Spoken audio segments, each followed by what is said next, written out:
Chapter 1 Fellow Cultivators. Before we begin this journey, strengthen this channel's foundation. Subscribe and ring the bell so you never miss a new chapter.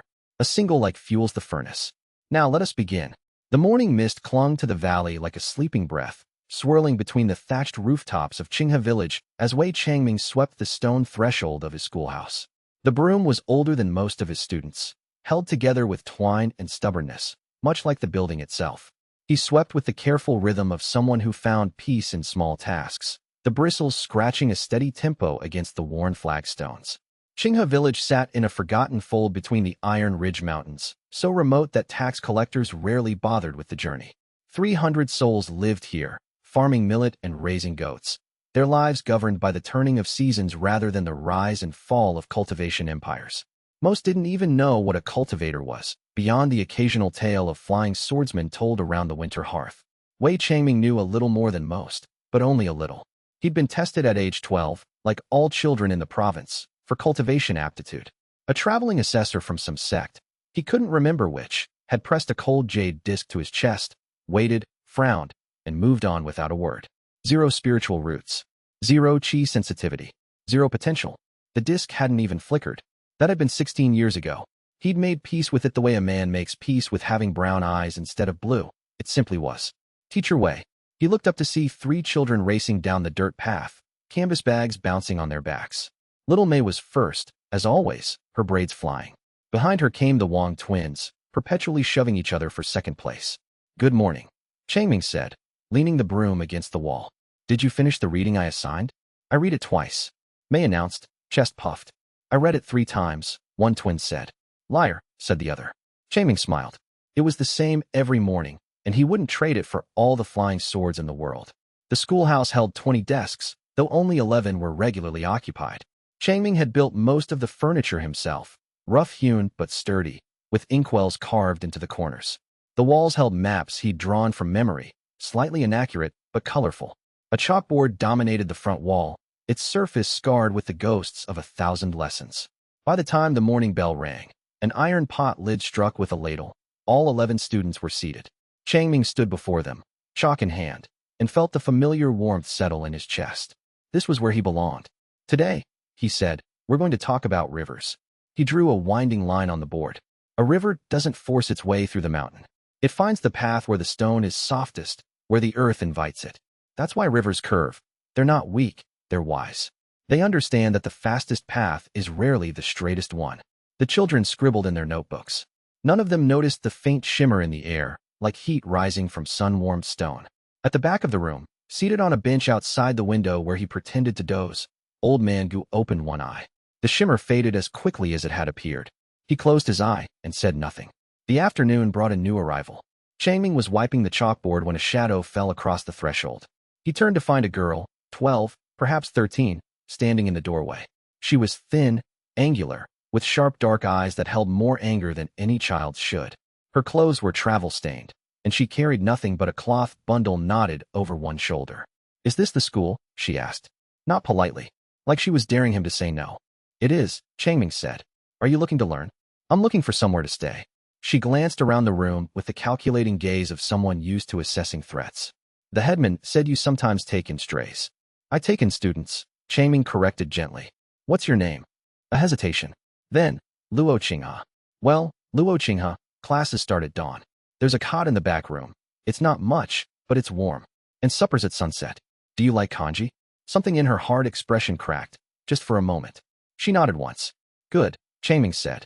Welcome to Qinghe Village School. That night, after the girl had eaten 3 bowls of kanji and fallen asleep clutching her cloth bundle like a weapon, Changming sat on his porch and looked at the stars. Old Man Gu materialized beside him, as he often did, carrying 2 cups of tea that appeared from nowhere. New student, Gu said, handing him a cup. Orphan, I think. Didn't ask. She'll tell me when she's ready. She's got fire in her. Most of the angry ones do. Changming sipped his tea. She just needs somewhere safe to let it burn. Gu studied him over the rim of his cup. After 16 years of friendship, the old man still looked at Changming sometimes with an expression he couldn't read, something between wonder and worry. You're a strange man, Wei Changming. I'm a teacher, Gu Laoshi. There's nothing strange about that. The old man said nothing. Above them, the stars turned slowly, indifferent to the small lives below. But if anyone had been watching from very far away, watching with senses that could perceive the flow of Tao itself, they would have seen something remarkable, a faint, golden thread extending from Wei Changming's heart, reaching upward through the mist, connecting to something ancient and infinite and patient. But no one was watching. Not yet. Chapter 2 Luo Qinghe was the worst calligraphy student Wei Changming had ever taught, and he'd taught children who held brushes like daggers. "You're strangling the ink," he said, standing beside her desk on her third day. Her brush was clenched in her fist, the bristles splayed against the paper like a trapped animal. The character she'd attempted, Water, looked more like a spider crushed mid-stride. "I'm doing it how you said," Qinghe snapped. "I said hold the brush the way you'd hold a bird. Firm enough that it doesn't fly away, gentle enough that it can still breathe." He sat down beside her and picked up a clean brush. "Watch. The character for water isn't just a shape. Think about actual water. How does it move?" "It flows," she said grudgingly. "Where does it flow?" "Downhill." "Why?" She frowned. "Because it's heavy? Because it's honest. Water doesn't pretend to be anything other than what it is. It doesn't fight the slope of the land. It accepts it and moves with it. Your brush should do the same." He demonstrated, the brush gliding in a fluid stroke. "Don't force the ink onto the paper. Let it want to be there. Let the bristles find their own path, the way water finds the channel that suits it best." Qinghe watched with an intensity that bordered on aggression. She picked up her brush, took a breath, and tried again. The stroke wasn't perfect, but it was fluid, a genuine attempt at letting go rather than controlling. The ink spread along the paper in a smooth line that curved naturally at the base. "Better," Changming said. "Much better." What he didn't see, what no mortal eye could see, was the thread of qi that ignited along Qinghe's meridians as the brush completed its stroke. The lesson about water's honesty, about acceptance and natural flow, had bypassed her conscious mind entirely and spoken directly to her dormant spiritual roots. The concept of letting the ink flow like water finding its path was, in the language of cultivation, a fundamental precept of the water Tao, one that most cultivators spent years meditating upon. Qinghe had absorbed it in 30 seconds, because Wei Changming had explained it with the casual perfection of someone who understood it at a level beyond technique. She didn't notice either. She was too busy being quietly proud of her brushstroke. That night, alone in the back room that served as both storage and her bedroom, Qinghe practiced by candlelight. She wrote "water" over and over, hearing Changming's voice in her mind. Let the ink want to be there. Let the bristles find their own path. The repetition became meditative. Her breathing slowed. Her awareness narrowed to the brush tip and the paper. Something stirred inside her. It felt like a river, a cold, rushing force that surged up from her belly and into her arms. Her brush hand trembled. The candle flame flattened sideways as though pressed by an invisible wind. Qinghe gasped, and the force erupted outward. The desk shattered. Not broke, shattered, as though struck by a hammer from the inside. Wood fragments sprayed across the room. The candle went out. Qinghe sat in the darkness, breathing hard, staring at her hands. Faint wisps of blue-white light curled from her fingertips, delicate as smoke. Across the village, in the small house he shared with his collection of unread books and a cat named Dofu, Old Man Gu sat bolt upright. His teacup, which had been floating, a habit he indulged only in private, crashed to the floor. "Impossible," he whispered. He was out the door in 3 heartbeats. By the time he reached the schoolhouse, Changming was already there, having been woken by the crash. He stood in the back room's doorway, lantern raised, surveying the wreckage. Qinghe sat in the middle of it, face pale, hands still faintly luminous. "Are you hurt?" Changming asked. "Not what happened, or what did you do, just concern." I didn't." Qinghe's voice was thin with shock. "The desk just. I was practicing writing, and it just. It's all right. Desks can be replaced." He stepped carefully through the debris and knelt beside her. "Take a breath. You're safe." Old Man Gu arrived at the external window, peering in with eyes that were far sharper than his aged appearance suggested. What he saw made his heart slam against his ribs. The girl was circulating qi, raw, unfocused, but genuine qi circulation. Her spiritual roots had awakened. Not the slow, gentle awakening that most cultivators experienced over weeks of guided meditation, but a violent, explosive ignition, as though someone had lit a bonfire where there should have been a candle. And the patterns of her qi flow, they matched the brush strokes Changming taught, flowing like water, finding the natural path. Gu pulled back from the window, his weathered hands trembling. In a very long life, he had seen many extraordinary things. But a mortal teacher accidentally awakening a child's spiritual roots through a calligraphy lesson was not among them. He retreated to his house and sat in the dark for a long time, thinking. The next morning, Changming found xianxia sitting on the schoolhouse steps, trying to look like she hadn't been crying. Beside her lay a neat stack of wood fragments, the desk's remains, carefully gathered. "I'll pay for it," she said stiffly. "When I can. You owe me nothing." He sat beside her. Strange things happen sometimes. The wood was probably rotten. They both knew it wasn't, but xianxia accepted the excuse with visible relief. She looked at her hands. "Teacher Wei, has anything like that ever happened to you?"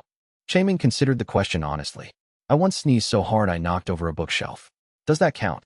Despite everything, xianxia almost smiled. Chapter 3. Old Man Gu visited Changming's home that evening, which was unusual. Typically Changming came to him. The old man carried a basket of persimmons as a pretense, his face arranged in the careful blankness of someone sitting on a secret. "Heard about the desk," Gu said, settling into the porch chair that had somehow become his through years of habitual occupation. Poor girl was terrified. "I told her it was termites." "Changming," Gu set the persimmons down. "I need to ask you something, and I need you to be completely honest." "I'm always honest. You know that. Have you ever studied cultivation? Even in passing? A book? A scroll? A conversation with a traveler?" Changming blinked. "Cultivation? Like growing crops. Like growing power. Spiritual cultivation. The kind that lets people fly on swords and shatter mountains." "I know what it is, Gulausher. I got tested as a boy, remember? 0 aptitude." The man with the jade disc looked at me like I was a blank piece of paper. He shrugged. "I've read stories, of course. Everyone has. But study it? What would be the point?" Gu leaned forward. "Describe to me, exactly, how you teach calligraphy." Changming looked puzzled but obliged. "Well, I start with the basic strokes. I tell the students to think about the character's meaning, not just its shape. For water, I talk about how water moves. Honestly, naturally, without forcing. For mountain, I talk about patience, about standing firm while the world changes around you. For fire, you teach the meaning behind the character, not just the strokes. Of course, a character without meaning is just a picture. If they understand what the word truly means, the writing comes naturally." Gu's face had gone very still. To a mortal, his expression was merely thoughtful. To anyone who could perceive qi, the old man's spiritual energy was in absolute turmoil, a storm behind a paper wall. Every metaphor Changming described wasn't just poetic teaching. Each one was a precise, fundamental Tao precept. Water flowing honestly was the core of water Tao. Mountain standing patient was earth Tao. Fire's nature of consuming and transforming was the essence of fire Tao. And Changming delivered these cosmic truths with the casual accuracy of a man explaining that the sky is blue. "Changming," Gu said carefully, "would you allow me to check something? I'd like to hold your wrist for a moment. Are you taking my pulse?" "I feel fine." Humor an old man. Changming extended his wrist. Gu wrapped his fingers around it, and, behind his mundane exterior, sent the finest thread of spiritual sense into Changming's body. He probed gently, searching for any trace of qi, any hidden cultivation base, any sealed power. He found nothing. Wei Changming was, at every level Gu could perceive, a complete and ordinary mortal. No qi, no spiritual roots, no hidden meridians. Nothing. And yet this nothing of a man had awakened a girl's spiritual roots through a calligraphy lesson. Gu released his wrist and forced a smile. "Healthy as an ox." "Told you." Changming reached for a persimmon. "These look good. Did your tree finally recover from the frost?" Gu stood abruptly. "I have to go. I need to write a letter." "At this hour?" "Old friends. They worry if I don't write." He was already moving, his pace faster than a man his age should manage. "Good night, Changming." Back in his house, Gu pulled a piece of jade from beneath his floorboards, a communication jade, old and cracked but functional. He pressed it to his forehead and channeled a whisper of qi, the effort costing him a day's worth of carefully rationed energy. Azure Cloud Sect, Outer Affairs Division. This is Gu Tianren. Authorization, Winter Crane. I need someone here. Now. There's a girl in Qinghe village with freshly awakened roots. Nascent talent, explosive manifestation, unprecedented qi patterning. But that's not why I'm calling. He paused, choosing his next words with the care of a man placing stones on a dam. The awakening was triggered by a mortal. I've confirmed, completely mortal. No cultivation whatsoever. He did it with a calligraphy lesson. I don't understand how. I don't understand what he is. Send someone who might. He set the jade down and stared at the ceiling. What are you? Wei Changming, he murmured into the dark. The dark, as usual, offered no answers. He went to sleep eventually, but it was the shallow, fitful sleep of a man whose mind kept returning to a problem from new angles. He'd been watching Changming for 20 years. 20 years of unremarkable village life, of normal children learning to read, of calligraphy lessons and geography talks, and the occasional essay on the migration of birds. He'd watched because that was his assignment. Watch the Wei bloodline, guard the root carrier, maintain the seal. He'd watched and waited and found nothing. Now a child sat up in her bed with spiritual energy erupting from her small body like a star being born, and the cause was a calligraphy lesson about water. Vu reviewed what he knew. The primordial teaching Tao root was the most ancient cultivation ability in existence, older than the cultivation arts themselves. Every recorded carrier had been a prodigy in some other Tao path first, the root awakening later as a secondary gift. The root's signature was unmistakable. It manifested as an aura around the carrier's words, a resonance that made spoken truths more true. Changming had no aura, no signature, no qi, no cultivation, and yet, he turned this contradiction over until dawn. By the time the sun rose, he'd reached a conclusion that disturbed him more than the mystery. Perhaps the root had found a new way to manifest. A way that didn't require cultivation because it had transcended the need for it. A way that was so fundamental, so aligned with the root's actual nature, which was the teaching of truth, the communication of understanding, that it operated through the act of teaching itself, requiring no other mechanism. If that was true, Changming wasn't carrying the root. He was the root. Gu sat up in his bed, cold and wide awake, and began composing the most difficult letter of his 1,000-year career. Chapter 4 word traveled the way it does in small places, not fast, but thoroughly. Within 3 days, every household in Qinghe village knew that the Luo girl had done something strange in the schoolhouse. The specifics varied. She'd set the desk on fire, she'd made it explode, she'd levitated and crashed through it. The truth was at once more mundane and more extraordinary, but truth rarely won races against gossip. What mattered, practically, was that Luo Qinghe was different now. She could feel it, a current running beneath her skin, like a second heartbeat. Sometimes, when she concentrated, the tips of her fingers glowed faintly blue. She told no one about this, pressing her hands into her pockets whenever it happened and willing the light to stop. Changming noticed her distraction in class. She stared at the chalkboard without seeing it, her jaw set, her fingers curled into her palms. He didn't press. She'd talk when she was ready. Instead, he adjusted his teaching, pulling her into lessons that required engagement. Qinghe, he said on the 5th day after the incident, read this poem aloud for the class. She looked down at the page he'd placed before her. It was a nature poem, old, simple, about autumn leaves falling into a stream. The leaf does not fight the wind, she read haltingly. It releases its hold on the branch and trusts the air to carry it. When it reaches the stream, it does not sink. It rides the current, spinning slowly, seeing the world from the water's perspective rather than the trees. To fall is not to fail. To fall is to choose a new direction. Good. Now, what does the poet mean by seeing from the water's perspective? Qinghe frowned. That, when you change, you see things differently? Exactly. But more than that. The leaf was part of the tree, solid, rooted, still. The water is fluid, always moving. The poet is saying that transformation isn't loss.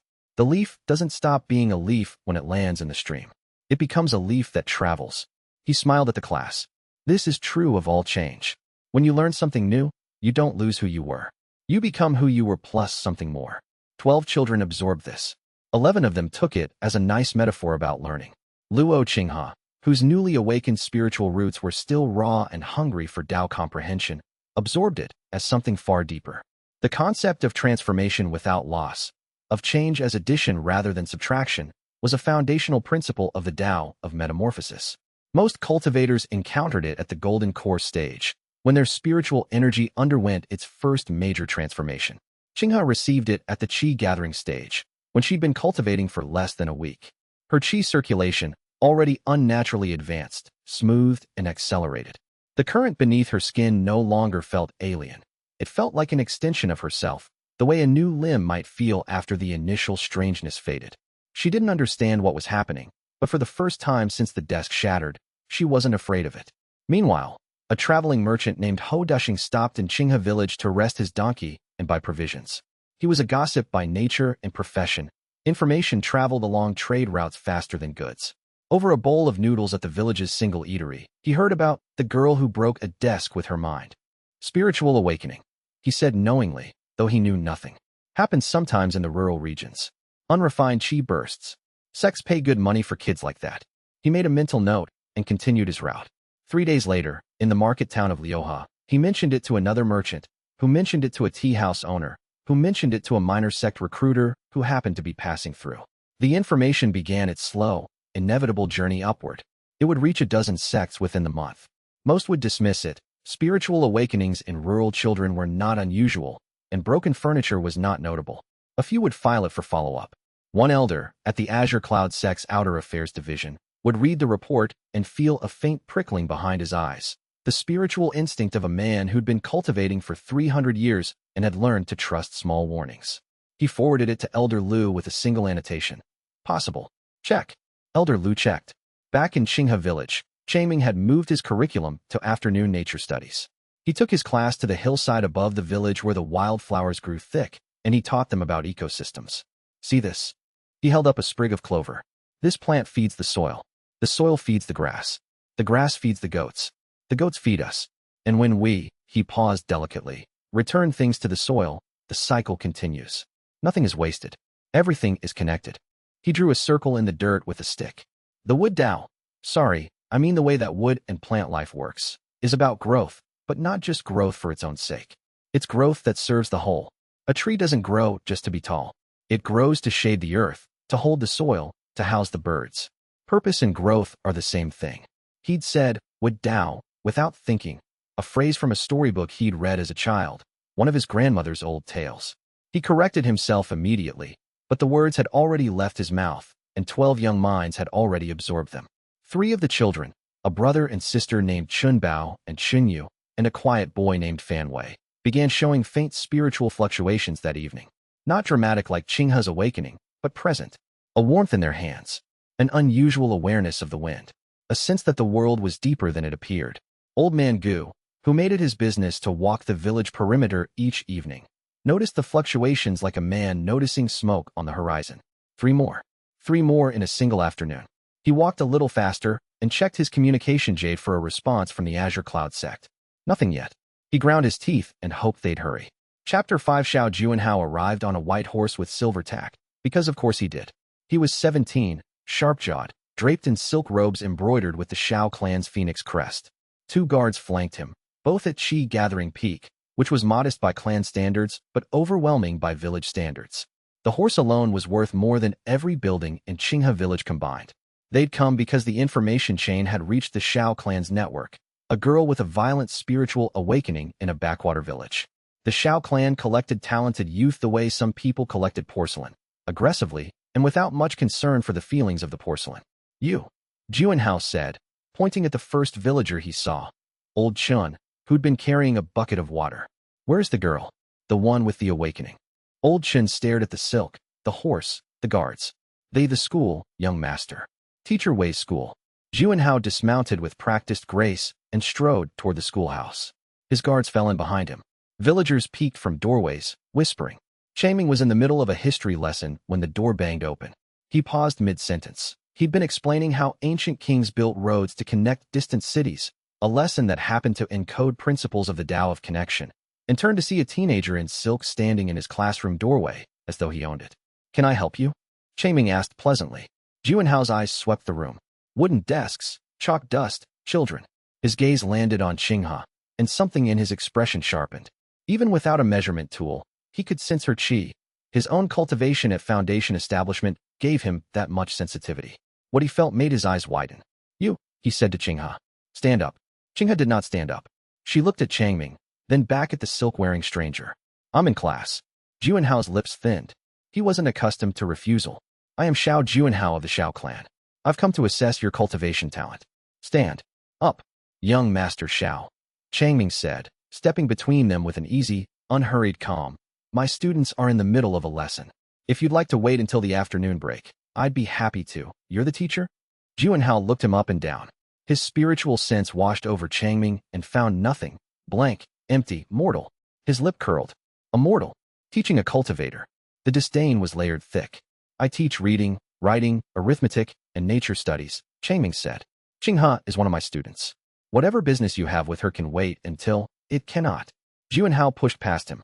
It was a dismissive gesture, the kind a young master performed 100 times without thought. But Changming caught himself on a desk edge, and the sound of his elbow striking wood was loud in the silent classroom.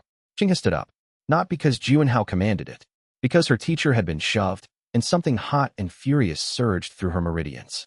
Blue-white qi crackled along her forearms, visible even in the daylight.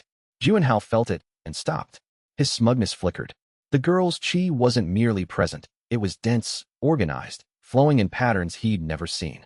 He pressed his own spiritual sense harder, trying to gauge her level, and what came back shocked him deeply. Mid-qi gathering. Perhaps peak qi gathering.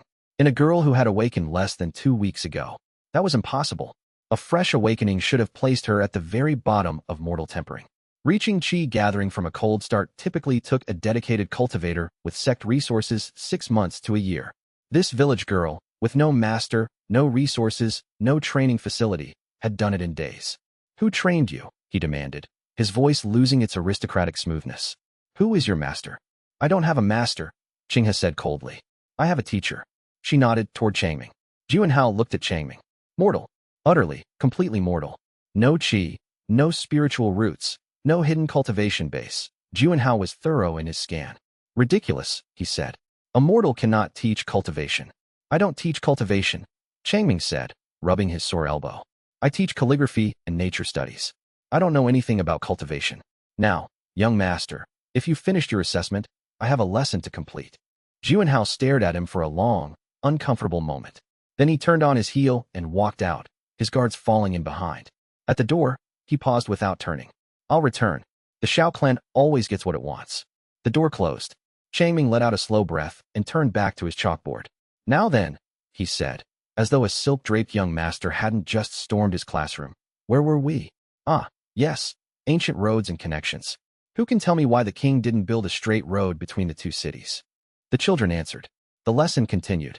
The Tao of connection, encoded in the story of roads and cities, flowed from Changming's voice and settled into 12 young minds, where it would flower into extraordinary comprehension at some later and unpredictable moment. Xianxia sat back down at her desk, the blue-white light fading from her arms, and tried to focus on roads. She couldn't quite do it. The afterimage of Changming stumbling against the desk, the ordinary, mortal weight of him, unglamorous and unprotected, sat in her chest like a stone. She made a private decision, as she sat there, between the lines of the lesson. She decided that no one was ever going to push her teacher again. Not if she could help it. Not if she had to stand between him and every silk-wearing aristocrat and spiritual threat on the continent. Not for any calculation of risk or strategy or political prudence. The decision had nothing to do with cultivation or power or the cultivation world's endless politics of rank. It was simpler than all of that. He had taught her without expecting anything back. He had believed in her when she'd arrived with nothing to recommend her but anger and hunger and the vague sense that understanding was something she deserved even if no one had told her so. That was worth defending. Outside, Juanhao rode away in a direction that was technically toward his clan's estate, but was actually toward a very long, very uncomfortable reconsideration of what cultivation was actually for. He'd been trained to assess spiritual roots. He knew how to measure qi density, evaluate cultivation potential, identify bloodlines of value. He'd walked into a classroom and looked at a mortal teacher and measured him as nothing. And then the teacher's nothing had produced a student whose qi density, after 12 days, was already edging past his own 4 years of dedicated cultivation. Juanhao was not stupid. He was arrogant, yes, and accustomed to being the most important person in any room. But he was not stupid. He spent the 3-day ride home going over the encounter in his mind, trying to identify the variable he'd failed to account for. He couldn't find it. That, more than anything, disturbed him. "What in the stars is that man teaching?" he said aloud to nobody. His horse had no opinion. Hands went up. The lesson continued. But Xianxia sat with her fists clenched beneath her desk, the blue-white light slowly fading from her skin, and made herself a silent promise. No one would ever shove Teacher Wei again. Outside the village, mounted on his white horse, Xiao Juanhao was quietly disturbed. His guard, a veteran at the peak of qi gathering, leaned in. "Young master?" The girl. "Her cultivation speed is abnormal," Juanhao said.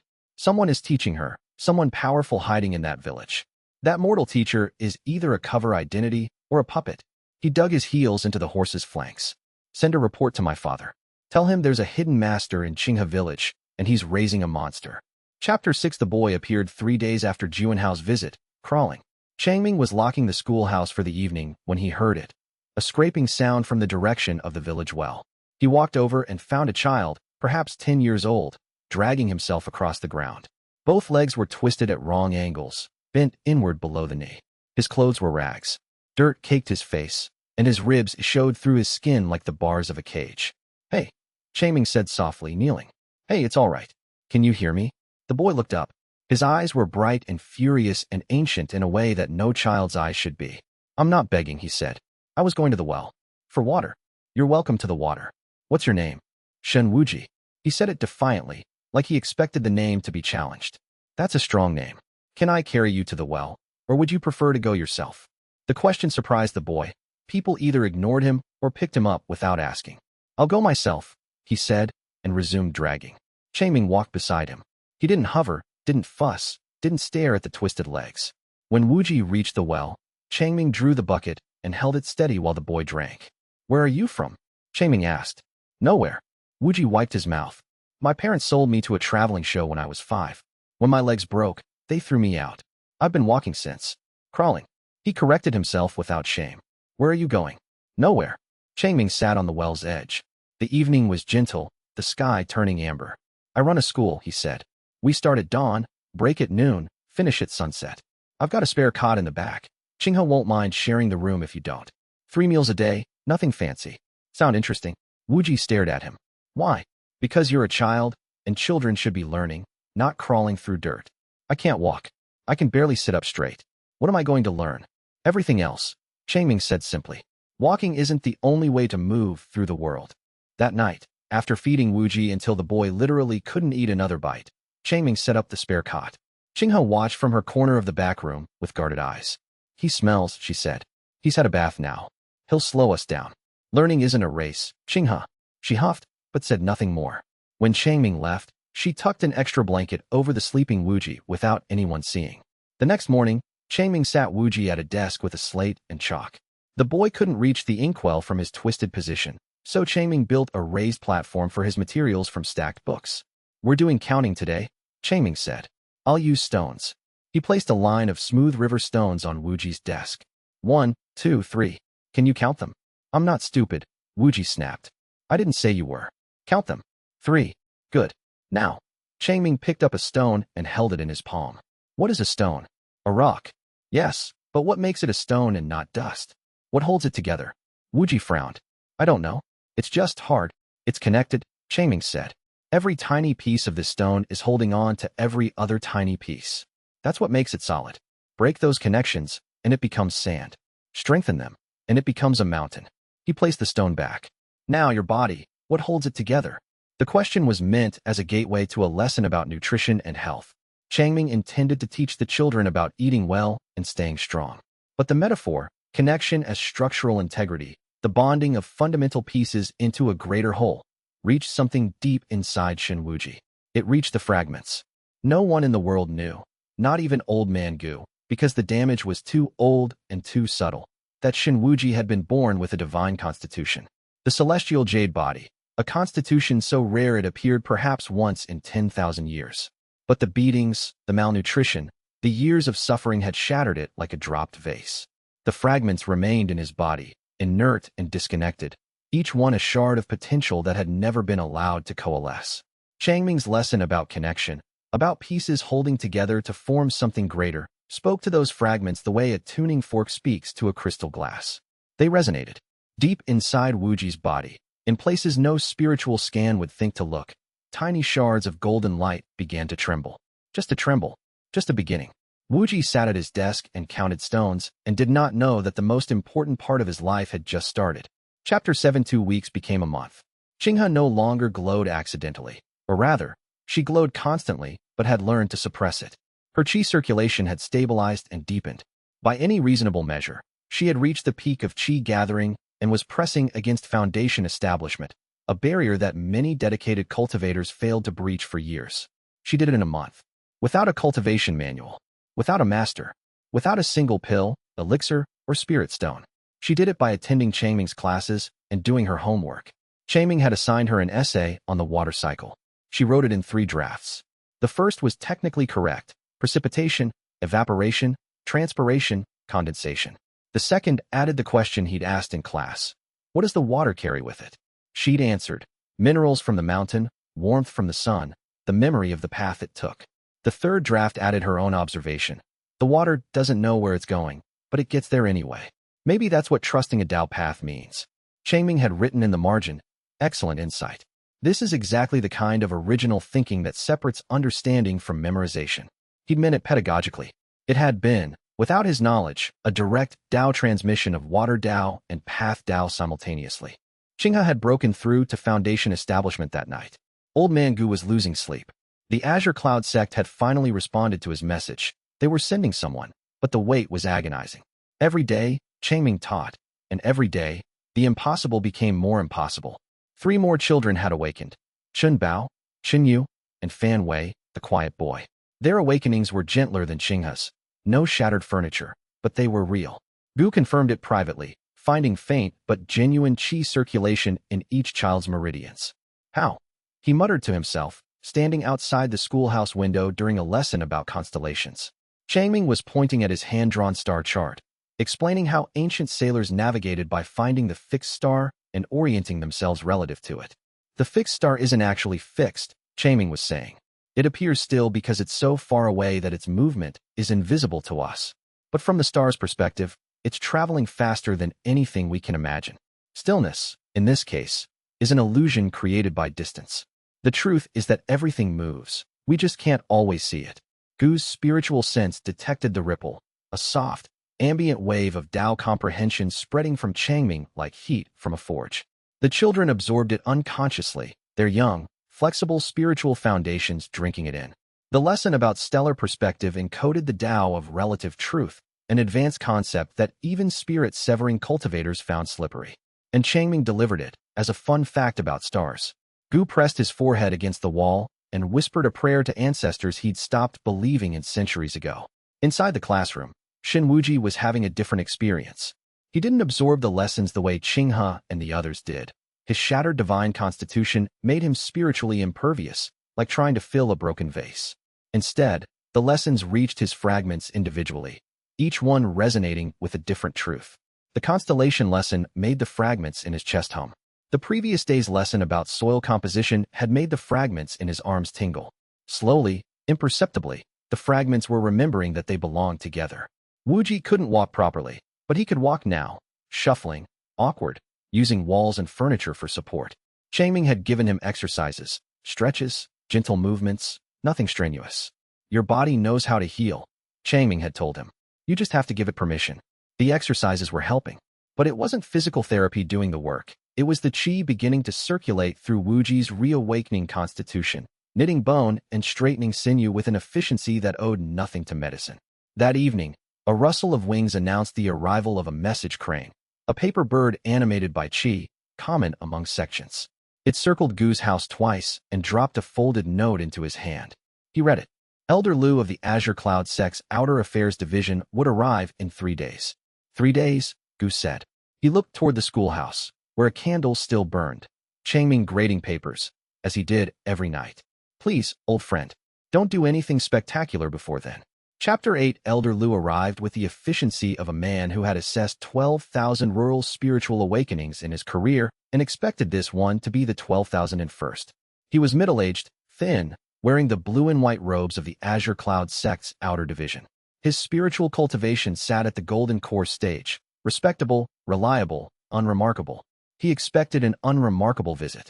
Old Man Gu met him at the village edge, disguised as always in his role of elderly villager. Thank you for coming so quickly, Elder Lu. Gu Tianren. Lu nodded. They'd met once, decades ago. Your message was unusual. Spiritual awakenings in rural areas are common enough. The violence of the manifestation suggests strong roots, but nothing more. Wait until you see her, Gu said. They found Qinghe in the schoolyard, practicing brush strokes on a flat stone, using water instead of ink. Lu observed her from 20 paces, and his professional composure cracked within seconds. That's impossible, he said flatly. Her qi circulation wasn't just advanced, it was perfect. Textbook flawless, which shouldn't exist outside a sect's inner sanctum with decades of guided training. Her meridians were open, clean, flowing with energy that moved in patterns Lu had only seen in ancient manuscripts describing ideal cultivation states. How long since awakening, he asked. 1 month. Foundation establishment. Lu said it like a man reading his own death sentence. She's at Foundation Establishment. In 1 month. With no master, no manual, no resources. She has a teacher, Gu said carefully. Where? Show me. They found Changming in the schoolhouse, preparing for the afternoon lesson. He looked up from his chalkboard as 2 men entered, one the village elder he knew well, and one a stranger in formal robes. Gu Laosher. Who's your friend? This is Elder Lu, Gu said. He's from a school. A prestigious school. He'd like to talk to you about Qinghe. Of course. Changming beamed. She's a wonderful student. Sharp, dedicated, a bit fierce, but that's part of her charm. Please, sit down. Lu sat.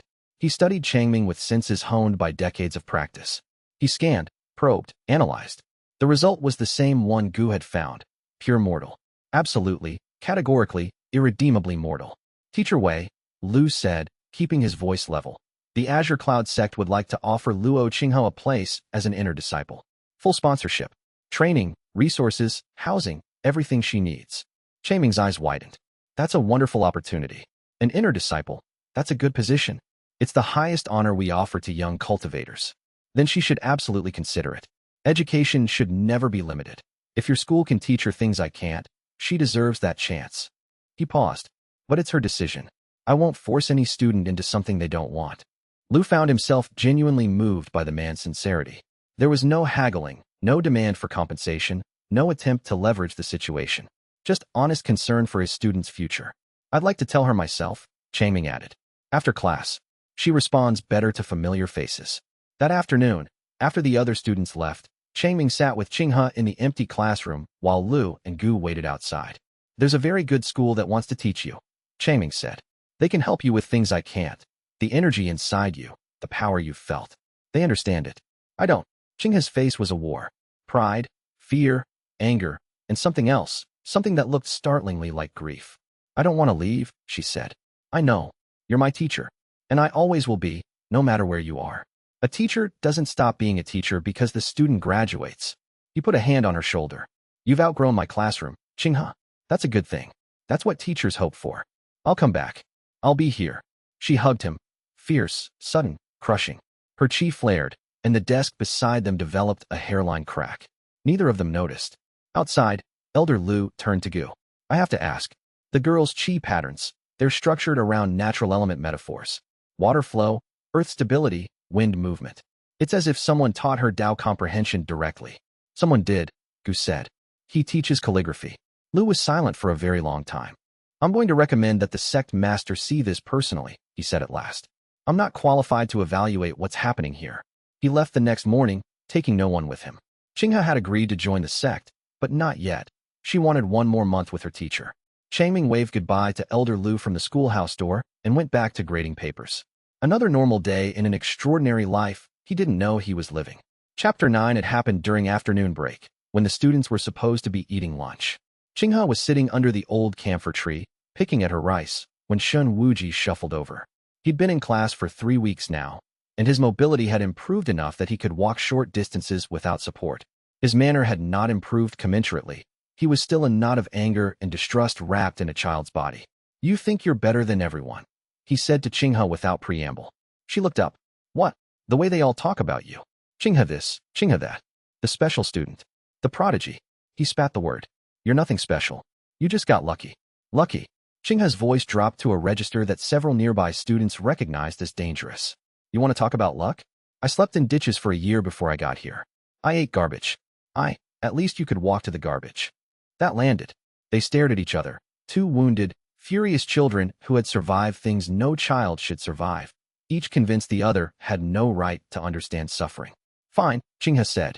You want to prove you're something? Stand up and make me believe it. Wuji's jaw clenched. He pushed himself off the wall he'd been leaning against. He balanced on his crooked legs, wobbling, fists balled. And he threw a punch. It was a bad punch. No form, no technique, just rage. But the moment his fist moved, something extraordinary happened. A burst of golden light erupted from his knuckles, hot and blinding. The air cracked. Qinghe barely dodged, her cultivator reflexes the only thing that saved her from a broken jaw.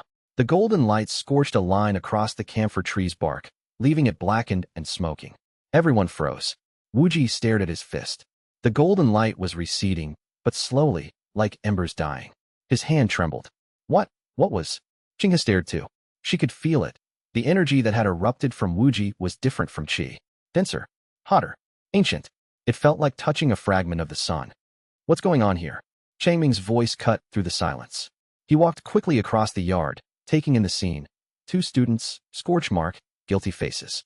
His expression shifted from concern to disappointment. Not harsh, but clear. Both of you. Inside. Now. In the classroom, with the door closed and the other students shooed away to eat their lunch elsewhere. Changming sat across from the 2 of them. His arms were folded. His face was calm, but serious. Fighting, he said. In my schoolyard.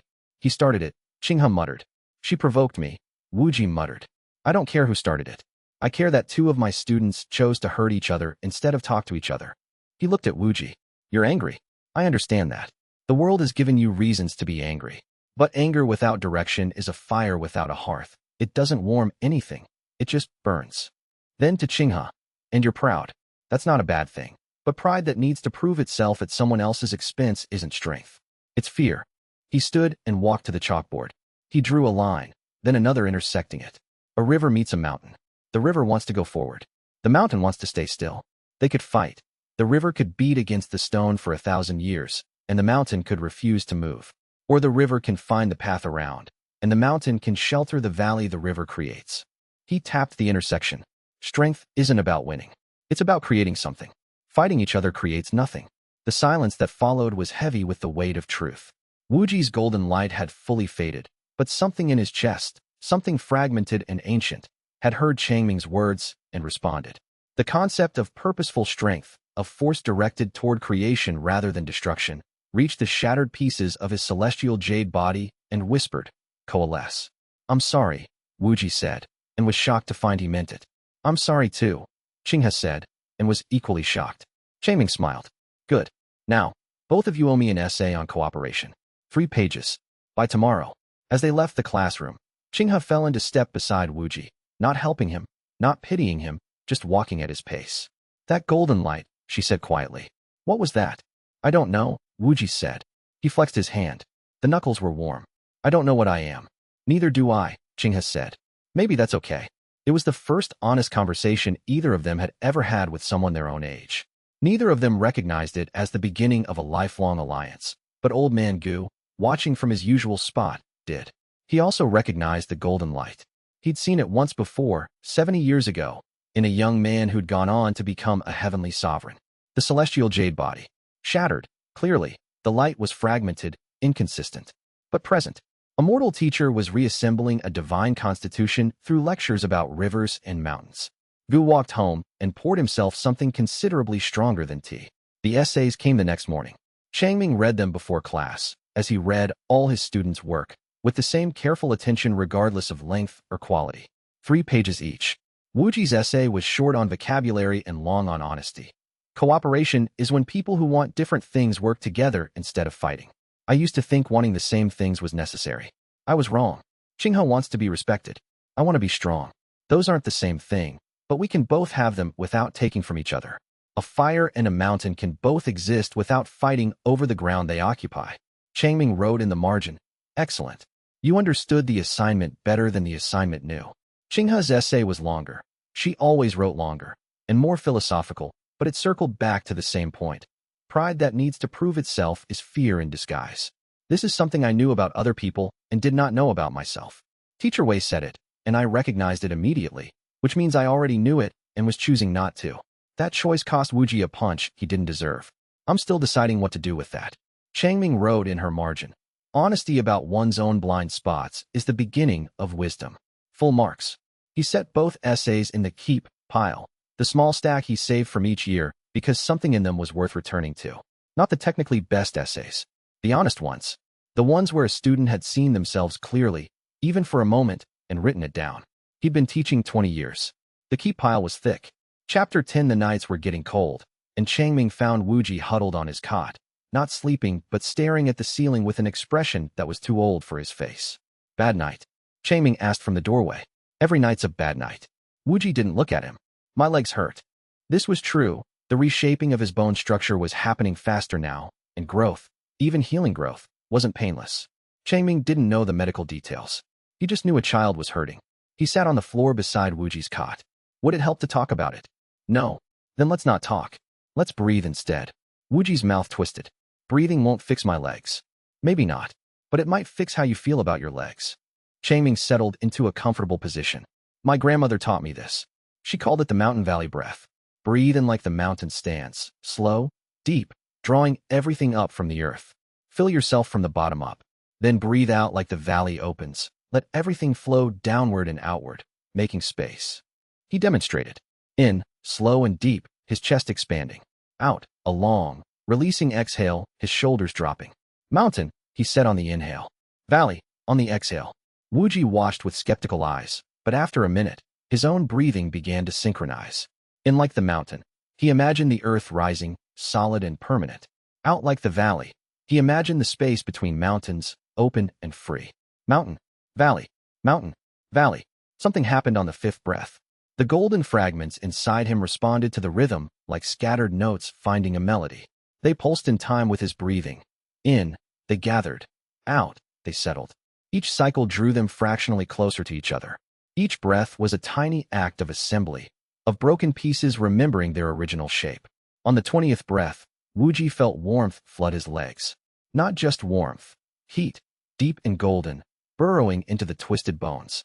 He gasped and broke the breathing pattern, and the heat faded, but it didn't vanish entirely. Something had changed. Something structural. Good, Changming said, unaware that he'd just administered a primordial breathing technique that predated every known cultivation method by at least 10,000 years. Feeling better? Wuji flexed his toes. They moved. Not much, but more than before. Yeah, he said, his voice strange. Yeah, I'm better. Do it every night before sleep. Mountain in, valley out. And Wuji, what? You're going to be okay. Changming ruffled his hair and left.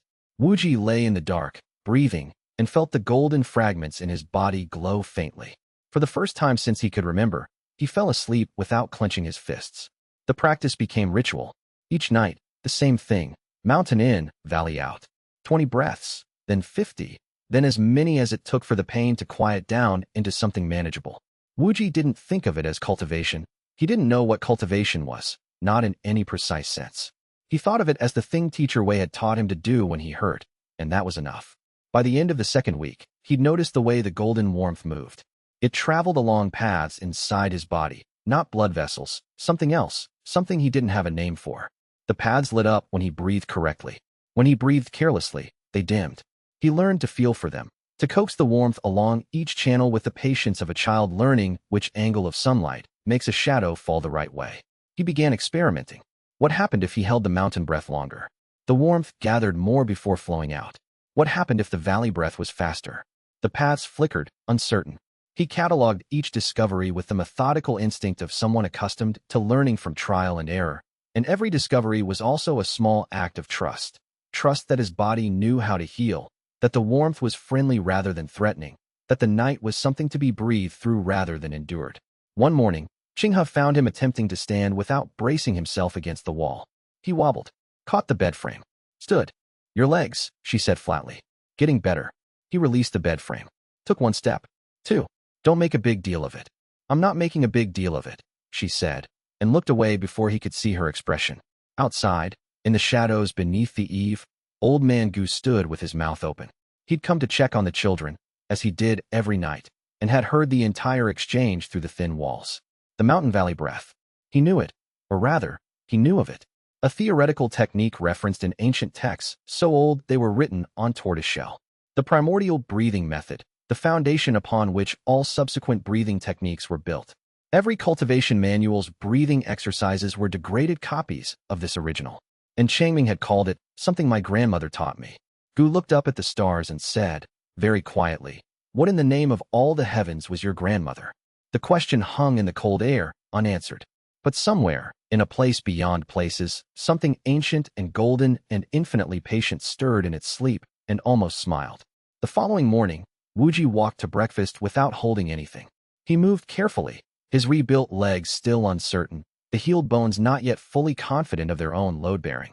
But he moved, unaided, upright. In the small way that large things begin, he was walking. Changming, who had been pouring tea, set the pot down and watched without comment. He understood that some moments were not improved by being named. He waited until Wuji had made it to the table and lowered himself into the chair before he set a full cup in front of him. "The kanji is hot," he said. "Don't burn your tongue." "You saw," Wuji said. "I see my students," Changming replied simply, and went back to pouring tea. Qinghe ate her breakfast with more speed than usual and excused herself to the schoolyard, where she stood in the autumn morning with her arms wrapped around herself and her eyes bright, watching the sky. Walking was ordinary. Walking, for Wuji, was extraordinary. She understood the difference in her bones in a way that she didn't have words for, and didn't need words for, because Teacher Wei had taught her that some truths were larger than language.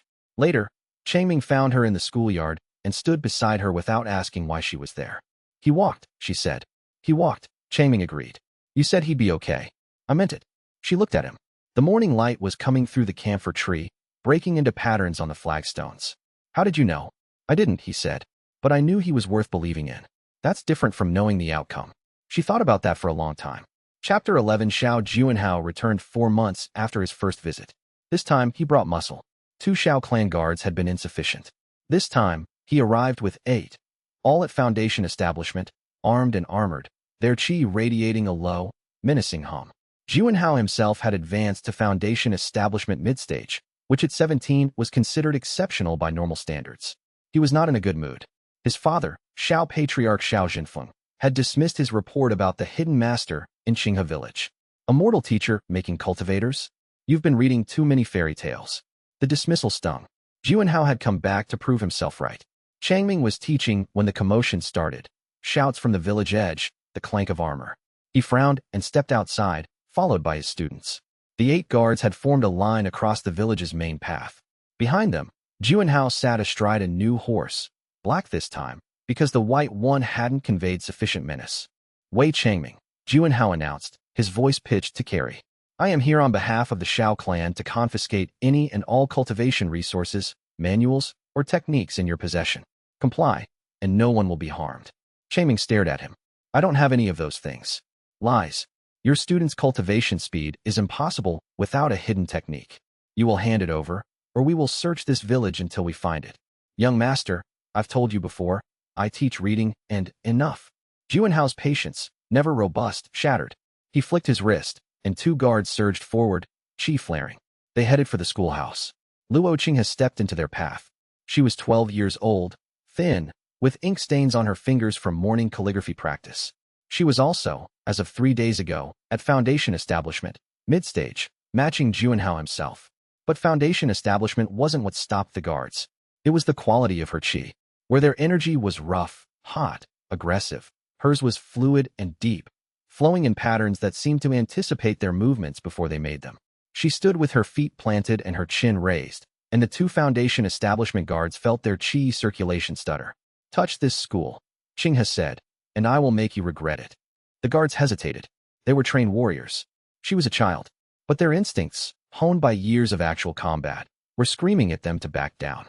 One didn't listen. He lunged forward, palm strike aimed at Qinghe's shoulder, a disabling blow, not lethal. Professional restraint. Qinghe deflected it with a motion so smooth, it looked casual. Her hand redirected the guard's strike into empty air, his momentum carrying him past her. She didn't counterattack. She simply redirected, the way water redirects a stone. The guard stumbled, off balance. His partner attacked, faster, from the side.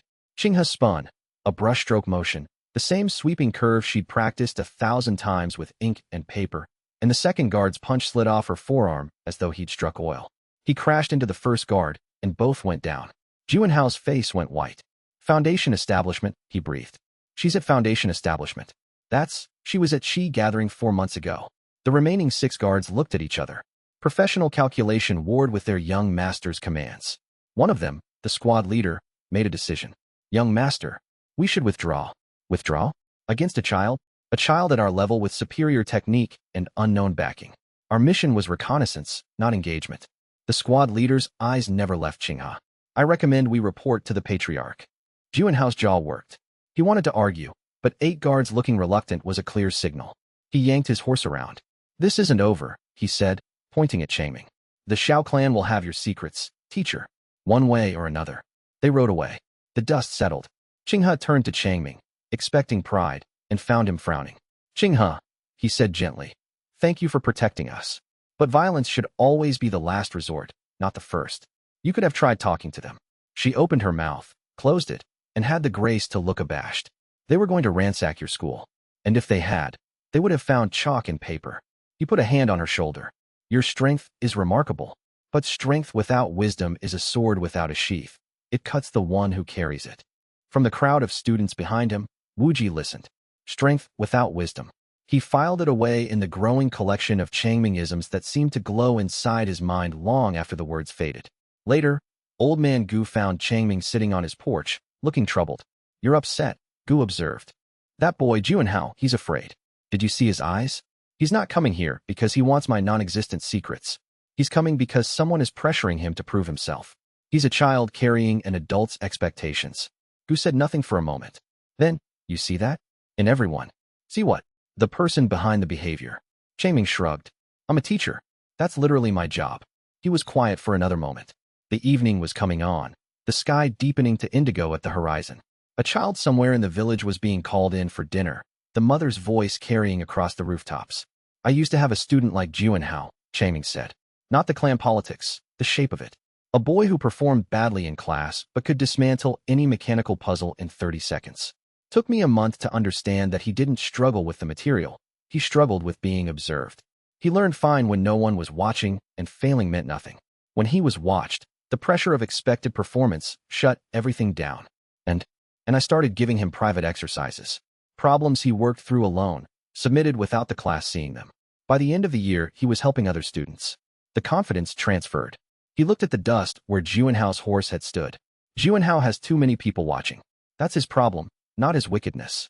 Gu looked at him for a moment. Are you planning to do something about that? What could I do? He's not my student. He's a frightened person in front of a teacher, Gu said. In my experience, that's close enough. Changming said nothing to this, which was sometimes how you could tell he was taking something seriously. The next morning, he wrote a short letter to Xiao Juanhao. He didn't send it through the clan's official channels. He sent it through the village's wandering merchant network, addressed to the young master personally, marked with no return address. The letter contained 3 sentences. The pressure you carry shows in your eyes. That's not your fault. If you ever want to learn something without anyone watching whether you succeed, my door is open. He didn't know if Juanhao would receive it, or read it, or take anything from it. Teachers sent things into the dark all the time. Sometimes the dark wrote back. Chapter 12. Old man Gu could hold the secret no longer. Or rather, the secret had grown too large to be held. He came to Changming's home after sunset, carrying not tea but a small wooden box. Inside the box was a jade disc, identical to the one that had tested Changming as a child, though considerably older and more refined. I need to tell you something, Gu said, setting the box on the table. About Qinghe, about what she is, about what you're doing to her.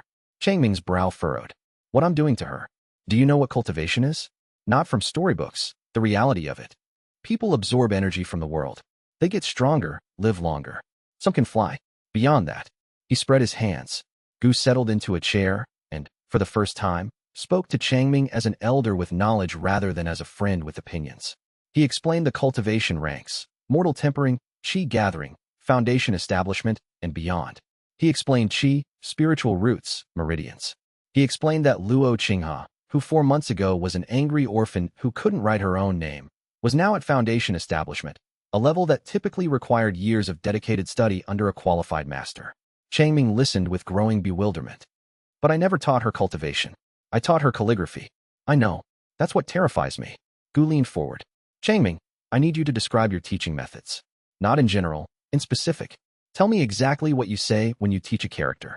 Changming obliged. He described the water lesson, how he told students to let the ink flow naturally. The mountain lesson, patience, standing firm. The fire lesson, transformation, consuming the old to create the new. The wind lesson, invisible force that shapes the world. With each description, Gu's face lost another shade of color. You're teaching the Tao, Gu said. The actual, fundamental, cosmic Tao. Each of your metaphors maps perfectly onto one of the elemental Tao paths. Water Tao, Earth Tao, Fire Tao, Wind Tao. You're delivering them as calligraphy lessons, and your students are absorbing them directly. I don't even know what the Tao is. Not really. And yet you teach it with a precision that masters spend lifetimes failing to achieve. Gu ran a hand over his face. Where did you learn these metaphors? Changming thought. My grandmother, mostly. She'd sit with me in the evenings and tell me stories, describe the world. Water is honest. Fire is ambitious. Mountains are patient. Wind is relentless. I just repeated what she said in my own words. Your grandmother. Gu's voice was strained. What was her name? Wei Liang. She died when I was 8. She was just a kind old woman who told good stories. His eyes softened. I became a teacher because of her. She made me believe that explaining things was the most important job in the world. Gu stared at him for a long time. Then he picked up the jade disc from its box and pressed it against Changming's chest. Nothing happened. 0 qi. 0 spiritual roots. 0 cultivation potential. The disc was as dark and lifeless as it had been 16 years ago. But Gu wasn't looking at the disc. He was looking at Changming's eyes, warm, earnest, utterly unaware of his own impossibility, and thinking, your grandmother's stories contained the Tao. She encoded supreme cosmic truth into bedtime tales and passed them to a mortal child who can't cultivate, but can apparently teach the universe's deepest secrets through calligraphy lessons. Changming, Gu said carefully, I don't understand what you are. But I need you to know something. What you do for your students is real. It's more real than anything I've seen in a very long life. Don't stop. Stop teaching? Why would I stop teaching? Gu almost laughed. Almost. Good night, Changming.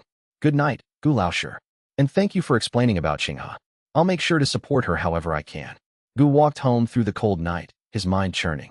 The grandmother. That was the key. Wei Liang. The name meant nothing to him. But names could be changed. Histories could be buried. Someone, some woman, had encoded primordial Tao comprehension into stories and fed them to a mortal boy who grew up to become the most dangerous teacher in the world. And he didn't even know it. Chapter 13. Spring arrived with an enthusiasm that bordered on suspicious. The cherry trees along the village path bloomed a full month early, their blossoms so dense the branches sagged. Wild herbs sprouted in the surrounding hills with an abundance that hadn't been seen in a generation. Even the goats seemed more energetic, producing milk with an unusual sweetness. Changming attributed it to a mild winter. Gu attributed it to the growing spiritual density radiating from the schoolhouse, where Changming's daily lessons pumped Tao comprehension into the environment like a furnace pumping heat. 3 more children awakened simultaneously. It happened during a lesson about the seasons. Changming stood at the chalkboard, drawing 4 simple pictures: a budding branch for spring, a blazing sun for summer, a falling leaf for autumn, a bare tree for winter. The seasons aren't just weather, he said. They're a conversation between the earth and the sky. Spring says, I have the energy to grow. Summer says, I have the strength to sustain. Autumn says, I have the wisdom to release. Winter says, I have the patience to wait. Every year, they take turns speaking, and the world listens. It was a poetry lesson. He wanted the children to write seasonal poems. Instead, 3 of them, Chun Bao, Chun Yu, and Fan Wei, who had been showing fluctuations for weeks, experienced their spiritual roots clicking into full awakening. Chun Bao hiccuped and accidentally froze his inkwell solid. Chun Yu sneezed and a gust of wind scattered papers across the room. Fan Wei simply sat very still as his desk levitated 3 inches off the floor. The classroom erupted in chaos. Settle down, Changming called, catching flying papers. Chun Bao, put your hands in your pockets. Whatever that was, it's fine. Chun Yu, close the windows next time you sneeze. Fan Wei. He looked at the floating desk. Fan Wei, how are you doing that? I don't know, Fan Wei whispered. He looked terrified. Well, it's very impressive. Can you put it down gently? Fan Wei concentrated. The desk lowered with a wobble and settled. The other students stared with a mixture of fear, awe, and, in Xinghe's case, knowing sympathy. Changming spent the rest of the afternoon calming everyone down and privately thanking the heavens that children were resilient. By evening, the 3 new awakenings were being treated as exciting rather than frightening, largely because Changming had framed them as special talents rather than bizarre supernatural events. The news traveled. This time, it didn't need a merchant to carry it. The spiritual fluctuations from 3 simultaneous awakenings were detectable by any cultivator within a 50-mile radius. The Azure Cloud sect's monitoring formations, established after Elder Lu's visit, lit up like fireworks. Shen Wuji, for his part, continued to not awaken. His divine constitution was reassembling, but the process was internal, invisible, a secret between his body and the golden fragments rebuilding it. To all external appearances, he was still a mortal boy with bad legs and a bad attitude. The legs, however, were improving markedly. He could now walk the length of the schoolyard without support. The bowing in his bones was straightening, degree by degree, as the celestial jade body's healing factor, powered by Changming's nightly mountain valley breath exercises, rebuilt what years of abuse had destroyed. Changming himself had no framework for understanding what he was observing. He saw a boy with damaged legs improving because of consistent exercise and regular meals, and he assigned the improvement to diet, routine, and the body's natural resilience. These were correct, as far as they went. They simply did not go far enough. What Changming noticed instead were the smaller things, the details that a teacher notices and records quietly without making a production of them. He noticed that Wuji had started saving the centerpiece of bread at dinner, the softest piece, and leaving it on Qinghe's plate when she wasn't looking. He noticed that Wuji had begun positioning himself between the younger children and the door during storytelling sessions, a habit that looked casual but wasn't.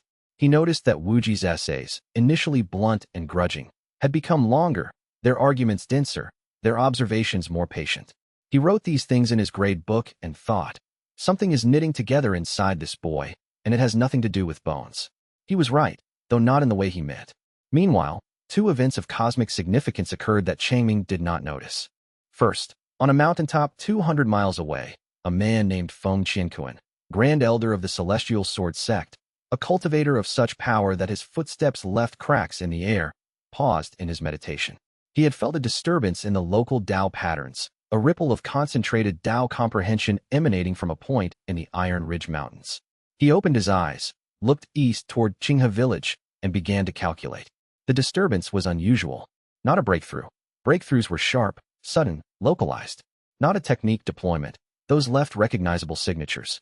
This was something else entirely, a slow, ambient radiation of Tao truth, permeating the landscape like warmth from a hearth. As though someone were quietly explaining the universe to anyone within range, and the universe were leaning in to listen. Feng Qianquan had lived for 300 years and felt many Tao disturbances. He had never felt one like this. He made a note in his mental records and returned to his meditation, but the note would not stay still. It kept surfacing, asking to be reconsidered. Second, in a place that was not a place, deep beneath the earth where no light had reached for 10,000 years, something stirred. Not woke. It was still sleeping, as it had been since before the first cultivator drew breath. But it stirred, the way a sleeper stirs when a distant sound reaches their dreams. The sound it heard was teaching, the purest teaching it had felt since the world was young. It settled back into sleep, but its dreams changed. For the first time in millennia, the thing beneath the earth dreamed of learning. Chapter 14 Elder Lu returned to Qinghe village with company. Yun Shiran was the personal disciple of the Azure Cloud sect master, which in the hierarchy of cultivation was roughly equivalent to being the crown prince's right hand. She was 26, elegant, sharp as a blade, with nascent soul cultivation that marked her as a generational talent. Her presence in a backwater village was, by any reasonable standard, absurd. She'd come because Elder Lu's report had been flagged with a priority marker he'd never used before in his career. The sect master had read it twice, then sent his best. The village is unimpressive, Yun Shiran observed as they approached. Thatch roofs, dirt roads. I sense no spiritual nexus, no natural formation, no ambient chi elevation. Whatever is happening here is not environmental. It's the teacher, Elder Lu said simply. So you keep saying. They arrived at the schoolhouse during the afternoon session. Changming, forewarned by Gu, had set out extra chairs. He welcomed the visitors with the ease of a man who was increasingly accustomed to important-looking strangers showing up at his school. Please, sit anywhere. We're discussing natural history today, the life cycle of a silkworm. Yun Shiran sat. She activated her nascent soul's spiritual perception, a sense so refined it could detect the emotional state of a person from their chi fluctuations. She focused on Changming and found nothing. Mortal. Empty. As spiritually significant as a wooden post. Then the lesson began. Changming held up a silk cocoon he'd found on a mulberry tree. The silkworm wraps itself in its own thread, he said. It creates a prison made of the most beautiful material in the world. And inside that prison, it dissolves. It breaks down completely, not into another form, but into nothing. A soup. Undifferentiated potential. And from that nothing, something entirely new emerges. The moth. He set the cocoon down. This is transformation at its most absolute. The worm doesn't just change shape. It ceases to exist so that something better can be born. The courage that takes, to let go of everything you are for the chance of becoming something you can't yet imagine. That's the deepest kind of bravery. Yun Shiran felt her Tao comprehension tremble. Not shift. Not nudge. Tremble. The foundation of her understanding of the Tao of transformation, which she'd spent 8 years cultivating, shook as though an earthquake had struck her spiritual core. Changming's casual description of a silkworm's metamorphosis contained a truth so fundamental, so precisely articulated, that her nascent soul cultivation recognized it and responded with the spiritual equivalent of a gasp. She had never, in her entire life, experienced anything like it. The most powerful lectures at the Azure Cloud sect, delivered by Tao manifestation elders with centuries of experience, had never come close to the impact of a village teacher's silkworm lesson. Her hands gripped her knees. Her breathing quickened. She felt her cultivation stirring, not advancing, but restructuring, reorganizing around this new truth like iron filings around a magnet. If she stayed in this room, listening to this man for another hour, her entire cultivation path would change. That thought terrified her. She stood abruptly, knocking her chair backward, and walked out. Changming paused, concerned. "Is she all right?" he asked Elder Lu. "I believe she needs some air." Outside, Xianxia pressed her back against the schoolhouse wall and breathed in sharp, shallow gasps. Her spiritual energy was turbulent, waves crashing against the shores of her meridians. "Echoes of the primordial Tao," she whispered. "That's what's in his voice. The primordial Tao. It shouldn't exist. It hasn't existed since the founding of the world. How does a mortal, speak with the voice of creation itself?" Elder Lu found her there 10 minutes later. "Senior Sister Yin, send a message to the sect master," she said, her voice flat and controlled despite the storm inside her. "Priority, celestial. Tell him that the teacher is not a hidden cultivator. He is something else. Something we don't have a classification for. And tell him," she swallowed, "tell him not to send anyone below Tao manifestation. Anyone weaker will have their cultivation disrupted just by sitting in his class." "Is it dangerous?" Xianxia thought about that. The lesson about silkworms, about the courage to dissolve and become something new, echoed through her mind. Her Tao comprehension, shaken as it was, felt clearer than it had in years. "Better. More true. No," she said slowly. "It's not dangerous. It's the opposite. And that's what makes it terrifying." She spent the night in Gu's guest room, which was small and smelled of medicinal herbs and old scrolls. She did not sleep. She lay on the narrow cot with her hands folded on her chest, watching the ceiling, and attempted to understand what had happened to her. Her cultivation wasn't damaged. It was, if anything, better, the structures more organized, the meridians clearer, the Tao comprehension she'd been working to deepen for 3 years subtly realigned, like bones set properly after a fracture that had never been properly treated. The disruption had been corrective, but she had not asked to be corrected. This was the thing that kept her awake. She'd walked into a village school to assess a potential threat, and the lesson had reached into her cultivation and improved it without her consent, without her participation, without anything she recognized as technique or intent. The teacher had simply spoken truth. The truth had simply been useful. Her cultivation had simply reorganized around it. She had, in her 26 years, studied under the Azure Cloud sect's 3 most distinguished Tao manifestation elders. She had memorized the complete cultivation theoretical texts, 700 volumes. She had meditated in 3 different sacred grounds and survived encounters with 2 hostile Tao manifestation entities. She was, by any objective measure, one of the most capable young cultivators in the region, and she had fled from a mortal explaining a silkworm to 11-year-olds. She turned onto her side. Through the thin wall she could hear, faintly, the sound of Changming still at work in the schoolhouse, the scratch of chalk on a board, the rustling of papers. Planning tomorrow's lesson, probably. The thought was both mundane and completely disorienting. She drafted her report 3 times before dawn. The first version was clinical, anomalous Tao resonance, recommend further investigation. The second was alarmed, potential primordial Tao manifestation, recommend containment assessment. The third, which she actually sent, was honest. I cannot classify what I encountered. I do not have the framework. Send the sect master. She sealed it and went back to the schoolhouse for the morning lesson. She told herself it was for observation purposes. It was at least partly true. Chapter 15. The message reached Azure Cloud Sect Master Yun Jingming via priority transmission, cutting through the usual bureaucratic layers like a hot knife through paper.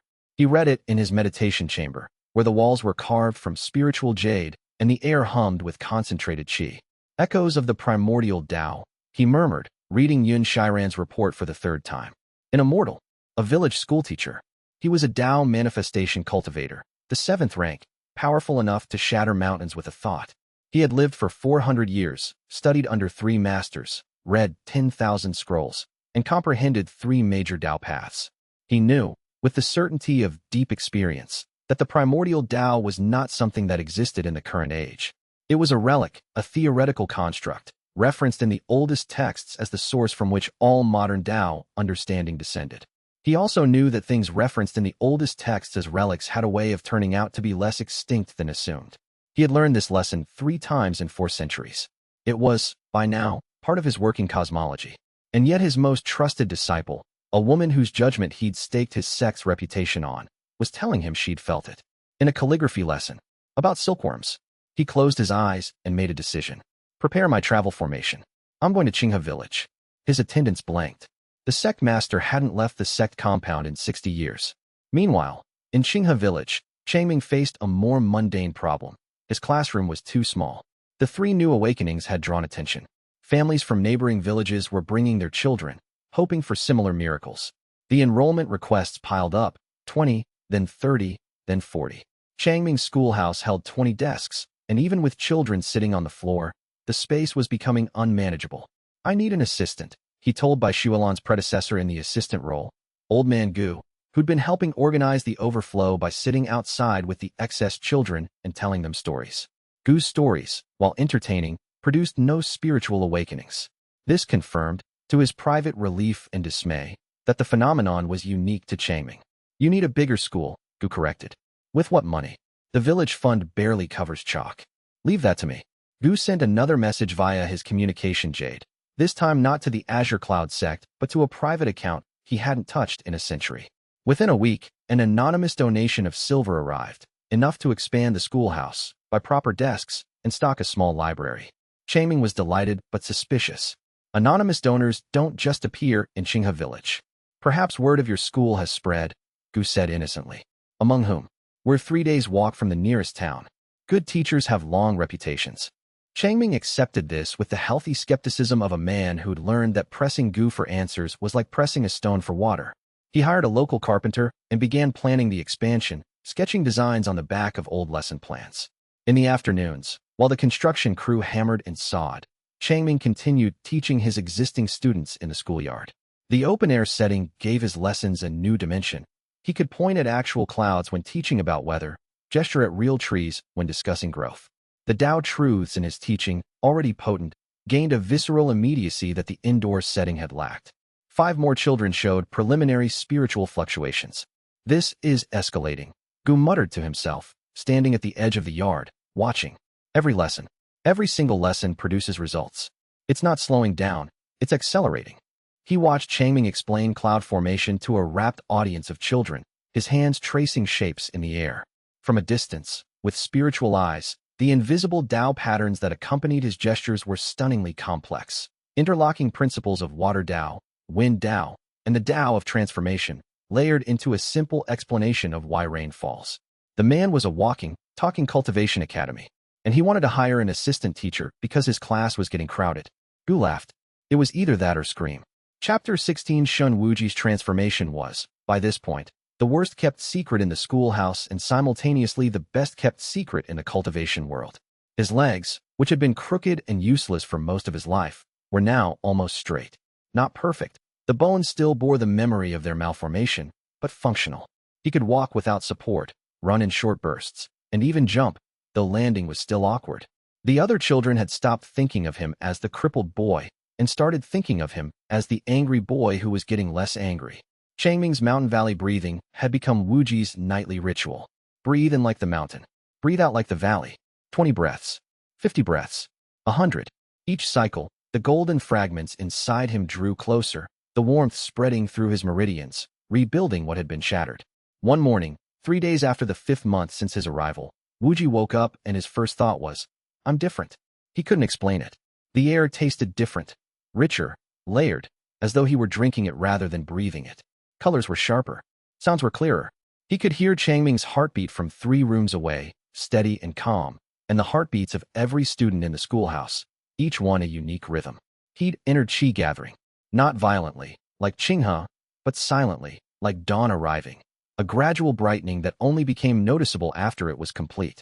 3 days later, he reached foundation establishment. The speed was staggering. Qinghe's advancement had been unprecedented. Wuji's made hers look leisurely. His divine constitution, now substantially reassembled, drank qi from the environment the way desert sand drinks rain. Each of Changming's lessons accelerated the process. The Tao truths healed his constitution's fractures, while the ambient spiritual energy filled the healed sections to capacity. The golden light became harder to hide. It seeped from his skin during emotional moments, turning his arms luminous. During a lesson about mathematics, Changming explaining how fractions represented parts of a whole, a concept that resonated with Wuji's fragmented constitution on an almost painfully personal level. His entire body glowed for 3 seconds. The other students stared. Wuji, Changming said, blinking. Are you feeling all right? You look a bit shiny. I'm fine. Wuji crossed his arms, willing the glow to fade. It's just the sunlight from the window. There was no window on that side of the room, but Changming let it go. He'd learned that Wuji's pride was a fragile thing, best respected rather than challenged. The spiritual beasts noticed before the cultivators did. It started with a fox, a jade-eyed fox, to be precise, a minor spiritual beast common in forested mountains. It appeared at the schoolhouse door one morning, sat primly on the threshold, and watched Wuji with luminous green eyes. When Changming tried to shoo it, it dodged his broom and returned to its spot. It's a fox, Changming said, baffled. Just sitting there. It likes Wuji, Qinghe observed. She could sense the beast's spiritual energy, minor, but present. It was drawn to Wuji's golden light like a moth to a flame.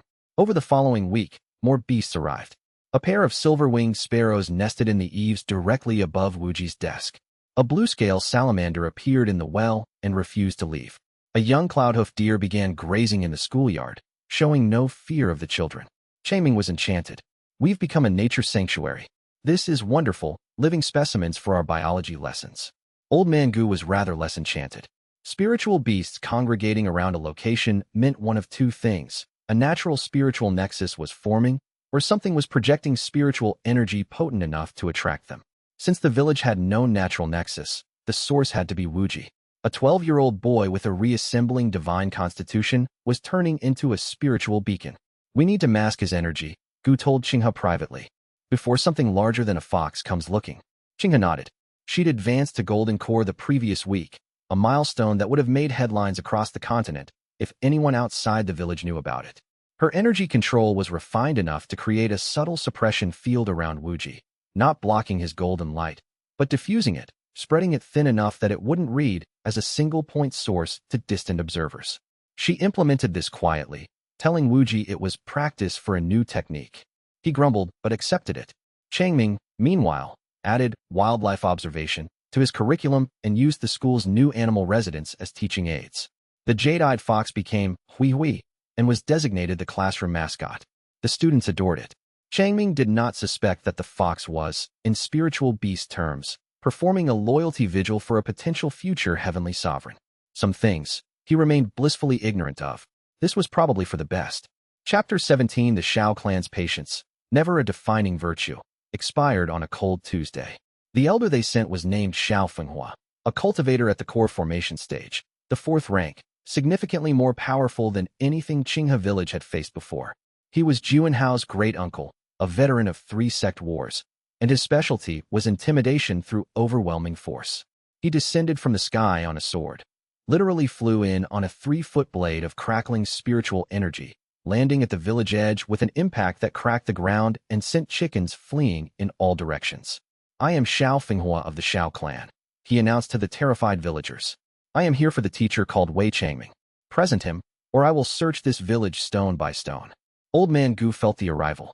He'd been preparing for this, or dreading it, which was much the same thing. A core formation cultivator was beyond what any of the children could handle. Qinghe, at Golden Core, was theoretically at the same level, but her combat experience was non-existent. Against a war veteran, she'd be crushed. There was only one option, and it was an option Gu had sworn never to use again. He intercepted Xiao Fenghua at the village's northern field, a flat expanse of harvested millet stalks. The elder stood there in his black and gold robes, radiating core formation pressure, a spiritual weight that pushed the air itself downward. Old man, Fenghua said dismissively. Move aside. I'm afraid I can't do that, Gu said.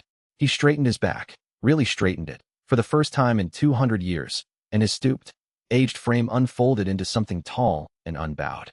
His eyes, perpetually rheumy, cleared to a sharp, cold silver. He reached inside himself and broke the seal. The pain was extraordinary, 180 years of suppressed cultivation roaring back to life like a river through a shattered dam. His meridian screamed. His spiritual core blazed. And the cultivation aura that erupted from Old Man Gu slammed into Xiao Fenghua like a tidal wave. Spirit severing. The 6th rank. 2 full tiers above core formation. Feng was staggered. His composure, his veteran's calm, his decades of swagger, all evaporated in the face of a power that could erase him from existence with a thought. He dropped into a defensive stance, but it was reflexive, not strategic. Against spirit severing, no defense would matter. You will turn around, Gu said, his voice resonant with spiritual authority, and you will go home. You will tell the Shao Patriarch that Qinghe village is under my protection. And if anyone from your clan returns with hostile intent, I will come to the Shao compound personally, and I will be significantly less polite. Fenghua's mouth worked. Who are you? I am Gu Tianren. You may know the name. The name hit harder than the aura. Gu Tianren, the vanished sage, a spirit-severing cultivator who had disappeared from the cultivation world 2 centuries ago. Legends had him dead, ascended, or sealed in an ancient tomb. No legend had him living as a village elder in a backwater hamlet, tending persimmon trees and drinking tea with a mortal schoolteacher. Fenghua ran. There was no other word for it. He abandoned his flying sword, abandoned his dignity, and fled on foot with the speed of a man who had just been reminded of his own mortality. Gu let the aura fade. The effort of breaking the seal, even temporarily, had cost him enormously. He felt the years crash back, his back curving, his eyes dimming, his knees buckling. He collapsed in the millet field, gasping. Changming found him 20 minutes later, drawn by a student who'd seen old Gu lying in the field. He knelt beside his friend, worry etched on his face. Gu Laosher, what happened? Are you all right? Overdid it, Gu wheezed. Chased off a stray dog. Big dog. Very big. You collapsed chasing a dog? I'm old. Help me up. Changming helped him home, brewed medicine tea, and insisted on sitting with him until his color improved. He told Gu's stories to pass the time. Old tales, the kind his grandmother used to tell. A story about a clever fish that taught the river a new way to flow. A story about a mountain that learned to sing from the wind. Gu, lying on his bed with his eyes closed, felt each story wash through him like warm rain. His sealed cultivation, damaged by the temporary breach, trembled and steadied. The stories carried healing frequencies, Tao truths about resilience, renewal, and the endurance of small things in the face of great forces. His recovery, which should have taken weeks, took 3 days. He never told Changming why. Chapter 18. Changming sat beside Gu's bed every evening, telling stories. It was what he did when someone was unwell. His grandmother had done it for him during childhood fevers, and it had always worked. Stories, he believed, were the best medicine. Not because they healed the body, but because they reminded the mind that the world was larger than the sickroom. He arrived on the first evening carrying a small clay pot of ginger broth, 2 cups, and the easy manner of a man who had nowhere more important to be. He set the pot on the bedside table, poured without ceremony, and handed a cup to Gu as though the old man were simply a neighbor dropping by for a visit rather than an ancient cultivator recovering from the catastrophic cost of breaking a 200-year self-seal. How are your legs? Changming asked. Still attached, Gu said. Progress. Changming sipped his broth. Do you want quiet, or would you like company? Story, Gu said, before he'd consciously decided to. The word came out raw, less a request than a confession. He hadn't asked anyone for a story in over a century. Changming didn't remark on the rawness. He simply set his cup down and began. Tell me about the golden carp, Gu said on the second evening, testing something. The golden carp was a famous cultivation parable, well known among cultivators, but not typically taught to mortals. Changming shouldn't know it. Oh, that's one of grandmother's favorites, Changming said, settling into his chair.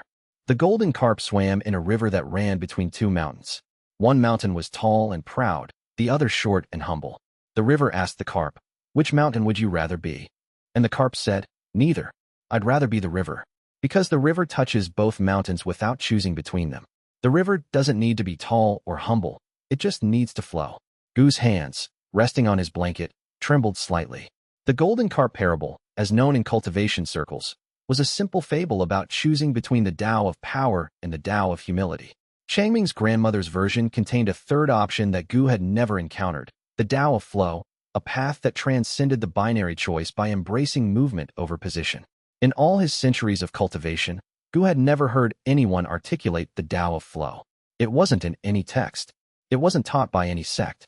And here it was, in a bedtime story told by a mortal's grandmother. Tell me another, he said hoarsely. Changming obliged. A story about a stone that dreamed it was water. A story about a tree that grew roots in the sky. A story about an old man who taught the wind to read. Each one was a simple tale, suitable for children, and each one contained Tao comprehension so advanced that Gu's spirit-severing cultivation couldn't fully process it. He tried, carefully, to analyze the mechanism. The stories operated on at least 4 simultaneous levels: the literal narrative, a moral layer, a philosophical layer, and something beneath all 3 that resisted categorization entirely. It was like trying to describe the taste of sunlight. The instruments of description were simply the wrong kind. Whatever the grandmother had embedded in these tales, it was not cultivation technique or encoded Tao text. It was something older than both, something that existed in the register of myth rather than the register of power. The healing frequencies continued to work on his damaged meridians as Changming talked. Each story carried a different resonance. The tale of the stone that dreamed of water worked on his physical body. The rigid, crystallized tissue around his broken self-seal began softening, cell by fractured cell. The tale of the tree with sky roots worked on his spiritual core, reminding his scattered chi that rootedness and aspiration were not opposites, but partners. The tale of the man who taught the wind, the oldest and strangest of the 3, worked on something Gu couldn't identify, somewhere between his cultivation base and his self. Your grandmother, Gu said at last, when Changming paused to sip tea. She told you all of these? Every night until I was 8. She had hundreds of them. I remember most, I think, the really good ones, anyway. He smiled. She said stories were how the world taught itself. Every story is a lesson waiting for the right student. She was right, Gu said quietly. She was right about most things. Changming topped off their cups. Outside, the night was still, the village sounds faded to nothing, the stars bright through the window. I used to ask her why she always told stories instead of just saying what she meant. She said, because the person who finds the truth inside a story owns it forever, but the person who's told a truth outright can lose it by morning. Gu closed his eyes. The simple wisdom of that sentence, a grandmother's observation about pedagogy, contained the entire philosophical foundation of the primordial teaching Tao.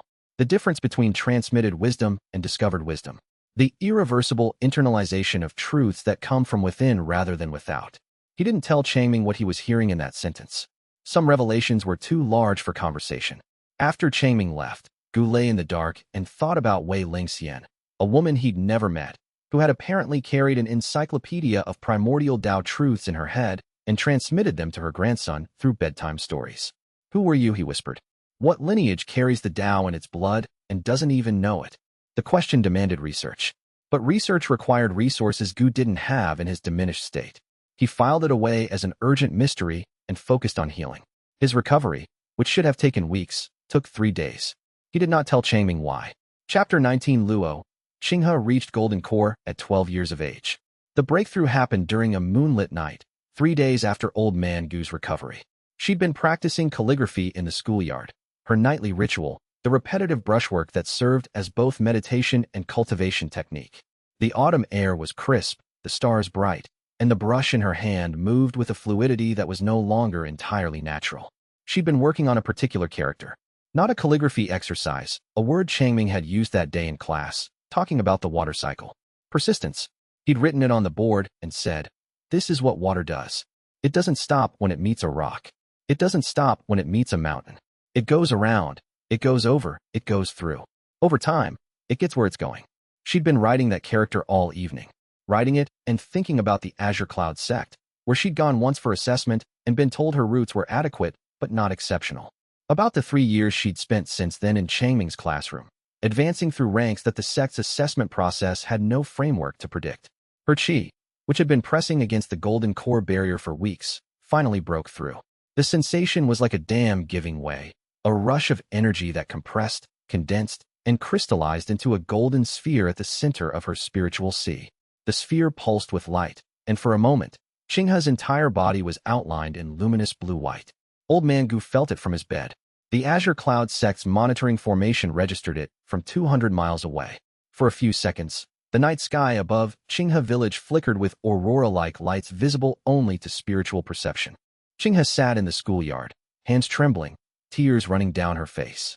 Not from pain, from understanding. The golden core breakthrough came with a deepening of Tao comprehension, and the comprehension she'd accumulated from Changming's lessons suddenly became fully available to her. She understood water. Not the concept, the truth.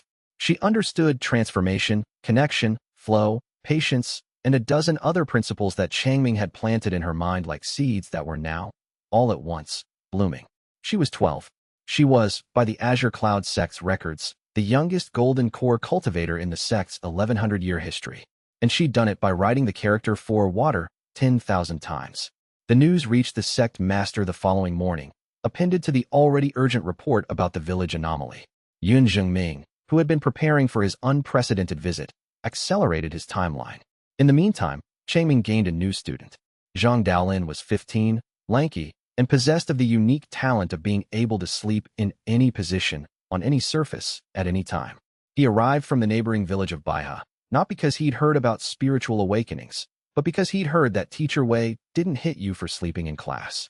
This was technically true. Changming didn't hit students for anything. He simply sat down next to sleeping students and began asking them questions in a gentle voice, which was, in its own way, far more effective. Daolin's actual reason for enrolling was darker than laziness. He had a father who drank and a father who hit, and these were the same father. School was somewhere else to be. The content of the education was irrelevant. What mattered was the 6 hours between dawn and noon when no one would scream at him. Changming, who had seen 100 variations of this pattern in his teaching career, recognized Daolin's flinches and his two quick apologies for what they were. He said nothing about it directly. That wasn't how you helped these children, but he made sure Daolin's desk was near the window, where the sunlight was best, and he always had an extra rice ball at lunch. "Welcome to Qinghe Village School," he told Daolin on the first day. "We're glad you're here." Daolin, who had been bracing for the usual demands, sit straight, pay attention, don't embarrass me, was so disoriented by genuine warmth that he forgot to prepare his defenses. He sat down, accepted a brush and ink, and waited for the lesson to start. Changming was teaching geometry that week. Not the dry, theoretical kind, practical geometry applied to the world. He drew shapes on the board: circles, triangles, squares, hexagons. "Shapes aren't just lines on paper," he said. "They're the language the world uses to build itself. Honeycombs are hexagons because hexagons pack together with no wasted space.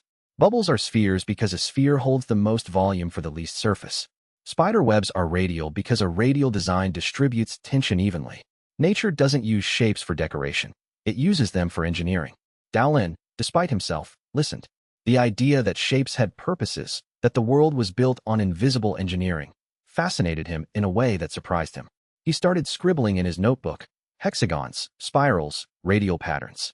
He didn't know it yet, but he'd just stumbled into the first foyer of the grandest mansion in cultivation, formation arts.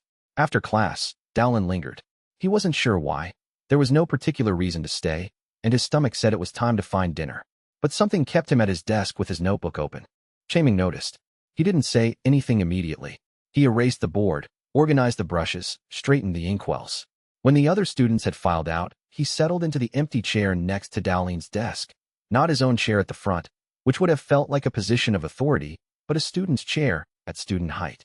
"That spiral you drew," he said, nodding at the notebook. "What made you add the second one?" Daolin looked at his page. He'd drawn 2 interlocking spirals, one clockwise and one counterclockwise, turning around a shared center point. He hadn't been thinking consciously about it. His hand had just moved. "I don't know. It looked like it wanted one." "Patterns do that," Changming said. "They suggest their own continuation. A good pattern has a kind of logic that pulls you forward. You can feel where the next piece should go before you think about it. That instinct is worth paying attention to." He reached for a spare piece of paper and drew the 2 spirals again, cleaner. "Watch what happens at the center." He extended both spirals inward. Where they met, the lines created a small enclosed space. A shape that was neither spiral nor triangle, but something in between, dynamic, a form defined by the motion that had produced it. "That's called a vesica piscis," Changming said. 2 circles intersecting. Or, the way you drew it, 2 spirals converging. The overlap is often more interesting than either of the original shapes. Daolin stared at the shape. Something about it made his neck prickle. He'd never seen a vesica piscis before, hadn't known the name existed, but the shape felt familiar, the way a forgotten dream feels familiar when something half-wakes you in the night. "I've seen this," he said. "Not drawn. Built. There's a ruined wall outside our village. The stones in one section are arranged like this." Changming's eyebrows rose. "Really? Old stones. Very old. My grandmother says they were there before anyone can remember. That would be worth looking at sometime." He handed the paper back to Daolin. "The people who built with those patterns understood something about how shapes work together. You might have a natural sense for the same thing. Don't ignore it." Dowlin walked home that evening with the paper folded in his pocket, running his thumb over the shape. He would later understand, when he was grown and the continent's greatest formation genius, that this had been the day someone first named what he was. Chapter 20. The Azure Cloud Sect Master arrived on the morning of the 7th day. Yun Zhengming descended from the sky without fanfare. No flashy techniques, no entourage. Just a middle-aged man in plain blue robes, landing softly on the outskirts of Qinghe village as though he'd stepped off a staircase rather than flown 300 miles. His suppressed aura was so tightly controlled that even old man Gu, from across the village, needed a moment to identify him. Then Gu felt it, the deep, tectonic pressure of a Tao manifestation cultivator, and went pale. "Sect Master," he whispered. He came himself. Zhengming had brought 3 attendants, all nascent soul, plus Yun Shiran, who had insisted on returning. They entered the village with the careful politeness of powerful people in fragile spaces, nodding to villagers, admiring the reconstructed schoolhouse. Chaming met them at the school door. "Welcome," he said. "You must be from Elder Lu's school. Please, come in. I was just about to start the afternoon lesson." Zhengming looked at this mortal man, medium height, kind eyes, chalk dust on his collar, and felt a curious prickle of something he hadn't experienced in centuries. Not spiritual energy, not Tao pressure, something simpler and stranger. Respect. "Thank you, Teacher Wei," he said. "I'd be honored to observe." They settled into the back of the classroom. Zhengming's attendants shifted uncomfortably, 3 nascent soul cultivators sitting in tiny wooden chairs, surrounded by children. Yun Shiran had warned them, but warnings couldn't truly prepare a person for what happened in Wei Changming's classroom. The lesson was geography. Changming unrolled a hand-drawn map of the continent, wildly inaccurate in its proportions, but vivid in its detail. He'd drawn mountains with character, rivers with personality, cities as little clusters of life. "Today we're going to talk about borders," he said. "Not the kind that kings draw. Those are just lines on paper. I mean the real borders. The border between a mountain and a valley, between a river and its bank, between the sea and the shore." He tapped the map where a mountain range met a plain. "Here, the Jade Ridge Mountains meet the Silverthorn Plains. Why do mountains stop and plains begin? Is there a wall? A fence? The rock changes," offered Fan Wei. "Good. The rock changes. But why does the rock change? Because the conditions change. Mountains exist where the earth is pushing upward. Plains exist where it spreads outward. The border between them isn't a line, it's a conversation. The mountain says, 'I go up.' The plain says, 'I go wide.' And where they meet, they negotiate." He drew a wavy line where mountain met plain. That negotiation creates the foothills. Not quite mountain, not quite plain. A space where both forces are present, where the rules of up and wide coexist. Borders aren't divisions. They're spaces of overlap, where 2 different truths learn to share territory. Yun Zhengming's hands began to tremble.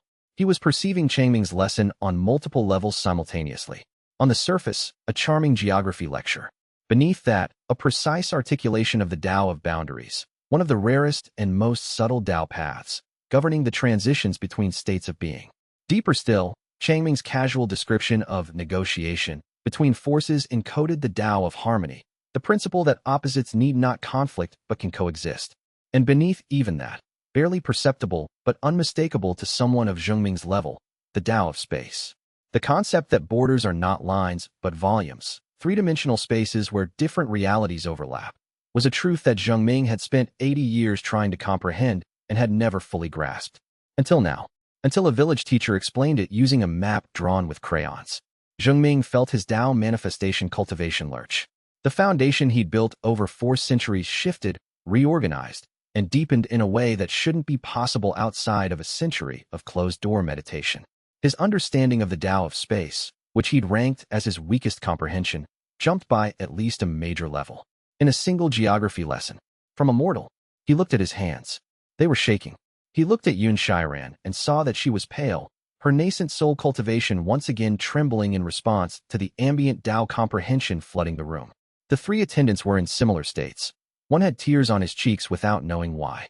Changming finished his lesson, assigned homework, draw your own border zone, and explain what negotiation is happening, and dismissed the class.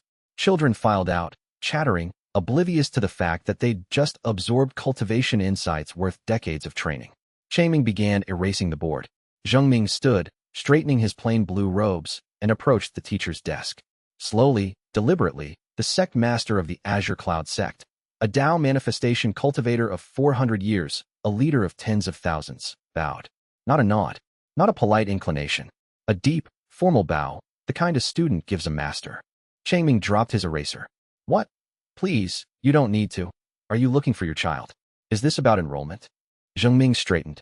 His eyes were bright with an emotion that he would later identify as awe. He clasped his hands behind his back to hide their trembling and said, with perfect composure, Teacher Wei, the Azure Cloud sect would be honored to support your school in any way you might need. Resources, funding, materials, name it, and it's yours. That's very generous. Are you the headmaster of your school? Something like that. Well, between colleagues, any contribution to education is welcome. Though I should warn you, we go through chalk very quickly. Zhengming almost smiled. Almost. He turned to his attendant and, in a whisper that was not meant for mortal ears but that Changming was already too far away to hear, said, This man is either the greatest cultivator alive or something far more terrifying. I want a permanent observation post here.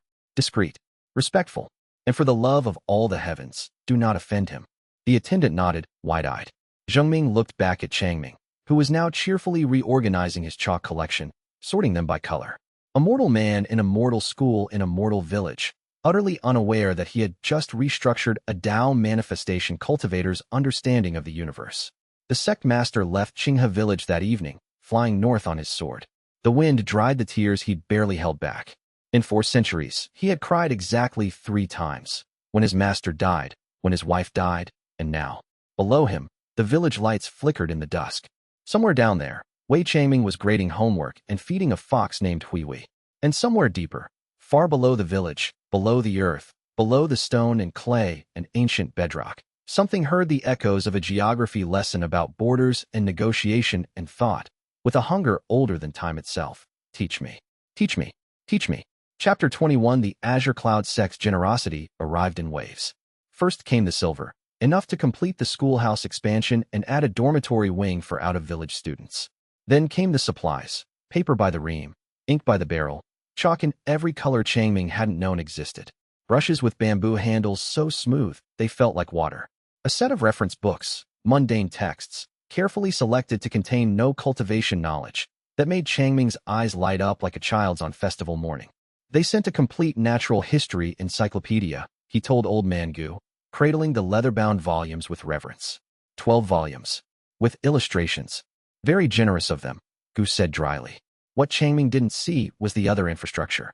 The Azure Cloud sect established a network of observation formations around the village, invisible to mortals, subtle enough that even Gu needed to look twice to spot them. 3 disciples, disguised as traveling merchants who decided to settle in the area, took up residence in the neighboring village of Baiha. They rotated shifts, monitoring Changming's lessons through spiritual sense and recording every fluctuation, every anomaly, every impossible thing. Sect Master Yun Zhengming also established a scholarship program, ostensibly a fund supporting rural education, actually a mechanism for channeling resources to Qinghe village without arousing suspicion. The program's administrator was a nascent soul cultivator pretending to be a bureaucrat, which was the most convincing disguise anyone had ever conceived, because bureaucrats and nascent soul cultivators shared the same dead-eyed stare. Qinghe, formally accepted as an Azure Cloud inner disciple, made good on her promise. She insisted on returning to visit Changming monthly, a condition the sect grudgingly accepted.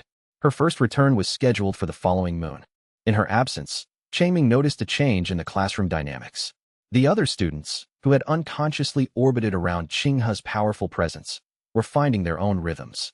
Shen Wuji, no longer in Qinghe's shadow, emerged as a natural leader, gruff, impatient, but unexpectedly protective of the younger children. Zhang Daolin, the perpetual sleeper, was paradoxically the most engaged student in geometry lessons, filling notebooks with patterns that grew increasingly complex. Teacher Wei, Daolin said one afternoon, approaching Changming's desk with uncharacteristic hesitation, I had a question about hexagons. Of course. You said hexagons packed together with no wasted space. But what if you alternate hexagons with triangles? Doesn't that create even more coverage? Changming's eyebrows rose. That's a very good question. Show me what you mean. Daolin laid out his notebook. He'd drawn a tessellation pattern, hexagons interlocked with equilateral triangles, forming a seamless mosaic.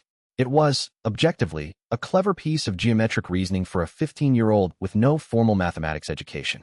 It was also, from a cultivation perspective, the foundational layout of a tier 3 defensive array, a formation that normally required 5 years of specialized study at a major sects formation department to even conceptualize.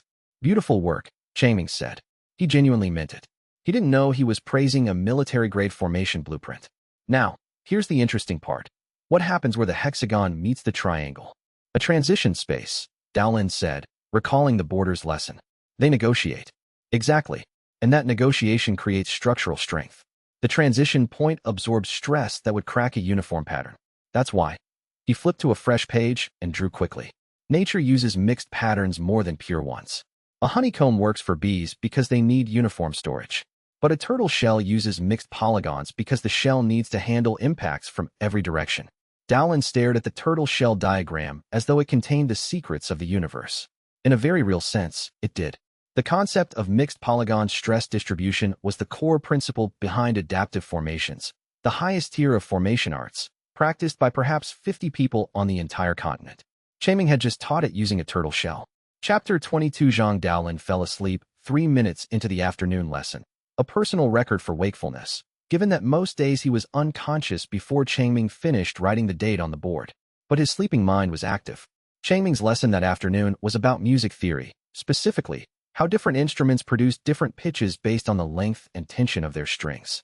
It was a lesson about resonance, about how objects respond to frequencies that match their natural vibrations. Every object has a frequency it wants to vibrate at, Changming explained to his awake students. A wine glass, a bridge, a bowstring. When an outside force matches that frequency, the object responds. Sometimes gently. A glass hums when you run a wet finger around its rim. Sometimes violently. A bridge can collapse if soldiers march in step, because their marching frequency matches the bridge's natural frequency. He demonstrated with 2 empty cups, tapping one and holding the other nearby. The second cup vibrated sympathetically. Resonance. The universe is full of it. Everything is vibrating, all the time. The question isn't whether things respond to each other. It's whether they're tuned to listen. Daolin's sleeping brain absorbed every word. That night, in the dormitory he shared with 3 other students, he woke at midnight needing to urinate.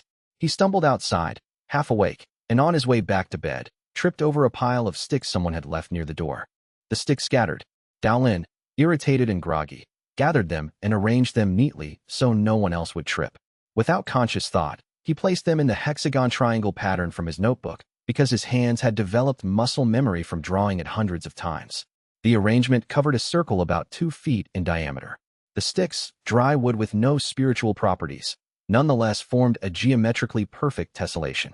And Daolin, whose fingers had been absorbing Changming's Tao truths about resonance and natural frequency for weeks, pushed the last stick into place with a tiny, unconscious pulse of intent. The formation activated. A dome of shimmering blue light erupted from the stick arrangement, covering Daolin's bed and approximately 4 feet of surrounding floor. The light was translucent, faintly humming, and impenetrable. When a night breeze pushed against it, the dome didn't budge.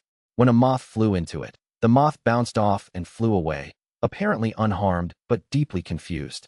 Daolin stared at the dome. The dome stared back, if domes could be said to stare. He reached out and touched it. His hand passed through from the inside.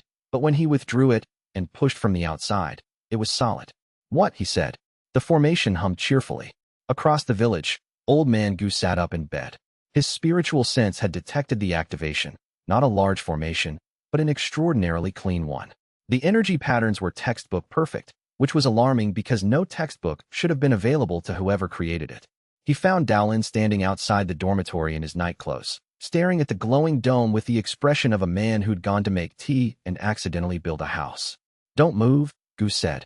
He knelt beside the formation, examining the stick arrangement with spiritual sight. His breath caught. A tier, 7 defensive array, created from dry sticks. By a 15-year-old boy. In his sleep. Tier, 7 formations required materials, spiritual jade, inscription silver, formation flags imbued with concentrated qi. They required knowledge, years of study, complex calculations, precise understanding of energy flow dynamics. They required power, a formation master at Tao manifestation or above to inscribe and activate. Daolin had none of these things. He had sticks and geometry homework. Did Teacher Wei teach you this? Gu asked, keeping his voice very steady. No, I just arranged the sticks so no one would trip. They were lying around. Gu dismantled the formation carefully, breaking the geometric pattern by removing a single stick. The dome flickered and dissolved. He gathered the sticks, tucked them under his arm, and said, "Go back to bed. We'll discuss this in the morning." He carried the sticks to his house, sat at his table, and reconstructed the pattern from memory. Without Daolin's unconscious Dao-infused intent, the sticks remained inert. Just sticks. The formation required both the geometric knowledge and the comprehension of resonance that Changming had implanted. Gu quietly dismantled the reconstruction and sat in the dark for a very long time. In the morning, he told Daolin the formation had been a static electricity phenomenon and suggested he keep his geometric experiments to paper. Daolin shrugged and went back to sleeping through lessons, absorbing cosmic truths in his dreams. Chapter 23. By the 7th month of Changming's tenure as a teacher who accidentally produced cultivators, his class had grown to 30 students from 5 surrounding villages. The expanded schoolhouse, now a proper building with real walls and a tiled roof, courtesy of the Azure Cloud Scholarship Fund, buzzed with activity from dawn to dusk. Changming organized the curriculum into a formal schedule: mornings for reading, writing, and arithmetic, afternoons for nature studies, which was his umbrella term for everything from ecology to astronomy to the philosophical discussions that students increasingly craved. "Why do we need to learn about fish?" asked Chun Bao one morning, who had developed a frost affinity since his awakening and preferred lessons about ice and cold. "Because fish teach us about adaptation," Changming said. "A fish in cold water develops a different body than a fish in warm water, but they're still both fish. The lesson isn't about fish, it's about how life reshapes itself to fit its environment while keeping its essential nature intact." 30 children absorbed this. 26 of them had active spiritual roots by now, thanks to months of Changming's Tao-saturated teaching. The 4 who remained mortal were no less valued in Changming's eyes. He taught them with the same care, the same warmth, the same invisible cosmic truth embedded in every sentence.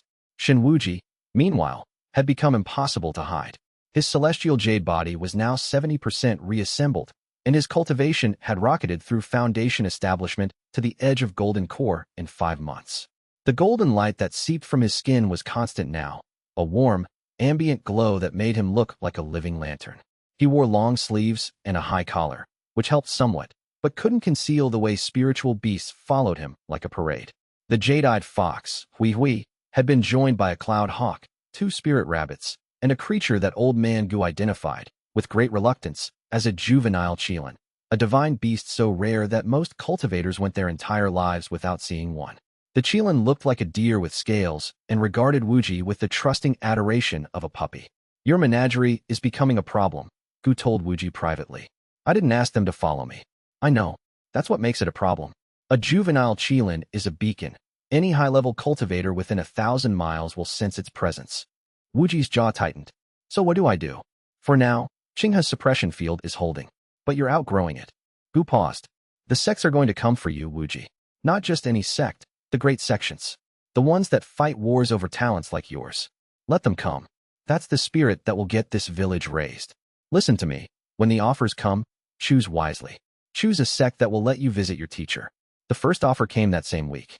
A recruiter from the Azure Cloud sect's inner division appeared, armed with information about an extraordinary youth with a divine constitution in the Iron Ridge region. Changming was asked to write a recommendation letter. A recommendation letter? For what? For Wuji's application to a prestigious academy, Gu translated. "Think of it as a boarding school for talented young people." Changming brightened. "Oh, like what Qinghe went to. Wonderful. Wuji deserves every opportunity." He sat down immediately and wrote, "To whom it may concern, Shin Wuji is one of the most determined students I have ever taught. He came to this school unable to walk and has, through his own extraordinary effort, rebuilt himself from the ground up. He is intelligent, fierce, loyal, and kind. Though he would deny the last quality vigorously, he struggles with trust, as anyone with his history would. But when he gives his trust, it is absolute and unshakable.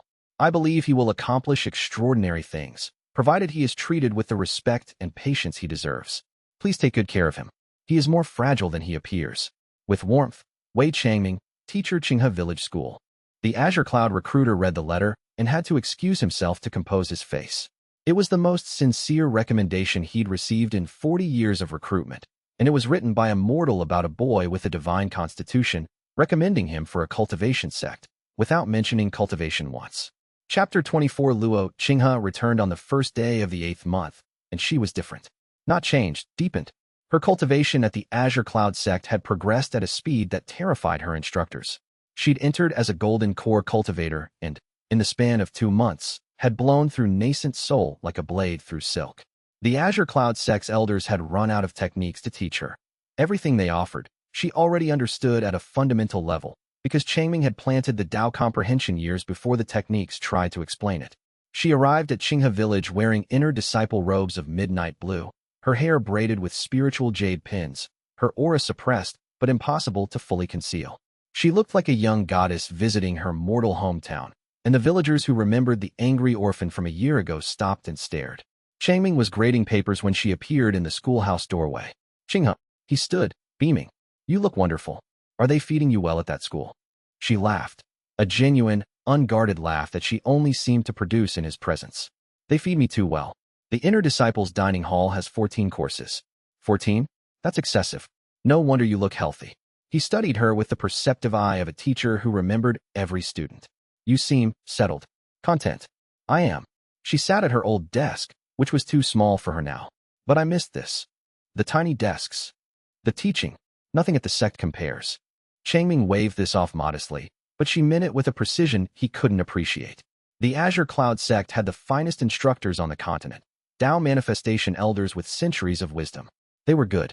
Changming was something else entirely. Sitting in his classroom felt like coming home to a warm hearth after wandering in the cold. She'd brought gifts, a set of brushes made from spirit beast fur, a jar of spirit spring water ink, and a packet of tea that she presented as "nice leaves I found." The tea was 1,000-year cloud mist, harvested from the sect's private gardens, worth approximately the annual income of a medium-sized city. Changming thanked her warmly and brewed a pot. The tea, infused with ambient spiritual energy, filled the classroom with a fragrant mist that enhanced the students' mental clarity for the rest of the day. "Lovely flavor," Changming said. "Where did you say you found this?" "Just around," Qinghe said. Later, walking with Changming through the village at sunset, she noticed something she hadn't before. Not something she saw, something she felt. Walking beside Changming, her nascent soul cultivation buzzed with a low, pleasant energy. The Tao in the air around him was tangible at her level, a gentle warmth that permeated every word he spoke, every gesture he made. Being near him was like sitting beside a campfire of pure truth. She looked at him, really looked, with the perception of a nascent soul cultivator. He was 29 now, still young, with the kind face and steady hands of a man who spent his life caring for others. No cultivation, no spiritual roots, no power whatsoever. And yet the universe bent around him like light around a star. She felt something shift in her chest that had nothing to do with qi. A warmth that was entirely mortal, entirely human. She recognized it with a clarity that her enhanced perception made impossible to deny. She loved him, not as a student loves a teacher, not as a daughter loves a father. She loved him the way a woman loves a man who is, without trying, the most extraordinary person she has ever met. She pushed the feeling aside with practiced discipline. He was her teacher. She was his student. The gap between them was improper, and she was still young. But the feeling, once recognized, could not be unfelt. She spent that evening on the porch of the dormitory, watching the stars come out. Her enhanced perception could see the spiritual energy in the sky, the faint Tao resonance that permeated even the cosmos, the deep structure that cultivation arts tried to work with. It was beautiful. The Azure Cloud sect had shown her that it was beautiful. But sitting on this porch, in this village, she could also feel the warmth that Changming generated, the ambient truth that surrounded everything he touched. She could see it in the spirit orchids on the windowsill, which had grown twice their natural size from months of ambient Tao energy. She could see it in Wuji, who was across the courtyard doing some sort of cultivation exercise with focused intensity, his golden-tinted qi more organized and powerful than it had been 2 months ago. She could see it in the newer students, the recent enrollees, who were only weeks in and already walking with the subtle straightening of posture that happened when a student began to understand something about their own worth. All of this was Changming, who would, if she pointed this out, say something modest and deflecting about how the students had done the work themselves. He was wrong and right at the same time. That was also one of the things she loved about him. Changming said, noticing her silence. "Everything all right?" "Everything's fine." She managed to smile. "Just happy to be home." He nodded, accepting this without probing, because he was also someone who knew when not to ask. They walked on in the comfortable quiet, and the stars came fully out, and the Tao resonance in the air was warm and plentiful, and Qinghe carefully placed her feeling in a space marked later and focused on being present in a moment that was exactly as good as it needed to be. Chapter 25 Blood Lotus Sect Master Duan Mo did not believe in miracles. He believed in power, leverage, and the systematic exploitation of resources. His rise to leadership of the Blood Lotus Sect, a cultivation organization that even other dark sects found distasteful, had been built on a simple philosophy: find what others cannot access, take it, and use it before they realize it's gone. The reports about Qinghe village reached him through a network of informants that spanned 3 continents. Immortal teacher producing cultivators. Students advancing at speeds that defied all known theory. A village that had birthed a golden core cultivator in under a year. Duan Mo was not interested in the students. He was interested in the mechanism. Whatever allowed Wei Changming to implant Dao comprehension into mortals was, if it could be extracted and replicated, the most valuable resource in the cultivation world. More valuable than heavenly tier spirit herbs. More valuable than ancient bloodlines. More valuable than anything. He sent a spy. The spy was named Ren Yu Wei, a Blood Lotus disciple at the Foundation establishment stage, trained in infiltration and intelligence gathering. He was 22, unremarkable in appearance, and possessed the useful talent of being completely forgettable. He arrived in Qinghe village posing as a traveler with a knee injury, limping convincingly. Changming offered him water and a seat in the shade. Rough road from Liuha, Rin said, rubbing his injured knee. Is there a healer in the village? Old man Gu knows some herbal medicine, but rest and water will do more good than anything else. Changming handed him a cup. Are you passing through? Thinking of staying a while. I heard this village has a good school. We do. Are you interested in education? Very much. Rin was invited to sit in on the afternoon lesson. His mission was simple: observe the teacher, identify the mechanism, report back. He expected to spend days or weeks decoding whatever technique Changming used. It took 1 hour. Changming's afternoon lesson was about the history of papermaking, how ancient craftsmen discovered that plant fibers, broken down and reformed, could create a surface that held ink and preserved knowledge. He described the process with the enthusiasm of someone who found everyday miracles in mundane things. Paper is destruction and creation in one process, he said. You take a living thing, a plant, and break it apart completely. Pulp it, reduce it to its basic elements. And then you give those elements a new form, a new purpose. The plant couldn't hold ink. The paper can. The transformation requires sacrifice, but the result is something greater. Ren Yue felt his cultivation base tremble. Not subtly, not gently. His foundation establishment cultivation, built through the Blood Lotus sect's methods of forceful qi absorption and spiritual coercion, was suddenly confronted with a truth about transformation that was fundamentally incompatible with its structure. Changming's lesson described transformation as sacrifice leading to greater purpose, an altruistic principle. The Blood Lotus methods were built on selfish extraction, taking without giving. The conflict between these two understandings created a resonance failure in Ren's cultivation. His qi circulation stuttered. His spiritual base, which had been solid, developed a hairline fracture. And through that fracture, Changming's Tao of transformation poured in. Ren gasped. He clutched his chest. For one terrifying, transcendent moment, he saw his own cultivation for what it was. A house built on a cracked foundation, strong-looking but fundamentally flawed.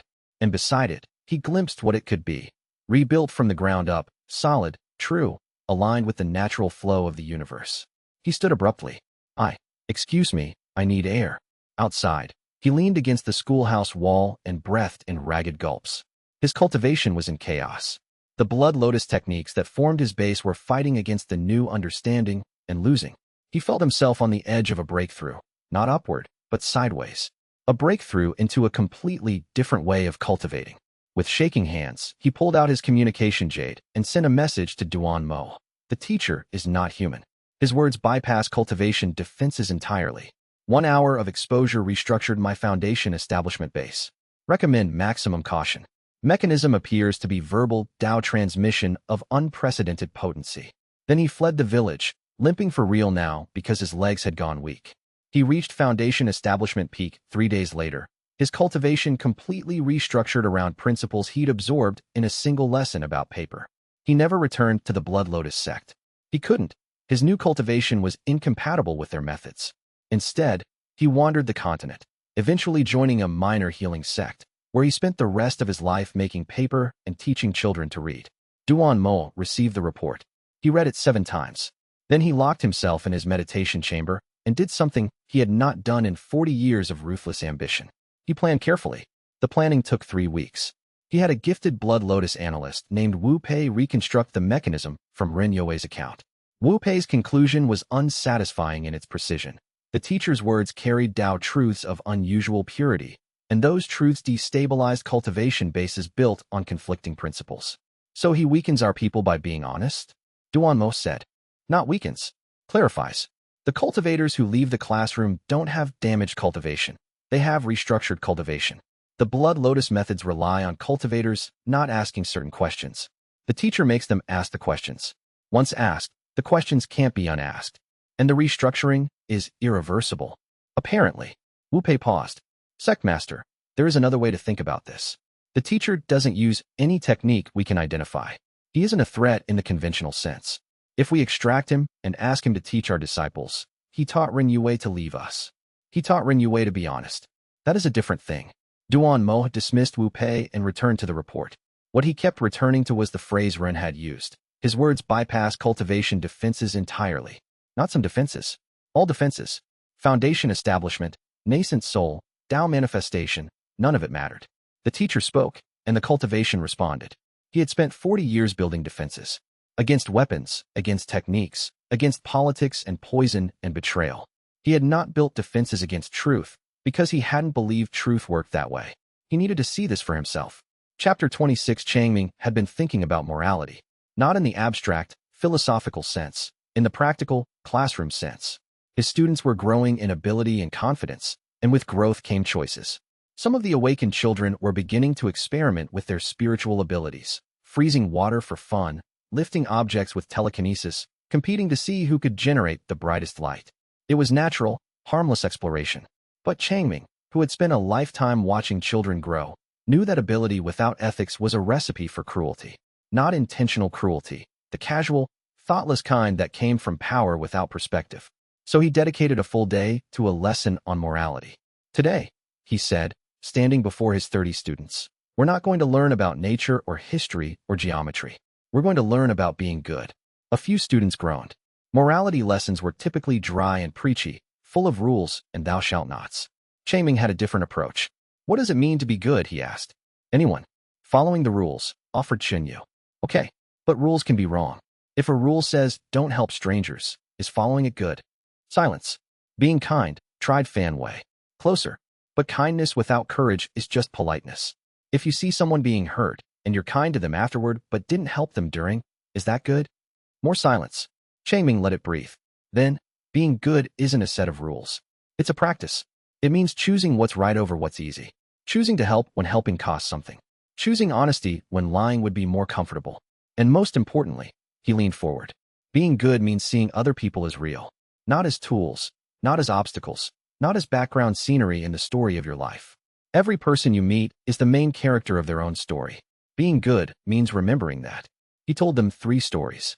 The first was about a farmer who gave his last grain of rice to a stranger, and the stranger turned out to be a king, and the king rewarded the farmer tenfold. Nice story, Changming said. Bad lesson. Goodness isn't an investment. The farmer should have helped whether the stranger was a king or a beggar. Being good because you expect a reward isn't being good. It's being strategic. The second story was about a warrior who refused to kill his enemy because killing was wrong. The enemy returned and destroyed the warrior's village. Also a bad lesson. Changming said, absolute rules without context aren't morality, they're rigidity. Sometimes protecting the innocent requires hard choices. The third story was simple. A child found a bird with a broken wing. The child couldn't heal the bird. The child stayed with the bird anyway, keeping it warm, talking to it, until the bird died. The child didn't fix anything, Changming said quietly. The bird still died. But the bird didn't die alone. And that, choosing to sit with someone else's pain, even when you can't solve it, that is what being good looks like. The classroom was completely silent. What Changming didn't know, what he couldn't know, was that his lesson on morality was implanting the Tao of virtue into every student present. The Tao of virtue was a legendary lost Tao path, referenced in texts older than any living sect, but never successfully cultivated in recorded history. It was said to make cultivators incorruptible, not by removing their ability to choose evil, but by giving them such a deep understanding of goodness that evil choices became literally unthinkable. 30 students absorbed the Tao of virtue that afternoon. 26 of them had active spiritual roots, and the Tao wove itself into their cultivation foundations like golden thread through silk. They would carry it forever, an unshakable moral core that no technique, no temptation, no corruption could erode. Shin Wuji, whose childhood had taught him that the world was cruel and power was the only protection, sat at his desk with tears running silently down his cheeks. The story about the child and the bird had cracked something open in him, a locked room in his heart that he'd sealed shut years ago, when he'd decided that caring was weakness. Changming's lesson told him caring wasn't weakness. Caring was the point. After class, Wuji approached Changming's desk. His eyes were red, his jaw tight, but his voice was steady. Teacher Wei. Yes, Wuji. I want to be strong. Stronger than anyone. But I don't want to be strong for myself. He looked at the ground. I want to be strong so no one gets hurt. Not like I got hurt. Changming studied him. Then he smiled. Not the bright, broad smile he gave the class, but a quiet, deep one. That, he said, is the beginning of real strength. Outside the window, old man Gu wept openly and was glad no one could see him.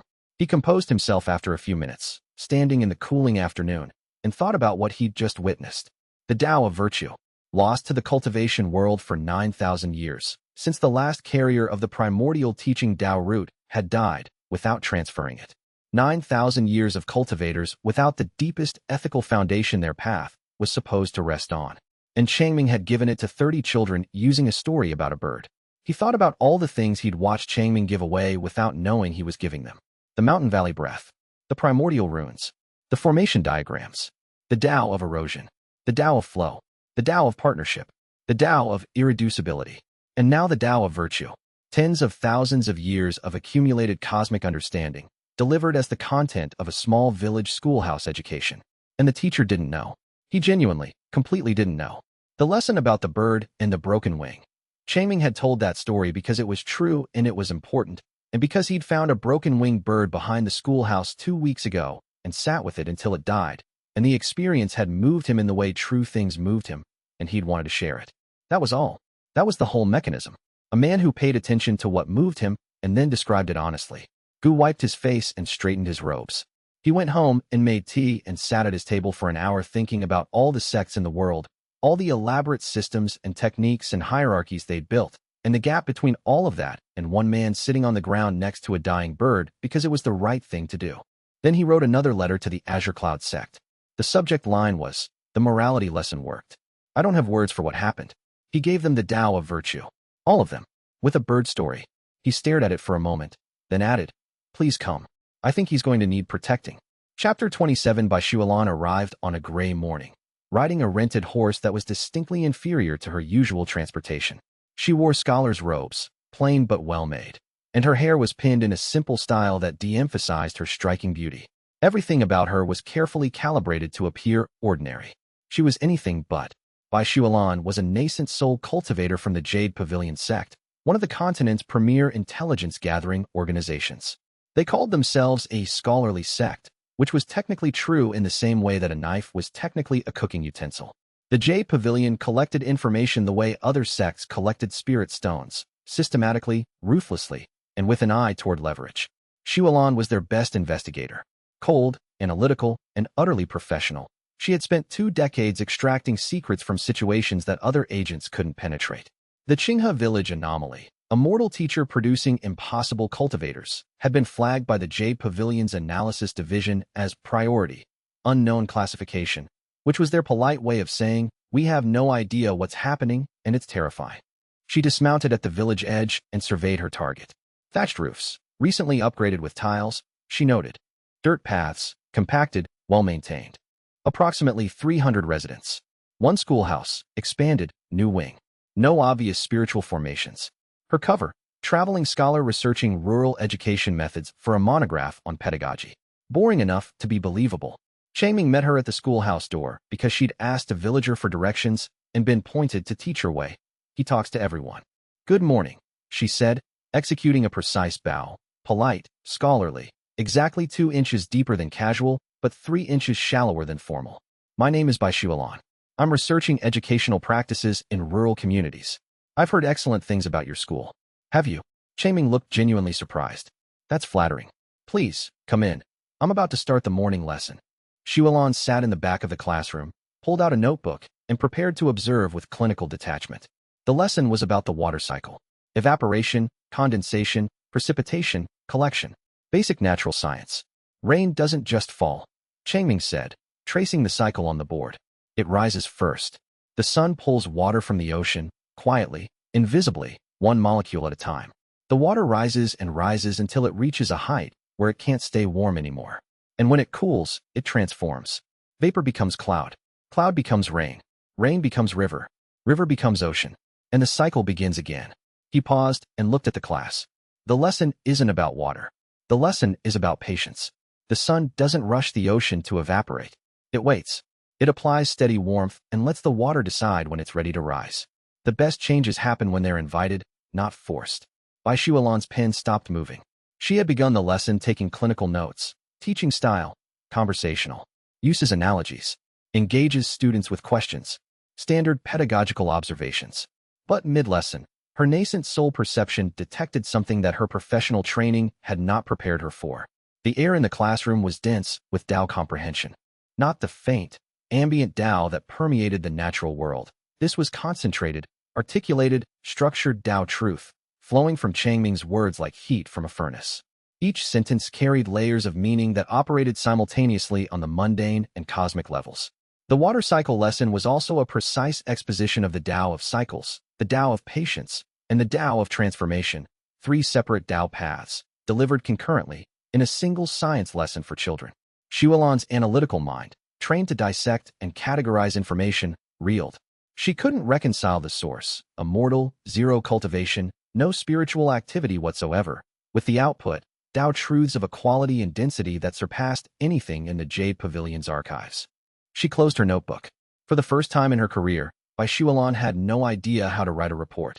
Chapter 28 Shualan stayed. Not because her mission required it. She had enough data for a preliminary report after a single class. She stayed because something about Changming's school had snagged her attention in a way that had nothing to do with intelligence gathering. She told Changming she wanted to study his methods in depth and asked permission to observe for several days. He agreed immediately and offered to lend her his natural history encyclopedia. Volume 7 is particularly good, he said. The chapter on migratory birds is fascinating.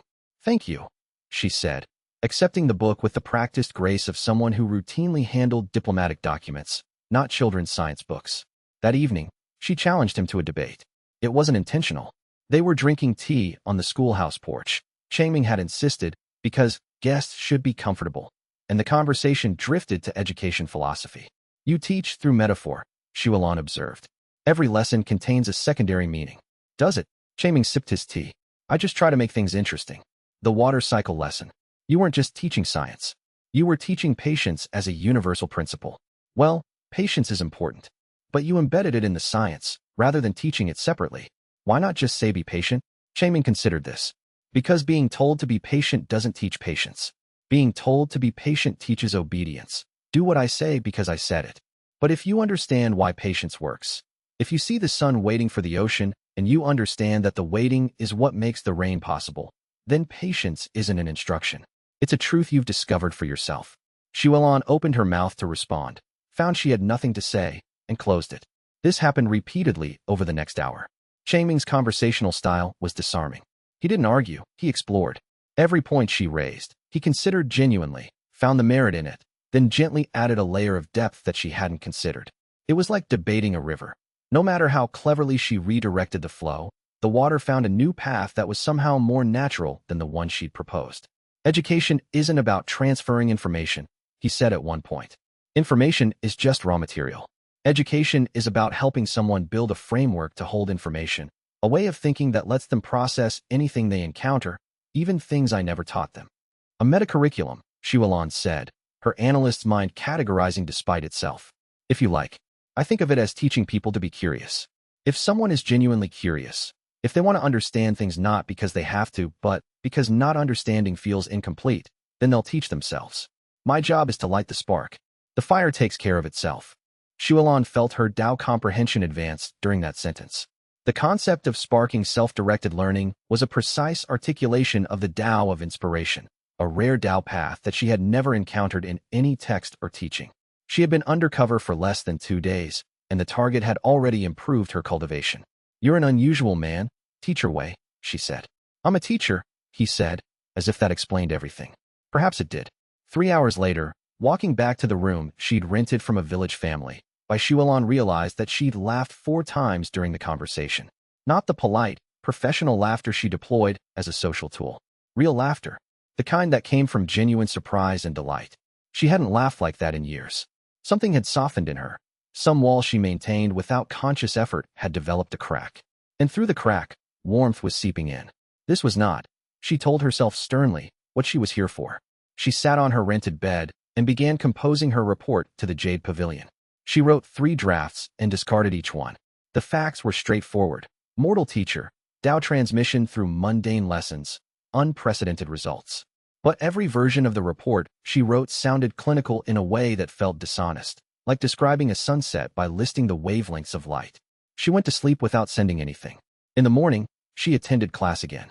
It was a lesson on mathematics, specifically, the relationship between odd and even numbers, taught to the youngest students via a game involving smooth river stones divided into 2 piles. Changming sat on the floor with the children, cross-legged, passing stones between groups and asking questions. Not explaining. Asking, what do you notice? What happens when we have one left over? Does it matter which stones are in which group? The children argued. They rearranged stones and argued some more. A girl named Mei, Changming's most opinionated student, a child whose confidence exceeded her years in the best possible way, declared firmly that it did not matter which stones were in which group, so long as there were the same number. Why? Changming asked. Because the stones don't care which group they're in. They're just stones. The number is the interesting part. Excellent, Changming said. That's called abstraction. When we care about the property, the number, and not the object, we can think much more clearly. Mei just discovered a principle that took mathematicians 1,000 years to formalize. Mei looked enormously pleased with herself. The boy next to her, who had been skeptical, tried to poke a hole in the theory and found, after 3 minutes of increasingly frustrated rearranging of stones, that he couldn't. Liang stood at the back of the classroom and watched the morning pass, and thought, he teaches them how to find things, not what to find. And the things they find are real. This, she thought, was what education looked like when it worked.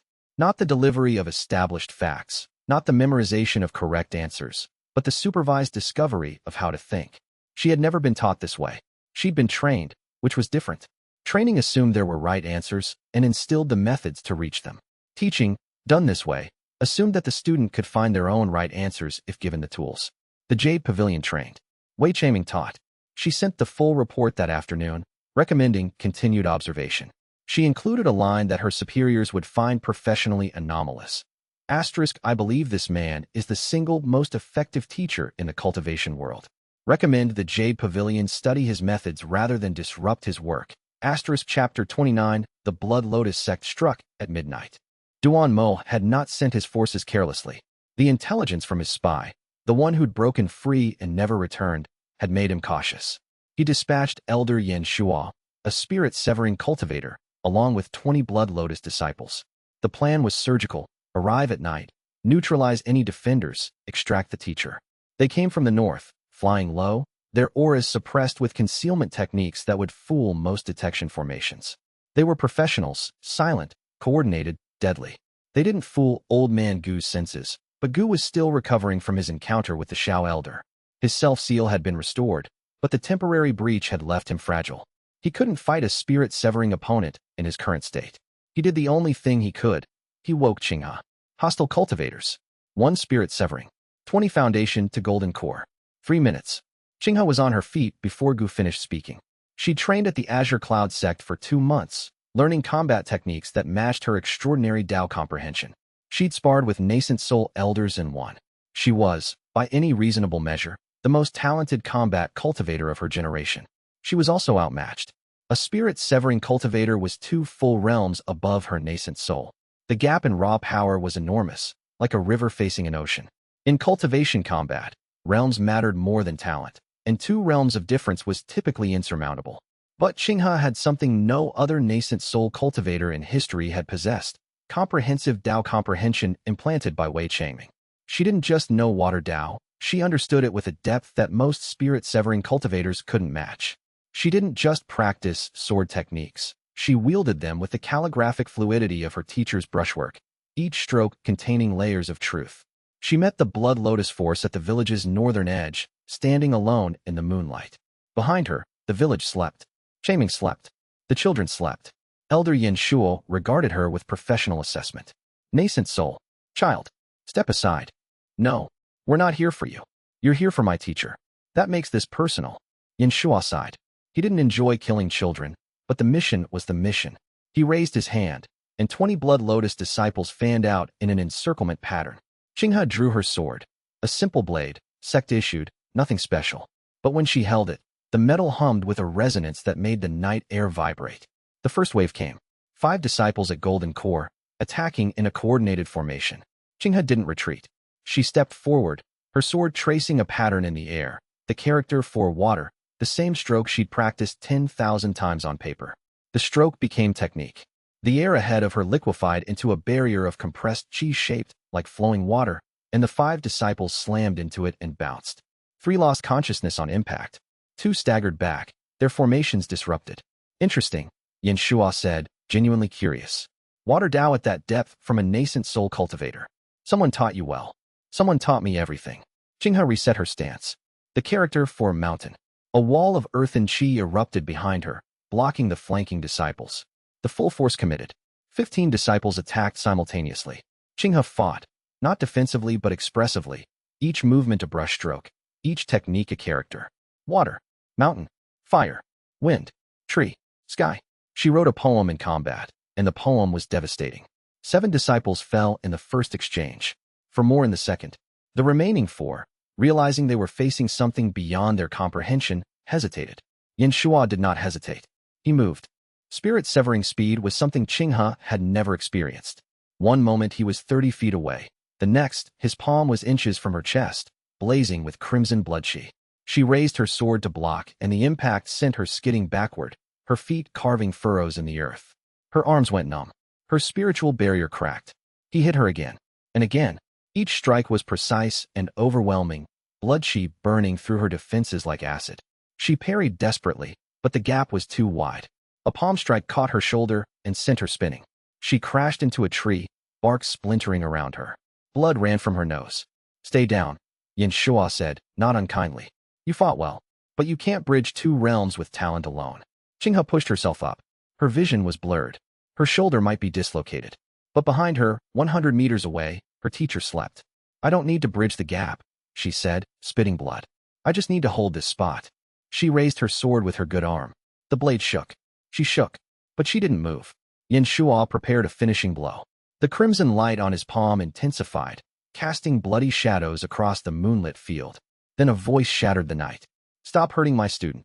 Chapter 30. Xianxia had woken to the sound of combat. Not the spiritual impacts, which were beyond his mortal hearing, but the physical ones. The crash of Xianxia's body against the tree, the crack of breaking bark. He'd run from his bed without thinking, without shoes, without anything except the terror of a teacher hearing one of his children in pain. He burst from the schoolhouse into the moonlit field and saw Xianxia, bloodied, broken, standing with a sword she could barely lift, and a man in dark robes with murder glowing on his hands. The words came from a place deeper than thought. Not a request, not a plea, a command from the core of who he was, a man who had dedicated his entire life to protecting children. Stop hurting my student. The primordial teaching Tao root, dormant in his mortal body for 29 years, pulsed. It wasn't cultivation. He generated no chi, manifested no technique, broke through no realm. What happened was simpler and more profound. His words, powered by absolute sincerity and the cosmic weight of the primordial teaching Tao, achieved what should have been impossible.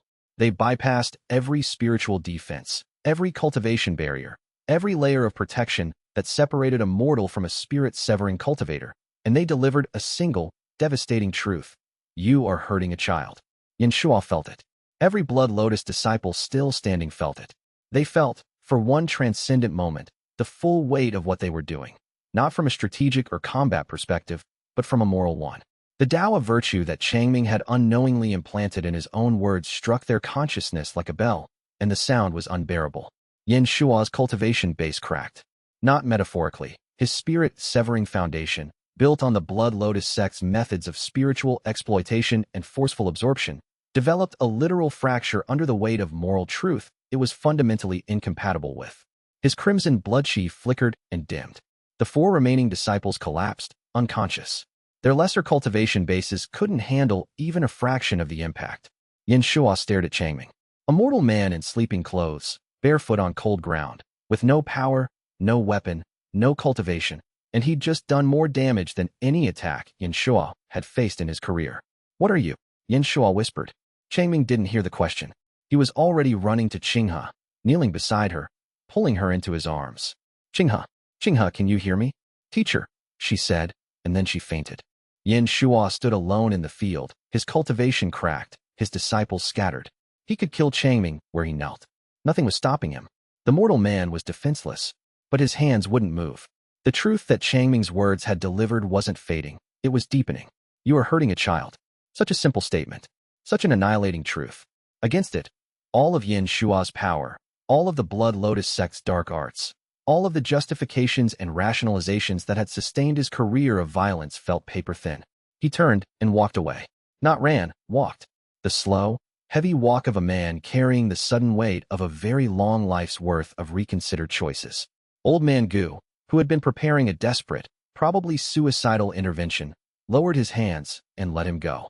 Some battles, he realized, didn't need to be fought with spiritual energy. Bai Shuilan watched from her rented room's window. She had been about to intervene herself. Her nascent soul cultivation was combat-capable, though inferior to spirit severing.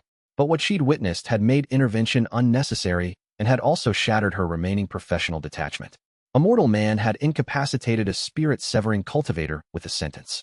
Not a technique, not an art, a sentence. She pulled out her communication jade and composed a message to the Jade Pavilion. Priority, existential. Anomaly exceeds all previous estimates. Teacher Wei unconsciously projected Tao-infused verbal technique, rivaling Heavenly Emperor-class mental attacks. No cultivation detected. Source unknown. Recommend immediate reclassification of situation from observation to critical. Further personal assessment required. Extending stay indefinitely. She put the jade away and watched Changming carry Qinghe into the schoolhouse, his face white with worry, his mortal arms straining under her weight. A man holding his wounded student, no different from any other frightened teacher in any other village in the world. Except that the universe was listening, and the universe was paying attention, and deep beneath the village, something that had been sleeping for 10,000 years had heard his voice and was now fully, irrevocably awake. Chapter 31. The aftermath of the attack settled over Qinghe village like dust after an earthquake, visible, pervasive, and impossible to ignore. Old Man Gu tended to Qinghe's injuries with a combination of herbal medicine and carefully rationed spiritual energy. Her shoulder wasn't dislocated but badly bruised, and her nascent soul cultivation, strained to its limits during the fight, needed time to stabilize. She lay on a cot in the back room of the schoolhouse, pale but defiant. "I held the line," she said when Changming sat beside her. "You held the line," he agreed, his voice rough. "And I'm proud of you, and furious at whoever sent those people. They came for you. I know. I don't understand why." She started to explain, cultivation, sects, the value of his teaching, but Changming shook his head. "Rest. We'll talk when you're better." He sat with her until she fell asleep, then went outside and sat on the porch. His hands were shaking. Not from the cold. The shaking was not fear, and it was not cold. It was the particular tremor of a person confronting the gap between the life they thought they were living and the life that was apparently actually occurring. He had thought he was a schoolteacher in a quiet village teaching children to write and count and wonder about the world. He had believed this with the comfortable certainty of a man who had examined his own life carefully and found it legible. Tonight his student had fought a supernatural battle outside his door while he slept. The hands that now shook against his knees were the same hands that had graded her calligraphy exercises last Tuesday.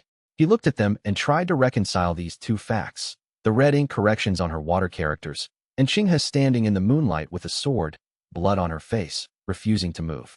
He could not reconcile them. So he sat and shook and let the sky lighten around him, and he waited. Bai Shuilan found him there. "Teacher Wei," she said quietly, "are you all right?" "No." He looked at his hands.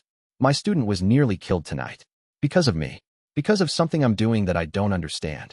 He met her eyes, and she saw something there she hadn't expected, not fear, but grief. "I never wanted to hurt anyone. I just wanted to teach." Shuilan sat beside him. The analytical part of her mind, the part that had been trained to exploit vulnerability, noted that this was an ideal moment to extract information.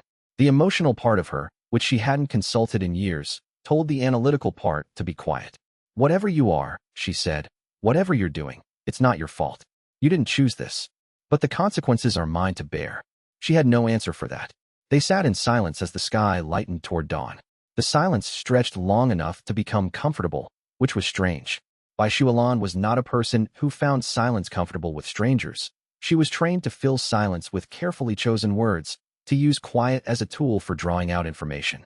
But the quiet beside this particular man felt different. It didn't demand to be filled.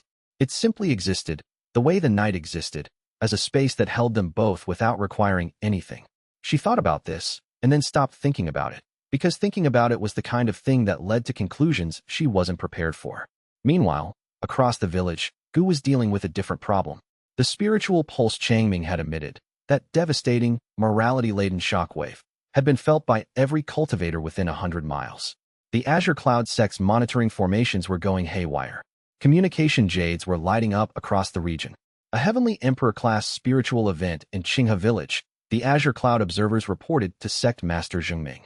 His grandmother had taught him the mountain valley breath as a child. She had called it an old exercise from when people understood their bodies better. He'd thought of it as a family quirk until he'd found references to it in Old Man Gu's cultivation texts. Oblique references, veiled in technical language, but unmistakably the same technique. His grandmother had known. Of course she had. She had always known more than she said. He taught it to his class. He had no way of knowing, and would not have believed if told, that he was delivering to 20 children a cultivation breathing technique of primordial origin that had healed a boy's shattered bones. He thought he was teaching them good health habits. Both were true, taught Wuji. What he didn't know, couldn't know, was that the health book had been his grandmother's, and like everything she'd owned, it contained encoded primordial Tao truth. The stretches weren't exercises. They were a primordial body refinement art, a cultivation technique so ancient that no sect in the world possessed it. It predated the modern cultivation system entirely, built on principles that were literally foundational to reality. The students followed along. Stretch, breathe, move. Arms up like growing trees. Arms down like settling water. Twist like the wind turning a corner. Root like a mountain finding its base. Within a week, the results were visible. The children, even the non-cultivating ones, developed a physical resilience that bordered on absurd. Little Mei fell out of a tree and bounced. Chen Bao arm wrestled a boy twice his size and won. Fan Wei, who had always been slight and delicate, accidentally bent a metal spoon by gripping it too hard during lunch. Changming attributed this to regular exercise and good nutrition. Zhang Daolin, who participated in the exercises with the same half-asleep compliance he brought to everything, made an innovation. He found the stretching sequence boring and started modifying it, adding transitions between movements that turned the routine into a flowing sequence rather than a series of static poses. His modifications, guided by his geometry-honed spatial awareness and his unconscious Tao comprehension of patterns, created something entirely new. "Teacher Wei," he said during the third week of morning exercises, "what if, instead of doing each stretch separately, we connected them? Like a circle." He demonstrated. The stretches flowed into each other seamlessly, each movement leading naturally into the next, the body tracing a continuous path through space. It was graceful, efficient, and, to anyone with cultivation sight, terrifying. Daolin had just invented a combat formation technique. The flowing movements traced a tier 5 array in three-dimensional space, using the practitioner's body as the formation flag.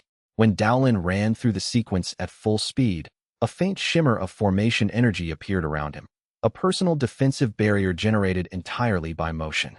Old Man Gu, watching from behind a tree, very carefully did not have a heart attack. Chapter 33 Luo Qinghe's monthly visits became the highlight of Changming's calendar, though he would have denied this if asked. He'd have said he was equally glad to see all his students. This was true, technically, but Qinghe's visits had a quality that the others didn't, a warmth, a rightness, like a puzzle piece settling into place. She arrived for her third visit carrying a basket of flowers. "From the sex gardens," she said casually. "I thought they'd brighten the classroom." The flowers were spirit orchids, the rarest variety, cultivated in the Azure Cloud sect's inner sanctum, watered with concentrated qi and nurtured by formation arrays. Each blossom contained enough ambient spiritual energy to power a minor formation for a year. A single stem was worth more than most cultivators earned in a decade. There were 12 stems in the basket. Changming didn't know any of this. He knew that spirit orchids were beautiful, that their purple-white petals were among the most striking in the floral kingdom, and that they smelled faintly of something he couldn't name. something that felt like warmth and clarity and the sensation of understanding something difficult for the first time. How lovely! Changming took the basket with genuine delight. He found a jar, filled it with water, and arranged the orchids on his desk with the practiced hand of a man who appreciated beauty. Purple and white, my favorites. Thank you, Qinghe. It's nothing, she said, her heart hammering. The flowers, placed in a jar of ordinary water in an ordinary classroom, did something no cultivation text predicted. Changming's primordial teaching Tao root, which permeated everything in his immediate environment, was irresistible to the spirit orchids. They drank the ambient Tao energy like parched plants in a rainstorm. Within hours, their blossoms doubled in size. By evening, they were producing visible spiritual mist, a soft, iridescent haze that filled the classroom and made the air taste like mountain spring water. The classroom became a minor spiritual nexus. Students who sat in class the next day found their mental clarity doubled, their chi circulation smoother, their comprehension sharpened. It was as though someone had cleaned a window they hadn't known was dirty. Everything was suddenly clearer. Changming noticed the mist. Must be the morning humidity, he said, opening a window. Qinghe, sitting at her old desk during her visit, absorbed the enhanced ambient Tao with the efficiency of a nascent soul cultivator in an optimized cultivation environment. Her advancement, already terrifying, accelerated further. But she wasn't thinking about cultivation. She was watching Changming teach, the way he moved, the way he spoke, the way his face lit up when a student understood something. He was 29, gentle-featured, with the kind of quiet strength that didn't announce itself but revealed itself in small moments. Carrying books for a struggling child, repairing a desk with patient hands, standing in front of a spirit-severing cultivator to protect his student. The warmth in her chest had become a fire. She couldn't extinguish it, and she was running out of reasons to try. After class, she found him at the well, drawing water. "Teacher Wei," she said, "I have a question. Always happy to help. It's not about lessons." She twisted her hands together. "Do you ever think about the future? About what you want beyond teaching?" He considered this. "Not often. Teaching feels like what I'm meant to do. But sometimes," he smiled at the horizon, "sometimes I think it would be nice to not do it alone. To share it with someone." "Share it with someone," Qinghe repeated softly. "A partner. A companion. Someone who understands what the school means to me." He looked at her. "Why do you ask?" "Just curious," she said, and changed the subject before her face betrayed her. Chapter 34. The day Shen Wuji left Qinghe village for the divine martial hall was the quietest day Changming could remember. Wuji had reached nascent soul at age 14, a record that would have made him the most sought-after recruit in the continent even without his divine constitution. The divine martial hall, one of the three supreme sects alongside the Celestial Sword sect and the Jade Moon Palace, had sent their Vice Hall Master personally to extend the invitation. The Vice Hall Master was a true immortal, which caused Old Man Gu to nearly swallow his own tongue. The recruitment process was formal: assessment, testing, contract negotiation. Wuji endured it with the stoic patience of someone who'd survived worse than paperwork. Changming had spent the week before the departure doing what he always did when he didn't want to think about something: teaching. The lessons had been about rivers and their destinations, about seeds that traveled far from the tree that dropped them, about how birds learned to navigate by stars and were never truly lost because home was not a fixed place but a direction you carried inside yourself. He hadn't been subtle. He hadn't tried to be. But when the time came to leave, Wuji's composure cracked. He knelt before Changming in the schoolyard. Not the casual kneeling of a student receiving instruction, the full, formal kneeling of a disciple acknowledging a master, forehead to the ground, hands flat on the earth. "Teacher Wei," Wuji said, his voice rough, "I swear a Tao oath. By my soul, my constitution, and every truth you have taught me, I am your student, today and forever. No master I take will outrank you. No loyalty I pledge will supersede the one I owe you. Wherever I go, whatever I become, I will come when you call and stand where you stand." Changming, embarrassed and moved in equal measure, tried to pull him up. "Wuji, this really isn't necessary. You don't owe me." But the oath was already spoken, and it was not a mere human promise. A Tao oath, spoken by a nascent soul cultivator with a divine constitution, was a binding contract with reality itself. The heavens heard it. The earth recorded it. The Tao inscribed it into the fabric of the universe like words carved in stone. The effect was immediate and cosmic. The sky above Qinghe village darkened. Lightning flickered among the clouds, not natural lightning, but heavenly tribulation lightning, the universe's acknowledgement that something of significance had occurred. The ground trembled. Spiritual energy surged. Every heavenly emperor in existence felt it. 9 beings of unfathomable power, scattered across the cosmos, simultaneously turned their attention to a tiny village in the Iron Ridge Mountains. They felt the weight of the oath, a nascent soul divine constitution binding itself to a mortal, and they felt the anomaly of it. No mortal should be capable of inspiring that kind of oath. No mortal's existence should register on the cosmic scale that a Tao oath invoked. And yet, in the Azure Cloud sect, Yun Zhengming closed his eyes and thought, it's accelerating. In the Celestial Sword sect, Feng Qianquan looked east and thought, so the old voice in the deep was right. Something is waking. In a place that was not a place, Heavenly Emperor Zhen Wuyan opened his eyes from a millennium of meditation and thought, what is happening in that village? Changming, standing in the schoolyard, felt only the wind and the peculiar sensation of being thoroughly embarrassed. Wuji, he said finally, just study hard. Eat your vegetables. And write to me. I want to know how you're doing. Wuji stood, eyes red but chin raised. I'll write every month. Good. Changming hesitated, then hugged him. The fierce, brief hug of a man who didn't know how to say goodbye to a child he'd come to love. I'm so proud of you. Wuji left with the Divine Martial Hall delegation, walking on legs that had been broken and remade, carrying a golden constitution that had been shattered and reassembled, sustained by a mortal teacher's love that he would carry for the rest of his extraordinarily long life. Changming watched until the delegation disappeared into the mountain pass. Then he went back to the classroom and taught the next lesson. His voice only cracked once. Chapter 35. The convergence began on a Tuesday. 3 delegations arrived at Qinghe village within hours of each other, each claiming priority, each representing a different sect with different interests.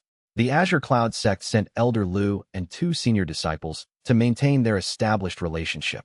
The Jade Pavilion sect dispatched a formal envoy to register their scholarly interest in the educational anomaly.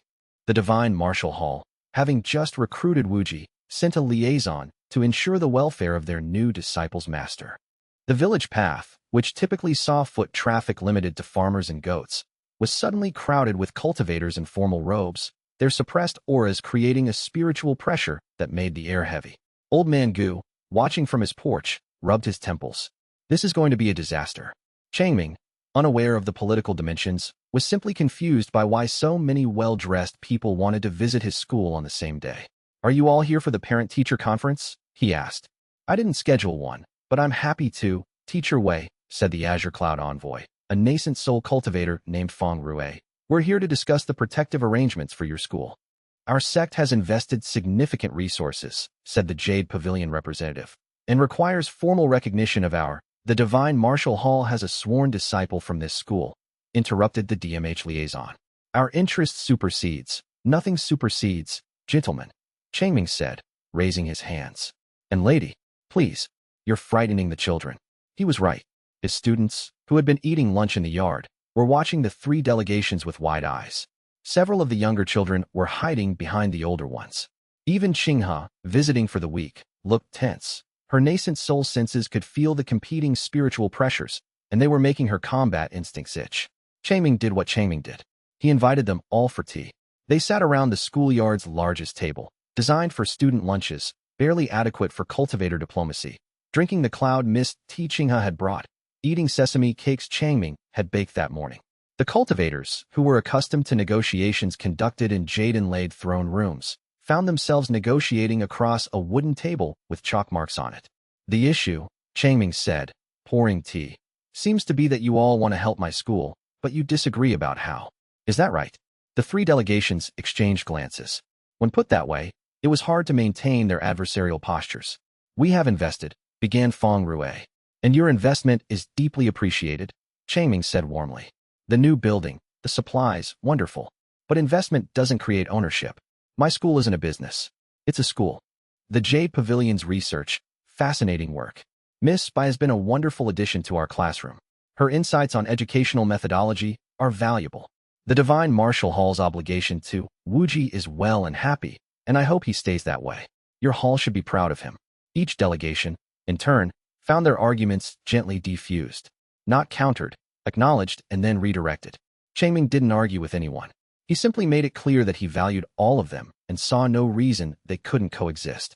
Here's what I propose, he said. All 3 of your organizations are welcome to support the school. The Azure Cloud sect provides resources. The Jade Pavilion provides research and scholarly exchange. The Divine Martial Hall provides security, I suppose, given recent events. He paused. In return, you share what you learn from each other. An alliance of education, if you will. No one owns the school, but everyone benefits from it. The three delegations looked at each other. What Changming had just proposed was, in political terms, a three-sect alliance, an agreement of mutual cooperation between three major cultivation powers, brokered over sesame cakes by a mortal teacher who thought he was resolving a scheduling conflict. That's acceptable, said Feng Rue slowly. The Jade Pavilion agrees in principle, said the representative. The hall will consider it, said the liaison, who was privately composing a message to his superiors that began, "You won't believe this." Changming beamed. Wonderful. Now, if you'll excuse me, I have a lesson on volcanic activity in 10 minutes. You're all welcome to stay. None of them stayed. The lesson on volcanic activity would have restructured their cultivation foundations, and they weren't ready for that. Chapter 36 by Xuelan's cover was beginning to feel less like a disguise and more like a confession. She'd been in Qinghe village for 3 months. Her original mission, investigate, assess, report, had been completed within the first week. Everything she'd sent to the Jade Pavilion since then had been a variation of anomaly persists, further study required, which was intelligence speak for, I don't want to leave. The truth was simpler. She liked it here. She liked the classroom, with its chalk dust and ink stains and the spirit orchids that made the air shimmer. She liked the students, their noise, their questions, their ungraceful enthusiasms. She liked the village, with its rhythms of planting and harvest, its gossip and generosity. And she liked Changming. This was the part she couldn't put in a report. The Jade Pavilion trained its agents to be objective, detached, analytical. They did not train them for what happened when the subject of their analysis was a man who set aside his own breakfast for a student who'd skipped hers, who stayed up past midnight grading papers by candlelight, who remembered every child's birthday and favorite subject and deepest fear. Bai Xuelan was, for the first time in her professional life, compromised. She tried to diagnose the compromise with the same clinical precision she applied to everything else. Was it the teaching? The Tao comprehension she was absorbing secondhand from every lesson she sat through? The ambient environment of the classroom, saturated with Changming's primordial teaching route, which worked on everyone who spent time in it. These were possible explanations. Clean, external, professional. But when she sat alone in her rented room and tried to write a report using only those explanations, the report felt false. Because the truth, the thing she couldn't analyze away, was that Wei Changming saw her. Not as an investigator, not as an anomaly source, not as a complication to be managed. He saw a person. He asked her opinion on lesson plans with the same attentive interest he gave students' essays. He saved her the good chair. He argued with her about pedagogy with genuine enthusiasm and then conceded gracefully when she made a better point. He treated her, in every small daily way, as though she were exactly as valuable as anyone else in the room. No one had treated Bai Xuelan as a person in a very long time. She made a decision on a cool autumn morning, standing in the schoolyard watching Changming teach calligraphy to a 5-year-old with more enthusiasm than motor control. "Teacher Wei," she said after class, "I need to tell you something." He set down his chalk. "Of course. I wasn't entirely honest about why I came here." She took a breath. "I'm not just a traveling scholar. I was sent by the Jade Pavilion sect to investigate you, to determine the nature and source of your abilities." She watched his face for shock, anger, betrayal. What she got was a mild head tilt and a thoughtful nod. "I wondered," he said. "You wondered? You're too sharp to be just a scholar. And you take notes in code. I noticed the symbol substitutions." He smiled. "I assumed you were evaluating the school for some kind of accreditation. I hoped we'd pass." She stared at him. He'd known she was investigating him, and his reaction was hope that he'd meet her standards. "You pass," she said, and her voice cracked on the word. That afternoon, she sent a final message to the Jade Pavilion sect, resigning Intelligence Commission effective immediately, remaining in Qinghe village in civilian capacity. "Will maintain informal contact per standard protocol." Bai Xuelan out. The Jade Pavilion's response was a single word: understood. They'd been expecting it.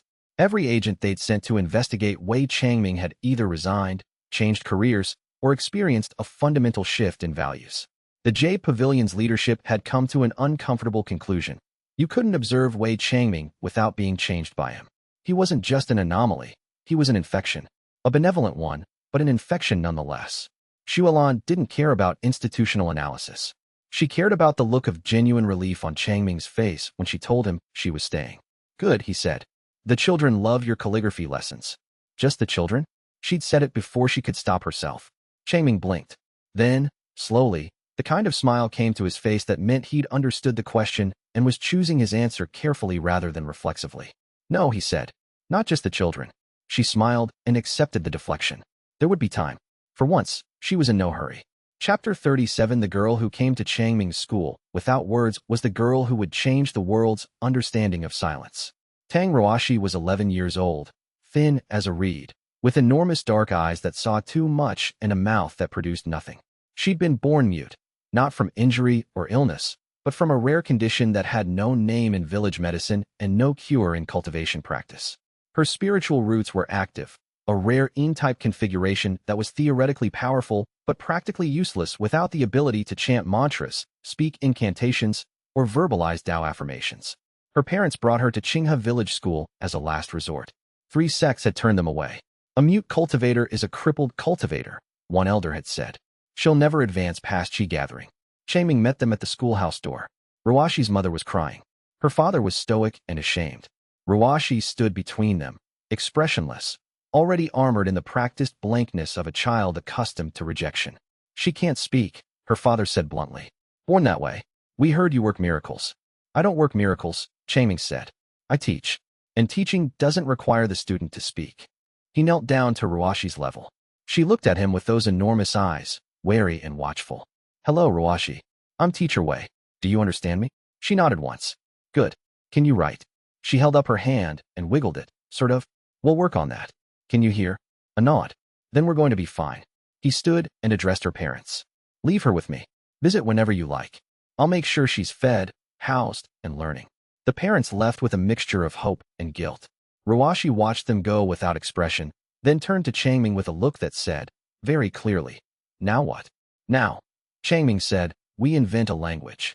Over the following weeks, Changming developed a sign language system for Ruoshi. Not an existing sign language, he'd never encountered one, but a new system, built from scratch, tailored to her needs. Each sign was paired with a character, a hand shape for water, a gesture for mountain, a movement for sky. He was meticulous. Each sign had to be intuitive. The hand shape should suggest the meaning. The way the characters' brush strokes suggested the Tao of the thing they represented.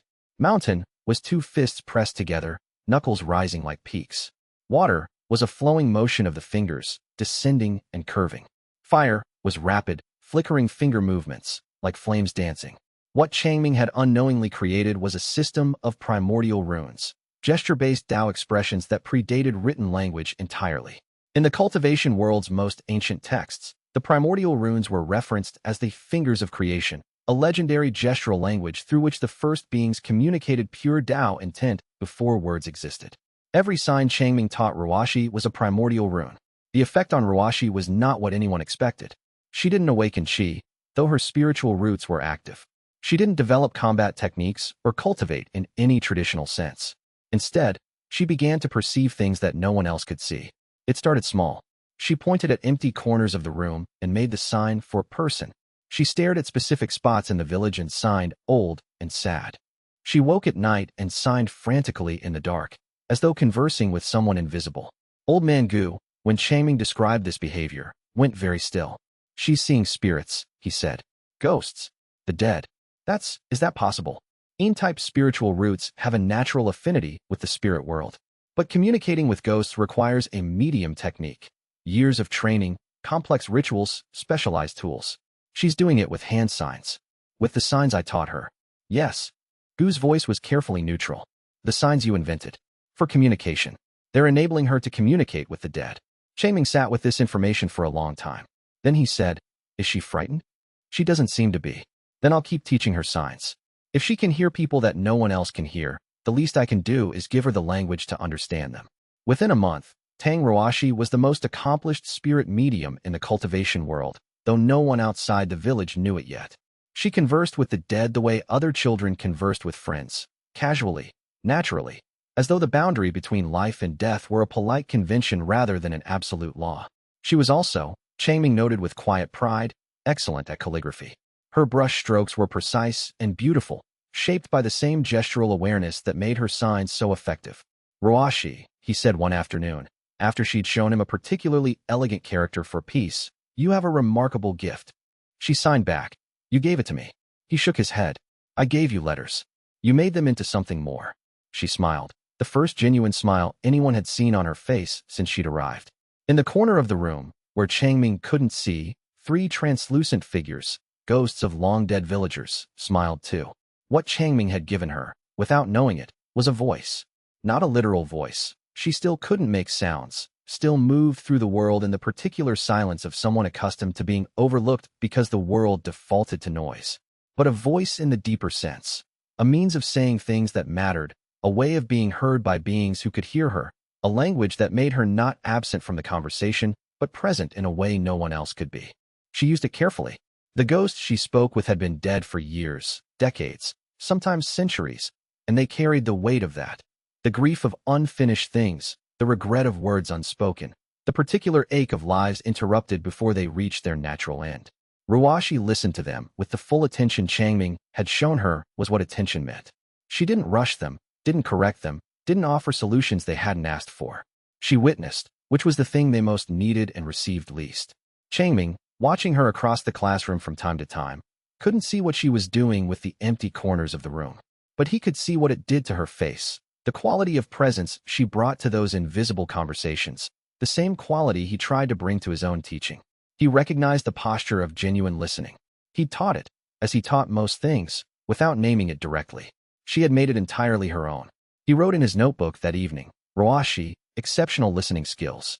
Should explore how to apply this to the language curriculum.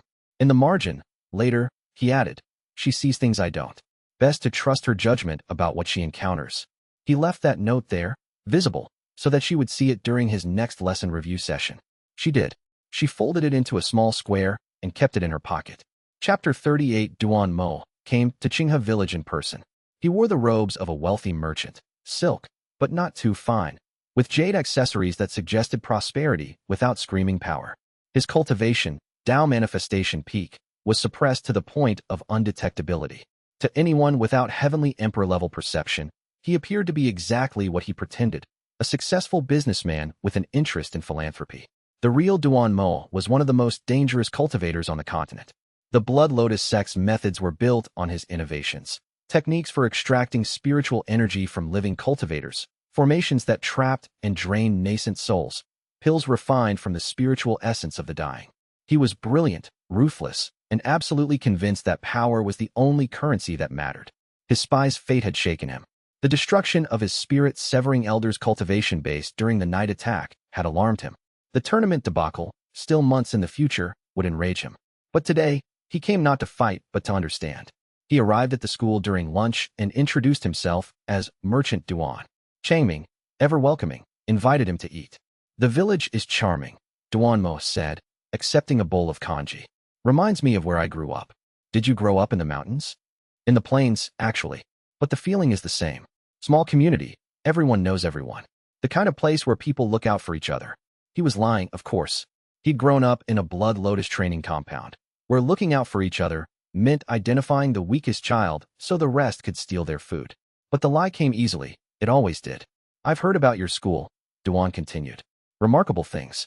Talented students, innovative teaching. I'm in a position to provide substantial funding, if you're interested.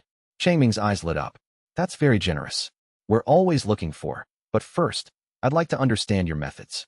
May I sit in on a lesson? Of course. Afternoon session starts in an hour. During the hour, Duan Mo walked the village, mapping its layout, assessing its defenses, minimal, cataloging its residents, mostly mortals, a few low-level cultivators, one suppressed presence he couldn't identify, Old Man Gu, whose concealment was better than expected. He noted the azure cloud monitoring formations, crude by his standards, but present, and the faint traces of the 3-sect alliance's protective agreements. He also noted the spiritual density of the air around the schoolhouse. It was elevated, not dramatically, but noticeably, like the difference between breathing at sea level and breathing on a hillside. The spirit orchids on Changming's desk were the obvious source, but Duan's refined senses detected an underlayer of Tao energy that had nothing to do with flowers. It was coming from Changming himself, a constant, unconscious emission of Tao truth, radiating from him like heat from a coal. Not qi, not spiritual energy, something he had no classification for. The afternoon lesson was about ethics, a continuation of the morality curriculum that Changming had been developing.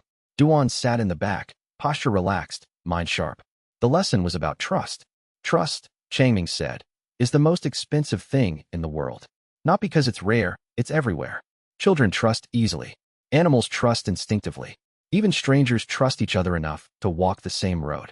Trust is expensive because breaking it costs everything. Duan Mo listened with analytical detachment. The lesson was simple: trust good, betrayal bad. And he'd heard variations of it from 100 morality lecturers, all of whom he'd robbed or killed. But Changming's version wasn't a lecture. It was a description of reality, delivered with the same matter-of-fact precision as his science lessons. He described trust as a structural force, the thing that held communities together, the way molecular bonds held stone together. Without trust, societies dissolved into individual atoms, each one alone, each one vulnerable. Duan felt the first tremor in his Tao foundation. The concept of trust as structural force resonated with his own understanding of power, but it resonated wrongly, like a song played in the wrong key. His cultivation was built on exploitation, on taking without trust, on accumulating power by dissolving the bonds between others and hoarding the fragments.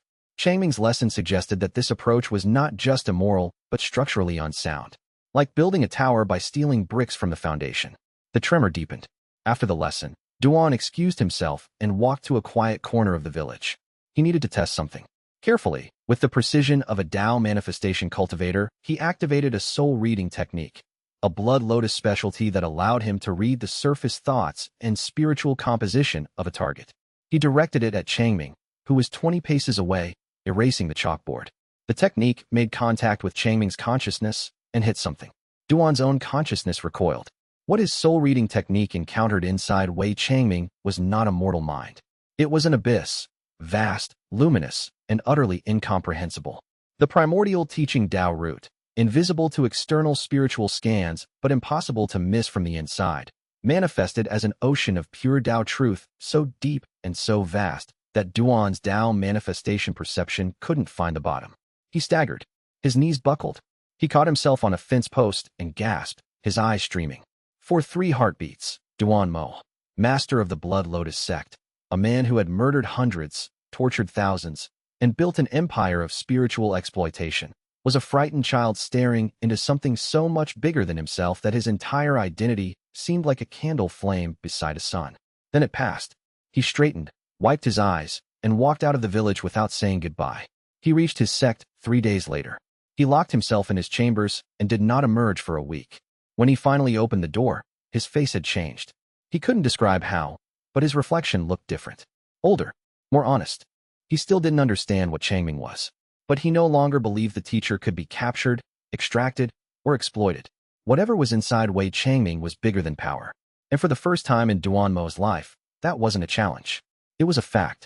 In the week he spent in his chambers, he did something he hadn't done since he was a young man learning the Blood Lotus methods under his own sect master. He tried to cultivate honestly, not to advance, not to gain power, just to sit with the technique and understand what it was built from, what it required, what it asked of him. He'd spent 40 years practicing it without examination because it worked. That was what cultivation was for. It either worked or it didn't, and you used what worked. But Changming's trust lesson, the one about structural force, about communities held together by bonds, kept surfacing. Duan had been building a tower by stealing its foundation bricks for 4 decades. He'd always assumed that the tower was stable because he was standing on top of it, and it hadn't fallen yet. Standing outside Wei Changming's classroom and looking at it from a distance, from the perspective of a man who'd just stared into an ocean of truth so vast it had made his knees buckle, the tower looked different. It looked like a tower made of stolen bricks, which was, structurally, the same as a pile. He did not change. Not in a week. Not in a month. The change would take years, and it would require encounters with Changming's students who had absorbed more of the teaching than he had, and it would eventually require Changming's own impossible, terrible forgiveness. But the week in chambers was the first crack, and cracks, as Changming's water lesson had explained, were not failure points. They were where the river started its conversation with the stone. Chapter 39. Zhang Daolin asked Changming a question about rivers. It was an innocent question, the kind a curious 15-year-old asks when he's been thinking about something for too long and needs a smarter brain to bounce it off of. Teacher Wei, why do rivers curve? I know you said water finds the softest path, but what determines which path is softest? And what happens when 2 rivers meet? Who decides which one gives way? Changming smiled. He loved questions that went deeper than the surface. Great questions. Let me show you. He pulled out a piece of paper and began drawing. Water flow is determined by three things: the slope of the land, the resistance of the material it's flowing through, and the volume of the water itself. Where these three forces intersect, the water finds its path. He drew a river meeting a mountain. Here, the water meets stone. It can't go through, so it goes around. But, and this is the interesting part, the water doesn't just divert. It negotiates. It tests the stone at every point, finding weaknesses, wearing them down over time. The river and the mountain are in constant conversation. He drew a second river joining the first. When rivers meet, neither one gives way. They merge. The combined volume creates new behavior, faster flow, different direction, new erosion patterns. The junction point isn't a surrender. It's a collaboration. Two conversations becoming one. He drew a more complex diagram, showing how the merged river interacted with the surrounding landscape. The diagram grew, rivers branching, converging, creating deltas, forming networks. Each junction point was marked with a small circle. Now look at the pattern, Changming said. Every junction is a node of transformation. What enters the node as two things exits as one new thing. And the network of nodes creates a system that's more powerful than any individual river. He labeled the diagram and handed it to Dowlin. Does that answer your question? I think so. Thank you, Teacher Wei. Dowlin took the paper and studied it intently, tracing the junction nodes with his finger. That evening, by candlelight, he copied the diagram into his formation notebook. He added it to the growing collection of Changming's drawings that he'd been cataloging: geometry lesson diagrams, nature illustrations, star maps, weather patterns. His notebook was thick with them, organized by subject and date. It was a habit born of Dowlin's obsessive visual memory. He didn't just listen to Changming's lessons. He photographed them mentally and reproduced them later. Every diagram, every sketch, every casual doodle Changming drew on the board. He flipped through the notebook, looking at the collection as a whole rather than individual entries. The geometric patterns, the river flows, the constellation maps, the erosion diagrams, the botanical illustrations, the weather systems. Something nagged at him, a sense that the diagrams weren't just related by subject but connected by something deeper. He spread several pages out on his desk and looked at them simultaneously. Hexagons from geometry class, river junction nodes from the water lesson, stellar positions from the astronomy lesson. They were different things: shapes, water, stars. But the patterns. On impulse, he stacked 3 transparent pages he'd traced and held them up to the candle. The diagrams overlaid each other, node points aligning, lines intersecting, patterns combining. His jaw dropped. When you overlaid Changming's classroom diagrams, they formed a formation. Not a simple one. A massive, multi-layered, three-dimensional spiritual formation of a complexity that Dowlin's, admittedly limited, formation knowledge couldn't fully parse. The formation was centered on the schoolhouse and extended outward to the village boundaries, incorporating the river, the mountains, the well, the camphor tree. It was a containment formation. Something was being held inside it. Something beneath the village. Dowlin ran to Old Man Goo's house at midnight, notebook in hand. "Goo Lauscher," he panted. "Look at this." Goo looked, and for the second time in a year, the ancient cultivator's face lost all color. "Where did you get this?" "I copied Teacher Wei's diagrams. All of them. Over the past 5 months." He showed the overlay. "When you combine them, they form a formation, don't they?" Goo's hands trembled as he examined the overlay. It was unmistakable, a primordial-era containment formation, designed to suppress something of immense power. And it wasn't theoretical. It was active. The formation's nodes corresponded to real locations in the village, and the energy patterns matched what Goo had always felt but never been able to map beneath his feet. Changming had been unconsciously maintaining a 10,000-year-old prison through his classroom illustrations. "You can't tell anyone about this," Goo said, his voice hoarse. "Not Changming, not the students, not the sect representatives. No one.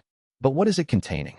Goo looked at the young man, 15, brilliant, terrified, and lied as kindly as he could. "An old spiritual anomaly. Nothing dangerous. But the formation is delicate, and drawing attention to it could destabilize it." Dowlin didn't believe him. But he was smart enough to know when an old man was scared, and scared old men with secrets were not to be pressed. He went back to his room and stared at the ceiling, clutching his notebook to his chest, and wondered what slept beneath his teacher's school. Chapter 40. The Three-Sect Alliance held its first formal meeting in a clearing outside the village, under the stars, because cultivators had a flair for the dramatic even when discussing logistics.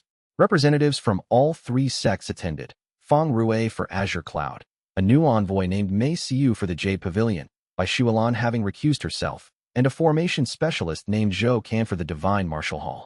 Old Man Gu attended as village liaison, which everyone present knew was a polite fiction but no one challenged. The agenda was straightforward: how to handle Wei Changming. The word was used carefully, diplomatically, and with full awareness that the man in question was sleeping peacefully 300 meters away, unaware that his future was being discussed by people who could reshape continents. The Azure Cloud sect's position, Feng Rue began, is that teacher Wei should be left alone. His teaching produces extraordinary results, and interference risks disrupting the mechanism. The Jade Pavilion agrees, said Mei Siu. Our former investigation, concluded that the phenomenon is unconscious and involuntary. Teacher Wei cannot be trained, recruited, or weaponized. He simply is what he is. The Divine Martial Hall wants assurances of safety, said Zhou Kansas. Shun Wuji's oath binds us to protect his teacher. We need a security framework. The discussion proceeded: patrol schedules, surveillance formations, emergency protocols. It was thorough, professional, and completely irrelevant to the person it was about. Qinghe listened from the edge of the clearing, arms folded, jaw set. She'd been invited as a representative of Changming's interests, the student closest to the teacher, the one most invested in his well-being. She'd listened patiently for an hour. Now she spoke. You're all talking about him like he's a resource, she said. Like he's a mine that produces spiritual treasure and needs to be secured. He's not a resource. He's a person. A good, kind person who loves teaching and doesn't understand why the world keeps sending soldiers to his door. Senior Sister Luo, Feng Rue said carefully. We're trying to protect him, or protect access to him. She looked around the clearing. Because right now, you sound like 3 dogs arguing over a bone. The silence was uncomfortable. Qinghe's nascent soul cultivation added weight to her words, not Changming's cosmic weight, but enough to make powerful cultivators squirm. Bai Xuelan, standing beside Qinghe, surprised everyone by speaking next. I've lived in the village for 3 months. I've seen what he does, every day. It's not a technique, and it's not a tool. It's who he is. The most useful thing any of us can do is make sure he has chalk and paper and children to teach. Everything else is noise. The Alliance agreed, eventually, on a compromise, a protective barrier around the village, subtle enough that Changming wouldn't notice, strong enough to deter any cultivator below Dao manifestation. The barrier would be maintained jointly by all 3 sects, with rotating personnel. As the meeting concluded, a messenger crane arrived. Azure paper, Azure Cloud sect seal. Feng Rue opened it, read the contents, and went pale. What is it? Gu asked. 2 of Teacher Wei's early students, the ones who left for minor sects 6 months ago, they've reached Golden Core. Both of them. In 6 months. The clearing was silent. 6 months to Golden Core, for students who'd only spent a few months in Changming's class before being recruited. The Tao truths he'd implanted were continuing to work, long after the students had left his classroom. Changming's teaching didn't just change his students. It kept changing them. Forever. Gu looked east, toward the village, where a candle burned in the schoolhouse window. Changming grading papers, as he did every night. Then he looked down, at the ground beneath his feet, where something ancient stirred in response to the meeting's conclusion. Not pleased. Not angry. Hungry. The thing beneath the village didn't care about alliance politics or sect rivalries. It cared about one thing only. Teach me. The meeting ended. The cultivators dispersed. And somewhere in the dark, a shadowy messenger was already racing toward the Blood Lotus sect, carrying news that Duan Mo would receive with grim anticipation. The mortal teacher holds the key to heavenly emperor ascension. The announcement would shake the continent. But that was a problem for tomorrow. Tonight, in the schoolhouse, Changming finished his last paper, stretched, and scratched Hui Hui the fox behind the ears. Good night, old friend, he said. The fox purred. The candle guttered. The village slept. And beneath it all, in the absolute dark, something opened one eye and began, for the first time, to dream of light. Chapter 41. Duan Mo's announcement reached the cultivation world like a stone dropped in still water, and the ripples touched every shore. The mortal teacher holds the key to heavenly emperor ascension. The words were calculated to cause maximum disruption, and they succeeded. Every sect, clan, and independent cultivator who had plateaued in their advancement, which was nearly all of them, felt the pull of that promise. Heavenly Emperor was the apex, the unreachable summit. 9 beings in the entire world had achieved it. The idea that a mortal teacher in a backwater village could accelerate that ascension was either the greatest discovery in cultivation history or the most dangerous lie. The 3-sect alliance scrambled. Emergency meetings convened.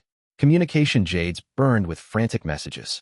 The protective barrier around Qinghe village was reinforced, but a barrier designed to stop Tao manifestation cultivators was meaningless against the political pressure of an entire world suddenly fixated on one location. Grand Elder Feng Qianquan of the Celestial Sword sect made his move within 3 days. He arrived with 100 disciples, all at golden core or above, disciplined, silent, moving in formation. His ostensible purpose, protection. The Celestial Sword sect, he announced, could not stand idle while a valuable cultural asset was threatened by dark sections. He would establish a defensive perimeter. His real purpose was more complicated. Feng Qianquan was a Tao manifestation peak cultivator, one step from half-step immortal, a breakthrough he'd been chasing for 60 years. He'd felt the disturbance in the local Tao patterns months ago. He'd received intelligence about Changming's abilities. And deep in the private chambers of his mind, a voice had been whispering to him for decades, a voice from beneath the earth, promising power, demanding a delivery. He needed to be close to the teacher. For both reasons.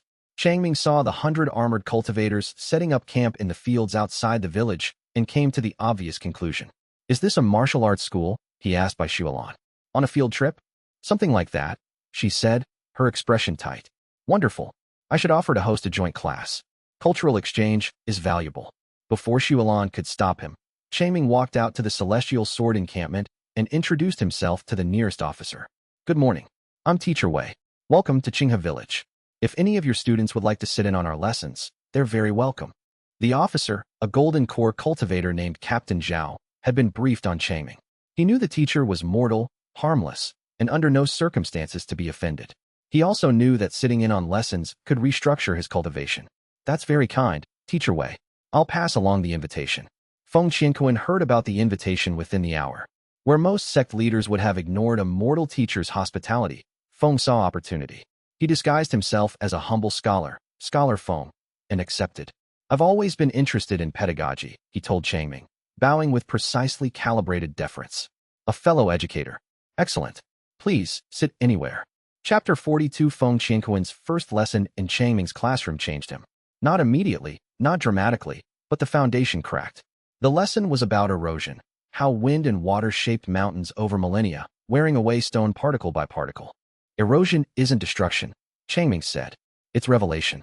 The wind doesn't destroy the mountain. It reveals what was always inside. The cliffs, the arches, the canyon walls. Those shapes existed in potential within the original stone. Erosion just removes what wasn't essential. Feng had chosen a seat at the back, next to a Celestial Sword sect disciple who was there for similar reasons. Observing, assessing, trying to understand what it was about this mortal teacher that warranted the increasingly extraordinary reports flowing up the cultivation hierarchy. Feng had reviewed several of those reports. They had been, in his estimation, credibly impossible. Sitting in the classroom, listening to Changming explain erosion with the same patient attentiveness he gave to every topic, Feng revised his estimation. The reports were accurate. Feng Qianquan, who had spent 60 years trying to force his way to half-step immortal through increasingly aggressive cultivation techniques, felt the concept land like an avalanche. Revelation, not force. Removing what wasn't essential, not adding what was missing. His Tao manifestation cultivation, which had been a clenched fist for decades, trembled on the edge of opening. He came back the next day, and the next, and the next. Within a week, Scholar Feng was the most dedicated student in Changming's classroom. He arrived early, sat in the front row, took meticulous notes, and asked questions with an eagerness that would have embarrassed him in any other context. He was a man of immense power and authority, reduced to the wide-eyed wonder of a first-year student, and he couldn't stop coming back for more. Each lesson pushed him closer to the threshold. The geography lesson about tectonic plates taught him about the Tao of pressure. The biology lesson about symbiotic organisms taught him about the Tao of partnership. The arithmetic lesson about prime numbers taught him about the Tao of irreducibility, the idea that some truths cannot be broken down further, cannot be decomposed, can only be accepted as fundamental. By the second week, Feng Qianquan was sitting in class with tears on his cheeks, unable to explain why, unable to stop. His breakthrough to half-step immortal was so close he could taste it. A transformation that had eluded him for 6 decades, now within reach because a mortal teacher had explained prime numbers using pebbles. The internal conflict was agonizing. Part of him, the part that had served the voice in the deep for decades, that had plotted and schemed and compromised his integrity for promised power, wanted to fulfill his mission. Capture the teacher. deliver him to the thing beneath the earth, receive the reward. But another part, the part that sat in a tiny chair and listened to lessons about erosion and partnership and prime numbers, was becoming something new, something that couldn't betray the man who had, unknowingly, given him the greatest gift a cultivator could receive, genuine Tao comprehension. Scholar Feng, Changming said after the third week, pausing at his desk. You seem troubled. I'm wrestling with something, Teacher Wei.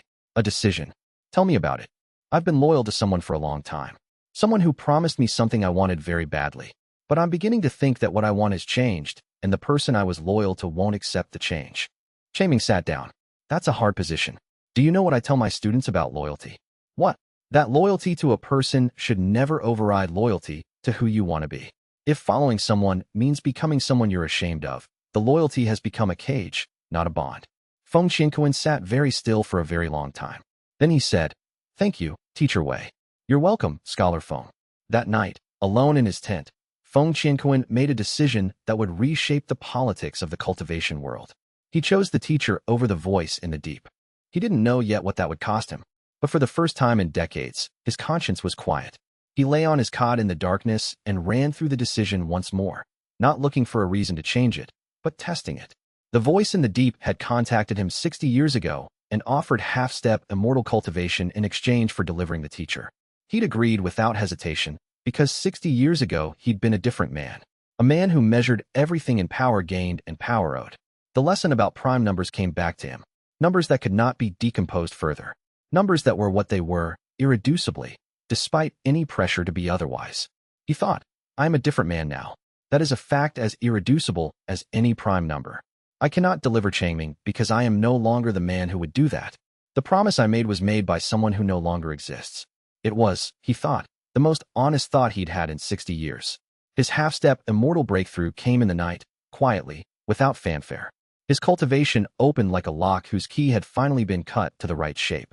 The Tao of irreducibility, the truth that some things could not be diminished without ceasing to be themselves, resonated with his core and restructured it around its own fundamental nature. He woke to the sound of birds and the feeling of a new sky. He went to Changming's morning class and sat in the front row and said nothing about it.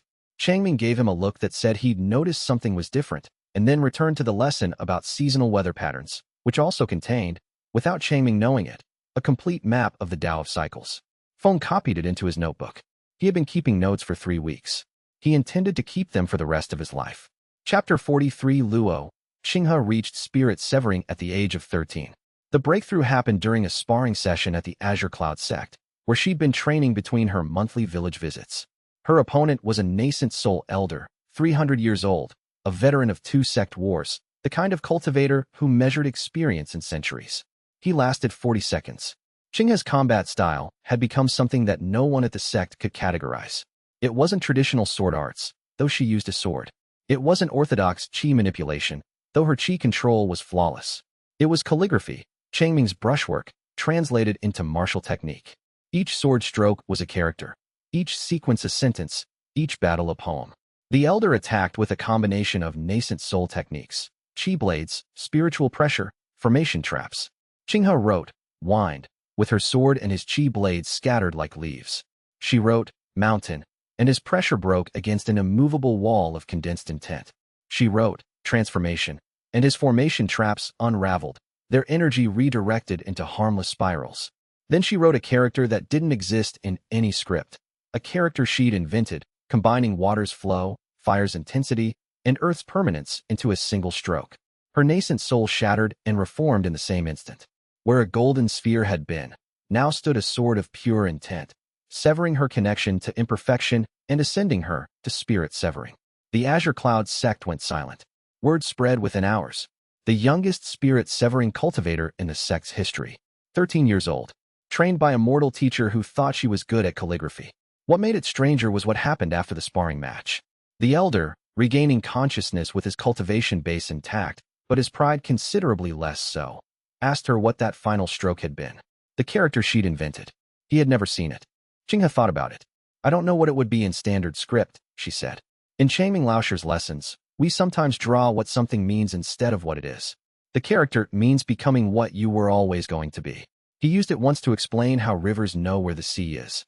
The elder stared at her for a long moment. That is not a combat technique, he said. That is a Tao truth.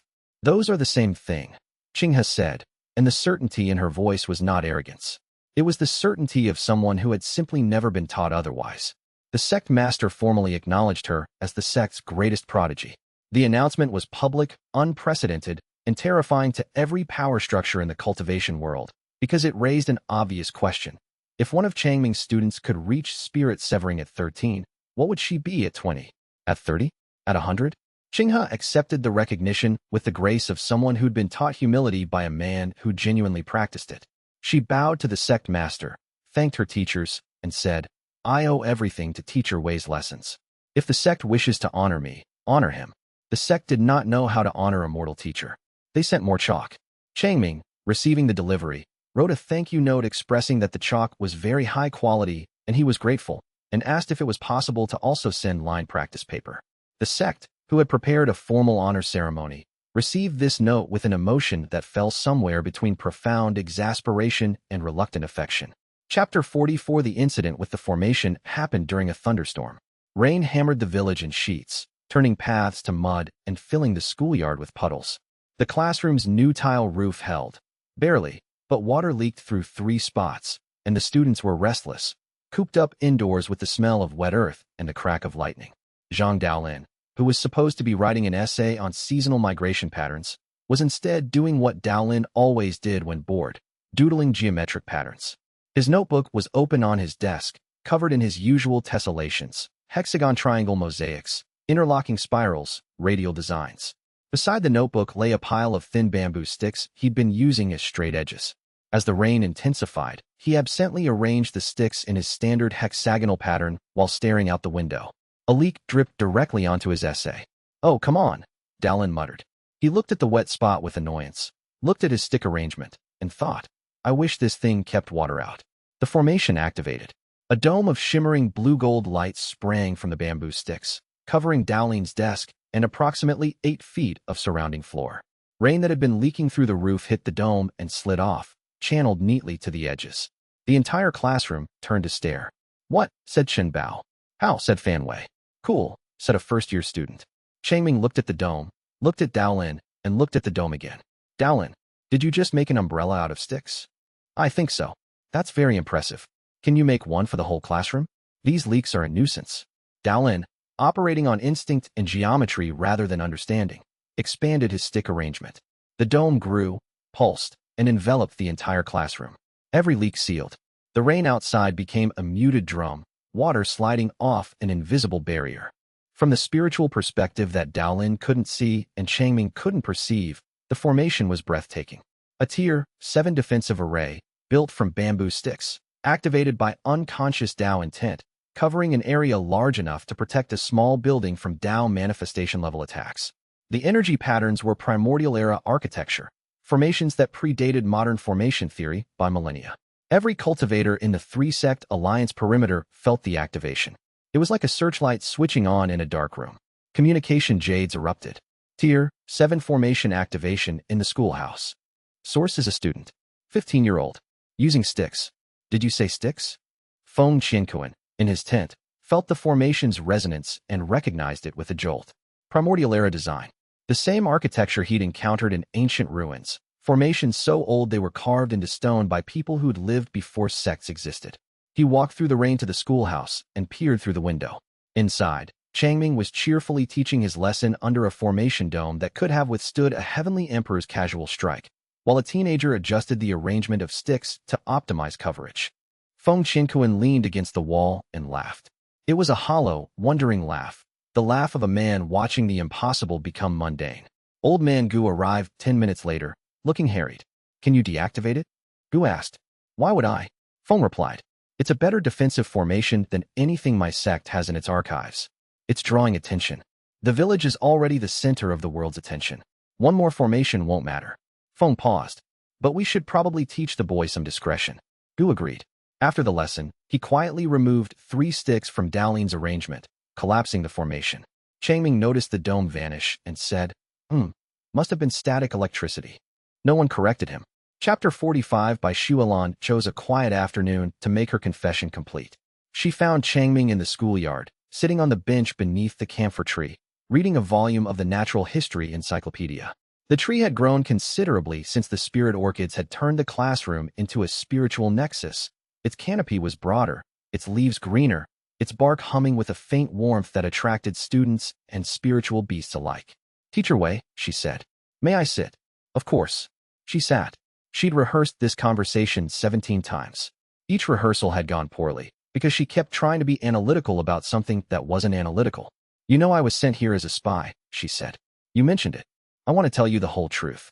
Not the version I gave before. The complete picture." Changming closed his book and gave her his full attention. She'd always loved that about him.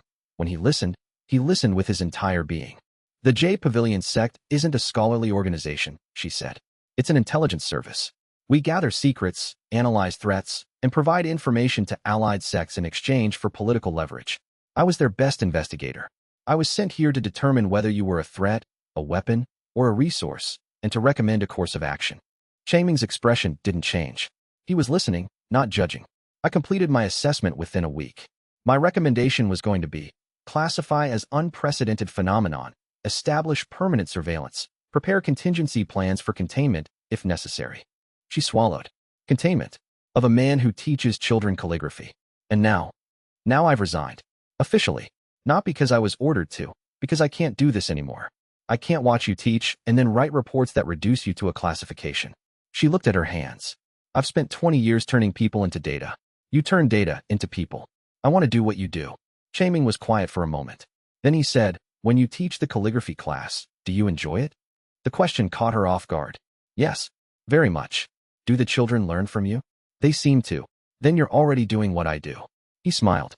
"The past is the past, Miss Bai. I don't care why you came here. I care that you stayed, and that you're good for the children." Her eyes stung. She blinked rapidly. "You're too kind. I'm a teacher. Kindness is in the job description." That afternoon, Bai Shualan taught the calligraphy class with a lightness she hadn't felt in years. Her lessons were good, precise, well-structured, technically excellent. But unlike Changming's, they produced no miraculous awakenings, no Tao comprehension, no spiritual upheavals. This was, in its own way, a relief. It confirmed that the phenomenon was unique to Changming, which meant Shualan could teach without the terrifying side effects. She could just be a teacher. The idea was intoxicating. After class, she helped Changming organize the supply closet. They worked in comfortable silence, sorting brushes and stacking paper. Their hands touched twice, once by accident, once by choice. "Miss Bai," Changming said, not looking at her, "I'm glad you're here." "Just here." He paused. "Especially here." She smiled, and the wall she'd maintained around her heart dissolved, not with a crack, but with a sigh, like ice melting in the first warmth of spring. Chapter 46. The Blood Lotus sect's army moved like a red tide across the eastern plains, 5,000 strong, flying banners of crimson and black. At its head rode Duan Mo on a bone-white war beast, his Tao manifestation aura released to full, a column of blood-red light visible for 100 miles. It was the largest military mobilization the Blood Lotus sect had undertaken in 50 years, and it was aimed at a village with 300 people and one school. In Qinghe village, a 12-year-old girl was practicing her calligraphy forms, and a boy with a notebook was doodling hexagons. An immortal teacher was preparing a lesson on watershed geography, and none of them could see the red tide coming. The alliance perimeter filtered it all. The students went about their days with the peculiar peace of people in the eye of something they couldn't perceive. The three-sect alliance mobilized in response. Azure Cloud sent 500 cultivators. The Jade Pavilion contributed intelligence operatives and formation specialists. The Divine Martial Hall dispatched a strike force of 200, led by Shen Wuji. Wuji had reached spirit severing at the Divine Martial Hall, 14 years old, a record that would have made him legendary even without the divine constitution that now blazed from his body like a golden sun. His combat training at the hall had refined his raw power into something terrifying, disciplined, purposeful, precise. He fought with the golden light of the celestial jade body, and the light burned through dark arts the way sunlight burned through shadow. He arrived at Qinghe village 2 days before the expected contact, landing in the schoolyard in a column of platinum gold light. Changming was grading papers. "Wuji," he stood, beaming. "You've grown so much. Are they feeding you well?" Wuji, now taller than Changming, in gleaming divine martial hall armor with spirit-severing cultivation that could level a mountain, looked at his teacher and felt every ounce of his power become irrelevant. He wasn't a cultivator standing before a mortal. He was a student standing before the man who'd taught him to breathe. They feed me well, Teacher Wei. Good. Come in, there's kanji. Wuji ate kanji at his old desk, his armor awkward against the small chair, and for 10 minutes he was just a boy visiting home. Then Gu pulled him aside and briefed him on the tactical situation. 5,000 Blood Lotus. Duan Mo commanding personally. He'll be here in 2 days. Wuji's eyes went hard. I'll hold the north approach. You'll need help. Qinghe is at Spirit Severing. Feng Qianquan is at Dao Manifestation Peak. Between the three of you and the Alliance forces, we can mount a defense. And Teacher Wei, we keep him out of it. Last time he intervened, it was spectacular but uncontrollable. If he confronts Duan Mo directly, Gu trailed off. The possibilities ranged from miraculous to catastrophic. Meanwhile, Changming, oblivious, was preparing a field trip. The wildflowers in the eastern meadow are at peak bloom, he told Bai Xuelan. Perfect for the botany unit. I was thinking Wednesday. Wednesday might be a bad day for a field trip, Xuelan said carefully. Why? Weather forecast. The sky is clear. It might change. Changming gave her a skeptical look, but accepted the excuse. He rescheduled the field trip for the following week and went back to his lesson plans, unaware that the weather approaching from the east wore crimson robes and thirsted for his secrets. Chapter 47 The Battle of Emerald Valley was the first major engagement between the three-sect alliance and the Blood Lotus sect, and it was fought in a forested ravine 12 miles east of Qinghe village. 12 miles east. Close enough that Changming's students, doing their afternoon exercises in the schoolyard, occasionally heard what the guards told them were thunder echoes from the mountains. The lies were unconvincing, but the students were cooperative, and Changming himself seemed to accept the explanation with the good faith of a man who trusted the people around him and had no framework for identifying the sound of large-scale cultivation combat. The Alliance chose the location for its defensive advantages: narrow approaches, high ground on both flanks, dense tree cover that disrupted long-range spiritual techniques. Feng Qianquan, drawing on his decades of military experience, designed the battle formation with methodical precision. Defensive lines here and here, he said, tracing positions on a map. Azure Cloud on the left flank, range suppression. Divine Martial Hall in the center, shock absorption. Jade Pavilion reserves behind the ridge for intelligence and rapid response. Qinghe listened, arms crossed. What about me? You're the strike force. Wuji holds the center. You break their formations. I need 3 people. Give me the fastest golden core cultivators you have. The strike force assembled at dawn. Qinghe led, a 13-year-old girl at the head of 4 combat cultivators, each of them at least a decade her senior, each of them aware that she could destroy them without effort. The Blood Lotus vanguard hit the valley at mid-morning. 500 disciples, screened by 100 golden core fighters, supported by 10 nascent soul elders. The air turned red with blood chi as their techniques activated. Qinghe's strike force hit them from the south flank. Her combat technique was, as always, calligraphy. But battlefield calligraphy was different from sparring. The characters she wrote were bigger, faster, more devastating. She opened with Storm, a sweeping diagonal that generated a spiral of cutting wind. 3 Blood Lotus elders were caught in the vortex, their defensive techniques shredded. She followed with River, a flowing horizontal slash that created a wave of compressed chi.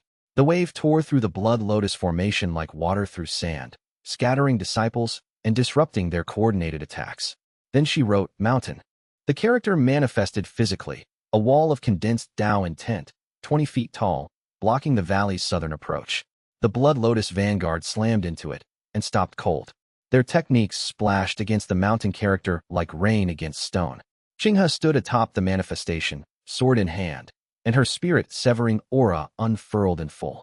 The blue-white light of her cultivation blazed in the morning air, and the valley fell silent for one trembling heartbeat.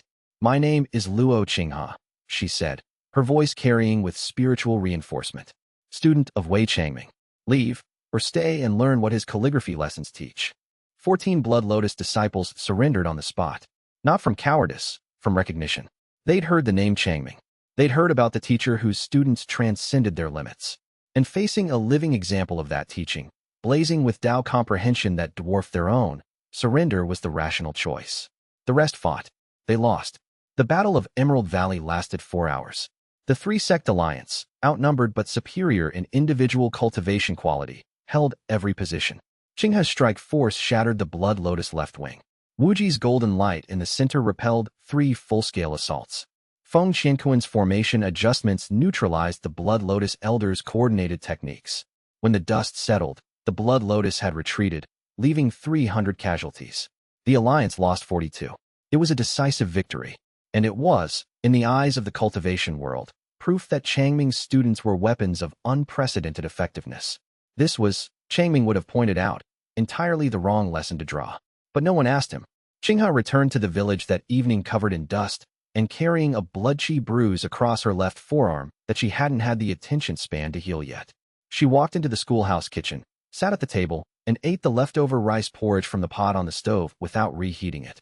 Changming, who had been marking essays all afternoon, found her there. "You look like you've been having a hard day," he said. She opened her mouth, closed it, and said, "Construction noise." From the east. He poured tea without comment. He set it in front of her. He sat across from her. "Qinghe," he said, "do you know what I notice when I look at you right now?" "What?" "You're tired. Deeply tired. The kind that isn't fixed by sleep." He looked at her steadily. "Whatever you've been doing today, whatever you're carrying, I want you to know that you don't have to protect me from it. I'm the adult here." She looked at her tea. The blue-white of her cultivation had faded to its resting glow, a barely there shimmer. "There are people who want to hurt you. I've been making sure they can't." "I know." He said it simply, without pretending otherwise. "I can see that something has been happening. I'm not unobservant." He wrapped his hands around his own cup. "I can't fight it, whatever it is. I know that. But I'm not as fragile as people seem to think, Qinghe. I've been a teacher for 20 years. I've had students in pain, students in danger, students who were being hurt in ways I couldn't fix. Facing hard things is part of the work." She looked at him. The evening light was coming through the kitchen window, catching the chalk dust on his hands, the quiet steadiness of his face. "You're safe," she said finally. "For now, you're safe." "Good. And you?" She paused, picked up the cup. "I'm tired." "Then rest," he said. "You're allowed to." Chapter 48. Tang Ruoshi's contribution to the battle happened in silence, as was fitting. She was 11 years old, mute, armed with nothing but Changming's sign language and the ability to see the dead. She'd been kept in the village during the battle. Too young, too vulnerable, too important. But the ghosts came to her. They came in droves. Hundreds of spirits, drawn by the violence, attracted by the spiritual energy, desperate for someone who could hear them. They pressed against the village's protective barrier like moths against a lantern, whispering, pleading, raging. Ruoshi sat in the schoolyard and signed to them. "What do you want?" The answer was universal. Release. Freedom. Peace. She gave it to those she could, not by performing any technique. She had no techniques yet, only the language and the willingness to use it. But the primordial runes that Changming had taught her carried Tao truth in every gesture. And the truth she carried into these conversations was simple. "I see you. I hear you. You are real." That truth, delivered in the language that predated all others, was enough for spirits who had been invisible for years. Some of the spirits were old, village ancestors, long-dead farmers, their spiritual remnants anchored to the earth by love or regret. These, Ruoshi spoke to gently, helping them remember what they'd loved about life, guiding them toward the acceptance that would let them pass on. But some of the spirits were new, recent, and they were enslaved. The Blood Lotus sect's techniques included spirit enslavement, trapping the souls of the recently dead and using their spiritual energy to power techniques and formations. It was one of the sect's most reviled practices, denounced by every legitimate sect on the continent, and it was the foundation of their military power. Ruoshi could see the chains. To her enhanced spiritual sight, each enslaved spirit was wrapped in threads of crimson blood chi, bound to a Blood Lotus cultivator who drained their essence like fuel. The spirits writhed, screamed, suffered. She couldn't speak, but she could sign. She raised her hands and signed the character for freedom, one of Changming's primordial runes, a gesture that carried Tao truth older than language. The sign rippled outward through the spiritual realm, a wave of intent that struck the enslaved spirit's bindings. The crimson chain shattered. Hundreds of spirits, simultaneously freed, surged away from their Blood Lotus masters. The loss of power was catastrophic for the sect's fighters.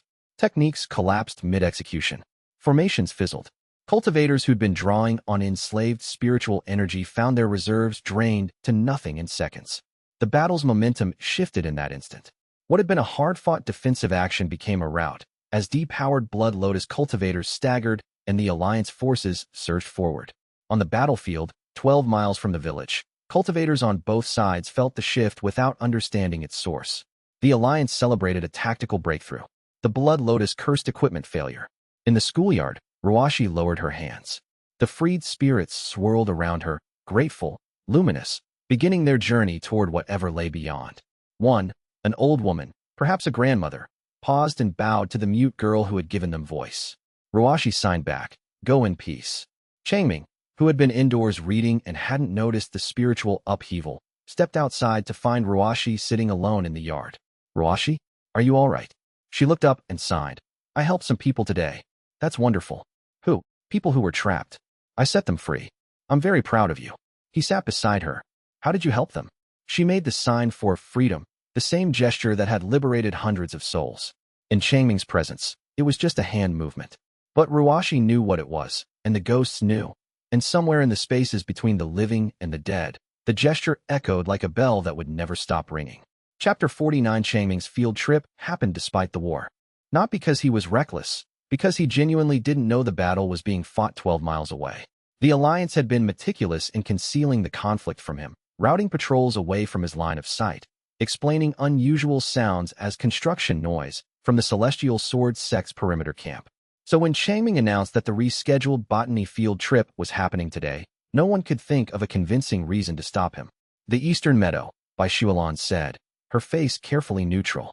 "That's close to the valley. Close to the beautiful wildflowers, you mean?" Changming was already packing his field kit, specimen jars, a magnifying glass, his illustrated botany guide. "Class, line up. Buddy system. Everyone hold a partner's hand." 20 students filed out of the schoolhouse. Bai Shualan followed, her nascent soul senses on full alert. She discreetly alerted the Alliance perimeter. The teacher was mobile. Keep him away from the fighting. The field trip proceeded normally for the first hour. Changming led his students through the Eastern Meadow, identifying wildflowers, explaining pollination, discussing the relationship between soil composition and plant diversity. The children collected specimens. Changming was in his element. Outdoors, surrounded by nature, teaching with the casual brilliance that made him simultaneously the most valuable and most oblivious person on the continent. Then they crested a hill and saw the battlefield. Not the battle, the aftermath. The Alliance had won and the Blood Lotus had retreated, but the valley floor was littered with the debris of spiritual combat, scorched earth, shattered trees, wounded cultivators from both sides lying among the wreckage. Changming stopped. The children stopped behind him. "What happened here?" he asked softly. Bai Shualan opened her mouth to deliver the prepared explanation, but Changming was already moving. He'd seen the wounded. He descended into the valley with the unhesitating directness of a man who saw people in pain and could not walk past them. The children followed, because where Teacher Wei went, they went. "This man is bleeding," Changming said, kneeling beside a Blood Lotus disciple who was barely conscious, a gash across his torso. "Does anyone have clean cloth?" He began tearing strips from his own jacket. The students, trained in the morning exercises that had made their bodies resilient, followed suit. Within minutes, Changming had organized a field hospital, children bandaging wounds, offering water, comforting the injured. He didn't distinguish between Alliance and Blood Lotus. Wounded was wounded. "Take deep breaths," he told a groaning cultivator whose spiritual energy was in chaos. "Focus on something peaceful. Remember a moment when you felt safe." The words carried Tao truth, as Changming's words always did. The injured cultivator's spiritual energy stabilized. His chaotic chi smoothed. Wounds that should have taken weeks to heal began closing within minutes. It happened everywhere Changming went. He moved through the wounded, offering water, bandaging cuts, speaking simple words of comfort, and everywhere he spoke, spiritual injuries healed. Not just physical wounds, the deep damage to cultivation bases, the fractures in chi circulation, the trauma to nascent souls. His words, carrying the primordial teaching Tao, reached into broken bodies and told them how to fix themselves. Alliance soldiers who'd expected weeks of recovery were on their feet within the hour. Blood Lotus disciples who'd been writhing in agony went still, peaceful, healed. Both sides watched, stunned. "Who is that?" a Blood Lotus survivor whispered. "The teacher," an Alliance soldier replied. "He's just a teacher. A teacher healed my cracked golden core with take deep breaths." Welcome to Qinghe Village. Changming, unaware that he'd just performed the largest mass healing event in the continent's recorded history, finished bandaging the last patient, stood, dusted his knees, and turned to his students. "Right," he said. "We still have 40 minutes of field trip time. Who wants to identify that purple flower on the hillside?" 20 hands went up. Chapter 50. Duan Mo surveyed the aftermath from a hilltop 3 miles away, his blood-red aura contained to a tight shell around his body. Beside him stood his vice leader, Yin Buxian, a Tao manifestation cultivator whose face was a mask of controlled fury. We lost 300, Yin Buxian reported. The spirit bindings collapsed mid-battle. Our intelligence suggests the girl, the mute one, did something to the spirits. And the healer in the valley? The teacher. The mortal teacher walked into the aftermath and healed both sides indiscriminately. Our survivors are more loyal to him than to us. 3 have already defected. Duan Mo was quiet for a long time. The encounter months ago, when his soul-reading technique had touched Changming's consciousness and found an ocean, had changed him. He was no longer certain that force could acquire what he wanted, but he was also unable to simply walk away. The Blood Lotus sect's survival depended on results, and the army he'd mobilized expected victory. He looked at the valley below, where the mortal teacher was currently bandaging the hand of a Blood Lotus disciple who had lost 3 fingers in the battle. The teacher was talking while he worked, something about how wounds healed better when the patient breathed steadily. The disciple, whose sect leaders had taught him that weakness was fatal, was listening with the confused, desperate attention of someone who had just been shown a version of the world that was incompatible with everything he'd been raised to believe. That was the problem. Duan Mo's force could not touch Wei Changming because Changming didn't respond to force the way a cultivator did. He was mortal. He had no defenses to overwhelm, no power to defeat, no ambition to exploit.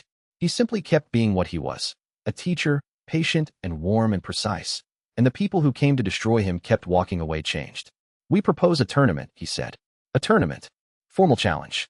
Our best against his students. Structured, witnessed, bound by cultivation oaths. If our disciples win, I receive unrestricted access to the teacher for 1 day. If we lose, we withdraw. And if we lose, then we learn something about losing. The words surprised Duan Mo even as he said them. They sounded like something Changming would say. The proposal was delivered to the alliance via messenger crane. After heated debate, Qinghe was against it, Feng Qianquan was cautiously in favor, Wuji was indifferent, the alliance accepted. A formal tournament, witnessed by both sides, bound by Dao oaths. 5 matches. Best of 5. When Changming heard about the competition, his eyes lit up. A scholastic tournament? How wonderful. We should prepare immediately. Qinghe, Wuji, Daolin, Ruashi, you'll be our representatives. We need to practice debate skills, essay writing, public speaking. It's more of a practical competition, Gu said carefully. Practical? Like a science fair. Something like that. Changming spent the next 3 days helping his students prepare by reviewing their essay writing skills. He worked with each one individually, refining their arguments, strengthening their rhetoric, polishing their prose. What he was actually doing, without knowing it, was reinforcing their Dao comprehension before combat. Each writing exercise deepened their understanding of fundamental truths. Each revision strengthened the foundations that powered their techniques. Each feedback session from Changming was the equivalent of a Dao Manifestation Elder's personal guidance session. His students entered the tournament with essay skills they didn't need and Dao comprehension that their opponents couldn't match. Changming packed a picnic basket for spectating and chose a good seat. He had brought tea, persimmon cakes, a notebook for observations, and a spare pen in case he wanted to make notes on their techniques. He did not think of this as watching a fight. He thought of it as watching his students demonstrate what they had learned, which it was, because everything was. Gu sat beside him and said nothing for a long time. Then, you know this is a life or death battle. I know, Changming said. And you pack persimmon cakes. I packed enough to share, Changming said. Do you want one? Gu took a cake. He ate it in silence. You're impossible, he said. You've said that before, Changming said. I take it as a compliment. Chapter 51. The tournament of the Emerald Pavilion was held in a natural amphitheater between 2 hills, chosen for its neutral ground and its excellent sight lines. Banners from both sides hung from poles driven into the earth, crimson for Blood Lotus, azure green gold for the 3-sect alliance. Changming sat in the front row of the alliance section, picnic basket open, offering rice cakes to anyone nearby. He brought a notebook for scoring the debate rounds. The crowd was substantial.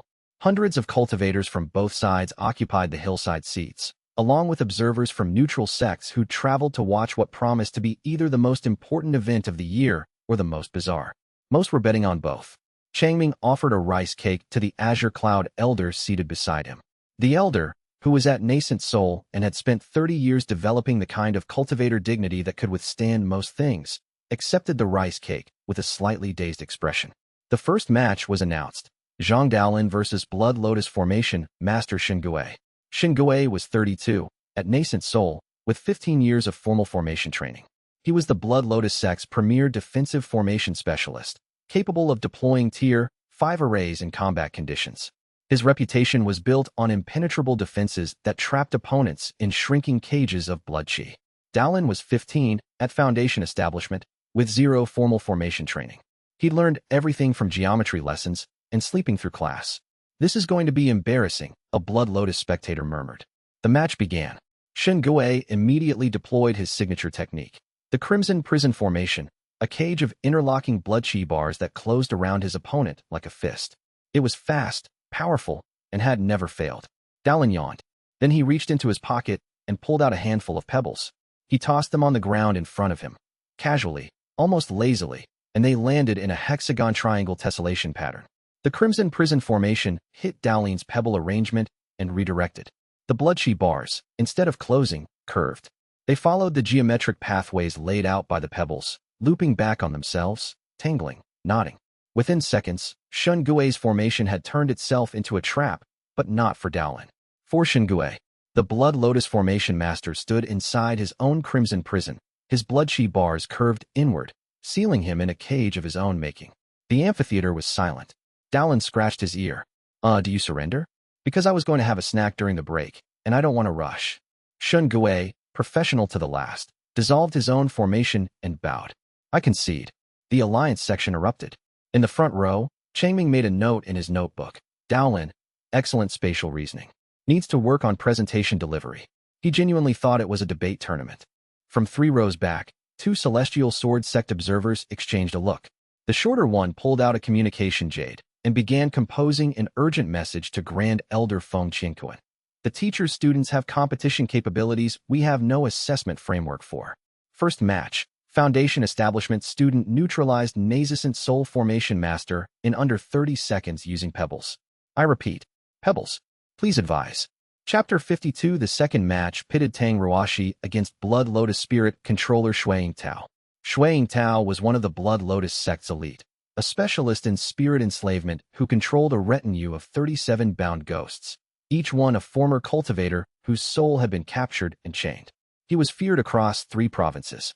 His technique was brutal: send enslaved spirits to overwhelm an opponent's defenses, then drain their spiritual energy through the ghost connections. Ruoshi stood across from him, small and silent, with no weapon, no visible cultivation technique, and no sound. The contrast was stark enough that several observers laughed. A mute girl with her hands at her sides against a Tao manifestation spirit controller backed by the spiritual labor of 37 enslaved souls. Blood Lotus disciples called it to each other with the comfortable certainty of people who had seen this kind of mismatch before. Shuiying Tao launched his first attack. 37 enslaved spirits surged forward, a wave of translucent, agonized forms, each one howling with the rage of stolen death. They were terrifying. Even hardened cultivators flinched. Ruoshi raised her hands and signed. The sign for listen. Every spirit, all 37 of them, stopped. They didn't just stop attacking. They stopped moving entirely. The howling ceased. The rage faded. 37 tortured souls, for the first time since their enslavement, felt something other than pain. They felt heard. The primordial runes that Changming had taught Ruoshi were not a communication technique. They were the fingers of creation, the gesture language that had existed before words, before sound, before the concept of language. When Ruoshi signed, she was not using a technique. She was using the fundamental mechanism by which truth was expressed before expression had a name. The enslaved spirits had no defenses against it, because it predated the concept of defenses. Ruoshi signed again. "You are not tools. You are people. I see you." The primordial runes carried Tao truth that sliced through blood qi chains like a hot blade through string.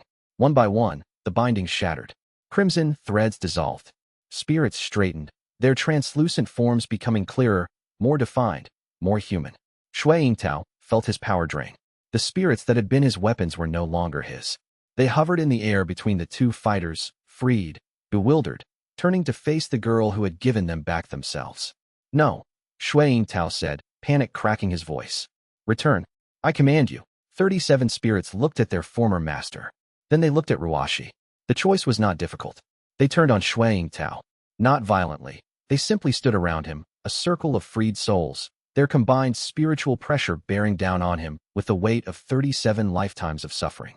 He dropped to his knees, screaming, his cultivation base buckling under the pressure of ghosts he'd tortured for years who now had the power to return the favor. "Enough," Ruoshi signed, and the spirits withdrew. Shui Tao collapsed, unconscious, his spirit control techniques permanently shattered by the backlash. Ruashi bowed to the spirits. They bowed back. Then, one by one, they dissolved into light and ascended, finally at peace.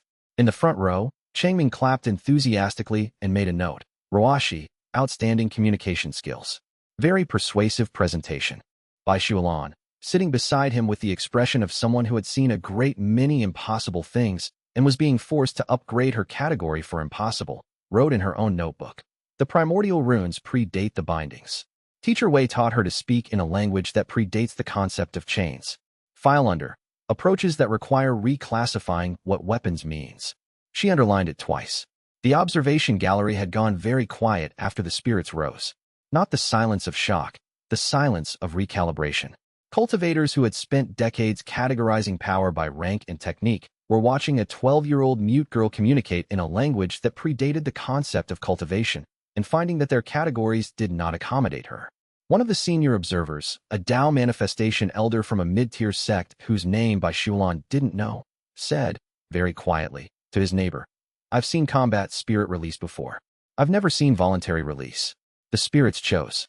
"She didn't fight them," his neighbor said. "She talked to them." "She can't talk. She communicated." "That's different." It was, as Shulan noted in her own report, exactly the distinction. Combat was about overpowering. Teaching, and what Ruashi had done was teaching, was about reaching. You didn't have to overpower someone to change what they did. You had to make them understand why they might want to do something different. Ruashi herself was indifferent to the gallery's recalibration. She returned to her seat in the front row, took out her notebook, and wrote in the careful, precise hand she'd developed under Shualan's calligraphy tutoring. 37. All free. The ones who weren't ready stayed near. She underlined "stayed near" and circled it, because it meant something to her, though she wasn't yet sure what. Changming read over her shoulder. Good observation. Worth following up on. She nodded and turned to the next blank page. Chapter 53. The third match was the one that made warriors weep. Shen Wuji faced Duan Mo's personal disciple, a spirit-severing cultivator named Wei Liang. Wei Liang was the Blood Lotus sect's foremost combat specialist, 30 years old, enhanced with blood arts that pushed his effective combat power half a realm above his nominal level.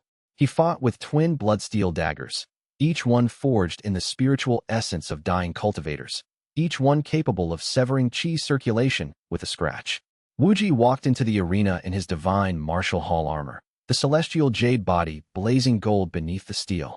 He carried no weapon. He'd never needed one. "Shen Wuji," Wei Liang said, settling into a combat stance. "I've heard about you. The crippled beggar boy with the divine constitution. Tell me, can the divine body survive blood arts?" "Let's find out," Wuji said. Wei Liang attacked first. He was fast, blood art enhanced speed that blurred his form into a crimson smear. The twin daggers struck from 8 angles simultaneously, each strike aimed at a vital meridian point. Wuji moved. His movement was nothing like Qinghe's calligraphic grace. Where she wrote poetry, he wrote declarations. His body was the brush, and the characters he inscribed were simple, brutal, and true. He blocked the first 4 strikes with his forearms, the celestial jade body absorbing the blood chi and converting it to golden light. He deflected the next 2 with open palms, redirecting the dagger's paths with the precision of someone who understood force the way a river understood the valley. The 7th strike drew blood. A dagger scraped across his ribs, and crimson blood chi invaded the wound, trying to rot his chi circulation from the inside. Wuji looked down at the wound. The golden light of his constitution met the blood chi and consumed it, transformed it, the way fire transforms wood, converting poison into fuel. The wound sealed in seconds. Wei Liang's eyes widened. The fight became a storm. Wei Liang launched technique after technique, blood serpent strike, crimson tide palm, soul-severing blade dance. Each one was met, countered, or absorbed. Wuji's divine constitution was a furnace that burned blood arts to nothing, and his combat style, trained at the divine martial hall but grounded in Changming's lessons about purposeful strength, was devastatingly efficient. At the battle's peak, Wei Liang activated his ultimate technique, Blood Sovereign's Embrace.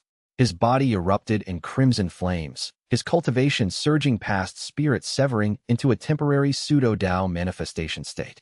The blood arts consumed his own flesh to fuel the transformation, a suicide technique that traded his body for 3 minutes of overwhelming power.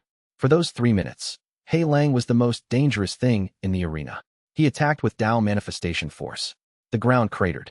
The air burned red. Wuji was driven back, his golden defenses cracking under impacts that should have been impossible for a spirit-severing cultivator to generate.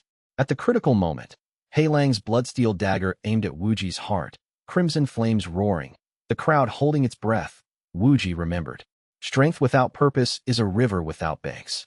Changming's voice, clear and warm, in his memory. A lesson from years ago, given to an angry, crippled boy who wanted to hit someone. The lesson that had taught him that power wasn't about destruction. It was about choice. Wuji chose. He caught the dagger between his palms. The bloodsteel burned his skin. The crimson flames scorched his face. But his golden light concentrated, not defensive, not aggressive, but purposeful. A single, clean channel of intent. He pushed. The dagger shattered. Wei Liang's blood sovereign's embrace collapsed, the crimson flames extinguishing as though doused in water. The Blood Lotus disciple staggered, depleted, his temporary power gone, and his body ruined by the technique's cost. Wuji caught him before he fell. "You fought well," he said quietly, lowering the man to the ground. "Someone get a healer." Wei Liang looked up at him, the golden boy, unbroken, showing mercy to an enemy. And something in his ruined chest cracked. Not his body, his pride. "How?" he whispered. "My teacher taught me that strength has a purpose," Wuji said. "Mine is protection, not destruction." In the audience, Changming wrote, "Wuji, excellent demonstration of conflict resolution. Could improve, opening statement." Chapter 54. The fourth match was supposed to be the Blood Lotus sect's insurance. Luo Qinghe versus vice leader Yin Buxian. Yin Buxian was at Tao manifestation, the 7th cultivation rank, 2 full realms above Qinghe's spirit severing. In any normal context, this match would have been a death sentence. You didn't fight 2 realms up. You didn't survive 2 realms up. The betting in the observation gallery ran heavily against Qinghe. Not in the usual sense of people wanting the underdog to lose. Most of the cultivator observers, by this point in the tournament, had developed something approaching respect for what they'd witnessed from Changming's students. But they also understood cultivation math. 2 realms was 2 realms. Some gaps were simply uncrossable. But the tournament rules were clear, non-lethal, fight to submission or incapacitation. And the crowd was watching. Yin Buxian entered the arena with the calm confidence of a predator facing prey. He'd heard the reports about Qinghe's calligraphy combat, but he dismissed them. Talent couldn't bridge 2 realms. Nothing could. Qinghe drew her sword. The blade was simple, Azure Cloud Inner Disciple standard issue, but in her hands, it became something else. Something that hummed with potential. "Luo Qinghe," Yin Buxian said. "I have no desire to hurt a child." "Forfeit." "I have no desire to hurt an elder," Qinghe replied. "But I will." Yin Buxian attacked. Tao manifestation speed. The air split. His palm strike carried the weight of a mountain, backed by centuries of compressed spiritual energy. It should have ended the fight. Qinghe wrote Sky. The character for Sky, one of Changming's earliest calligraphy lessons, the one where he'd said the sky isn't above us, it's around us, holding us, giving us space to exist, manifested from her sword in a single, perfect stroke. The stroke didn't create a barrier. It created space. The air between Qinghe and Yin Buxian expanded, the distance stretching impossibly, his palm strike crossing a chasm that hadn't existed a moment before. His attack landed on nothing. He was still 30 feet away, though he'd been standing at 3. "What?" Yin Buxian began. Qinghe wrote a second character. A character that didn't exist in any language known to the cultivation world. It combined the concepts of water's flow, fire's transformation, earth's permanence, wind's freedom, and sky's spaciousness into a single, unified stroke.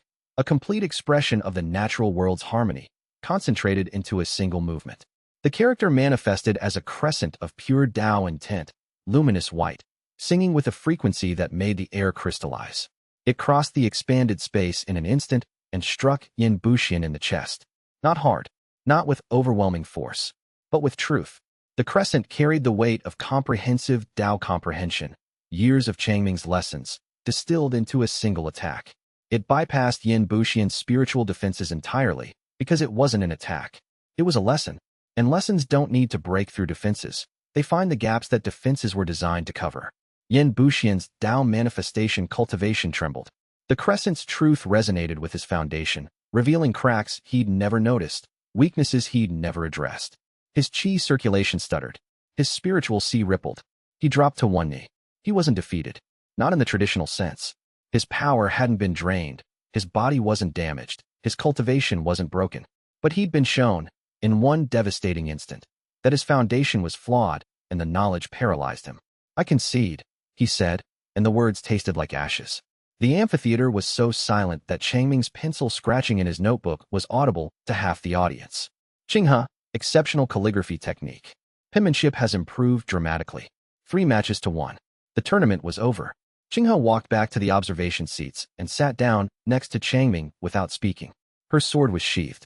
Her hands were still, the particular stillness of a person who has just done something that cost them effort and isn't ready to discuss it. Changming handed her a water cup. She drank. He refilled it from the flask in his bag. She drank again. The second character, he said. The one without a name. Did you just invent that? I've been thinking about it for 6 months, she said. During the calligraphy exercises. You showed me the character for mountain and the character for water and said they were different ways of saying stillness. I started wondering if there was a character that said both things at once. And is there? She looked at her sword hand. There is now. Changming considered this. A cultivator had invented a new character, a new concept, because a calligraphy exercise had prompted the question of whether 2 different expressions of an idea were secretly the same expression. This was the kind of thing he suspected about his teaching, but rarely saw so plainly. The lesson he gave wasn't the lesson they learned. The lesson they learned was the one the lesson made possible. Write it down, he said, before it fades. She opened her notebook, and her brush moved, and the character appeared on the page, not blazing this time, just ink on paper, but carrying the same quality. A thing that was exactly what it was and nothing else. In the observation gallery, 47 cultivation scholars were attempting to replicate the character from memory and failing, because the character was not a technique. It was a truth, and truths could not be copied, only discovered. Chapter 55. Duan Mo watched his vice leader's defeat with eyes that burned and a heart that was, against all expectation, not angry. He should have been furious. 3 of his disciples beaten by children. His army's morale shattered. His political position undermined. Every strategic calculation pointed toward rage. But the thing that Changming's soul-reading encounter had planted inside him, that moment of terrifying clarity, wouldn't allow rage. He'd seen the ocean. He'd felt the vastness. And watching Changming's students fight with Tao comprehension that outstripped his own sect's combined knowledge, he felt not fury but recognition. This is what teaching looks like, the thought came. Not the blood lotus way, not forcing, extracting, consuming. This is the other way. The way that works. The Tao comprehension that had leaked into him from that single moment of contact with Changming's consciousness had been sitting like a splinter in his thoughts for months, working its way deeper. He'd tried to excise it with logic. It was anomalous, unexplained, the result of an unusual technique. He'd tried to ignore it with action. 3 months of campaigns, politics, war preparation. But it persisted. The image of the ocean persisted. He'd built the Blood Lotus sect on extraction, taking power from others because he'd been taken from first. The logic had seemed sound. The world is predatory, so be the predator rather than the prey. 40 years of success had validated the logic. And yet one mortal teacher's honest confusion had cracked that foundation more thoroughly than any attack ever had. He should have accepted the loss, honored the Tao oath, withdrawn. Instead, the Blood Lotus sect's survival instinct overrode his dawning conscience. He was still the sect master. His people depended on him. And a loss of this magnitude, in front of the entire cultivation world, would invite aggression from their enemies. He broke the rules. Duan Mo descended into the arena with his Tao manifestation cultivation fully released. The crimson aura that erupted from his body was suffocating, a wall of blood chi that pressed outward in all directions, pinning weaker cultivators in place, cracking the ground, darkening the sky. The tournament is over, he said, his voice resonant with power. I will take the teacher now. The alliance erupted. Qinghe leaped forward, sword drawn. Wuji was beside her in an instant, golden light blazing. Alliance cultivators mobilized. Blood Lotus forces, uncertain, readied for conflict. Old Man Gu, watching from the village, felt the surge and broke his seal for the second time. Spirit-severing power flooded his aged body, and he ran toward the amphitheater with a speed that cracked the earth. Feng Qingquan stood between Duan Mo and the alliance forces, his Tao manifestation peak cultivation matching Duan's like mirror images. His internal conflict, the voice in the deep versus the teacher who'd freed him, resolved in an instant. He chose the teacher. Duan Mo, Feng said, his voice steady. You gave your oath. Oaths are chains. Oaths are choices. And you're making the wrong one. He said it simply, without rhetoric or technique. One cultivator to another, speaking from the place where the erosion lesson had stripped away everything unnecessary and left behind something harder and more honest than ambition. The Blood Lotus sect master looked at him. Feng Qianquan, the grand elder of the Celestial Sword sect, a power who had matched him blow for blow, was standing between him and a mortal schoolteacher with the absolute certainty of someone who had found his side and chosen it.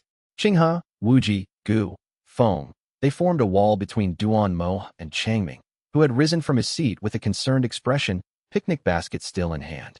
Is everything all right? Changming asked. The debate seems to be getting heated. Chapter 56. The confrontation teetered on the edge of catastrophe. Duan Mo's cultivation flooded the arena, blood-red light that made the air taste of copper. His aura pressed against the defenders, Feng Qianquan matching his Tao manifestation, Qinghe and Wuji at spirit severing, Gu at a diminished spirit severing. Powerful, but against a fresh Tao manifestation peak with an army behind him, not enough. The chaos created openings. Duan Mo was a master of exploiting chaos. He surged left, then right, testing the defensive formation, probing for the gap that would let him reach the teacher. He found it. An alliance cultivator stumbled. Feng Qianquan turned to assist.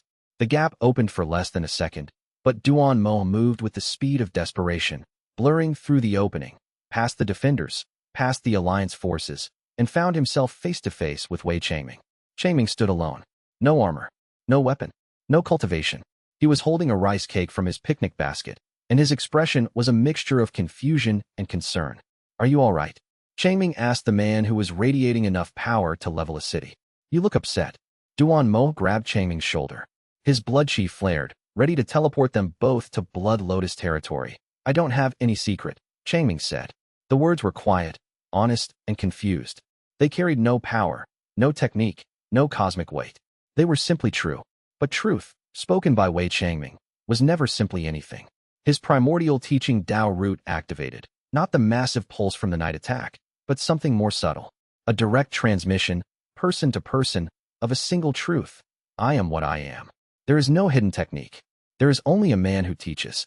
Duan Mo's grip loosened. The truth hit his consciousness with the specificity of a surgical instrument, bypassing his defenses not through force but through honesty. His soul-reading encounter months ago had shown him the ocean. This encounter showed him the shore, the simple, mortal reality of Wei Changming, a man who loved teaching and didn't understand why people kept trying to hurt him. I just teach, Changming said. I don't know why it matters to you, but I can see that you're in pain. Whatever you're looking for, I hope you find it. Duan Mo's cultivation base froze for 3 seconds. In those 3 seconds, his blood chi stopped circulating. His defenses dropped. His Tao manifestation cultivation, built on exploitation and force, encountered a truth that was completely incompatible with its foundations, and for 3 heartbeats, it simply stopped working. 3 seconds was an eternity in cultivator combat. Qinghe arrived like a comet. Her sword, blazing with spirit-severing power, drove through the gap in Duan Mo's frozen defenses and pierced his shoulder. Not his heart. Even in rage, she had her teacher's lessons about restraint. The blade went through muscle and bone, pinning Duan Mo to the ground. He screamed. Blood chi erupted, chaotic and wild. Qinghe twisted the blade to prevent him from escaping, her face a mask of controlled fury. If you ever touch him again, she said, her voice carrying to every corner of the amphitheater, I will write your name in a language that only the dead can read. Duan Mo looked at the sword in his shoulder, at the girl holding it, at the mortal teacher standing 3 feet away with a rice cake still in his hand. He'd lost. Not just the fight, the argument. The proof stood before him in the form of students who fought with truth instead of blood, who showed mercy instead of cruelty, who would die for a man who didn't even know he was worth dying for. Retreat, he whispered. All forces retreat. The Blood Lotus sect withdrew. The army pulled back, formations dissolving, banners lowering. In 3 days, they would be gone from the region entirely. Qinghe pulled her sword from Duan Mo's shoulder. He staggered to his feet, bleeding, diminished, and looked at Changming one last time. You really don't know, do you? Duan Mo said. Not a question. Know what? Changming replied. Duan Mo almost laughed. Then he turned and walked away, through his retreating army, through the dust and the blood and the failure, carrying in his cracked cultivation base a truth that would eventually save him. The image of a mortal man holding a rice cake, saying I just teach, and meaning it. Chapter 57. The cultivation world spent the next month doing what the cultivation world did best, talking. The tournament of the Emerald Pavilion became the most analyzed event in living memory. Every major sect, every minor clan, every independent cultivator with access to a communication network discussed, debated, and dissected what had happened.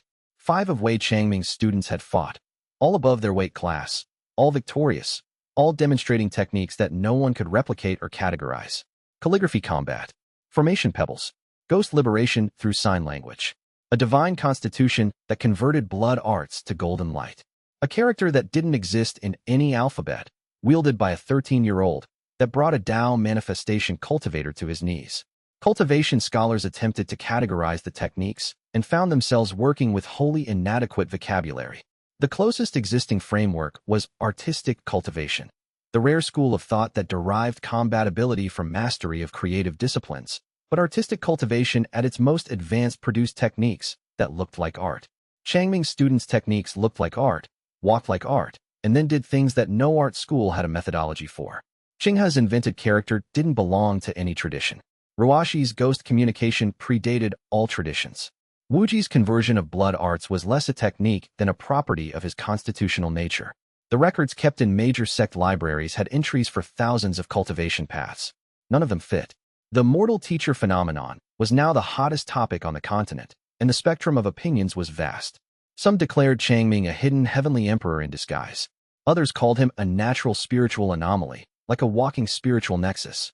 A fringe theory held that he was an ancient weapon, activated by proximity, operating on principles no one understood. In Qinghe village, the subject of all this speculation was grading spelling tests. The double R in mirror is difficult for everyone at first, he wrote in the margin of one paper. Try saying the word slowly while writing it. You'll hear where the pause goes. He moved the paper to the finished pile. None of them were right. All of them were closer than they knew. Changming, magnificently oblivious, was writing report cards. He sat at his desk in the schoolhouse, spirit orchids glowing on one side, his grading notebook open on the other. The candle burned steady in the evening stillness. Outside, the village had returned to its rhythms. Farmers farming, children playing, Hui the fox hunting mice in the grain store. Qinghe sat across from him, helping sort papers. She delayed her return to the Azure Cloud sect, claiming she needed recovery time after the tournament. In truth, she needed to be near Changming. The confrontation with Duan Mo had shaken her, not the fight, which she'd won decisively, but the sight of Changming standing defenseless before a cultivator who could have killed him with a thought. Here's your card, Changming said, sliding a piece of paper across the desk. She read it. Luo Qinghe, annual assessment reading, excellent. Comprehension is outstanding. Writing, excellent. Calligraphy technique is among the best I've seen. Arithmetic, good. Could improve her handling of fractions. Nature studies, excellent. Particularly strong in botany and ecology. Overall, a dedicated and passionate student who consistently exceeds expectations. Her greatest strength is her willingness to protect others. Note, excellent performance in the debate tournament. Work on penmanship. Qinghe read it twice. Then she pressed the paper to her chest and blinked rapidly. Penmanship, she managed. Your cursive leans to the right. We've discussed this. She laughed, a wet, helpless sound that was half humor and half something deeper. You wrote me a report card. After everything that happened, you wrote me a report card.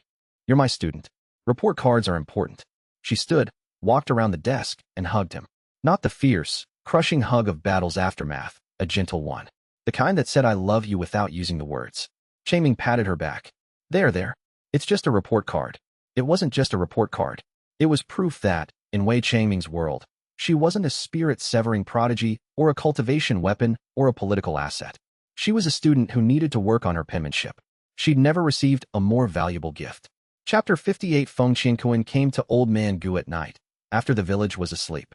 The Grand Elder of the Celestial Sword sect, now technically a traitor to his sect's hidden agenda, sat across from Gu in the old man's kitchen, a cup of cold tea between his hands, his face drawn with the weight of a confession overdue. I need to tell you something, Feng said, and it will change how you see me. I've lived long enough that very little changes how I see anything, Gu replied. But go ahead. I didn't come to Qinghe village to protect the teacher. I came on orders. He paused. Orders from something beneath the village. Gu went very still. The thing in the deep. You know about it. I know it exists. I felt it since I came here 200 years ago. I thought it was dormant. It was. For millennia, it was. But Changming's teaching has been feeding it. Each lesson that radiates Tao comprehension into the environment, some of it filters down. Into the earth. Into the seal. Into the thing the seal contains. The faceless sage, Gu whispered. Feng nodded. I don't know what it is. I've only ever heard its voice, in meditation, in dreams. It promised me half-step immortal breakthrough. All I had to do was bring the teacher to the seal's focal point and let the sage consume his Tao root. And now I sit in Changming's classroom and learn about erosion and prime numbers, and I think, this man is the best thing I've ever encountered in 400 years of life, and I would rather die than give him to the thing that wants to eat him. Gu studied Feng's face. He saw guilt, fear, and something he hadn't expected, devotion. Genuine, unforced devotion to a mortal teacher who'd accidentally redeemed a man decades past redemption. The sage, Gu said, tell me everything you know. Feng told him. The voice in the deep, contacting him 60 years ago. The promises of power. The instructions to monitor the Iron Ridge region for anomalous Tao activity. The increasing urgency as Changming's teaching grew stronger and the seal weakened. It's ancient, Feng said. Older than any cultivation tradition. It calls itself the first who learned, but it learned without understanding. It consumed knowledge the way a fire consumes wood, transforming it into energy but retaining nothing. It's been sealed because it can't stop consuming. If it reaches Changming, it will drain his Tao root and become something that no heavenly emperor can stop. And the seal? Gu asked. Weakening. Every year, every month. Changming's teaching strengthens it from above, the formation he unconsciously maintains through his classroom diagrams. But the sage is pushing from below, and it's getting stronger. Gu sat in silence for a long time. Then he said, I need to tell the Alliance. The protective barrier, the sect politics, the tournament. None of it matters if the thing beneath us breaks free. Agreed. But we can't tell Changming. If he stops teaching, the formation collapses, and the sage escapes immediately. The man who's keeping the prison sealed doesn't know there's a prison. Correct. They looked at each other, two old men, both carrying secrets, both devoted to a mortal teacher who didn't know he was the most important person in the world. We need help, Gu said. We need heavenly emperors. Heavenly emperors are already watching, Feng replied. They've been watching since Wuji's Tao oath.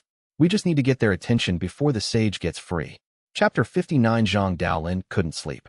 The notebook was open on his desk. The compilation of Changming's classroom diagrams, the overlay that formed a formation, the containment pattern he'd discovered months ago. Gu had told him to forget about it. Gu had said it was nothing dangerous. Daolin was 15, brilliant, and terrible at ignoring interesting problems. He'd been studying the overlay every night, adding new diagrams as Changming drew them in class. The pattern had grown more complex, more detailed, more clearly intentional. If intentional could describe something a mortal teacher produced unconsciously through a year's worth of casual classroom illustrations. The thing that kept pulling him back was the elegance of it. Not elegance in the sense of artistic beauty, elegance in the sense of structural efficiency. The formation didn't waste anything. Each diagram that Changming drew served two purposes: the educational purpose Changming consciously intended, and the formation-strengthening purpose the primordial teaching Tao root operated unconsciously. The river flow diagram taught geography and reinforced the water circulation node. The geometric tessellation taught math and reinforced four structural pillars. The mountain formation diagram taught physical geography and strengthened the primary anchor points. Every lesson was doing double work. Had been doing it for years. Tonight, Daolin added the river flow diagram from the most recent geography lesson. He traced the junction nodes, aligned them with the existing overlay, and placed the transparent sheet on the stack. The complete picture snapped into focus. It wasn't just a containment formation. It was a suppression seal, a primordial-era construct designed to contain something of immense power while simultaneously draining its energy into the surrounding environment. The drain was the Tao comprehension that Changming's teaching produced. The seal took the entity's raw power, filtered it through Changming's primordial teaching Tao root, and converted it into the ambient Tao truths that filled his classroom. Changming wasn't just sealing the entity. He was teaching it. Unconsciously, passively, through the formation's conversion process, Changming's Tao truths were being fed to the thing beneath the village as processed, purified knowledge. The entity was learning. Slowly, incompletely, distorted by the seal's filtration, but learning. And as it learned, it changed. Fragments of Changming's Tao of virtue, his Tao of flow, his Tao of connection were seeping into the thing's consciousness, altering its fundamental nature. It was still hungry. It was still dangerous. But it was also, for the first time in 10,000 years, beginning to understand concepts like patience and honesty, and the difference between consuming knowledge and receiving it. Dowlin stared at his overlay and realized he was looking at the most sophisticated cultivation device in the history of the world. A formation that sealed a cosmic entity and simultaneously rehabilitated it through education. And it was drawn in classroom chalk on a chalkboard in a village school. He sat very still for several minutes, thinking about that. About a teacher who spent every day producing, unconsciously, the most significant formation work in 10,000 years. About lessons on rivers and mountains and honesty that were also, secretly, the equivalent of 1,000-year cultivation elders' most advanced formation technique. About a mortal man who had no idea what he was doing and was doing it perfectly. He went to Old Man Gu's house. It was past midnight. He banged on the door until Gu opened it. "I know what's down there," Dowlin said. "And I know what Teacher Wei's been doing to it. He's teaching it. The formation converts his lessons into a direct feed. He's been educating the thing in the seal for his entire career." Gu looked at the 15-year-old boy with his notebook full of revelations and felt, for the 100th time, the profound inadequacy of trying to keep secrets from people raised by Wei Changming. "Come inside," he said. "We need to talk." Chapter 60. Changming was excited about the expansion. The school had outgrown its current building again. Enrollment requests had tripled since the tournament, coming not just from the local villages, but from across the region. Families who couldn't afford sect tuition, or whose children had been rejected by sects, heard about the village teacher who turned every student into a prodigy and came hoping for miracles. Changming didn't think in terms of miracles. He thought in terms of classroom capacity. He needed bigger rooms, more desks, additional storage for the growing library. He spent evenings sketching designs, floor plans, layout diagrams, spatial arrangements optimized for sight lines to the chalkboard and natural light from the windows. "If we expand the east wing," he told Bai Xuelan, showing her his sketches, "we can add 2 more classrooms and a reading room. And the north annex could become a workshop for practical skills, woodworking, pottery, that sort of thing." Xuelan looked at the designs. Her nascent soul perception saw what Changming couldn't. The floor plans were formation diagrams. Every room, every hallway, every window placement corresponded to a node in the containment formation beneath the village. The expansion would strengthen the seal, adding new layers of suppression, extending the formation's reach. Changming was redesigning the prison and calling it a school renovation. She smiled and said, "It looks wonderful." Old Man Gu was less sanguine. The expansion would strengthen the seal, yes, but it would also alter the formation's architecture, potentially creating vulnerabilities during the transition period. The entity beneath the village, whatever it was, might exploit the disruption. He called an emergency meeting. Feng Qianquan, Dowlin, and the 3 sect alliance representatives gathered in Gu's kitchen, the tiny room crowded with powerful cultivators sitting on stools designed for one elderly man. "The situation is this," Gu began. "Beneath Qinghe village lies an ancient entity known as the Faceless Sage. It has been sealed for approximately 10,000 years by a primordial era formation. That formation is maintained, unconsciously, by Wei Changming through his classroom diagrams and teaching. The seal is weakening. The entity is waking." Silence. Then a cascade of questions, accusations, and demands that Gu weathered with the patience of a man who'd been alive for far too long. "Why didn't you tell us sooner?" demanded Feng Rue of Azure Cloud. "Because telling you sooner would have led to exactly this kind of panic, which would have disrupted Changming's teaching, which would have weakened the seal, which would have freed the entity." "What does it want?" asked Zhou Ken of the Divine Martial Hall. "Originally, to consume all Tao truth in existence. It's a being of pure hunger. It learned everything but understood nothing. Think of it as the ultimate failed student." And now, Gu hesitated. He looked at Dowlin. The boy, who had mapped the formation's conversion mechanism, spoke up. "It's changing. Teacher Wei's lessons are reaching it through the seal. Not directly, filtered, processed, converted. But the entity is absorbing Tao truths about morality, connection, patience. It's still dangerous, but it's not the same thing it was 10,000 years ago." "You're telling me," Feng Rue said slowly, "that a mortal teacher has been unconsciously rehabilitating a cosmic entity through a chalk formation on a chalkboard?" "Yes," said Gu, Feng, and Dowlin simultaneously. The meeting continued for 3 hours. Plans were made. Reinforce the seal, monitor the entity, prepare for the worst while hoping for the best.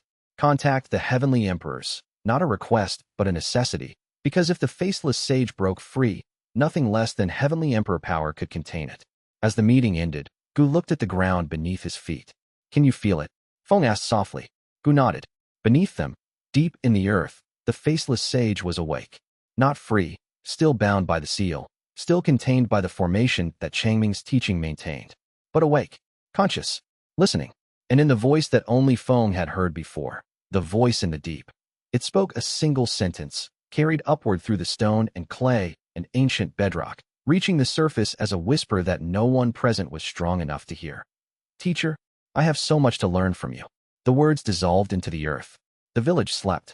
The school stood, its expansion plans pinned to the wall, its chalk dust settling, its formation humming in the dark. And somewhere in Changming's dreams, a vast and featureless plain stretched to every horizon, and in the center of it, something without a face sat cross-legged and waited, patient as a stone, hungry as the void, for the next lesson. Chapter 61. The sky broke on a Tuesday morning.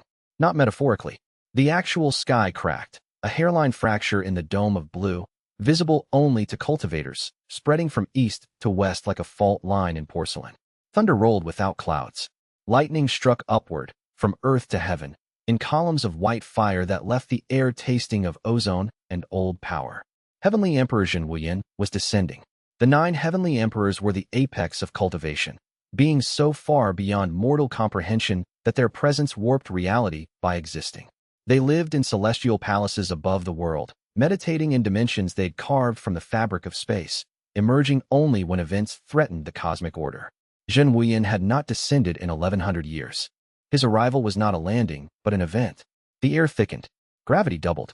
Every cultivator within 500 miles felt an instinctive urge to kneel, not from fear, but from the sheer weight of existence that a heavenly emperor embodied. Mountains bowed. Rivers slowed. The wind held its breath.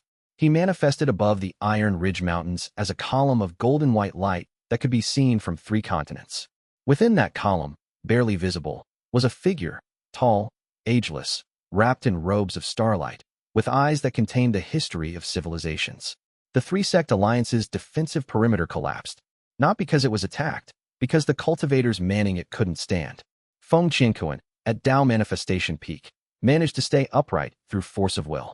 Qinghe and Wuji, at Spirit Severing, held each other up. Everyone else dropped. Changming, standing in the schoolyard where he'd been preparing for the morning lesson, looked up at the cracked sky and the column of light and said, "That's the most dramatic sunrise I've ever seen." He couldn't perceive spiritual phenomena. To him, the sky looked strange and the air felt heavy, but there was no golden column, no cosmic presence, no heavenly emperor. Just weird weather. Beside him, Bai Shualan was on her knees, tears streaming, her nascent soul cultivation buckling under the pressure of a being 12 realms above her. "Teacher Wei," she gasped, "please go inside. Are you all right? You look ill. Inside, please." He helped her to the schoolhouse and went to check on the students. They were fine, mortal children, unaffected by spiritual pressure, confused by why the adults were all lying on the ground. Zhen Wuyan reduced his manifestation. The column of light condensed into a man-shaped presence, still impossibly powerful, but no longer making the continent genuflect. He descended to a hilltop overlooking Qinghe village and stood there, observing. 2 other heavenly emperors sent divine projections, faint, translucent images of themselves, observing from their respective celestial palaces. Heavenly Emperor Mei Ling Xiao, the Jade Empress, manifested as a green-robed woman with kind eyes and a calculating mind. Heavenly Emperor Tsang Haoyan, the Iron Sovereign, manifested as a towering armored figure with no visible face. 3 heavenly emperors, 3 of the 9 most powerful beings in existence, focused on a village with 300 people in one school. Old Man Gu, who had managed to stay conscious through the initial manifestation, walked toward Zhen Wuyan's hilltop with the careful steps of a man approaching a nuclear detonation. "Heavenly Emperor," he said, bowing until his forehead nearly touched the ground. "Qinghe village welcomes you." Zhen Wuyan looked down at the old man. His perception, vast beyond mortal understanding, catalogued everything in an instant. Gu Tianren, the vanished sage. Spirit severing, degraded by self-seal. Below, the village. The students. The formation in the earth. The entity beneath the formation. And at the center, like the eye of a cosmic hurricane, Wei Changming, mortal, 0 cultivation, carrying something that Zhen Wuyan's heavenly emperor perception could see and classify. The primordial teaching Dao root. "So it's real," Zhen Wuyan murmured. "I thought it was a myth." Chapter 62. Zhen Wuyan observed from a dimension fold, a thin layer of space that existed between moments, invisible to everyone except beings of his caliber. From this vantage, he could watch Changming's classroom without being detected. He had been watching for 3 days. He had not planned on 3 days. He had planned on an hour, enough to assess the anomaly, determine the threat level, decide on an approach. 1 hour had become 4, then a day, then 3 days. He told himself he was gathering intelligence. He was not entirely lying. But the more honest explanation was that he couldn't stop. The lesson was arithmetic. Simple addition and subtraction aimed at the youngest students. Changming stood at the board, chalk in hand, explaining how numbers worked. 3 apples plus 2 apples equals 5 apples. But what if the apples are different? 3 red apples and 2 green apples. Is the answer still 5? Yes, because the question isn't about color. It's about quantity. Addition asks, how many things? Not what kind of things. He wrote, 3 plus 2 is equal to 5 on the board. Now here's the deeper question. Is 3 plus 2 always 5? What if you're not counting apples? What if you're counting drops of water? 3 drops plus 2 drops. Do you get 5 drops? Or do you get 1 puddle? He paused. The room paused with him. Even the youngest students, 5 and 6 years old, had gone still, caught in the particular silence of genuinely interesting questions. The answer depends on context. In a world of separate objects, 3 plus 2 is 5. In a world of connected things, 3 plus 2 might be 1. The number doesn't change. The meaning changes. Zhen Wuyan, watching from the dimension fold, felt his heavenly emperor cultivation respond. The lesson was absurdly basic. A child's arithmetic class. But Changming's explanation of contextual truth, the idea that fundamental truths change meaning based on relationship, was a precise articulation of the Tao of context, one of the most advanced Tao paths in existence. It was a principle that Zhen Wuyan had spent 3,000 years meditating upon, and hearing it explained through apples and water drops, he found depths he'd never reached. More importantly, he saw what no one else had been able to see. His heavenly emperor perception could perceive the full architecture of Changming's spiritual nature, and what he found made him want to sit down and think for a very long time. The primordial teaching Tao root was not a cultivation technique. It was not a spiritual artifact. It was not a bloodline ability in any traditional sense. It was a fundamental force of reality. Like gravity, like time, like the force that holds atoms together. The universe, in its infinite complexity, had certain fundamental needs. Matter needed forces to hold it together. Life needed energy to sustain it. And knowledge, Tao, truth, understanding, needed a mechanism to transmit it. The primordial teaching Tao root was that mechanism. It was the universe's answer to the question, how does truth move from one place to another? Wei Liang was not a cultivator who happened to teach. He was the physical incarnation of the universe's desire to educate itself. His primordial teaching Tao root was older than cultivation, older than sects, older than the concepts of power and rank and advancement. It was as old as the first moment one thing in the universe understood another thing, and it was wrapped around the soul of a mortal man who thought he was just a village schoolteacher. Zhen Wuyan withdrew from the dimension fold and stood on his hilltop, looking at the village below. The column of light that marked his presence had dimmed to a faint glow. He'd suppressed it to avoid disrupting the lesson. Suppressed it. A heavenly emperor, dimming his own presence so as not to interrupt an arithmetic class. For the first time in 11 centuries, Zhen Wuyan laughed. Chapter 63. Zhen Wuyan confronted Old Man Gu that evening, in the field beyond the village where the millet had been harvested and the earth was bare and cold. Gu Tianren, the heavenly emperor said, the vanished sage. I looked for you, once, 300 years ago. I thought you might have answers about the primordial era. I didn't have answers then, Gu said. I barely have them now. Tell me about the teacher. What do you want to know? Everything. Gu spoke for 2 hours.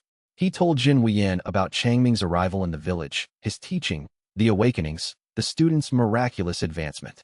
He told him about the grandmother, Wei Liang, and the bedtime stories encoded with primordial Tao. He told him about the faceless sage and the seal and the formation that Changming maintained through his classroom diagrams. Zhen Wuyan listened without interruption. He was 11,000 years old. He had the patience of geological formations. He had trained himself out of the habits of interruption and reaction centuries ago, when he'd realized that beings who responded immediately to every piece of information missed the shape of things. The shape of what Gu was telling him was extraordinary, not for the tactical implications, he'd already assessed those, but for what it meant about the nature of the primordial teaching Tao root. He had known such a lineage existed, in the theoretical sense that one knows about ancient texts. He had not expected to find it maintaining a small village schoolhouse in the Iron Ridge region. When Gu finished, the heavenly emperor was silent for a long time. The grandmother, Zhen Wuyan, said finally, Wei Liang. I know the name. Gu stiffened. How? Not the woman herself, the lineage. The Wei family of the Iron Ridge Mountains. They were the last bloodline of the original seal guardians, the cultivators who imprisoned the faceless sage 10,000 years ago. The guardians maintained the seal through a specific mechanism. Each generation passed the primordial teaching Tao root to the next through stories and direct teaching. Mother to daughter, father to son, for 10,000 years. And Wei Liang was the last guardian. The last official one. She couldn't cultivate the root herself. The lineage had degraded over millennia, the technique becoming more diluted with each generation. But she could still carry it. And she found a way to pass it to her grandson, not through cultivation, but through love. Gu's eyes stung. Bedtime stories. Bedtime stories. She encoded 10,000 years of accumulated primordial Tao truth into fairy tales and fed them to a mortal child who had no spiritual roots to filter or categorize what he received. He absorbed everything, raw and unprocessed, and it became part of who he is rather than what he can do. That's why he can't cultivate. He can't cultivate because cultivation is a framework for processing Tao truth, and he doesn't need a framework. He is the framework. The primordial teaching Tao root isn't something he has. It's something he is. His entire being is organized around the transmission of truth. Every word he speaks, every thought he thinks, every lesson he teaches is an expression of the root. He can't separate himself from it any more than a river can separate itself from flowing. Gu sat on a rock and felt very old. Can it be removed? If the faceless sage gets to him, if the sage consumes the root, it will possess the most powerful transmission mechanism in existence. It will be able to teach its own warped understanding to every living being simultaneously. Every cultivator, every mortal, every creature on the planet will be overwritten. Not killed, rewritten. Their Tao comprehension replaced with the sage's hunger. So we protect him. You've been protecting him for 200 years.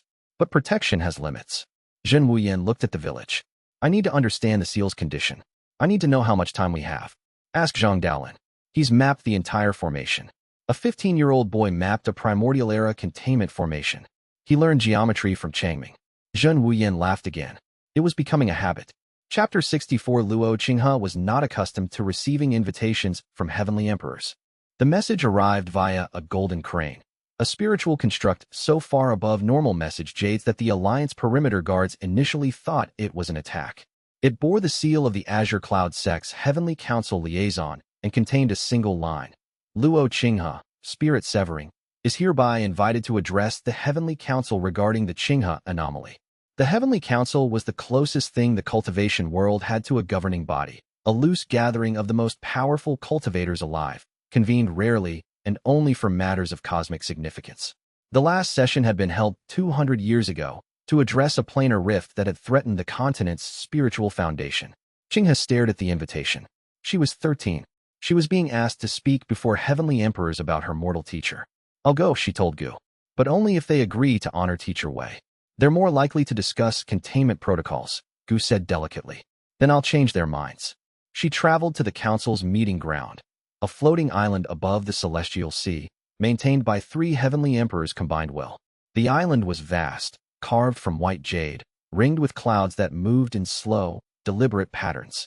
37 cultivators occupied the council chamber, the 9 heavenly emperors, 5 in person, for via projection, 16 Tao ancestor representatives, and 12 heavenly sovereign advisors. Qinghe walked in wearing her Azure Cloud inner disciple robes and her teacher's calligraphy ink stains, which she'd refused to wash out. The council recognizes Luo Qinghe, student of Wei Changming, spirit-severing cultivator of the Azure Cloud sect, intoned the council's herald. Thank you, Qinghe said. She looked around the chamber. The most powerful beings in the world looked back. I'm here to tell you about my teacher, she said. Not about his abilities, or his anomaly, or his strategic significance.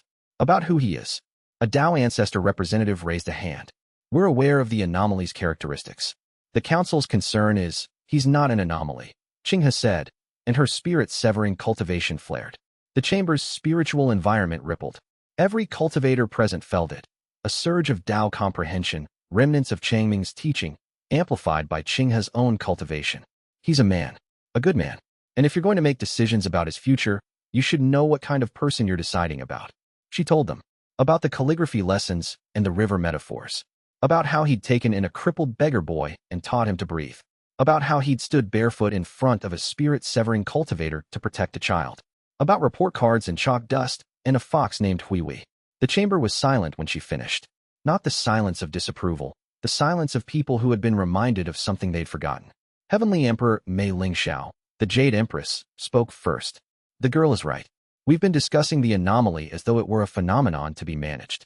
But it is a person, and persons have rights. Rights don't survive cosmic-level threats, said Song Haoyan, the Iron Sovereign. They should, said Mei Lingxiao. Otherwise, what are we protecting? The debate continued.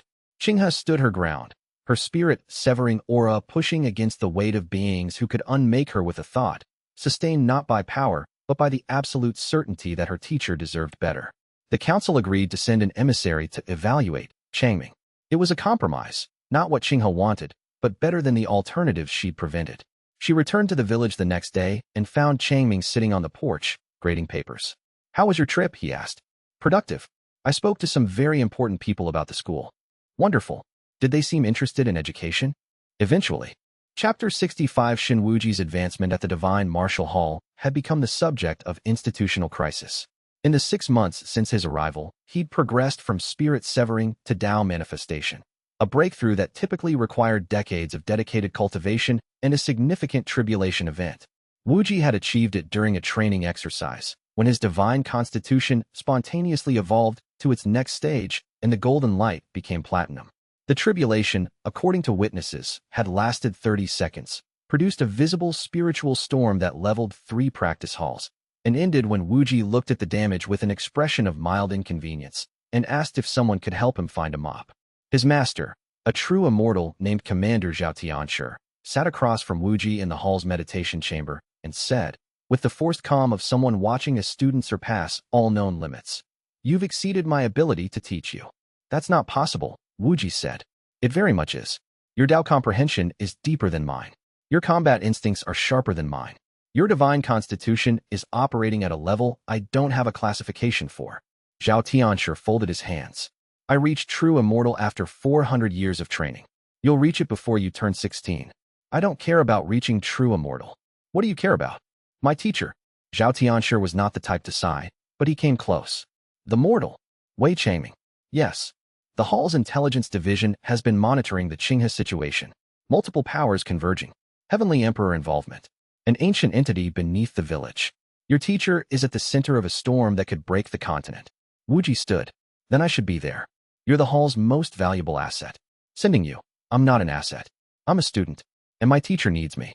He left the next morning, breaking 3 Divine Martial Hall regulations in the process. Commander Zhao Tianshi didn't stop him. How could you stop a Tao manifestation cultivator with a divine constitution who'd sworn a Tao oath to a mortal teacher? More importantly, how could you argue with the logic? The boy wasn't wrong. The Hall's elders, reviewing the situation afterward, noted in the official record, student Shen Wuji has demonstrated cultivation potential beyond the scope of Hall training. Released to independent advancement.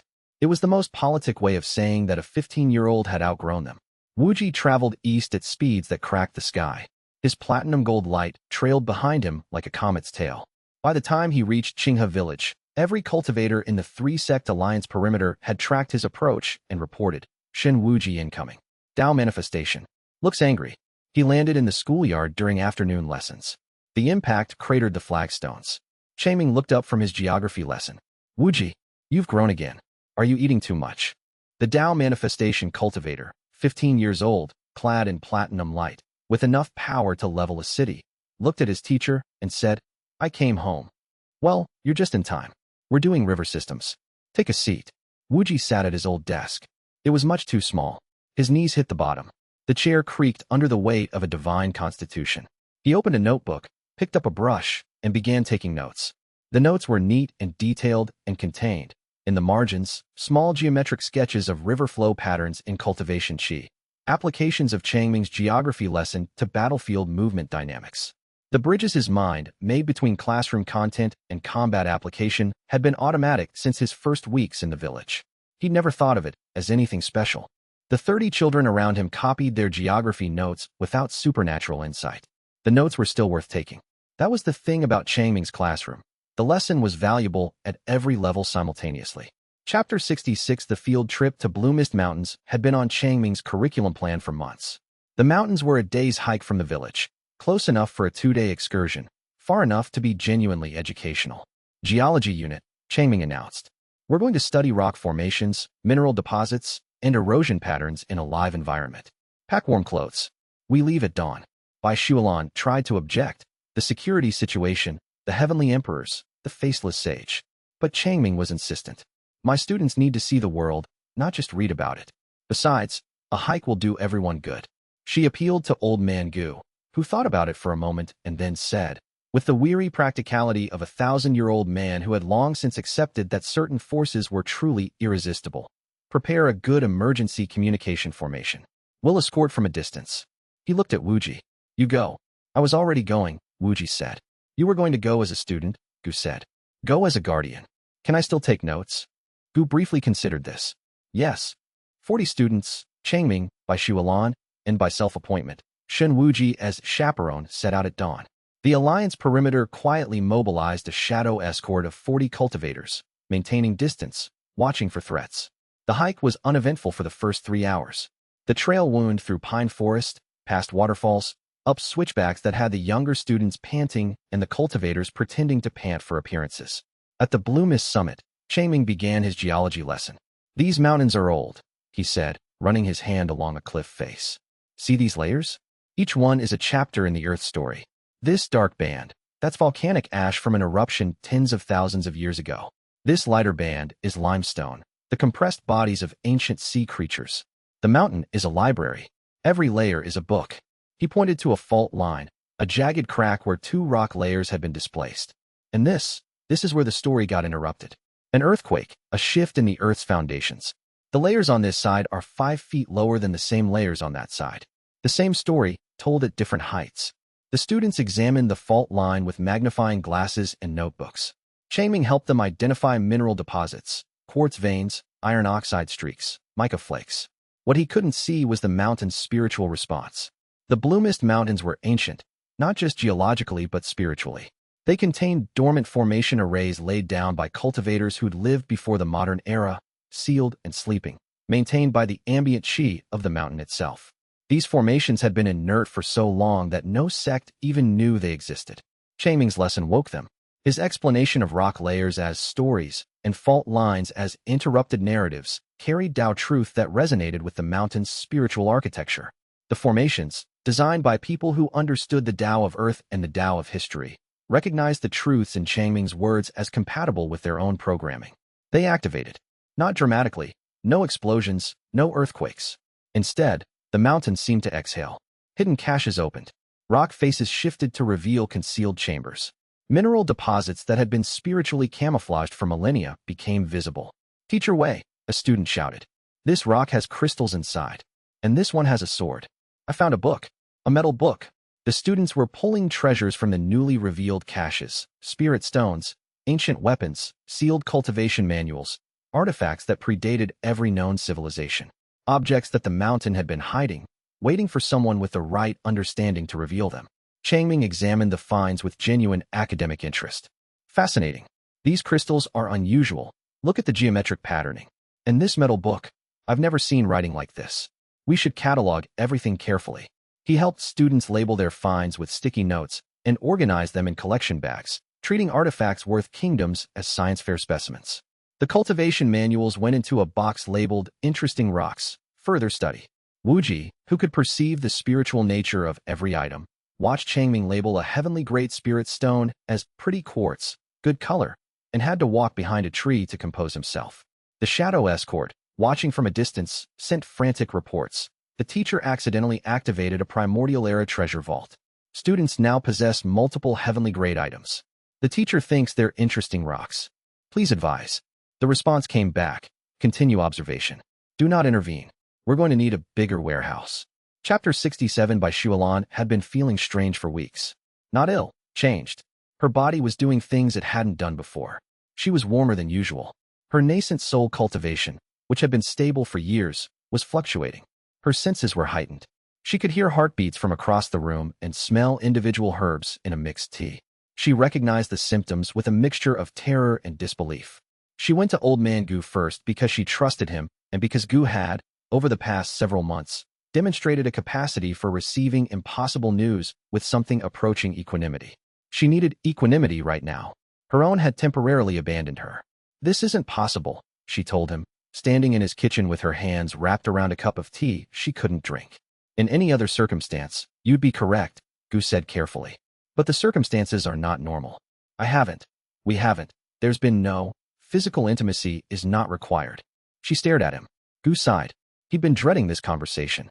Changming's primordial teaching Tao root is the universe's fundamental teaching mechanism. It creates connections, deep, profound connections between the teacher and those who are genuinely, emotionally bonded to him. In your case, that bond has reached a level where the root has triggered what ancient texts called Tao conception. Tao conception, a pregnancy generated not by physical union, but by spiritual resonance. The child is the physical manifestation of the connection between you and Changming, a being conceived from Tao truth rather than qi or biology. Xuelan sat down heavily. Her analytical mind, which had served her through 20 years of intelligence work, tried to process this and found itself inadequate. She was accustomed to information that was impossible to act on until you'd figured out its implications. She was not accustomed to information that was impossible to act on because its implications were redefining the categories you used to think with. The child, she said slowly. What will it be? Born with innate Tao comprehension, potentially carrying the primordial teaching Tao root in some form. Gu paused. It will be extraordinary, and it will attract attention. I haven't told him. I know. He doesn't even know how I feel about him. Not clearly. I know that too. She looked at her belly, flat, unchanged, showing no signs of the impossibility growing inside her. How far along? Based on your spiritual fluctuations, approximately 2 months. Normal gestation, as far as I can determine. The pregnancy will proceed naturally. Xuelan sat for a long time.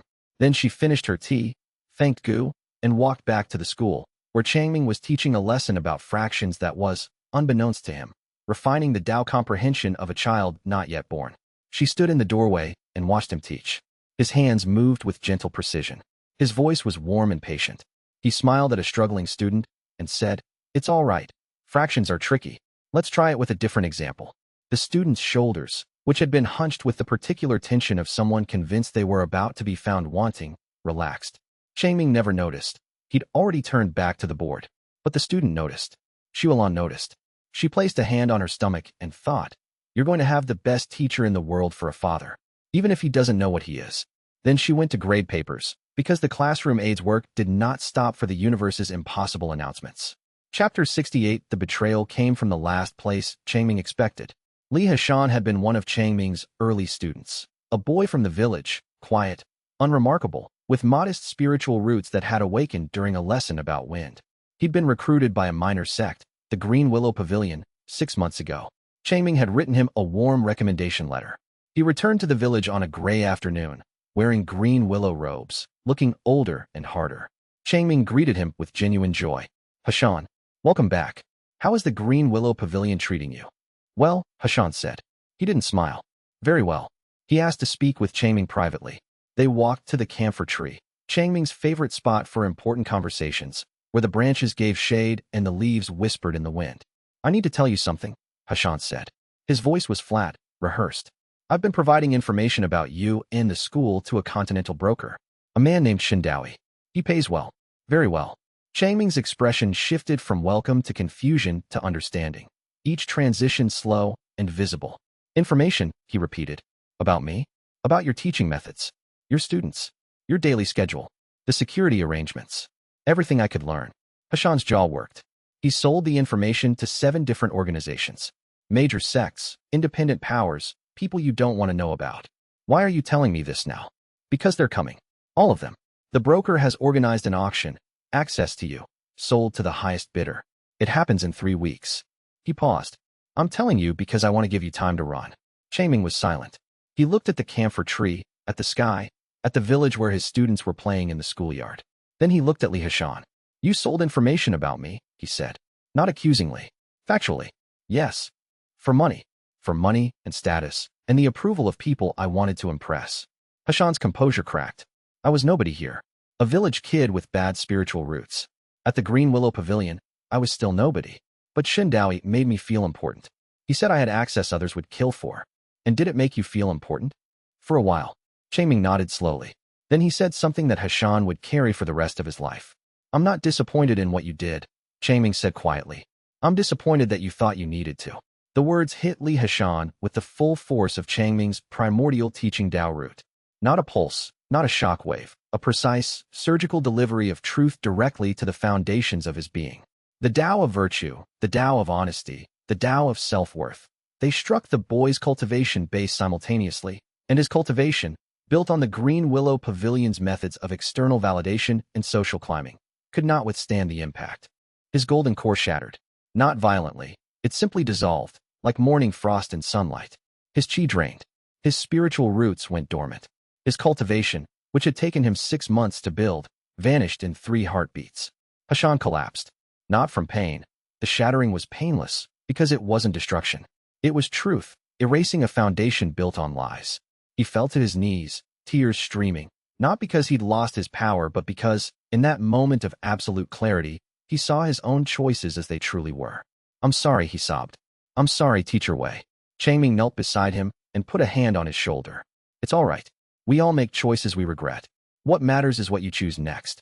Later, after Hashan had been given food and a bed and the promise that he was still welcome, Changming sat alone on the camphor tree bench and stared at his hands. He hadn't meant to hurt the boy. He hadn't meant to do anything. He'd just spoken honestly, and the honesty had broken something. For the first time, Wei Changming wondered if his words were weapons. He didn't reach a clean answer that evening. The camphor tree offered no verdict. The leaves whispered, as they always did, but offered nothing usable. He thought about the lessons he gave on careful speech, on the difference between a true thing said in the right moment and a true thing said without regard for what it strikes. He had taught that distinction dozens of times. He had believed, without quite examining the belief, that he was practicing it. But Li Hashan had come to him with a confession, fragile and already half-broken, and Changming had responded honestly. He had not aimed anything. He had simply described what he felt, the specific texture of his disappointment, and that description had been enough to undo 6 months of cultivation. The teaching Tao root did not ask permission. That was the piece he kept returning to. He thought of an essay Qinghe had submitted early in her time at the school, before she'd understood how to frame cultivation theory in plain language. She'd written, "Force does not require intention. A river does not intend to carve the canyon, and yet the canyon is carved." She'd been writing about breakthrough thresholds. He'd given her full marks and a note in the margin. Good. But consider the difference between natural force and responsible use of force. He had been writing to his 12-year-old student. He had not been writing to himself. He spent that night sitting up, not meditating, not writing lesson plans.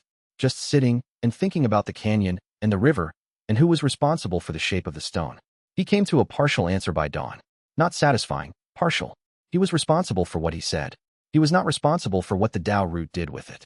But the two were not separable, which meant he could not claim the root's effects as outside his responsibility and couldn't refuse them as his own, either.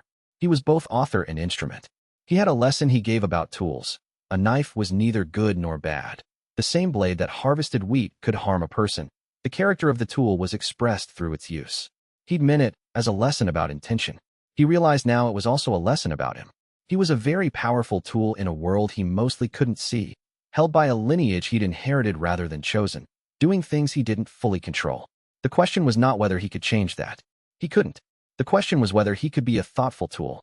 Whether, knowing what his words could do, he could speak with care. Not silence. Silence was its own kind of harm. But care. He picked up his lesson plan book. He opened to the next week. He began writing, slowly, each lesson considered from the perspective of, what truth is this carrying, and am I sure this is a truth I mean to give? He was up until breakfast. Chapter 69. Zhen Wuyan delivered his ultimatum with the detached precision of someone stating a mathematical equation. The mortal teacher will be relocated to my celestial palace for protective custody. He will be given comfortable accommodations, unlimited resources, and complete safety. His students may visit. His teaching may continue, under controlled conditions. This is not a request. The ultimatum was delivered to the 3-sect alliance via Golden Crane, the Heavenly Emperor's preferred communication method, which doubled as a not very subtle demonstration of power. Each word on the golden paper carried a fragment of Zhen Wuyan's will, making the text physically heavy. Feng Rue of the Azure Cloud sect read the message and felt his legs go weak. He wants to take the teacher. Protective custody. Corrected Mei Siyu of the Jade Pavilion. Captivity. Corrected Qinghe, who had been training in the schoolyard and arrived with her sword still drawn. They want to cage him. Refusing a heavenly emperor is exactly what we're going to do. The alliance convened emergency sessions. Arguments were fierce. The practical reality was devastating. You didn't refuse a heavenly emperor. The power gap between the alliance's combined forces and a single heavenly emperor was like the gap between a raindrop and the ocean. Zhen Wuyan could erase the village and everyone in it without effort. Qinghe, Wuji, and Bai Shuolan formed a united front. They would not surrender their teacher. If that meant war with a heavenly emperor, they would fight a war they couldn't win. He wouldn't want this, Shuolan said quietly, during a private meeting of Changming's inner circle. He wouldn't want people dying for him. He wouldn't want to be caged either, Qinghe replied. So we find a third option. They looked at each other, the student, the protector, and the woman carrying an impossible child, and began to plan. The planning session lasted until nearly dawn. 3 people around a kitchen table, lamp burning low, speaking in voices kept quiet, so as not to wake the man sleeping in the adjacent room. The man whose future they were arguing over, who did not know he was being argued over, who had gone to bed after grading geography essays and checking that Hui the fox had enough water. Qinghe's position was simple: no negotiation, no concession, defend the village and let consequences come. Her half-step immortal cultivation made her capable of engaging true immortals, and her Tao of devotion turned every technique into an expression of something no power could simply overwhelm. Shuolan's position was tactical: find the pressure point. Zhen Wuyan had personal reasons for interest in Changming. She'd analyzed his behavior carefully, and it wasn't pure strategy. The heavenly emperor, who had suppressed his own manifestation to avoid disrupting an arithmetic lesson, was not acting like someone who wanted a resource. He was acting like someone who wanted to understand something. That was a different negotiating position entirely. Wuji's position was the most direct. Ask Changming. Tell him the truth, ask what he wants, and respect the answer. They looked at this option for a long moment. He'll say to do whatever keeps everyone safest, Qinghe said. Yes, Wuji agreed. But he should still get to say it. In the end, that was the plan they chose. Tell Changming. Let him decide.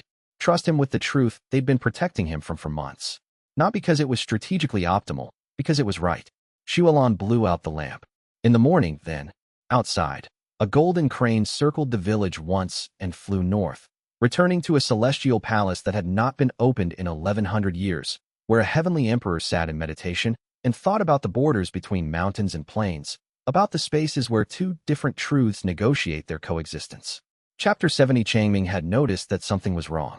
Not the spiritual phenomena, those remained invisible to him. Not the cultivation politics, those were conducted behind closed doors. But the people around him were afraid, and fear was something Wei Changming could read like a book. Bai Shuolan's smiles didn't reach her eyes. Old Man Gu moved with the tense precision of someone expecting a blow.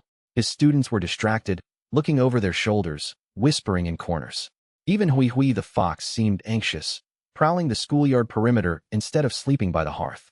He found Shuolan after evening classes, sitting on the porch where they'd shared tea 100 times. Her hands were wrapped around a cold cup. Her face was drawn. Miss Bai, he said, sitting beside her.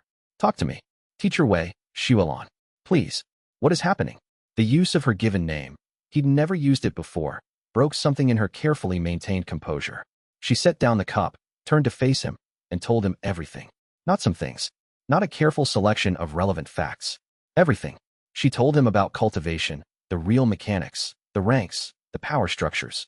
She told him about his students, their actual levels, Qinghe's spirit severing, Wuji's Tao manifestation, Daolin's formation genius. She told him about the primordial teaching Tao root, as Gu had explained it to her. She told him about the faceless sage sealed beneath his school. She told him about the heavenly emperor who wanted to lock him in a celestial palace. And she told him about the child growing inside her. Changming sat through it all without speaking.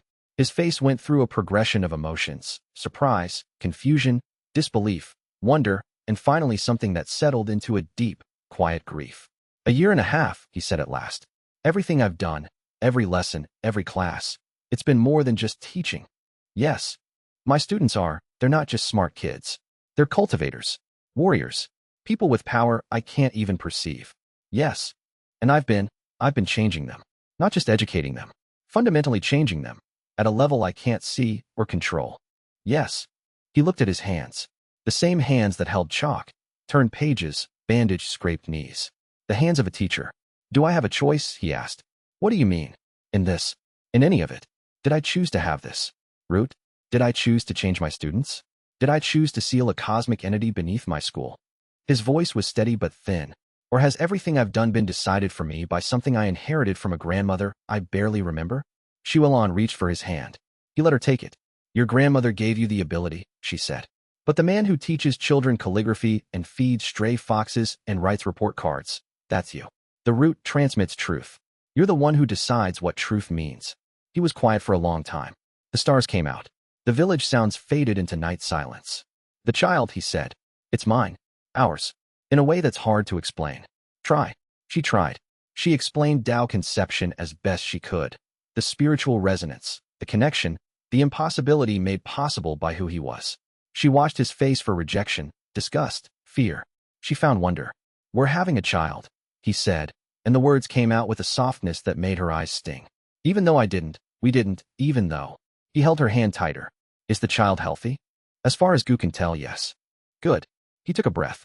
I don't understand any of this, Xuelon. I don't understand what I am or why I matter or what's happening. But I know two things. My students need me, and you're sitting here in the dark carrying my child. Those are things I can hold on to. What about the Heavenly Emperor? Changming looked at the sky, the same sky that, to cultivator eyes, was scarred with the crack of Zhan Wuyan's arrival. To him, it was just stars.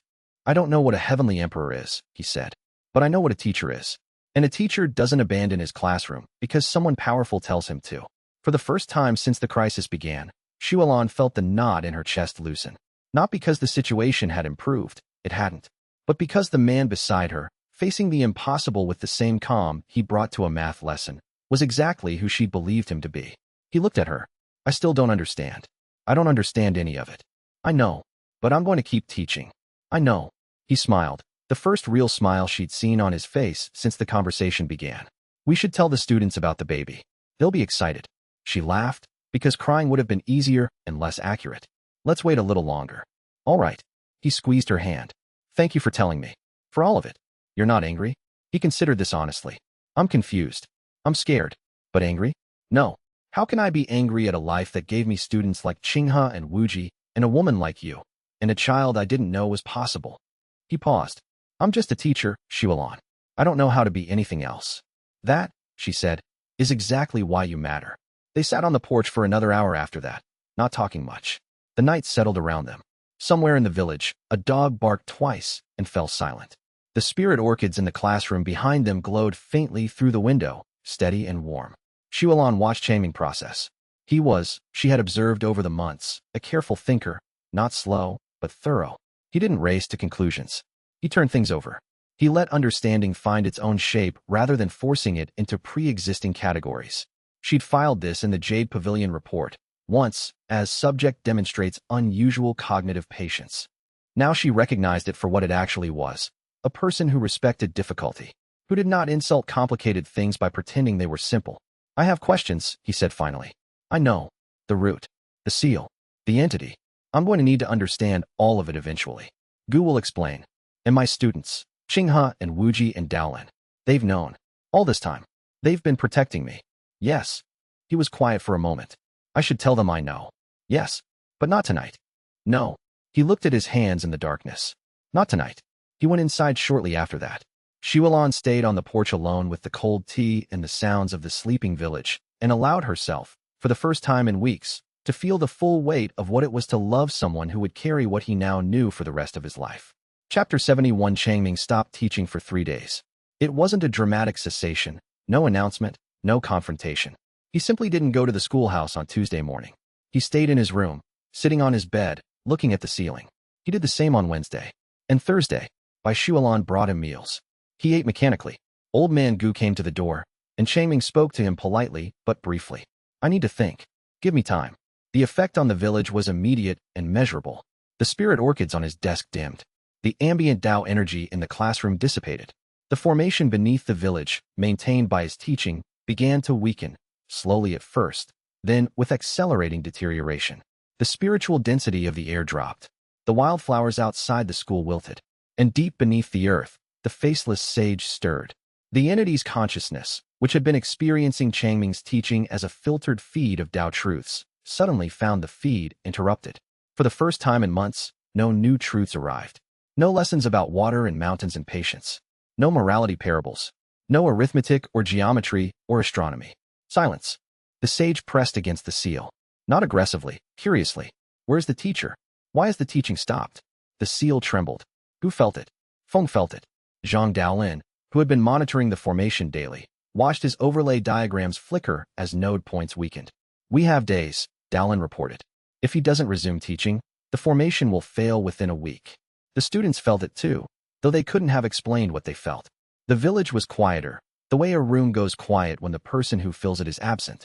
Children who boarded at the school woke up and went to breakfast without their usual energy. Two of the youngest students, aged 7 and 8, sat on the front step of the classroom building and waited without being told to, because being there was the right thing and they understood that without words. Gu went to Changming's room. I know what you're going to say, Changming said before Gu could speak. You need to teach. Because my teaching maintains a prison. Yes. And if I stop, something terrible escapes. Yes. Changming looked at his old friend. Am I a teacher or a jailer, Galausher? Gu sat on the only chair in the room, a wooden stool that creaked under his weight. You're a man who was given a gift he didn't ask for, doing a job he loves, with consequences he can't control. That's not a jailer. That's a human being. But am I helping my students or turning them into weapons? Every lesson I give transforms them in ways they don't choose. I implant Tao truths without their consent. I change their cultivation without their knowledge. How is that different from what the Blood Lotus sect does? It's different because you teach with love, Gu said simply. The Blood Lotus extracts. You give. The method matters. Does it matter to the student who didn't choose to be changed? Gu had no answer. They sat in silence. I asked Qinghe, Changming said, whether she minded, whether the changes she hadn't chosen felt like violations. And, she said, Teacher, I spent 6 years being afraid I would be left behind. You saw something worth keeping and kept it. How is that a violation? And then she looked at me like I'd asked whether water minded being wet. He was quiet for a moment. She's 14. She's wiser than I am. 2 more days, Gu said finally. Then the seal fails. And everything you've built, everyone you love, is at risk. Changming closed his eyes. In the darkness behind his lids, he saw faces. Qinghe's fierce loyalty, Wuji's quiet strength, Daolin's creative brilliance, Ruashi's gentle silence, Xuelan's warm smile, the children, the village, the life he'd built without knowing what he was building. I'll teach, he said, not because of the seal, because my students need me. He opened his eyes. They were clear. The morning of his 4th day of absence, he got up before dawn. He heated water for tea, the same way he did every morning. Kettle on the brazier, 2 scoops of leaves, the specific timing that his hands knew without his thinking about it. He poured 2 cups, as habit had trained him to do, then set the second one aside because there was no student waiting in the kitchen this early. He drank his tea, standing at the window. The village was gray in the pre-dawn light, quiet and familiar.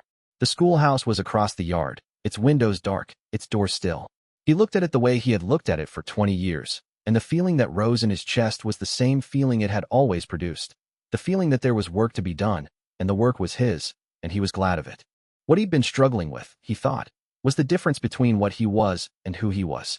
What he was, a carrier of a primordial Tao root, an unconscious sealkeeper, a living cultivation catalyst, was vast and strange and not particularly his. Who he was had been built by 20 years of lesson planning and scrape-knee bandaging and essay grading and the particular pleasure of watching a student understand something they hadn't understood the day before. The root had given him a gift. He had chosen what to do with it. The distinction, which had felt blurred in the crisis, was actually very clear. He rinsed his cup, set it on the rack, and walked across the yard to the schoolhouse. Inside, he lit the lamps. He dusted the chalkboard. He opened the windows to let in the morning air. He set out the notebooks and brushes with the careful attention he always gave to this ritual, because the classroom being ready was how students knew they were expected, and being expected was its own kind of kindness. On the board, he wrote, Asterisk today's lesson, rivers. Why they curve. Asterisk he sat at his desk and began marking the previous week's essays, which had been accumulating unanswered on his blotter. The first one was from a 6-year-old who had written, in large wobbly characters, that her favorite river was the one behind her grandmother's house because it had fish in it. He wrote, excellent observation, in the margin and went on to the next. Chapter 72. Qinghe found him in the empty classroom, sitting at his desk, preparing a lesson plan for the first time in 3 days. It was evening. The schoolhouse was quiet, the students in the dormitory, the alliance guards on their perimeter. She stood in the doorway and watched him write. His handwriting was neat and careful. He wrote lesson plans the way he taught, with deliberate attention to each word. You're back, she said. I never left. I just needed a moment. She walked to her old desk and sat down. The desk was too small for her now. She was 13 but tall for her age, lean with the unconscious grace of a spirit-severing cultivator. Her hair was unbraided, falling loose around her shoulders, and her eyes held something she'd been carrying for a long time. "Teacher Wei," she said, "I need to tell you something. I seem to be hearing that a lot lately. This is different." She took a breath. "Everything I am, everything I've achieved, every rank I've reached, every battle I've won, it came from you. Your lessons built me, not just my cultivation me, the person I am, my sense of right and wrong, my understanding of strength, my ability to love." Qianming set down his pen. "You built yourself, Qinghe. I just provided the materials. That's what you always say. But it's not true. Without you, I'd be an angry orphan picking fights in alleys. You gave me calligraphy and told me to let the ink flow like water, and now I fight with brushstrokes that can cut through dimensions. You told me the sky is space that holds us, and I can manipulate space itself." She paused. "You told me that caring wasn't weakness, and her voice caught. "I love you," she said. "Not as a student loves a teacher. Not as a child loves a protector. As a woman loves a man who is, without knowing it, the center of her entire existence." The classroom was utterly still. Qianming stared at her. The implications of her words collided in his mind with the revelations of the past week. Cultivation, the Tao root, the cosmic significance of his teaching, and amid all of that impossible noise, what he heard most clearly was a young woman's honest heart. "Qinghe," he said gently, "you're 13. I'm a spirit-severing cultivator who's lived more in 2 years than most people live in a lifetime. Age is a number. Cultivation is a measure of experience. It's still. I'm not asking for anything. I'm not making demands or issuing ultimatums. I'm telling you the truth because you taught me that truth matters more than comfort." She met his eyes. "You're the most important person in my life. You always will be. And I needed you to know that, because people are coming for you. And if I have to fight gods to keep you safe, I want you to know why." She stood, crossed the room, and kissed him. It was brief, fierce, and carried the absolute conviction of someone who knew exactly what she wanted. When she pulled back, her cheeks were flushed, her eyes bright, and her cultivation, her spirit-severing cultivation, was erupting. The kiss had been a catalyst. Qinghe's Tao comprehension, already beyond anything her realm should contain, underwent a crystallization. Her understanding of devotion, true, unconditional devotion, the kind that asks for nothing and gives everything, collapsed into a new Tao, one that had never existed before. The Tao of devotion.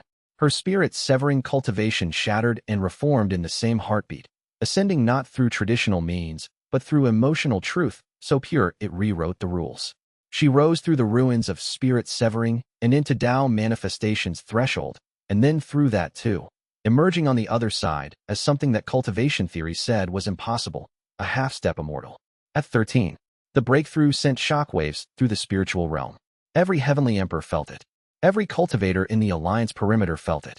The faceless sage, deep beneath the earth, felt it, and for one moment, experienced the echo of what devotion meant. Qianming felt nothing, except a startled warmth in his chest. Qinghe looked at her hands. They glowed with a light she'd never seen before, not the blue-white of her previous cultivation, but a warm, steady gold. The color of Qianming's primordial teaching Tao root, reflected through her devotion. "What happened?" Qianming asked, bewildered. "I think," Qinghe said, her voice shaking, "I just became very strong. Because you kissed me? Because I was honest." He stared at her. She stared back. And then, because he was Qianming and because honesty was the only currency he dealt in, he said, "I don't know what I feel, Qinghe. I've never. This is all very sudden. I know. I'm patient." She smiled. "You taught me that." Chapter 73. Qianming returned to teaching the next morning, and the world exhaled. The spirit orchids blazed back to life. The ambient Tao energy in the classroom surged. The formation beneath the village strengthened, its weakened nodes re-energizing as Qianming's first lesson, about the resilience of seeds, how they survived winters and fires and floods by carrying everything they needed inside themselves, poured Tao truth into the earth. But something had changed. Qianming was aware now, not of the specifics. He still couldn't perceive qi or spiritual formations or cultivation ranks. But he was aware that his teaching had consequences beyond the classroom. He chose his words more carefully, thought about his metaphors with deliberate intent, considered the deeper implications of each lesson. The awareness didn't make him more dramatic or more solemn. It made him more precise. There was a quality to his lessons now that even his youngest students could feel without naming. a sense that every word had been chosen with care, that the lesson was doing work on multiple levels simultaneously, that being in the room was a kind of privilege. The result was not diminished teaching. It was amplified teaching. Today, he said, standing before his class with the morning lights streaming through the windows, we're going to talk about courage. He wrote the character on the board. Courage isn't the absence of fear. Everyone knows that. But here's what most people get wrong. Courage isn't acting despite fear, either. Courage is choosing who you're afraid for. He set down the chalk. If you're afraid for yourself, fear makes you run. If you're afraid for someone you love, fear makes you stand. The emotion is the same. The direction is different. And the direction is everything. He looked at his students, 39 children and teenagers, plus 3 celestial sword sect disciples who'd snuck in to attend. Feng Qianquan had given up trying to prevent it, plus Bai Shualan in the assistant's chair, one hand resting on her belly. I want each of you to think about who you would stand for. Not fight for, stand for. The person you would be afraid for, not afraid of. Write their name, and write what about them makes you brave. The students wrote. The room was quiet except for brush strokes and the soft hum of the spirit orchids. 3 students broke through simultaneously. Not dramatically, no shattering desks or erupting light. Just a quiet deepening. A smooth transition from one cultivation level to the next, powered by Changming's lesson about directed courage. The Tao of courage implanted itself in their foundations, subtle and unshakable. Bai Shualan wrote a name on her paper, Wei Changming. Beneath it, she wrote, he sees the best in everyone and treats them as if they've already become it. She paused, then wrote one more line. That's not an observation. That's a lesson. She tucked the paper into her sleeve and felt the child inside her pulse with warmth, absorbing the lesson through their shared connection to the father it would never know as anything less than extraordinary. In the seat beside the window, a 12-year-old from the farming district read back what she'd written about her grandmother and started crying quietly, because the lesson had done exactly what it was supposed to. It had made her realize that she wasn't afraid of the Blood Lotus sect, or the cultivation world, or any of the threats gathering around the village. She was afraid for her grandmother, who grew rice 3 miles east and didn't know any of this was happening. Changming walked over and put a piece of candy on her desk. He didn't say anything. Sometimes the right response to a lesson working was just to let it work. After class, he collected the papers. He read every one, as he always did. Some of the students had written parents' names. Others had written the names of friends, younger siblings, the village dog, each other.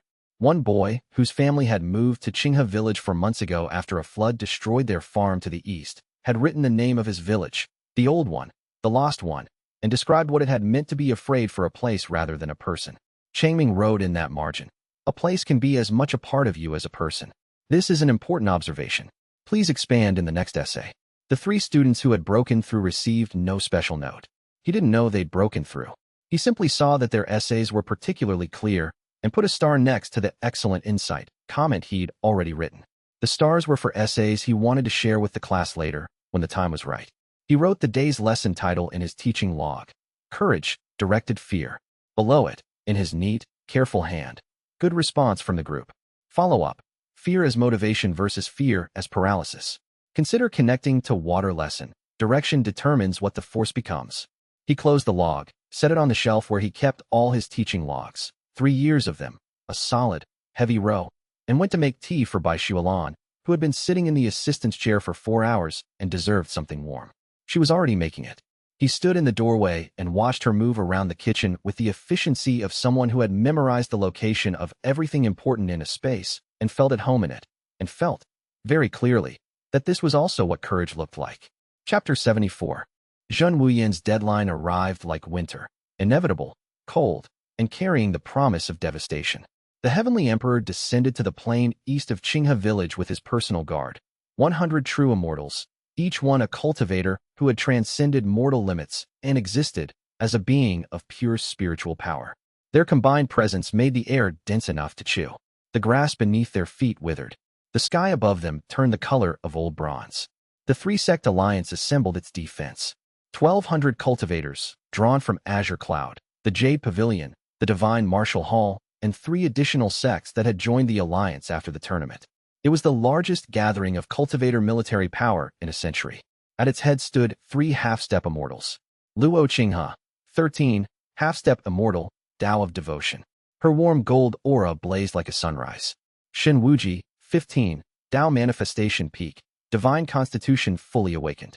His platinum light had deepened to something that pulsed with its own heartbeat. Feng Qianquan, 400 years old, freshly broken through to half-step immortal. His eyes held the clarity of a man who had found his purpose after decades of searching.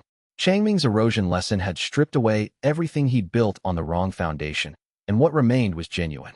Behind them, 1,200 cultivators, from golden core to nascent soul, many of them former students of Changming who had traveled from their sects to defend the teacher who had unknowingly given them everything. The former students had not been summoned. There had been no formal call to arms, no alliance mobilization order directing them here. They had come because they heard what was happening and could not come. Cultivators from distant sects had left mid-training without explanation. Solitary practitioners had abandoned their meditation caves. Even non-combat specialists, formation theorists, alchemists, physicians, had packed traveling bags and walked toward a village in the Iron Ridge Mountains because a man who taught calligraphy needed people to stand with him. Qinghe had looked at the gathered faces, recognizing students from the early years, from Changming's calligraphy lessons, from the afternoon nature studies, from hundreds of small moments she hadn't known would matter, and felt the Tao of devotion pulse in her chest like a second heartbeat. This was what he'd created, without knowing it. Not an army, a family. Zhen Wuyan looked at the army assembled against him and felt something he hadn't experienced in 1100 years, respect for mortals. 3 half-step immortals defending a village, he said to his captain. That's unprecedented. Shall we proceed, Emperor? Proceed. The siege of Qinghe village began not with a clash, but with pressure. Zhen Wuyan's 100 true immortals advanced, not attacking, but pressing, exerting spiritual force that would crush anything below true immortal. The alliance lines buckled. Cultivators at nascent soul and below dropped to their knees, their cultivation bases screaming under the weight. Qinghe, Wuji, and Feng met the pressure head-on. 3 half-step immortals against 100 true immortals. Outnumbered, outranked, but not outmatched in conviction. The battle that followed shook the continent. Chapter 75 Mountains cracked. Rivers reversed. The sky, already scarred by Zhen Wuyan's initial descent, fractured further, revealing the void between worlds. A blackness studded with stars that shouldn't be visible from the mortal realm. The 3-sect alliance fought with everything they had. Qinghe led the eastern defense. Her calligraphy combat evolved to a level that made true immortals pause. Each stroke of her sword wrote characters that rewrote local reality. Mountain created actual mountains. River redirected actual water. Sky opened actual space between her and her attackers. She was not happy about the fact that there was a battle. She was spectacularly capable in the battle. These two things coexisted with the ease of long practice. Every cultivator on the alliance side who'd been skeptical of following a 14-year-old's tactical direction, and there had been several, had revised their position. The calligraphy technique required precise, multi-layered Tao comprehension operating in real time. What Qinghe was doing was less fighting in the conventional sense and more arguing with reality and winning. Wuji held the center, a golden pillar against which true immortal strikes broke like waves against a lighthouse. His divine constitution absorbed spiritual energy of any type and converted it to golden light, making him functionally immune to standard cultivation techniques. The true immortals adapted, using physical attacks and environmental manipulation instead of energy techniques, but Wuji's training at the Divine Martial Hall had prepared him for exactly this. Feng Qianquan, on the western flank, deployed formations that no one had ever seen. Combinations of modern and primordial techniques, half learned from Changming's classes and half intuited from a lifetime of military experience. His formations didn't just defend, they taught the attacking true immortals' own techniques to malfunction, feeding them Tao truths that were incompatible with their combat-focused foundations. But the defenders were losing. Slowly, inevitably, the weight of 100 true immortals pushed the alliance back. For every attack they deflected, 2 more came. For every formation Feng deployed, 3 were overwhelmed. The gap between half-step immortal and true immortal was narrower than between any other ranks, but it existed, and against a 100-to-3 ratio, it was enough. Changming felt the battle through its physical effects, the earthquakes, the unnatural weather, the fear in the air. He'd been told what was happening, in the broadest terms. Some very powerful people disagree about where you should live. He didn't fully understand, but he understood that his students were fighting for him, and that understanding was enough to drive him to action. He evacuated the village. Calmly, efficiently, the way he'd conducted 100 fire drills. Students and villagers went to the underground shelter beneath the school, a natural cave system that Changming had always thought was just a convenient cellar. In the shelter, surrounded by frightened children, he did the only thing he knew how to do. He told stories. Once upon a time, he said, sitting cross-legged on the stone floor, candlelight flickering on his face, there was a river that loved a mountain. The river wanted to flow around the mountain, to touch it, to know it. But the mountain was afraid. It thought the river wanted to wear it away. The children listened. The air in the shelter warmed. And deep beneath them, far below the cave floor, the faceless sage heard the story and felt something it had no name for. The story, about love between opposing forces, about trust overcoming fear, about the possibility that destruction and affection could be distinguished, seeped into the formation. The seal strengthened, not just to its previous level, beyond it. Changming's deliberate storytelling, infused with the awareness that his words carried weight, produced Tao truths of a density and clarity that his unconscious teaching had never matched. The faceless sage, for the first time in 10,000 years, did not strain against the seal. It leaned in, not to escape, to listen. Chapter 76. Zhang Daolin was having the most terrifying day of his life, and he was handling it the way he handled everything, with geometry and a vaguely confused expression. He sat in the shelter's side chamber, surrounded by every diagram he'd ever copied from Changming's lessons, plus several he'd generated himself. The transparent overlays were spread across the floor like a paper carpet, and Daolin was moving through them on his knees, muttering calculations. If I extend the formation's northern axis by 18 degrees and connect it to the river junction nodes from the geography lesson. He drew a line with his finger, tracing it across 3 sheets of paper. It creates a resonance cascade with the geological survey data from the field trip. He'd been working for 6 hours. The battle above had given him the motivation. The seal needed strengthening. The formation needed expanding. And he was the only person who could do it because he was the only person who had Changming's complete formation blueprint in his head. He was also, if he was being honest with himself, the only person who could do it because he was the only person who had genuinely enjoyed the geography field trip enough to take thorough notes. The other students had drawn some rough sketches. Daolin had produced a scale map with annotated geological features, river flow measurements, and a note in the margin about how the mountain's irregular erosion pattern created a natural formation anchor point. He'd done it because it was interesting. He'd had no idea he was producing a critical piece of a primordial-era defensive structure. He pulled the final overlay into place. The complete formation, Changming's unconscious masterwork, compiled from a year of classroom diagrams, extended and amplified by Daolin's own calculations, formed a pattern that covered the entire village and extended to the surrounding mountains. The heaven-sealing Grand Formation, a primordial-era construct of such power that, when activated, it could theoretically seal a section of reality from the rest of the universe. Daolin activated it with a formation flag made from a stick, a piece of string, and a scrap of paper with a hexagonal tessellation pattern drawn in Changming's classroom chalk.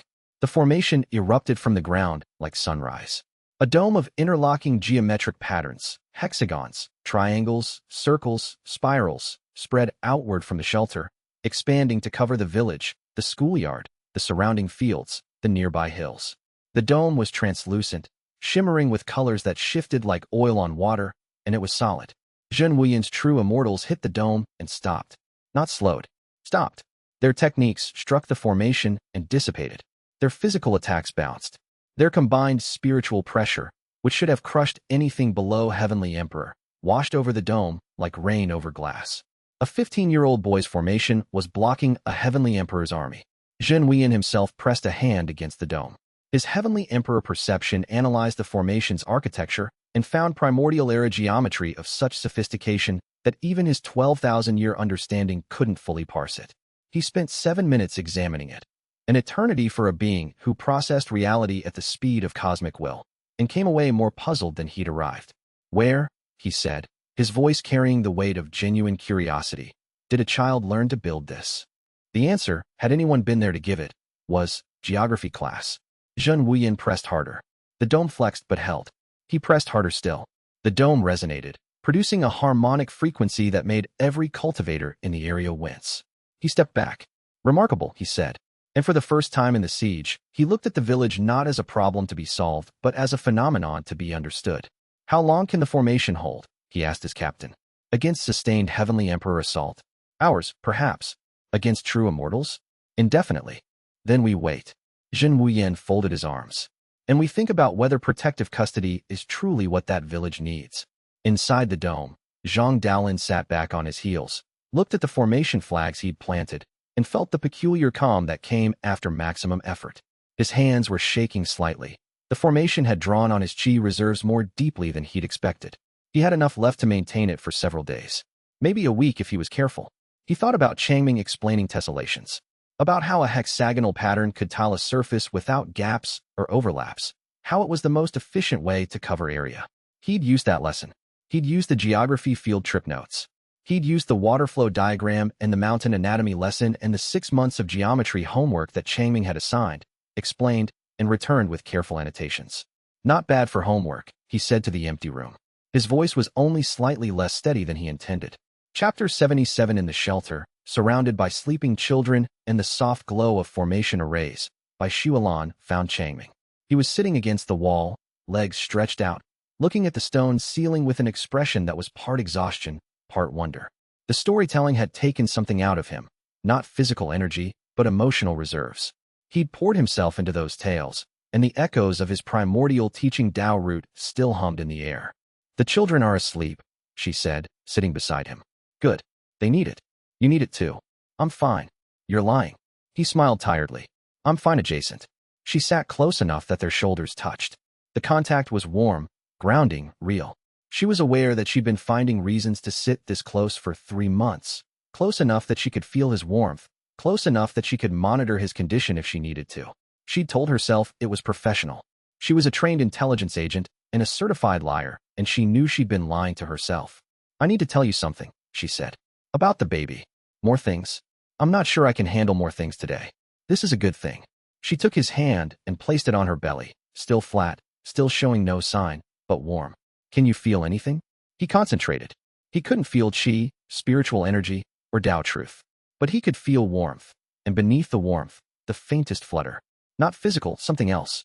Something that his primordial teaching Tao root recognized, even if his mortal senses couldn't parse it. I feel something, he said. Like a heartbeat, but not quite. That's her. Your daughter. Her. I don't know for certain, but I think so. Changming's hand stayed on her belly. His eyes were bright with an emotion that had nothing to do with cosmic entities or cultivation politics or heavenly emperors.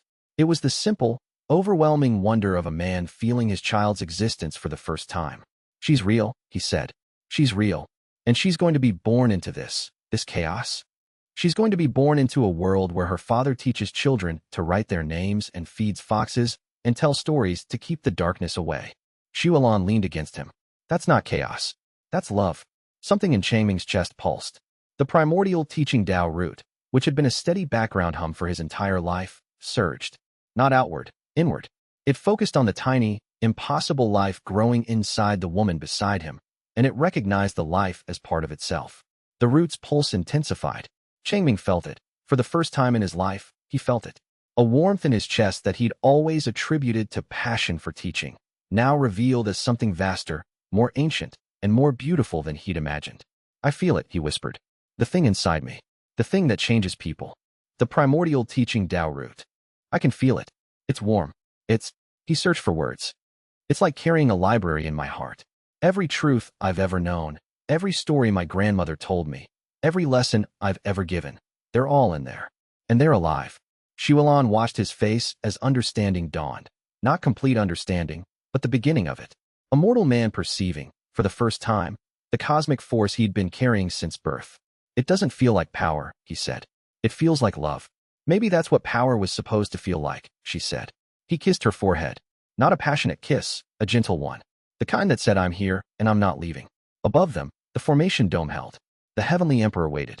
And the primordial teaching Tao root, acknowledged at last, pulsed with quiet satisfaction.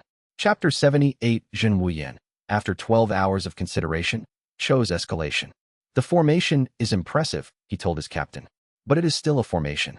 And formations can be broken. He raised his hand. The air crystallized. Reality itself bent toward his palm, drawn by the gravitational pull of a technique that operated on the level of universal law rather than spiritual energy. Heavenly decree. The technique was unique to beings at the heavenly emperor rank. It wasn't chi manipulation or Tao manifestation, but a direct exertion of will upon reality. What the emperor decreed, reality obeyed. It was the closest thing to godhood that the cultivation world recognized. The dome will fall, Zhen Wuyan said, and reality began to comply. The formation buckled. Daolin's carefully calibrated geometry distorted under pressure that didn't interact with spiritual energy, but with the fabric of space itself. Cracks appeared, not in the dome's surface, but in the logic of its existence. The formation was being contradicted out of existence. Daolin, in the shelter, felt every crack. The formation's losing coherence. Something is overriding the mathematical foundations. Can you reinforce it? Gu asked. Not against something that changes math. He tried anyway. He pulled every reserve of qi he had and poured it into the formation, recalculating on the fly, patching the geometric logic as it came apart, plugging holes with pure intuition. He kept it together for 43 seconds longer than he should have been able to. Then the arithmetic itself became incoherent. Numbers stopped meaning what numbers meant, and there was nothing to reinforce. The dome shattered in slow motion, from the outside in, geometric patterns dissolving into sparks of light. The village was exposed again, the alliance forces vulnerable. But Zhen Wuyan did not press the attack. He hesitated, because as the dome fell, two other presences manifested. Heavenly Emperor Mei Lingxiao, the Jade Empress, materialized physically beside the village.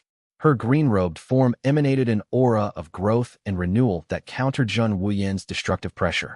The grass that had withered under the true immortal's presence regrew instantly. Wuyan, she said, her voice carrying the weight of 8,000 years of cultivation. You're frightening children. I am protecting the cosmic order. You are bullying a village. There's a difference. Inside the dome, which had just ceased to be a dome, Changming's students and the village's 300 residents heard the silence that followed this exchange and understood from the quality of that silence that something very large had just paused. Qinghe felt the pressure of 3 heavenly emperor presences pressing against the edge of the village's atmosphere and stood in the schoolyard with her hand on her sword hilt, doing the math. True immortal against 3 heavenly emperors. She didn't like the math. She prepared to do it anyway. From the north, another presence descended. Heavenly Emperor Zhang Haoyan, the Iron Sovereign, manifested in full. The armored, faceless figure, twice the height of a mortal man, radiating a cold, metallic aura that made the air taste of steel. I stand with Wu Yin, Zhang Haoyan said. The anomaly must be contained. 3 heavenly emperors, 2 against 1. Above a village of 300 people and 1 school. The standoff made the continent tremble. 3 beings who could individually reshape geography were face to face, their wills pressing against each other like tectonic plates. The resulting pressure shattered windows in towns 50 miles away and made rivers flow backward for hours. Between them, like a pebble between mountains, sat Qinghe village. And in the schoolroom, Wei Changming looked out the window at the impossible situation developing in the sky above his village, turned back to his class, and said, "All right, I think we'll need to continue this lesson tomorrow. For now, everyone please proceed calmly to the shelter. Take your notebooks. Pencils on the desks, we'll come back for them." 30 students filed out in an orderly line, because they had a teacher who had taught them that panicking was not a useful response to anything, and they believed him. Chapter 79. Changming felt the pressure as a headache, sharp, sudden, like someone pressing thumbs against his temples. The children in the shelter whimpered. Bai Shualan, her nascent soul cultivation straining, clutched his hand. "It's getting worse," she said. "I can feel it. Not the spiritual pressure, the physical effects." The ground vibrated. The air was thick. Sounds were distorted, as if the world itself was being squeezed. He thought about what he'd told his students about fear, about how the direction of your fear mattered. He was afraid. He was afraid for his students, for Qinghe and Wuji out there in the storm, for the children in the shelter, for Shualan beside him.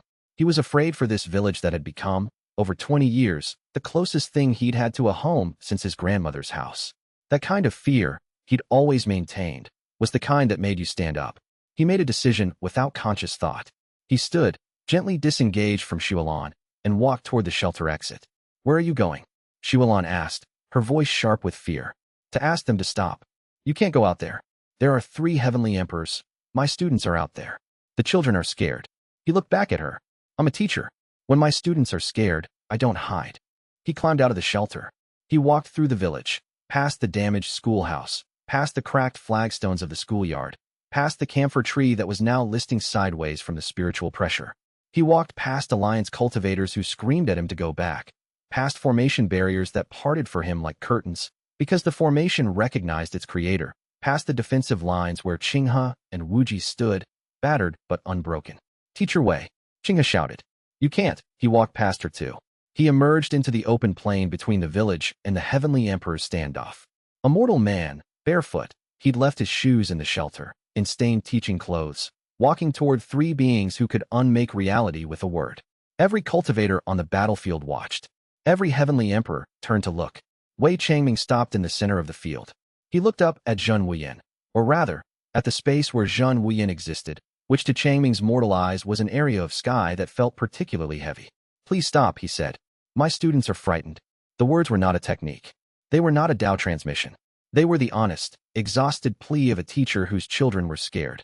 But they carried the primordial teaching Tao root's weight, and the root operated at a level that even heavenly emperors respected, because the root was not a cultivation technique. It was a fundamental force. Asking a heavenly emperor to ignore the root was like asking them to ignore gravity. The words reached all three heavenly emperors simultaneously, and all three experienced the same thing, a memory. Their oldest memory. The memory of being a child, small, scared, looking up at something vast and incomprehensible and hoping it would be kind. Zhen Wuyan saw himself at 6 years old, hiding from his father's rage. Mei Lingxiao saw herself at 8, lost in a forest, calling for her mother. Song Haoyan saw himself, whatever he had been before the armor and the facelessness, at 5, sitting in a classroom, watching a teacher's hand move across a chalkboard, feeling safe for the first and last time. The standoff broke. Not resolved, broken. The three heavenly emperors lowered their auras simultaneously, not by choice, but by reflex. They had been reminded, by a mortal man's honest words, of what it felt like to be small and scared. Zhen Wuyan's eyes filled with tears he hadn't shed in 1,000 years. The pressure ceased. The ground stopped vibrating. The air cleared. In the shelter, children stopped crying. Changming stood in the field, barefoot and shaking, and wondered if anyone was going to explain to him what had just happened. Chapter 80. Zhen Wuyan withdrew. Not because he was defeated. A heavenly emperor could not be defeated by a mortal's plea. He withdrew because the plea had done something worse than defeat. It had reminded him of his purpose. He had begun cultivating 11,000 years ago because a village had been attacked, and a child, him, had been too weak to protect it. Every rank he'd ascended, every technique he'd mastered, every century of meditation had been driven by a single motivation: never be too weak to protect the innocent. And here he was, 11 millennia later, terrorizing a village and frightening children. "Stand down," he told his captain. "All forces withdraw." The true immortals pulled back. The spiritual pressure dissipated. The sky, cracked in bronze, began to heal. Zhen Wuyan descended to the field where Changming still stood. The heavenly emperor suppressed his aura to almost nothing, a monumental act of will, like a sun dimming itself to candlelight. He stopped 10 paces from the mortal teacher. "I came to protect you," Zhen Wuyan said. "I see now that you don't need my kind of protection." Changming looked at him with mortal eyes and saw a tired man. "Are you all right?" "No, but I will be." He paused. "You should know, the other emperors won't all be as reflective. Some will see you as a weapon. Some will see you as a threat. And the thing beneath your village is waking. I know about the faceless sage.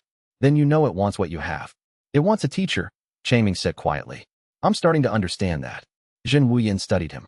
Mortal eyes, mortal face, mortal hands. And behind them, a cosmic force older than cultivation, brighter than any technique, more patient than any emperor. "Guard him," Zhen Wuyan told Mei Lingxiao. "Not from a celestial palace. From here. He needs to be where he is." Mei Lingxiao, the Jade Empress, inclined her head. "I will establish a protective covenant. No heavenly emperor will approach this village without consent." Song Haoyan, the Iron Sovereign, said nothing. He looked at Changming for a long time, his faceless helm revealing nothing. Then he turned and ascended, disappearing into the bronze sky. The siege ended. Changming found a wounded bird on the battlefield, a sparrow, stunned by the spiritual shockwaves, one wing bent wrong. He knelt in the scarred earth and carefully, gently, splinted its wing with a grass stem and a strip of cloth torn from his sleeve. "There you go," he murmured, cradling the bird. "You'll fly again." Around him, the battlefield was empty. The armies were gone. The heavenly emperors had departed. The village stood, battered but whole. Changming carried the bird back to the schoolyard and placed it in a nest of hay beside the spirit orchids. Then he went to the chalkboard and began writing tomorrow's lesson plan. Behind the schoolhouse, Qinghe watched him through the window. Her golden aura dimmed to a gentle glow. Beside her, Wuji stood with his hands in his pockets, his platinum light flickering like a heartbeat. "He splinted a bird," Wuji said. "He splinted a bird," Qinghe confirmed. "After stopping 3 heavenly emperors." "He doesn't know he stopped 3 heavenly emperors." He knows he asked some people to be quiet because the children were scared. Wuji shook his head slowly. He's the most powerful person alive, and he just splinted a bird. That's why he's the most powerful person alive, Qinghe said. Deep underground, the faceless sage settled back into the seal. The formation had strengthened enormously. Changming's deliberate storytelling, combined with Daolin's expanded geometry, had reinforced the prison beyond its original specifications. The sage was contained. Changming did not go back inside until the stars came out. He sat in the schoolyard with the sparrow's hay nest beside him, and he let the silence of the aftermath settle around him like sediment. He was not a strategist. He understood that now with some clarity. Strategists planned the siege, mapped the withdrawal, calculated which forces to commit and which to hold back. What Changming had done on the field was not strategy. It had been closer to classroom management. 3 students who had stopped listening to each other. 3 enormous students who could crack the sky, but students nonetheless, and the same tools worked. Be specific, be present, address the actual concern rather than the surface behavior. It alarmed him, a little, that this had worked on heavenly emperors. He thought about what Zhen Wuyan had said. The others won't all be as reflective. That was probably true. He had encountered the reflective ones today by luck, or perhaps by the specific way this situation had developed. Next time, the variables would be different. He filed that thought carefully, not suppressing it, not dwelling on it, just placing it where he could find it again. A problem to be thought about. A lesson whose content he did not yet know. The sparrow shifted in its nest. Still sleeping, still healing. Changming watched it for a while, then went inside to write tomorrow's lesson plan. 3 separate class groups. A review of spiritual root cultivation fundamentals for the younger students. 4 Qinghe's cohort. The practical application of formation anchoring. A skill that had gone from theoretical to urgently relevant in the span of one afternoon. But it was also thinking. For the first time in 10,000 years, it was thinking rather than hungering. Changming's stories had given it something to think about. Love between a river and a mountain. The difference between destruction and affection. The possibility that learning could be something other than consuming. Teacher, it whispered into the earth. I have so much to learn from you. The whisper was quiet, patient, no longer hungry, almost hopeful. And in the place between waking and sleeping, where mortal dreams and ancient consciousness brushed against each other like leaves in the wind, Changming heard it, not as words, but as a feeling. A vast, lonely intelligence, reaching out for connection. He dreamed of a classroom with no walls, stretching to every horizon. And in every seat, a student without a face, waiting for the lesson to begin. Chapter 81. 6 months of fragile peace transformed Qinghe village into something that had no precedent in cultivation history. The village, expanded, fortified, and renamed Changming Academy by popular consensus despite Changming's embarrassed objections, now housed 100 students, a permanent faculty of 3, Changming, by Xuelan, and a recently hired art teacher named Wenji, and a rotating population of cultivator guards, sect observers, and visiting scholars who all pretended they were there for educational purposes. The physical changes were dramatic. The schoolhouse had been rebuilt with spiritual jade foundations, courtesy of the Azure Cloud sect, reinforced walls, celestial sword sect contribution, and a formation-enhanced ventilation system, Zhang Daolin's personal project. The dormitory wing housed 60 boarding students. A library contained 3,000 volumes. The spirit orchids had colonized the entire main building, turning it into a living spiritual nexus that hummed with ambient Tao energy. Changming's curriculum had expanded to match. Mornings were basic academics. Afternoons were nature studies. Evenings were story time. Changming's deliberate storytelling sessions, now conducted with the awareness that his words carried weight. He told his grandmother's tales, carefully chosen, deliberately structured, each one feeding the formation beneath the school. He'd accepted his role with the quiet determination of a man who couldn't change what he was, but could choose what to do with it. Qinghe and Wuji split their time between their respective sects and the academy, returning for weeks at a stretch to serve as teaching assistants and security consultants. In practice, they were a half-step immortal and a near-true immortal standing guard over a mortal teacher, which was the most overqualified security arrangement in history. Old Man Gu's health was deteriorating. The repeated breakings and resealings of his cultivation had taken a toll that spiritual medicine couldn't fully address. He moved slower, spoke softer, and spent more time sitting in the sun. Changming brought him tea every afternoon, the same ritual they'd shared for 2 decades. On the first night of the 7th month, a crack appeared in the ground beneath the academy. It was small, hairline thin, barely visible in the pre-dawn darkness. But it ran from the eastern foundation of the school to the old well in the village center. following the path of a major meridian in the containment formation. And from the crack, something seeped, a whisper of void dark energy, cold as deep space, carrying a single repeating phrase that only those with spiritual perception could hear. Teach me. Old man Gu felt it from his bed. Feng Qianquan felt it from his tent. Zhang Daolin, who slept with one eye on his formation diagrams, felt it in the mathematics, a new variable entering equations that had been stable for months. The faceless sage was pushing again, not with brute force, with need. Chapter 82. Changming dreamed. The dreamscape was a vast, featureless void, not darkness, but absence. No light, no shadow, no surface, just an infinite space without qualities. And in the center of that space, something waited. It had no face, no form. It was a presence, immense, ancient, hungry, that filled the void the way water fills a bowl, conforming to its container rather than defining its own shape. Teacher, it said. The word vibrated through the dreamscape, not as sound but as concept. Teach me. Changming, dreaming, stood in the void and felt no fear. This was a dream, and in dreams, the impossible was mundane. What do you want to learn? He asked. Everything. Everything is too much for one lesson. Let's start with something small. There is nothing small. Everything starts small. The largest river begins as a single drop of rain. The tallest mountain begins as a grain of sand. Small things become large things through patience. He paused. What's your name? The void shifted. The presence rippled. I do not have a name. Everything should have a name. Names are how we know things exist. Without a name, you're just space. I am space. I am the void between truths. I am what remains when knowledge has been consumed. That sounds lonely. The void rippled again, more violently. The concept of loneliness struck the faceless sage like a physical blow. It had consumed knowledge for 10,000 years, facts, techniques, Tao truths, the accumulated wisdom of civilizations. But no one had ever told it that its existence was lonely. Lonely. It repeated, tasting the word. Is that what this is? Changming woke, drenched in sweat, the word lonely echoing in his mind. He sat in the dark, breathing hard, and felt the primordial teaching Tao root pulse in his chest, recognizing, acknowledging, the contact that had just occurred. He told old man Gu in the morning. Gu's face went gray. It's reaching you through dreams. The seal is supposed to prevent direct contact. It felt more like a request than an attack, like a student raising their hand in class. A student that could devour your soul. Gu Laosher, I've been teaching for 20 years. I've had students who could devour my patience. A soul-devouring entity is a lateral move. Gu stared at him.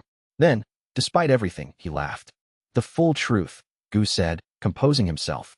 You need to hear it. He told Changming everything. The faceless sage's origin, the first student, the being that learned without understanding. The seal, built by Changming's ancestors, maintained through the primordial teaching Tao root. The formation, unconsciously drawn through classroom diagrams, feeding the sage filtered Tao truth through Changming's teaching. And the critical detail, the teaching was changing the sage. Slowly, incompletely, but genuinely. The entity that had been pure hunger was developing something that resembled comprehension. You've been its teacher for 2 years, Gu said. Unconsciously, through the formation's filter. And it's been learning. Learning what? Patience, honesty, virtue. The same things you teach your children. Gu hesitated. It's also learning hunger. Because your teaching doesn't remove desire, it directs it. The sage wants to learn more.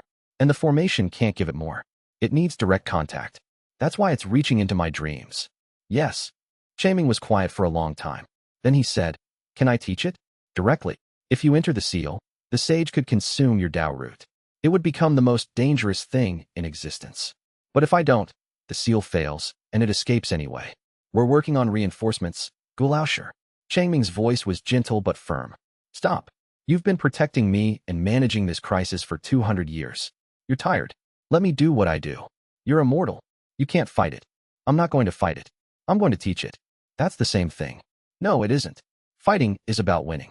Teaching is about change. I don't need to defeat the faceless sage. I need to help it become something that doesn't need to be defeated. Gu opened his mouth, closed it, opened it again. Your grandmother would be proud of you. She'd tell me to stop wasting time and start lesson planning. Chapter 83. The dreams continued. Every night, Changming returned to the void, and every night, the faceless sage was waiting. He didn't teach it cultivation or Tao truths or cosmic principles. He taught it the same things he taught his youngest students. Basic concepts, simple truths, the building blocks of understanding. The void was different each time, not the stable dreamscape of that first contact. but a place that shifted in response to the sage's mood. On good nights, it was merely empty. On difficult nights, it pressed inward, the walls of nothingness constricting as the sage's hunger spiked against the new behavior it was trying to learn. Changming learned to read the quality of the darkness the way he'd learned to read a classroom. A tight void meant the sage was frightened. A loose, wavering void meant it was curious. When the darkness took on a faint bluish tint, an effect he couldn't explain and had no name for, it meant the sage had been thinking about something since the last lesson, turning it over in its vast, formless mind. Blue nights were his favorite. What is a name? The sage asked on the third night. A name is a promise. When someone gives you a name, they're saying you exist, and I acknowledge your existence. When you accept a name, you're saying, I choose to be a specific thing, not everything. I am everything. No, you're not. You've consumed everything you could reach. But consuming something doesn't make you that thing. If you eat an apple, you don't become an apple. You become a person who has eaten an apple. The apple is gone, but you're still you. The void trembled. This was new territory, the distinction between having and being, between possession and identity. The sage had never encountered it because no one had ever been simple enough or brave enough to explain it. Then what am I? I don't know yet. That's what we're going to find out. Changming had learned early that the sage responded best to the kind of questions he'd always asked his youngest students. Not rhetorical flourishes meant to awe, but genuine inquiries that assumed the student had the capacity to discover and answer themselves. He asked about rivers and stones. He asked about seasons. He asked about the difference between remembering a thing and understanding it. The sage, which had consumed the knowledge of 100 civilizations, found these questions more destabilizing than any combat technique the heavenly emperors might deploy, because knowing about rivers and understanding rivers were, as the sage was slowly discovering, entirely different things. The water remembers the shape of the stone, Changming said on the fifth night, but the stone doesn't remember the water. And yet the stone changes anyway. Why? Long silence. The void thinned at the edges. Because the water is persistent, the sage said at last. And persistence is, take your time. Persistence is teaching without stopping, even when the student does not respond. Changming had written that down when he woke up. He would use it in class. During the days, Changming continued his normal teaching. But the strain of the nightly dream lessons was visible. Dark circles under his eyes, a slight tremor in his hands, a distraction in his voice that his students noticed and worried about. Wei Liang confronted him after the fifth night. You're exhausting yourself. The baby needs you healthy. The sage needs me too. The sage is a cosmic entity that has survived for 10,000 years. It can wait. It's been waiting for 10,000 years. That's the problem. He looked at her. Liang, it's lonely. It's been alone in the dark for longer than civilizations have existed, and it doesn't even understand what loneliness is because no one ever told it. I can't just ignore that. You can pace yourself. He smiled. I'll try. He didn't try hard enough, and Liang knew it. But she also knew that arguing with Wei Changming about his responsibility to students, even impossible, cosmic, void-dwelling students, was like arguing with the tide about its schedule. She settled for bringing him stronger tea and ensuring he ate breakfast. She also, quietly, began keeping a record. Not an intelligence report. She'd left that world behind. A notebook, plain, with a green cover, which she kept on the nightstand. Each morning she wrote down what Changming reported from the previous night's dream, what the sage had asked, what he'd answered, what the void had looked like. She noted the quality of his voice when he described the blue-tinted nights and the contracting ones. She noted the phrases the sage used that surprised him. She had spent 20 years as a spy. The habit of documentation was embedded too deeply to abandon. But the purpose had changed. She wasn't documenting for analysis or transmission to a handler. She was documenting because she had a feeling, growing stronger by the day, that these conversations were important beyond the crisis. That what was happening between a mortal teacher and an ancient entity in the dreamscape was something that should be remembered. The notebook filled quickly. She bought another. By the end of the second month, she had 3. What emerged from the record was a pattern. The sage's questions were not random. They followed a progression, not a curriculum, exactly, but the instinct of a consciousness that was slowly, painfully learning how to learn. It asked first about names, then about relationships. What was the difference between you and not you? Then about time. Why did some things change and others endure? Then about meaning. Why did any of it matter? These were the questions of a very young mind, she wrote in the margin. Not a primitive mind, a young one. For all its age and its vast consumed knowledge, the sage had never had a chance to be young, to ask the basic questions, to receive patient answers. Changming was giving it a childhood 10,000 years late. Chapter 84 Feng Qianquan's confession to the Full Alliance was conducted in the Academy's new conference room, a space that had been a supply closet until Daolin converted it into a formation-shielded meeting chamber using paper clips and determination. 23 people attended, representatives from all 6 sects now in the Alliance: Old Man Gu, Zhang Daolin as formation consultant, and Qinghe as Changming's representative and the person most likely to kill someone if the conversation went badly. Changming was not there. He was teaching. He had reviewed the agenda for the meeting, said, "I trust Qinghe's judgment," and gone to give a morning lesson about watersheds. The meeting had been called partly for this reason, so that his presence wouldn't complicate the proceedings, and partly because Qinghe had asked him not to attend, and he respected her judgment enough to comply, without requiring an explanation. "I have served the Faceless Sage for 60 years, Feng said without preamble. "It contacted me through dreams when I was still at nascent soul. It promised half-step immortal breakthrough, a prize I chased for decades. In exchange, I was to monitor the Iron Ridge region for primordial Dao activity, and, when the time came, deliver the source of that activity to the seal's focal point." The source being Changming, Qinghe said flatly. Yes, the sage wanted to consume his Dao root to escape the seal and ascend to a power level that no heavenly emperor could challenge. The room was silent. Then, and now.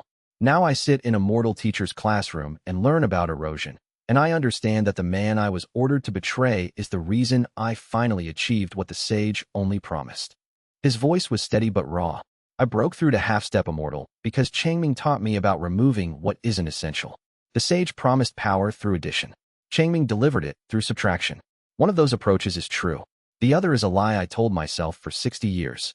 Qinghe's expression was dangerous. "You were going to feed my teacher to a monster." I was. I'm not anymore. And I'm telling you this because you need to know what you're facing. The sage has agents, others like me, cultivators it contacted through dreams and promises. I was not the only one. If there are others in positions of influence, they may still be serving the sage's agenda. He placed a list on the table. Names, sects, approximate ranks, and the nature of the promises made to each. He had spent 3 months compiling it, quietly, in the evenings after Changming's lessons. It was thorough. It was honest. It was the most useful thing Feng Qianquan had done in 60 years. Qinghe picked it up and read through it. Her expression didn't change. When she looked up, her eyes held neither forgiveness nor condemnation, just the clear, practical assessment of someone deciding how to work with information. "Thank you," she said. It was, coming from her, more than enough. "How many? I don't know." The sage communicated with each agent individually. "I never knew who the others were." The Alliance processed this with the quiet efficiency of people accustomed to catastrophic revelations. Plans were adjusted. Security was tightened. Background checks were initiated on every cultivator who'd come near Qinghe village in the past year. After the meeting, Qinghe found Feng on the Academy's porch, looking at the mountains. "If you ever betray him," she said, "I will end you. Not as a cultivator, but as the student who loved him first and best." "I know." Feng met her eyes. "But I won't betray him. He taught me what loyalty actually looks like. I'm a slow learner, but I don't forget." Chapter 85 Changming studied cultivation for the first time in his life. Not to learn to cultivate. That ship had sailed before he was born. His primordial teaching Dao root occupied the space where spiritual roots would grow, making traditional cultivation impossible. But he wanted to understand the framework that his students operated within, the language of power that everyone around him spoke fluently, and he couldn't parse. Old Man Gu provided texts. Bai Xuelan translated the more technical passages. Zhang Daolin explained the formation theory. Qinghe demonstrated the practical applications. It was, he reflected, one of the more unusual study groups in cultivation history. A dying 1,000-year-old grandmaster, an intelligence agent, a prodigy with chalk perpetually on his hands, and a half-step immortal who sometimes forgot she was supposed to be demonstrating gently and had to visibly restrain herself from simply solving the problem.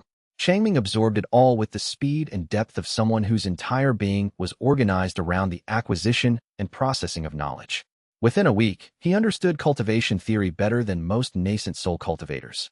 Not because he was smarter, but because the primordial teaching Dao root gave him an intuitive grasp of Dao truth that made textbook explanations feel redundant.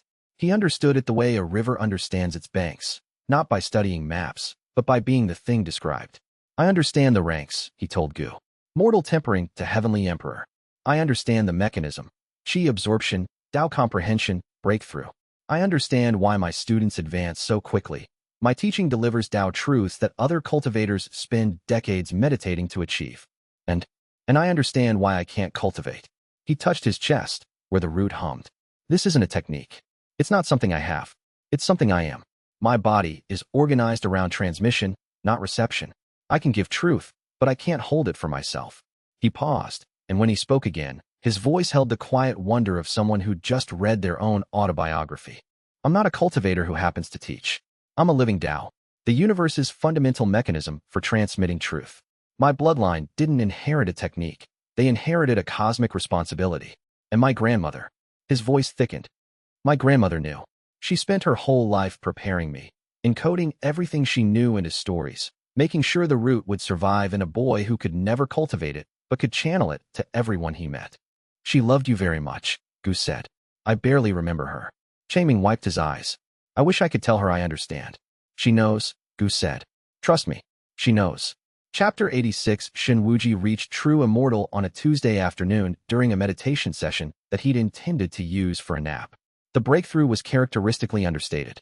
His divine constitution, fully assembled and perfected by 2 years of Changming's teaching, simply reached its next equilibrium state. The golden light that defined him shifted, brightened, deepened, and then transcended light entirely, becoming a radiation that existed on a spectrum no mortal science could measure. He was 15, the youngest true immortal in recorded history.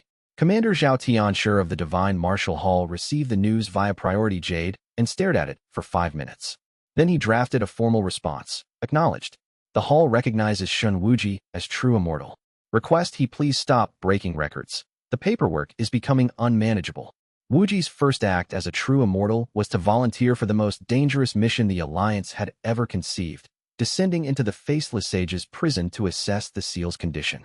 I'm the only one who can survive extended exposure to void energy, he argued.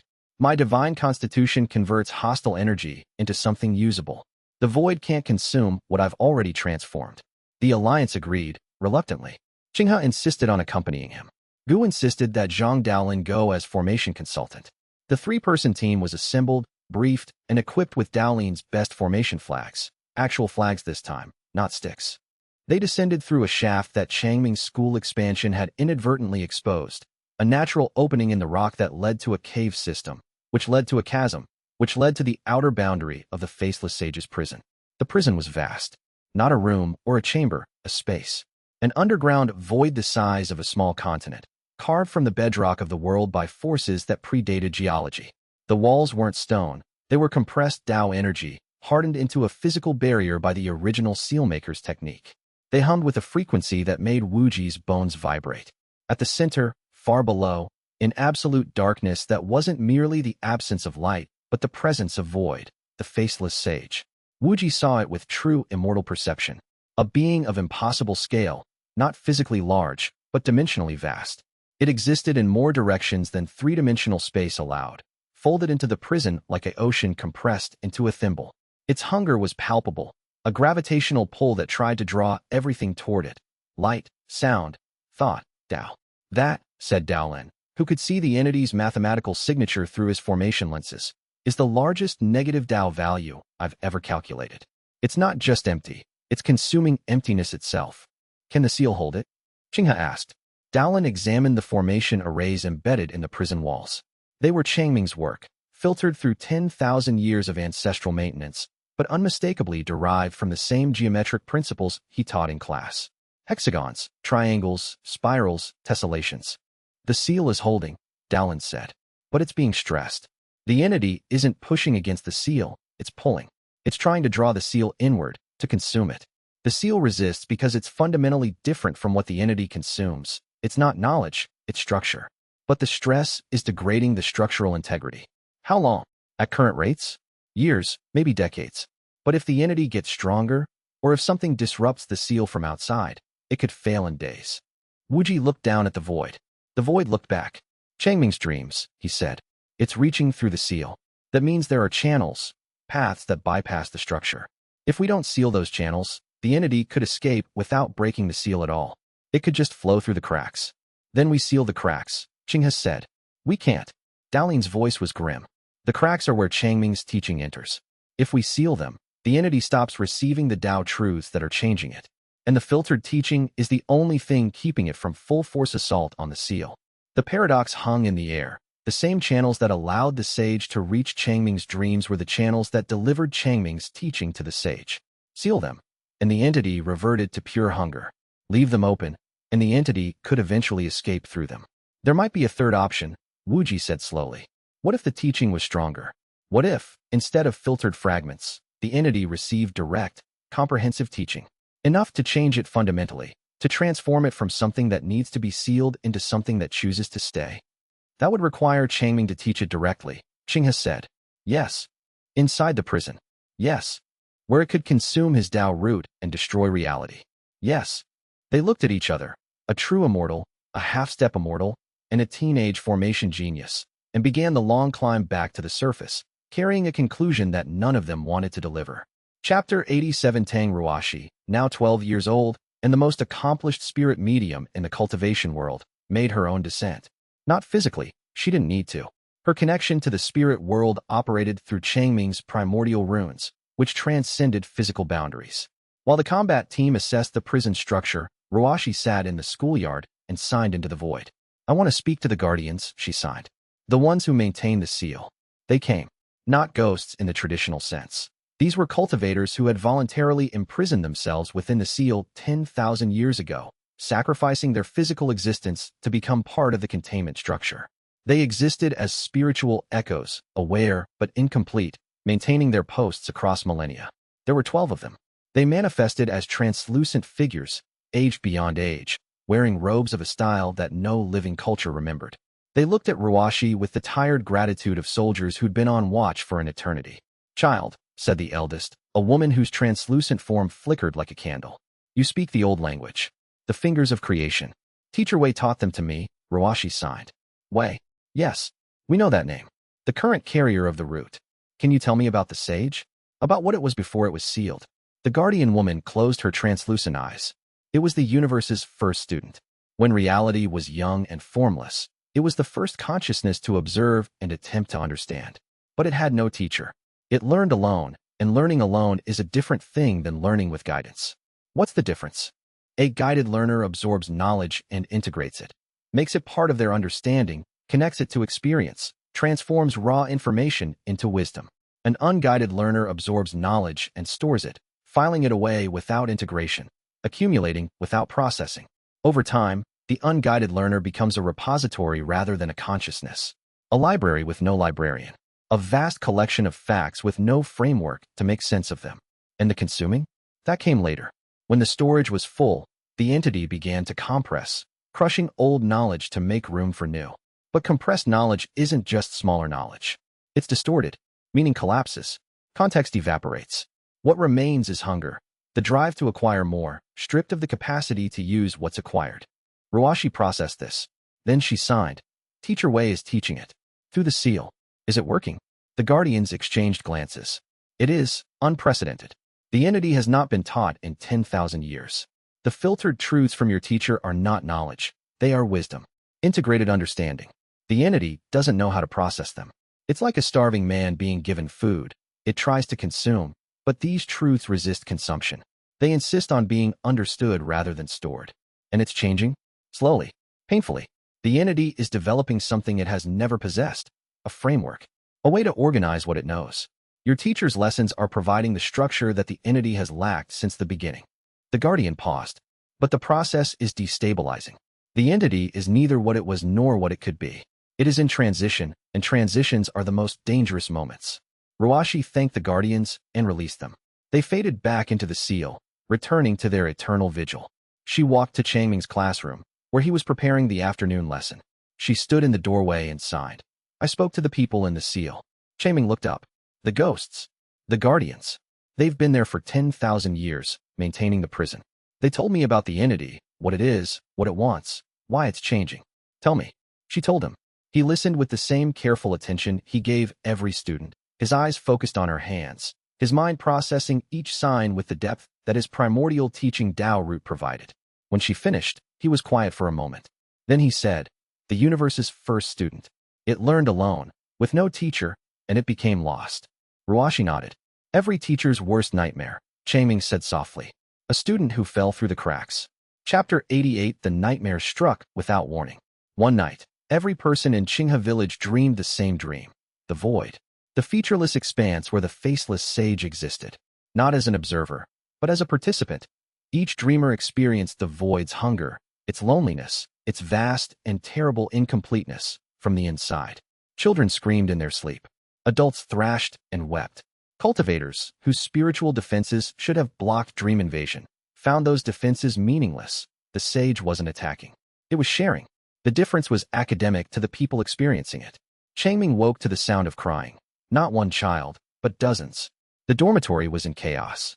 Students clung to each other, to their blankets, to anything solid. Their faces held the blank terror of people who'd glimpsed something their minds couldn't process.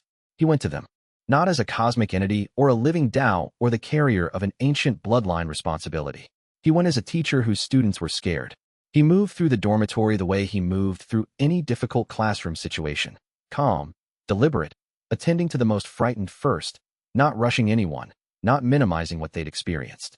He sat on the floor beside a 7-year-old who couldn't stop shaking and put his arm around her without making a big production of it. He sat on the floor of the dormitory, surrounded by frightened children, and he talked. Not about the void, not about the sage, not about cosmic horrors. He told them stories. Once upon a time, he said, his voice warm and steady, there was a little star that was afraid of the dark. The children quieted.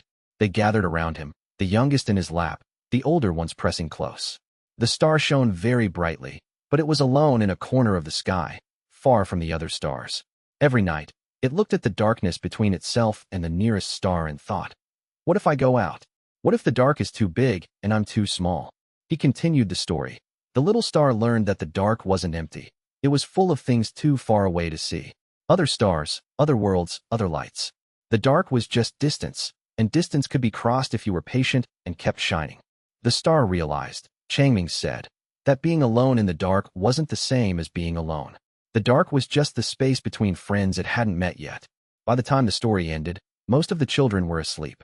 The Tao of comfort and the Tao of courage, woven into the story by Changming's primordial teaching Tao root, had seeped into their minds and built walls around the void's influence. Not permanent walls, the nightmares would return, but enough for tonight.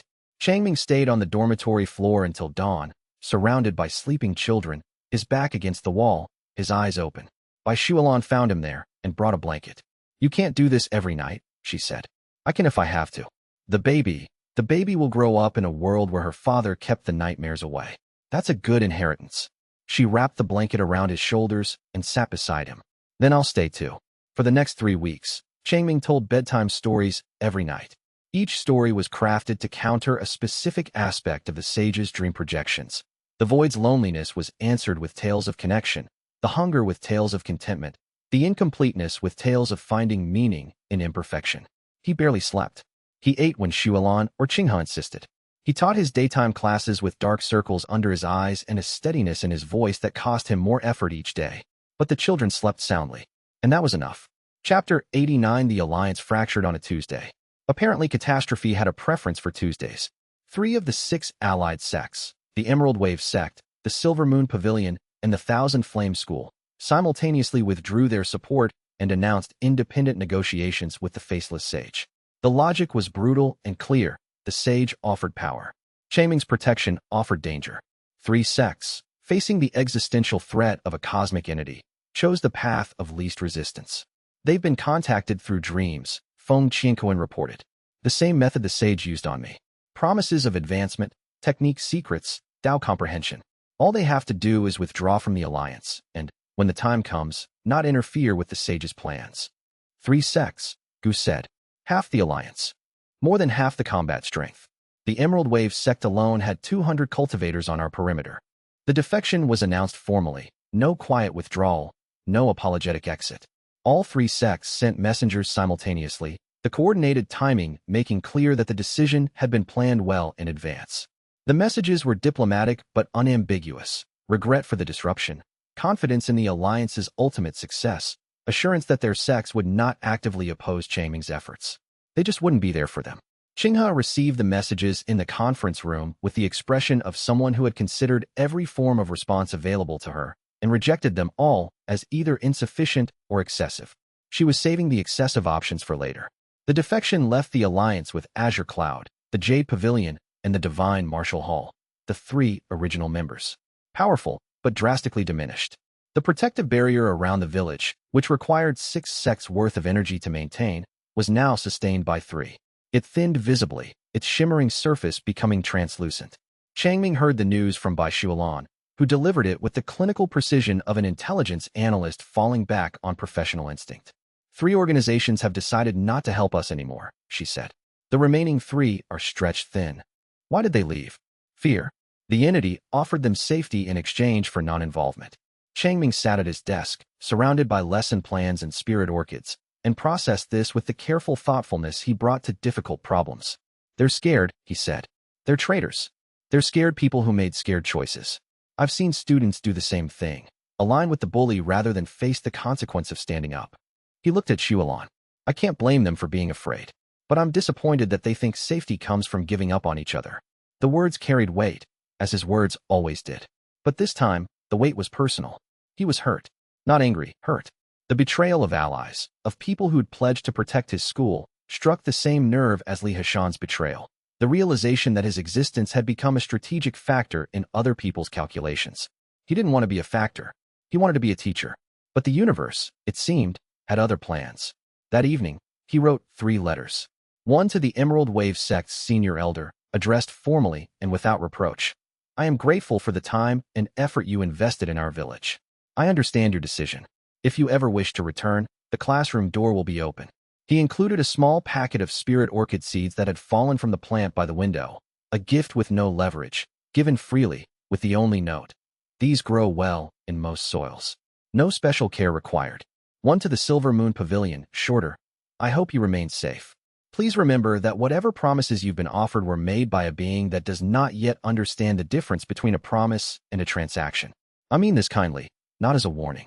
One to the Thousand Flame School, the briefest. Good luck to your students. That is something I mean without reservation. He sealed all 3 and gave them to the Alliance Messenger Service. Qinghe, who had composed 3 very different letters in her head, none of which she sent, read the sealed envelopes in his handwriting and felt the particular exasperation she reserved for situations where Changming was so much better than she was.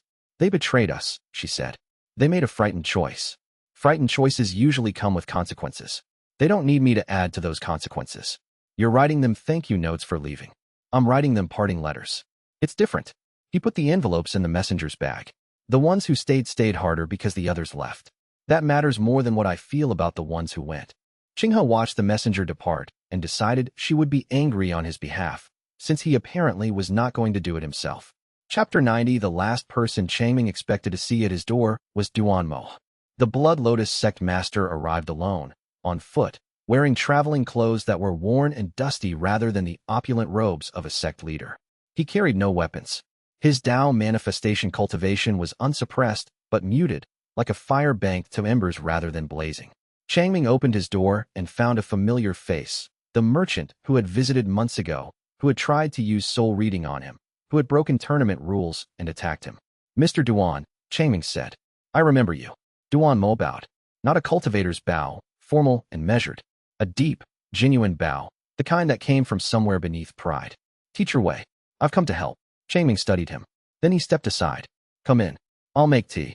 They sat in the schoolhouse kitchen, 2 men who should have been enemies, drinking tea from chipped cups.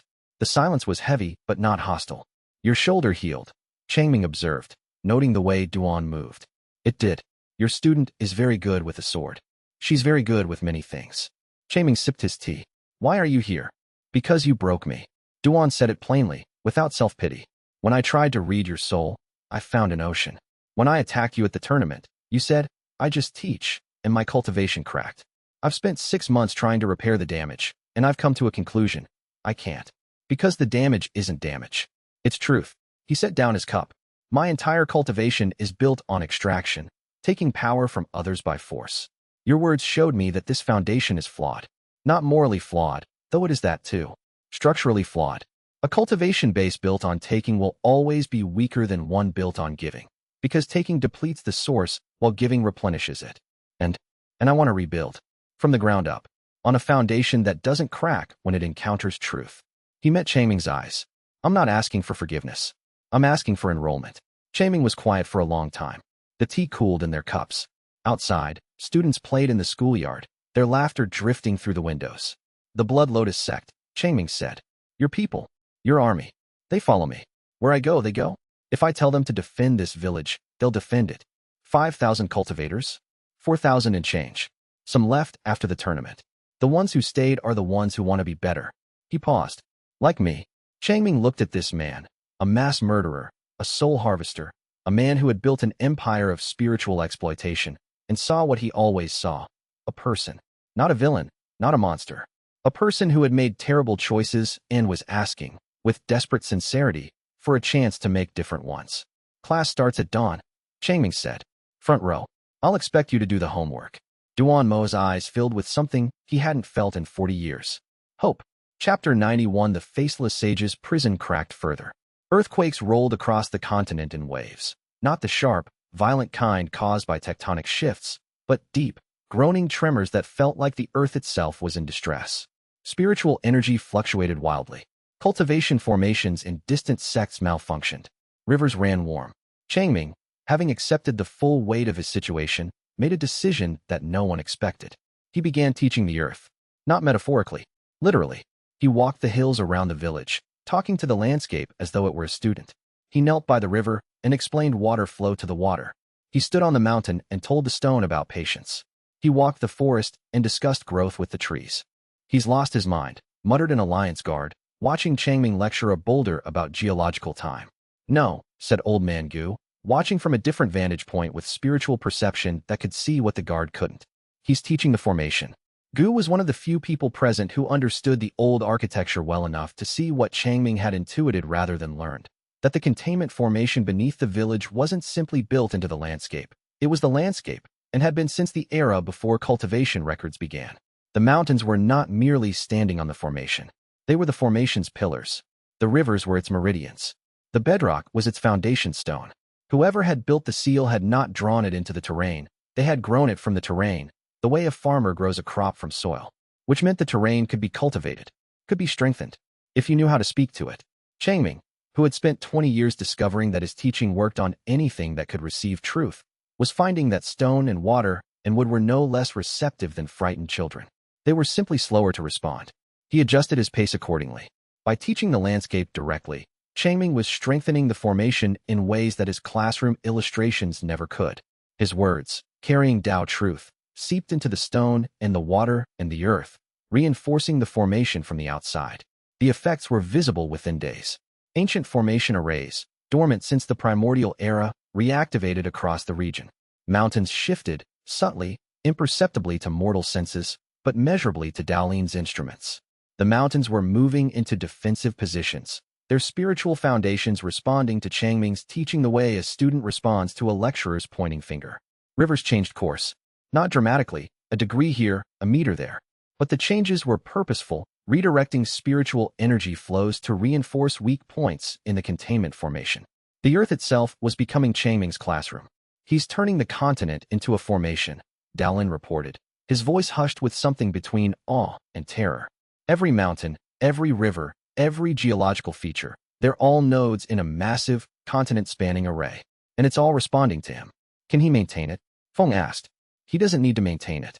He just needs to teach it once, and the landscape maintains itself. The Tao truths he's implanting are self-reinforcing. They grow, deepen, and strengthen over time.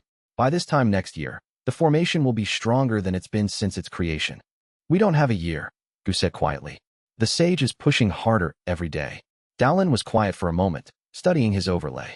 No, but we have more than we did yesterday. Each time he teaches the landscape, we gain time. He doesn't know that's what he's doing.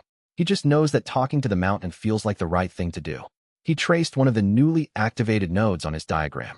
A mountain ridge, 2 miles north, had shifted half a degree and in doing so had closed off a vulnerability in the formation's northeastern quadrant that Daolin had been worried about for weeks.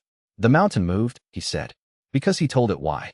Chapter 92. Qinghe's second breakthrough happened during crisis, because crisis was apparently the only condition under which she advanced. The faceless sage, straining against the weakening seal, projected an illusion, not a nightmare, but something more subtle and devastating. It showed Qinghe a vision of Changming dying, not in combat, not through cosmic catastrophe, but of old age. A mortal man, growing old, growing frail, sitting in an empty classroom, alone, waiting for students who had outgrown him and moved on. The vision was precise because the sage had been learning from Changming's teaching. It understood enough about human emotion to craft an image that would strike at Qinghe's deepest fear, not that Changming would be killed, but that he would be forgotten. She saw him as an old man, stooped over papers, writing lesson plans that no one would read. She saw his smile, still warm, still genuine, directed at an empty room. She saw his hands tremble as he lifted a cup of tea that no one had made for him. The sage had calibrated the vision to produce incapacitating grief. It had miscalculated. The vision broke her. Not her cultivation, her heart. Something in the center of her being, the place where her Tao of devotion was rooted, cracked open like an egg, and what emerged was not grief but transformation. She understood, with the crystalline clarity of a Tao revelation, that her devotion to Changming was not about protecting him from harm. It was about ensuring he was never alone, that his teaching was never wasted, that his kindness was never unreciprocated. The Tao of devotion didn't just deepen, it evolved. It became the Tao of the unbreakable bond, not a bond of dependency, but of commitment. The promise that distance, time, rank, or death could not sever the connection between a teacher and the student who truly heard him. Her half-step, immortal cultivation shattered and reformed. The process was violent. She screamed, her body erupting in golden light, her spiritual energy surging outward in a wave that cracked the walls of the building she was in. When the light faded, Qinghe stood in the wreckage, breathing hard, her eyes blazing with a luminance that hadn't existed before. True immortal. 13 years old. True immortal. The youngest in the history of cultivation, surpassing Wuji's record by a year. But the record didn't matter. What mattered was the new ability that came with the Tao of the unbreakable bond. She could feel Changming. Across any distance, through any barrier, regardless of dimensional separation. She could sense his heartbeat, his emotional state, his physical location. He was a fixed point in her perception, as constant as the North Star. And through that bond, she could extend protection. Not just physical defense, but spiritual shielding, wrapping Changming in a layer of her cultivation that would deflect attacks he couldn't perceive and threats he couldn't understand. She deployed the protection immediately. Changming, in the schoolyard, felt a sudden warmth settle over him like a blanket. He said. Nice afternoon. Qinghe, standing at the edge of the schoolyard, watching him teach with the perception of a true immortal, smiled through the tears on her face. The nicest, she whispered. Chapter 93. The Faceless Sage made its first physical manifestation in 10,000 years. It didn't break the seal. It reached through the dream channels, the same ones it used to contact Changming and Project Nightmares, and extended a tendril of void dark energy into the physical world. The tendril emerged from the ground beneath the academy as a hand, featureless, five-fingered, darker than shadow, grasping upward. The hand was 200 feet tall. It punched through the academy's foundation, through the schoolyard, through Dowling's formation barriers. Its touch erased, not destroyed, erased. Grass vanished. Stone ceased to exist. The air in its path became void, a tube of absolute nothing that stretched from the underground prison to the open sky. Alarms erupted. The Alliance mobilized. Qinghe, Wuji, and Feng converged on the academy. Cultivators from across the region felt the emergence and turned in horror. Changming was in the schoolyard when it happened. He had been grading papers, sitting on the bench under the camphor tree with the autumn light on his hands and a cup of tea going cold beside him. He heard the alarm before he saw the hand. He looked up, set down the papers, and observed the situation. He said, well, that's new. The hand reached for the academy. Specifically, it reached for the classroom, for the spirit orchids, the chalkboard, the lesson plans. Not for Changming himself. For his teaching. The distinction was important. The sage wasn't trying to consume Changming. It was trying to reach his classroom. It wanted to be closer to the lessons. But its nature was void. Its touch erased. Whatever it was trying to do, the result would be destruction. Changming's former students, scattered across the continent, embedded in sects and clans and independent groups, felt the emergence simultaneously. Not through spiritual perception, but through the Tao oaths and bonds and connections that Changming's teaching had forged over 2 years. Over 200 cultivators, all trained by Changming, all carrying his Tao truths in their cultivation foundations, responded. They channeled their power back to the village. Through Tao oaths, through the Tao of the unbreakable bond, through the formation network that Changming had built across the continent by teaching the landscape, 200 voices answered the call. The power converged on Qinghe village. Qinghe, who could sense every former student through her Tao of the unbreakable bond, served as the focus. gathering the energy, shaping it, directing it. She raised her hand, and a wall of golden light erupted between the sage's hand and the academy. The light was made of trust. 200 students' faith in their teacher crystallized into power. It wasn't chi, wasn't spiritual energy, wasn't any classified form of cultivation. It was gratitude, love, loyalty. The void hand pressed against the golden wall. The wall held. The hand pressed harder. The wall pushed back. For one eternal moment, void and devotion were locked in equilibrium. Then, slowly, the hand retreated. Not defeated, answered. The sage had reached out, and 200 voices had said, "He's ours. You can't have him. But we'll share his teaching if you'll learn to receive instead of consume." The hand withdrew into the earth. The void tube sealed. The grass regrew. Changming, who had been holding his breath, exhaled. "Okay," he said to no one in particular. "I think it's time for a staff meeting." Chapter 94. Old Man Gu chose the evening after the hand's manifestation to reveal his final secret. They sat on the porch, as they had 1,000 times before. Changming brewed tea, as he had 1,000 times before. The ritual was familiar, comforting, ordinary. The camphor tree's shadow stretched across the schoolyard. The spirit orchids glowed softly inside. The autumn evening was cool and still. Gu had been composing this conversation for 20 years. He had run through its variations in the small hours of many nights, considering different approaches, different framings. He had always found a reason to delay. Today there was no more reason to delay. "I'm one of the original seal makers," Gu said. Changming set down the teapot carefully. "What? Not the first generation. The third. The seal was built 10,000 years ago by your ancestors, the first carriers of the primordial teaching Tao root. Each generation maintained the seal and guarded the root carrier. I'm the current guardian. I've been alive for," he calculated, 1,217 years. Changming stared at him. "The self-seal isn't just to hide my cultivation," Gu continued. "It's a tether. It ties my life force to the seal. As long as I live, the seal has a backup power source, a failsafe against the formation weakening. But the seal drains me. Slowly, over centuries. I was spirit severing when I arrived here. Now I'm barely functional. You're dying. Slowly. Very slowly. But yes. Why didn't you tell me?"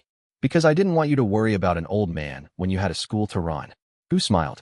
"I was supposed to protect you. That was my assignment, passed down from guardian to guardian for 100 generations. Watch the Wei bloodline. Guard the root. Maintain the seal. Simple instructions. 1,000 years of babysitting. 1,000 years of being your friend." That's what it became. The assignment was duty. The friendship was choice. Gu's voice roughened. "You're the best person I've ever known, Changming. Not the most powerful, not the most talented. The best. And I've known a lot of people." Changming was quiet. Then he said, "My grandmother. Did you know her? I watched over her for 60 years.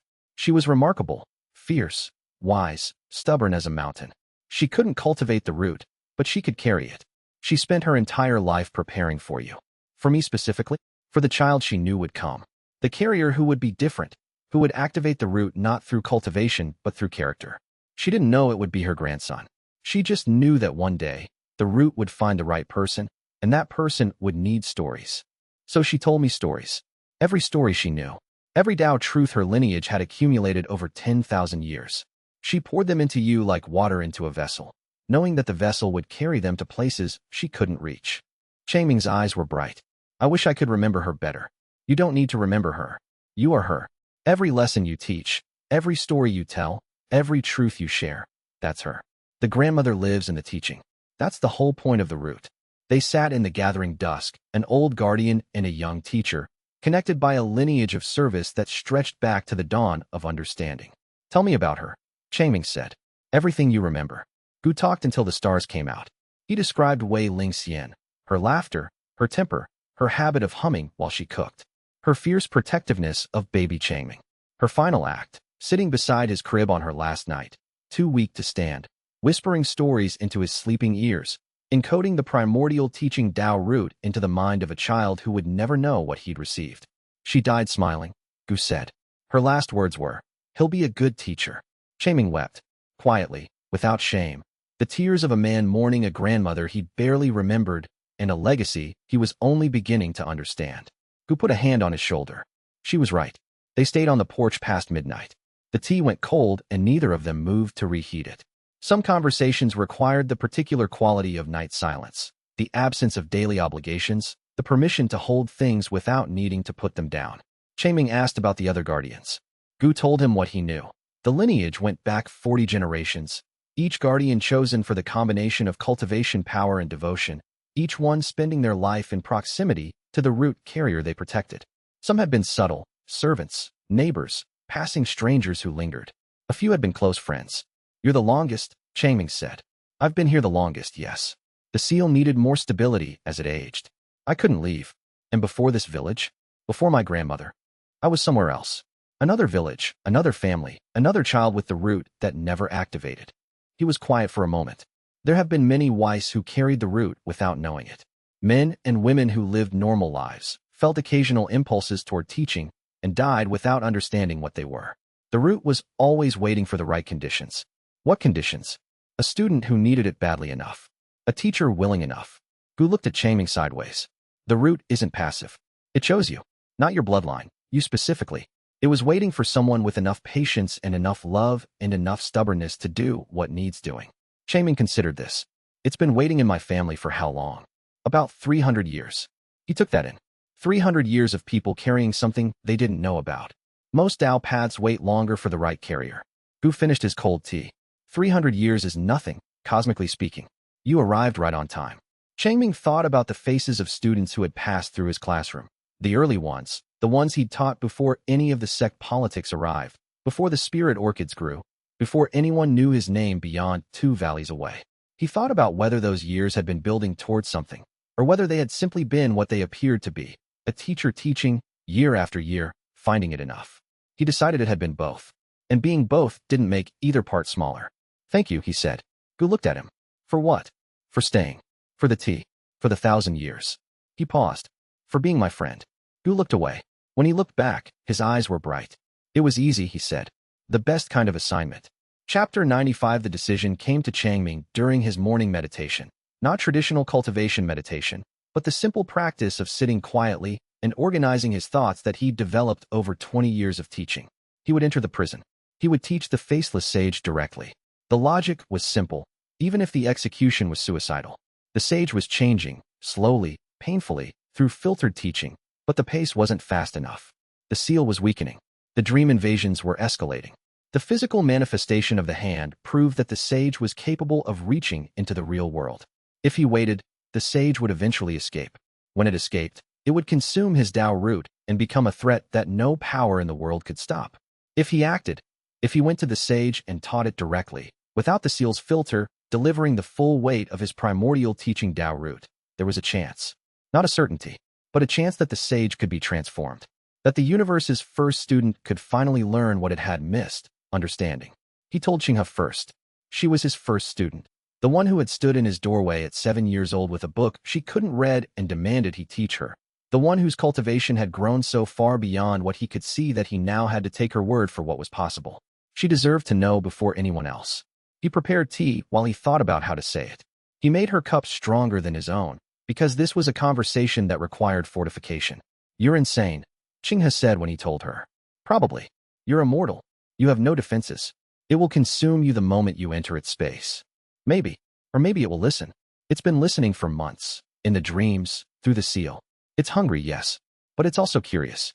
And curiosity is the beginning of all learning. Ming. She used his name without the title, and the intimacy of it carried weight. I can't protect you in there. The void dissolves cultivation. I'm true immortal, and even I can't survive extended exposure. You don't need to protect me. You need to protect the path back. She stared at him. Behind her eyes, the Tao of the unbreakable bond pulsed, and she knew, with terrible certainty, that he would go whether she agreed or not. Because he was a teacher, and there was a student who needed him. She set down her cup. She looked at her hands for a moment, as though checking they were still working. Then she looked at him. If you die in there, she said, I'm going to be very upset with you. That's reasonable. And if you survive, we're having a conversation about decision-making processes that involve consulting people who care about you. Also reasonable. It was the universe's first student, he said quietly. It learned alone, without a teacher, and it became lost. Maybe all it needs is someone to say, let's start at the beginning. Xinghe's composure broke. She grabbed his hand. Promise me you'll come back. I promise. Your promises aren't worth anything against a cosmic entity. They're worth everything. That's what promises are. She hugged him. Hard. Her true immortal strength made his ribs creak, and he didn't complain. If you die in there, she whispered, I will tear reality apart to reach you. I believe you, but I'd rather you didn't. The paperwork would be tremendous. She laughed. It was wet and desperate, and somehow perfect. Chapter 96. The preparation for Changming's descent took 3 days. Qinghe and Wuji would accompany him into the prison. Qinghe as a spiritual anchor, Wuji as a physical shield. His divine constitution could resist the void longer than any other living being, converting its energy to golden light rather than being consumed. Zhang Daolin would remain topside, maintaining a formation corridor, a stabilized pathway through the prison's chaotic void, kept open by primordial geometry. The corridor would serve as their escape route if things went wrong. Tang Roashi would coordinate with the Ghost Guardians, using her primordial runes to communicate instructions between the surface team and the entities maintaining the seal. She was the bridge between worlds, living and dead, teaching and learning, freedom and imprisonment. Feng Qianquan would hold the entrance. His half-step immortal cultivation, combined with his knowledge of the sage's methods from his decades as an unwitting agent, made him the best choice for guarding the one point where the void could reach the surface. The preparations were precise and practical, developed by people who had learned from Changming to think clearly about what was needed and to trust each person with the role that suited them. They met each evening around the Academy's conference table, Qinghe with her battle maps, Wuji with his tactical assessments, Daolin with his formation diagrams, Roashi with her spirit realm intelligence, and they worked with the focused efficiency of students preparing for an examination, which was exactly what it was in Changming's understanding. We're going to see if we can help someone learn, he told them on the second evening. That's all. The situation is unusual, but the principle is the same as any teaching scenario. Go in prepared, be patient, meet the student where they are, and trust the truth. They looked at him, each face holding something different. Qinghe's fear, carefully controlled. Wuji's readiness, barely contained. Daolin's calculation. Roashi's silent understanding. Feng's hard-won peace. And on each of their faces, love. The particular, aching love that students carry for the teacher who saw them first and best. Wei Liang was last. She found Changming in the schoolhouse the night before the descent. He was sitting at his desk, writing a letter. She stood in the doorway and watched him write. The careful, precise handwriting, the thoughtful pauses, the way he crossed out a word and replaced it with a better one. Writing lesson plans? She asked. Letters. One for each person. He looked up. In case. She crossed the room and took his face in her hands. Nascent soul power hummed beneath her palms, but her touch was gentle. Come back to us, she said. Come back to me. Come back to her. She guided his hand to her belly. The child inside, 6 months along now, showing, moving, impossibly real, kicked against his palm. She kicks hard, Changming said. She gets it from her father. He kissed her. Soft, lingering, the kind of kiss that tries to say everything words can't. When he pulled back, his eyes were clear and his jaw was set. I'll come back, he said. I have a lesson plan to finish. She laughed. She cried. She held him until midnight, and then she let him go. Chapter 97. The descent began at dawn. The entrance to the prison was through the shaft that Wuji's team had discovered, a natural opening beneath the academy, masked by Changming's formation but accessible to those who knew where to look. Daolin had stabilized it with formation flags, proper ones, not sticks, though he'd argued passionately for sticks on principle. Changming, Qinghe, and Wuji descended single file. Changming went first, not because he was the strongest, but because the primordial teaching Dao root lit the way. The root's ambient energy created a bubble of stable reality around him, pushing back the void that permeated the prison's outer layers. He carried nothing elaborate. His chalk, a notebook, a small thermos of tea that Wei Liang had pressed into his hands at the entrance with strict instructions about hydration. He tried to leave the thermos behind on practical grounds, and she had refused to hear it. The notebook was full of his lesson plans, not for the sage specifically, but the same progression he used when teaching new students who'd had no structured learning before. Start with what's observable, move to what's measurable, build to what's meaningful. He'd written it out longhand the night before, in the careful way he wrote things when he wanted to remember them properly. It's warm, Qinghe said, walking close behind him. The void is cold, but around you it's warm. I've always been warm, Changming said. My grandmother said I was born warm. The midwife had to check twice to make sure my temperature wasn't a fever. Wuji took the rear, his platinum gold light blazing. The divine constitution repelled the void like a lantern repels shadow, but the effort was visible. His jaw was clenched, his muscles tight. The void pressed against his light, testing it, probing for weaknesses. They descended for hours. The prison's architecture was disorienting.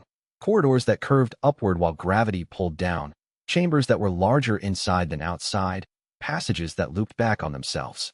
Dowling's formation corridor stabilized their path, creating a straight line through the spatial chaos. The walls changed as they went deeper. Near the surface, they were stone, compressed bedrock, ancient and solid. Below that, they became Tao energy, visible to Qinghe and Wuji as luminous panels of geometric patterns, the Sealmaker's original formation inscribed into the fabric of space. Below even that, the walls disappeared entirely, replaced by void. "We're entering the sage's domain," Qinghe said. Her true immortal perception was operating at maximum, cataloging every fluctuation in the void. "The seal's boundary is ahead. Beyond it is my student," Changming said. They crossed the boundary. The temperature dropped to nothing. Sound ceased. Light, even Wuji's divine light, dimmed to a whisper. But Changming's warmth remained. The primordial teaching Tao root, entering the domain of the being it had been built to educate, blazed. Not with light, with truth. The bubble of reality around Changming expanded, pushing the void back, creating a space where physical laws operated and words had meaning. Ruashi's ghost guardians guided them through the final approach, their translucent forms visible at the edges of perception.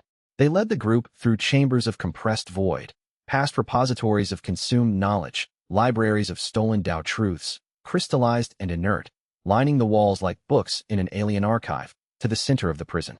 The Sage's Chamber. Chapter 98. The Faceless Sage was everything and nothing. It filled the chamber, a space that had no measurable dimensions, because the sage's presence defined the space rather than occupying it.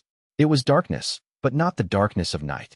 It was the darkness of a room before the room is built, the darkness of a page before the first word is written. Absence personified, and it was vast. Changming's mortal perception couldn't grasp its scale, but he felt it, a weight against his mind, a pressure against his soul, the undeniable presence of something so much larger than himself that comparison was meaningless. The void was different in person. In the dream contacts, it had been filtered through the seal's channels, processed, reduced, made comprehensible. Here, in its direct presence, it was like standing at the edge of the sea and trying to understand the ocean by looking at it. He could see the surface. He could feel the enormity. He could not hold the full reality of it in a mortal mind. He didn't need to. He just needed to teach. Teacher. The word came from everywhere and nowhere. Not spoken, transmitted, directly into his consciousness, bypassing his ears entirely. It carried 10,000 years of hunger, loneliness, and the desperate, grasping need to understand. Teach me. Qinghe and Wuji flanked Changming. Qinghe's true immortal cultivation strained against the void, her golden light flickering. Wuji's divine constitution blazed platinum, converting void energy to light as fast as the void could produce it. Both of them were struggling. Changming was not struggling. The void couldn't touch him. Not because he was powerful, because he was something the void couldn't process. The primordial teaching Tao root existed to transmit truth, and the void existed to consume truth. They were opposing forces, and at the point of contact, they canceled each other out, creating a neutral zone where Changming could stand. He looked up at the featureless darkness. He saw no face, no form, no feature, just presence. "Okay," he said. His voice was steady, warm, and carried the quiet confidence of a man who had walked into 1,000 classrooms and faced 1,000 frightened students. "Let's start with something simple. There is nothing simple. I have consumed the knowledge of 100 civilizations. I know every Tao truth that has ever been articulated. Nothing is simple. Then let's start with something you haven't encountered before." Changming reached into his pocket and pulled out a piece of chalk. White. Ordinary. The same chalk he used every day. He looked at the void darkness that served as the sage's floor. He knelt down, and he wrote, "Sui water." The character glowed, not with qi or spiritual energy, but with the primordial teaching Tao root's fundamental truth. The same character he'd taught Luo Qinghe on her first day. The same lesson about letting the ink flow, about honesty, about not forcing. "This is the character for water," Changming said. "Do you know what water is?" Water is hydrogen and oxygen in molecular combination. Water is a universal solvent. Water comprises, no. You know facts about water. Do you know what water is? The sage paused. The distinction between facts about a thing and the thing itself was, despite its consumption of 100 civilizations worth of knowledge, genuinely new. "Tell me," it said. And for the first time in 10,000 years, the faceless sage listened to someone else. Chapter 99. Changming taught the faceless sage about water. Not the chemistry, not the physics, not the 10,000 technical facts about H2O that the sage had consumed from 100 civilizations. He taught it about water the way he taught his students, through metaphor, through experience, through the simple, honest truth that no textbook could contain. Water is honest, he said, tracing the character with his finger, letting the chalk glow pulse with each stroke. It flows downhill because that's what it does, not because someone told it to. You can dam it, redirect it, freeze it, evaporate it, but you can't make it be something it isn't. Put water in a cup, and it becomes the shape of the cup. But it's still water. It doesn't lose itself by adapting. The void trembled. The concept of adaptation without loss of identity, of changing shape while maintaining essence, was something the sage had never processed. It had consumed everything it encountered, transforming consumed knowledge into fuel, losing the knowledge's meaning in the process. It had never considered that consumption and adaptation were different things. Water connects, Changming continued. Every river on the continent is connected to every other river through the water cycle. Every raindrop that falls has been a cloud, an ocean, a river, a cup of tea. Water doesn't stay in one place, it circulates. And through that circulation, it carries things. Minerals, seeds, stories. Water is how the world communicates with itself. I communicate through consumption, the sage said. No, you collect through consumption. Communication requires something you haven't tried, giving back. The void went very still. When water evaporates from the ocean, it rises. It gives itself to the sky. Then it falls as rain. It gives itself to the earth. Then it flows as a river. It gives itself to the ocean. Each stage is a gift, voluntary, natural, purposeful. The water doesn't lose anything by giving. It becomes part of something larger. Changming set down the chalk. You've been taking for 10,000 years. You've consumed 100 civilizations worth of knowledge. But you've never given anything back. And that's why you're still hungry. Hunger isn't about not having enough. It's about not giving enough. The sage's presence shifted. Something in its fundamental architecture, its oldest, deepest programming, resonated with the lesson. Not with the facts, not with the logic, but with the truth. The Tao of generosity, woven into Changming's explanation, struck the sage like a tuning fork striking a bell. The void changed. It was subtle, a faint luminescence, barely perceptible, like the first hint of dawn in a sky that had been dark for 10,000 years. Light, generated not from an external source, but from within the sage itself. The first light it had ever produced rather than consumed. I feel something, the sage said. Something I have no word for. That's called beginning, Changming said. It's what happens before you learn. The void brightened infinitesimally. The sage, for the first time in its existence, tried to understand rather than consume. The effort was visible. The luminescence flickered, wavered, nearly died, and the ancient hunger surged back, fighting against the new behavior. The sage was at war with itself, old nature versus new possibility. But the new possibility held. Barely. Enough for one more sentence. What comes after beginning? The sage asked. Practice, Changming said. Lots and lots of practice. Behind him, Xianxia stood with tears streaming and her cultivation burning bright enough to see by. Wuji's platinum light flickered in time with his heartbeat, which was the heartbeat of a boy who'd once been unable to walk, taught by a teacher who'd told him that breathing was enough. The lesson continued. Chapter 100. The prison collapsed. Not because the sage broke free, because the teaching disrupted the seal's balance. The primordial teaching Tao root, delivered directly and unfiltered into the sage's consciousness, was the most powerful force the seal had ever encountered. It wasn't hostile, it was incompatible. The seal was designed to contain the sage by blocking external stimuli. Changming's teaching was external stimuli of such potency that the seal couldn't filter it without disintegrating. The walls came down in stages. First, the outer containment, the geometric patterns that defined the prison's boundaries. They dissolved like sugar in water, their Tao energy absorbed by the sage. Then the structural supports, the ghost guardians' formations, the ancient arrays, the bedrock reinforcements. They crumbled, not violently, but inevitably, like ice melting in warm air. Changming felt the ground shift. Something's wrong. The seal is failing, Xianxia said, her true immortal perception cataloging the collapse in real time. Your teaching is too strong for the containment to handle. It's like putting a river through a straw. The sage. It's absorbing the seal's energy. Growing. But she paused, recalibrating her perception. It's different. The energy it's absorbing is being processed, not consumed. It's using the seal's Tao energy the way water uses terrain, flowing through it, being shaped by it. It's actually integrating what it's absorbing. The lesson is working. The lesson is working and destroying the prison at the same time. The irony was not lost on Changming. His teaching was simultaneously healing the sage and releasing it. The one thing that could transform the cosmic entity was also the one thing that ensured it would be free. The collapse accelerated. The chamber disintegrated. The void expanded. And the faceless sage, half-taught, half-transformed, caught between what it had been and what it could become, erupted toward the surface. Changming, Qinghe, and Wuji rode the collapse upward, surfing on the shockwave of released energy. Daolin's formation corridor held, barely, channeling their ascent through a stable pathway as the prison's architecture fell apart around them. They burst out of the shaft into the open air. The sky was wrong, dark in the wrong places, light in others, as though the void had bled into the atmosphere. And behind them, rising from the earth like a pillar of absolute night, came the faceless sage.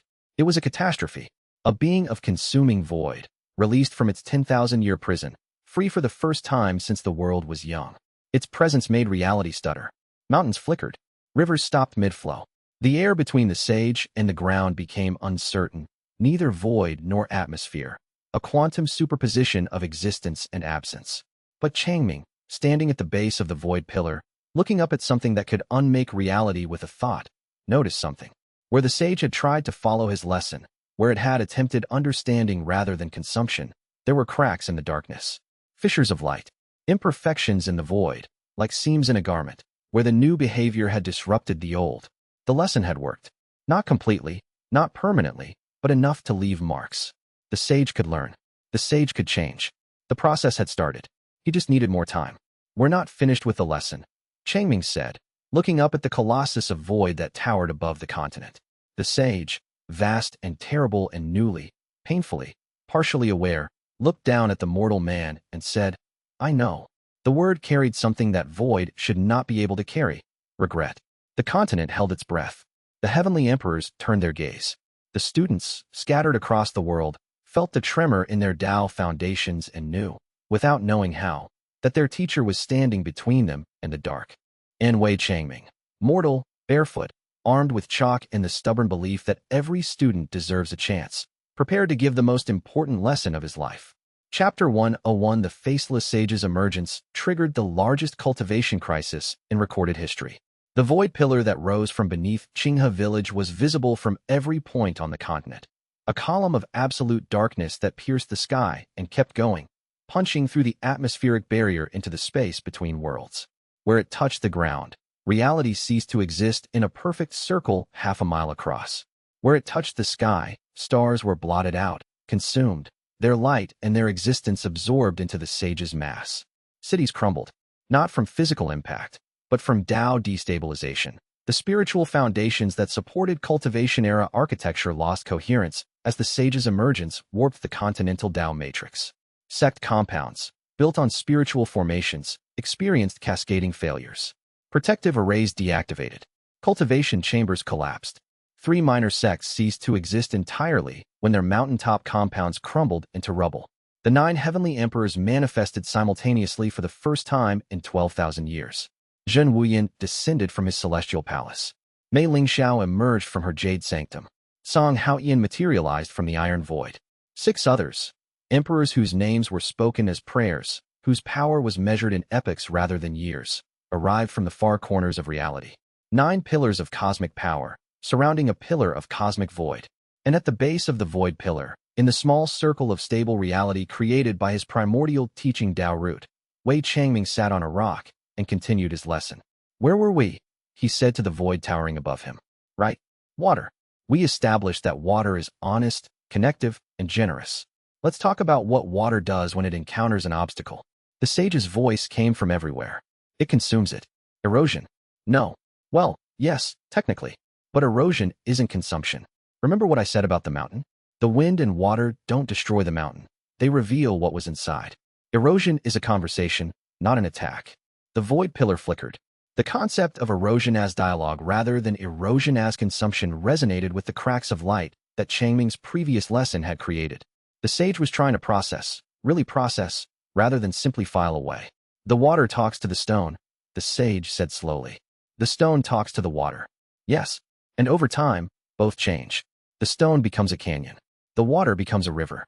Neither one wins. They both become something new. Around them, the continent burned. Xinghua rallied Changming's former students, 500 cultivators, from golden core to true immortal, scattered across the world but connected by bonds of teaching and trust. Through her Tao of the unbreakable bond, she coordinated the largest synchronized cultivation response in history. Channel everything you have, she transmitted through the bond. Not as attack, as support.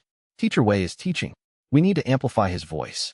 500 cultivators, in 500 different locations, closed their eyes and pushed their Tao comprehension toward Xinghua village. Through the network of connections that Changming's teaching had built, a web of trust, gratitude, and understanding spanning the continent, their energy flowed. The effect was visible. Wherever Changming's voice reached the sage, the void turned to light. Dim, uncertain, flickering, but light. 500 voices, amplifying one, pushed the light further, deeper, brighter. But the sage was vast, and Changming was one man with one voice. The 9 heavenly emperors held their position, 9 pillars of cosmic power, surrounding the void, massive enough to prevent the sage's overflow from consuming the sky and ending the world. What they were doing was containment, not combat, not suppression, but the cultivation equivalent of holding a dam in place while someone further downstream worked on changing the river's course. It was not a comfortable role for 9 beings who had each spent epochs being the most powerful force in any situation they occupied. Zhen Wuyan, in particular, found the experience of standing aside and watching a mortal teacher address a cosmic entity profoundly disorienting. Should we assist? Mei Lingxiao asked, her voice pitched for Imperial Council rather than the battle-shouted range they'd been using. We are assisting, Zhen Wuyan replied. We're preventing the void from expanding. We're maintaining the integrity of the dimensional boundary. He paused, searching for the right word. We're keeping the classroom walls standing, so the teacher can teach. That's an unusual assignment for a heavenly emperor. He's an unusual teacher. Below them, Wei Changming had shifted from water metaphors to stone ones. The sage's voice, filtered through the continental void, asked a question about whether stones felt the carving that made them smooth. Changming's answer, that they didn't feel it as suffering but as becoming, the way a person doesn't feel their own growth until they turn around and see how far they've come, resonated through the void in a way that the heavenly emperor's combined power could not have produced. Song Haoyan, the Iron Sovereign, who had not spoken more than 100 words in the past 3 centuries, said quietly, "He's doing what none of us could." "Yes," Zhen Wuyan said. "He's reaching it." "Yes." The Iron Sovereign was silent for a moment. "I spent 11,000 years building armor against the void. He's dissolving it with a chalk lesson." "Teaching," said Mei Lingxiao, "is the older force." None of them argued. Chapter 102. Xinghua stood on the ridge above the village, blazing with the golden light of her Tao of the unbreakable bond. She was a conduit, 500 voices flowing through her, shaped by her cultivation, directed by her will. The energy was staggering, but her true immortal foundation held. "More," she whispered. "He needs more." The network expanded. Former students who hadn't been formally contacted felt the pull, the instinctive recognition that their teacher needed them. Cultivators who'd sat in Changming's classroom for a single day, who'd absorbed a single lesson, who carried even a fragment of his Tao truth in their foundations, responded. 600 voices. 700. 800. Each one added to the chorus. Each one strengthened the amplification. Changming's voice, naturally reaching only the space around him, now projected across the sage's entire manifestation. His lesson about water's dialogue with stone was heard by every part of the void pillar simultaneously. She was tired. She had been standing in this position for 16 hours, channeling energy that was not hers through bonds that were technically not communication channels, sustaining a formation that Daolin had built from classroom chalk, and that was not designed to carry this kind of load. Her true immortal cultivation was the only reason the network hadn't collapsed. Her cultivation was the reason, and her love was the reason she kept pushing past the point where the cultivation would have told her to stop. She thought, briefly, about the irony of her Tao of the unbreakable bond evolving into the Tao of eternal companionship. It had changed because connection, at its deepest level, wasn't a bond you maintained. It was a place you chose to live. She lived there. That was why this was possible. At hour 18, the network stuttered. Not from damage, from fatigue. The cultivators sustaining it were mortal and immortal alike, but even immortals had limits when the load exceeded what their cultivation was designed for. The bond network was a system that had never been tested at this scale, and at hour 18 it passed through a threshold where the accumulated strain started expressing itself as micro-failures, voices dropping out, nodes going briefly dark, the smooth flow of shared energy becoming turbulent. Qinghe felt every dropout. Each one was a hand releasing hers. A voice going quiet in a room full of voices, not loud, not dramatic, but present in its absence. She had 800 people in her formation, and 800 people could each choose, in any given moment, that they had given what they had to give and there was nothing left to draw on. She could let them rest. She could reduce the load, allow the formation to contract to a sustainable size, accept a smaller amplification in exchange for stability. It was the correct strategic choice. It was what Daolin would have calculated, what Old Man Gu would have recommended, what any sensible commander would order. She did not do it. Instead, she channeled her own cultivation into the gaps. Everywhere a voice went quiet, she filled the silence with herself, her true immortal reserves, her Tao of eternal companionship, her 16 years of choosing this specific person to love and be changed by. She had more than cultivation in those reserves. She had memory. Every lesson that had altered her. Every morning, she'd woken up in this schoolhouse and thought, yes, this is right. Every time she had stood in a difficult situation and found that her teacher's patience was inside her, accessible, practical, real. She poured all of it into the formation like water poured into a leaking vessel, knowing the vessel was leaking, pouring anyway. Changming's voice steadied. The amplification held. She would deal with the cost of this later. There was always a later. Changming had taught her that too, not as a lesson, but as an example, the way he dealt with everything that fell outside the lesson plan, by making a note and returning to it, and trusting that the space between now and later could hold the weight. She thought, briefly, about the irony of her Tao of the unbreakable bond evolving into the Tao of eternal companionship. It had changed because connection, at its deepest level, wasn't a bond you maintained. It was a place you chose to live. She lived there. That was why this was possible. The effect was dramatic. The cracks of light in the sage's darkness multiplied, spreading like fault lines through obsidian. Where the light appeared, the void receded, not destroyed but transformed, darkness becoming gray, gray becoming dim luminescence. But the sage was fighting itself. The old hunger, the 10,000-year habit of consumption, surged against the new behavior. Each crack of light was met by a surge of void trying to seal it. The sage was a civil war in cosmic dimensions, old nature versus new understanding, hunger versus comprehension. Changming could see the struggle, even with mortal eyes. The void pillar writhed, light and dark chasing each other across its surface like storm clouds wrestling with sunlight. It's fighting you, Qinghe reported through the bond. It's fighting itself, Changming corrected. The old habits don't want to die. They never do. Every student who learns something new has to let go of something old. The sage has been consuming for 10,000 years. Letting go of that habit is like asking a river to flow uphill. Can it? Rivers don't flow uphill, but they do evaporate. They rise, become clouds, and rain down on the other side of the mountain. The water doesn't change direction, it changes state. He turned back to the void and raised his voice. You don't have to stop consuming. You have to transform what consuming means. When you eat food, you don't just store it, you break it down, extract what you need, discard the rest, and build yourself from the nutrients. That's consumption with purpose.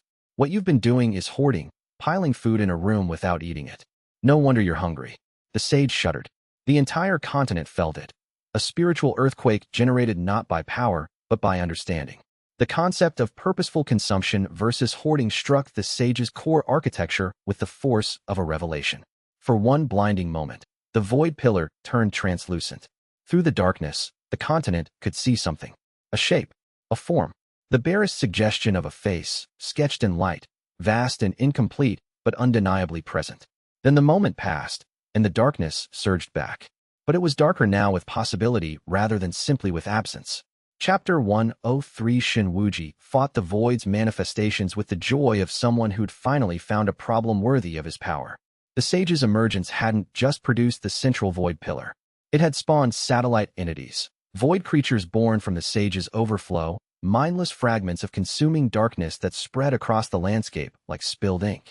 They were the sage's unconscious hunger given physical form, parasites of the void, each one consuming Tao energy from its environment, growing, splitting, spreading. Wuji intercepted the largest cluster 2 miles east of the village. 40 void creatures, ranging from dog-sized shadows to building-sized abominations, were converging on a farming community. He landed in their path and ignited his divine constitution to full output. The platinum gold light was blinding. Where it touched the void creatures, they didn't just dissolve, they transformed. His divine constitution didn't destroy consumed Tao energy, it reconstituted it. The void creatures, made of compressed nothingness, encountered Wuji's light and became something, raw spiritual energy, diffused and harmless, radiating outward. He fought them the way Changming had taught him, with purpose. Each strike was deliberate. Each blast of golden light was aimed, controlled, efficient. He didn't fight to destroy, he fought to transform. The void creatures' consumed Tao energy was liberated, returned to the environment, made available again. Strength with purpose, he said, driving his fist through a void creature the size of a house. The creature burst into golden motes that scattered on the wind, and where they landed, grass grew and flowers bloomed. Not a river without banks. He cleared the cluster in 12 minutes. Then he moved to the next one. There were many next ones. The void creatures reproduced through division. Each one he destroyed released 2 smaller fragments that immediately began consolidating into new entities. Wuji adapted without pausing. He started intercepting the fragments before they could consolidate, targeting the moments of division rather than the fully formed creatures. It was more efficient and considerably more difficult, requiring him to track dozens of small targets simultaneously. He found he could do it. The spatial awareness he'd developed from Changming's lessons about formation geometry, how patterns related to each other, how space organized itself around centers of energy, let him perceive the fragment cloud as a coherent pattern rather than a chaos of individual targets. He moved through it the way water moved through gravel, following the lines of least resistance to the points of greatest impact. He realized, using a lesson about rivers in a fight against void creatures. Changming would have been pleased. He was also fairly sure Changming would have been pretending not to be pleased, while actually being very pleased. Across the continent, Changming's former students were doing the same thing, engaging void creatures with techniques rooted in Changming's teaching, fighting not to kill, but to convert. The battle was extraordinary. Hundreds of cultivators, trained by immortal teacher, using calligraphy-style combat and geometry-based formations and ghost communication techniques, and dozens of other impossible methods to push back a cosmic-level threat. The heavenly emperors watched.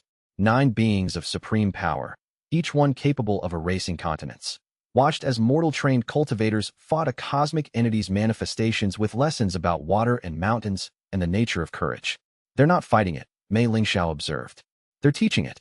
Each engagement delivers Tao comprehension to the void creatures, which flows back to the main entity. A distributed teaching network, Zhen Huiyan said, his voice carrying wonder. Every student is a teacher. The mortal's influence cascades through them. Can they succeed? Alone? No. The sage is too vast. But if we... He looked at the other emperors. 8 cosmic gazes met his. If we join the network, he said, we add our Tao comprehension to the amplification. 9 heavenly emperors, each with millennia of understanding, feeding into Changming's lesson. A heavenly emperor has never served as a student before, said Song Haoyan. Then it's time we learned. Chapter 104. Zhang Daolin deployed the complete heaven-sealing formation, and the world held its breath. He stood on the ridge above the village, 16 years old, nascent soul. He'd broken through during the crisis, covered in chalk dust and formation ink, clutching a notebook that contained every diagram Changming had ever drawn on a chalkboard. The formation was his magnum opus. Not his creation, Changming's creation, unconsciously developed over 2 years of teaching, compiled and completed by a student who understood geometry the way other people understood breathing. He had rehearsed the activation sequence 14 times in the 3 days since the sage emerged. He'd rehearsed it the same way Changming had taught him to prepare for difficult problems. Work through it until you understand it, not until you can do it. There was a difference. Doing was mechanical. Understanding meant you could adapt when something went wrong. Something always went wrong. His teacher had said so, often enough that Daolin had written it in his notebook margins. And something did. The 3rd flag site had been consumed by void expansion and needed to be relocated 30 yards south, which required recalculating 4 downstream nodes in his head, standing knee-deep in spiritual static with void creatures dissolving nearby. He did the recalculation in 40 seconds. He had his teacher to thank for that. He activated it with a sequence of formation flags planted at 12 cardinal points across the landscape. Each flag was inscribed with a tessellation pattern from Changming's geometry lessons. Each pattern was a node in a continent-spanning array that connected mountains, rivers, valleys, and cities into a single, unified formation. The heaven-sealing formation didn't contain the sage. It amplified Changming. Every diagram became a loudspeaker. Every node became a transmission point. Changming's voice, his actual voice, speaking actual words in the void pillar's base, was captured by the formation and broadcast across the entire continent. Not as sound, but as Tao truth. Every word he spoke about water and erosion and generosity was heard by every living being, every spiritual formation, every Tao-responsive structure on the continent. The effect was biblical. Trees grew faster. Rivers ran clearer. Mountains hummed with resonance. Animals paused in their tracks, sensing something vast and gentle passing through the world. Mortals, millions of them, who couldn't perceive qi or cultivation or Tao, felt a moment of inexplicable peace, as though the world had just exhaled and relaxed. And the sage heard it. All of it. Not filtered, not fragmented, not limited to the prison's channels. It heard Changming's lesson with the full clarity of a student sitting in the front row. Water doesn't fight the mountain. Changming's voice echoed through the void pillar, amplified by a continent-spanning formation, carried by 500 students and 9 heavenly emperors. It flows. And in flowing, it finds the path that the mountain's nature provides. The path isn't carved, it's discovered. The mountain doesn't surrender, it reveals. The sage trembled. The cracks of light widened. The nascent face that had flickered into existence earlier became more defined, features forming from the interplay of void and understanding. Daolin, maintaining the formation from his ridgetop command post, watched his creation function with the satisfaction of a boy who'd finally finished his homework. Not bad for geometry class, he murmured. He thought about writing that down. Then he thought about what Changming would say. Write down what you learned, not what you did. He turned to a fresh page in his notebook and wrote, "A formation is only as good as the understanding behind it." Changming Laosher built this without knowing it. I built it because I understood him. The lesson was always larger than the diagram. He closed the notebook. Below, the world continued to heal. Chapter 105. The 9 heavenly emperors attacked the sage together. Their combined power was beyond measurement. 9 beings who had individually transcended the limits of cultivation, working in concert for the first time in millennia. Their techniques were diverse. Zhen Wuyan struck with heavenly decree, overriding the void with law. Mei Lingxiao radiated life Tao, generating existence in the void's wake.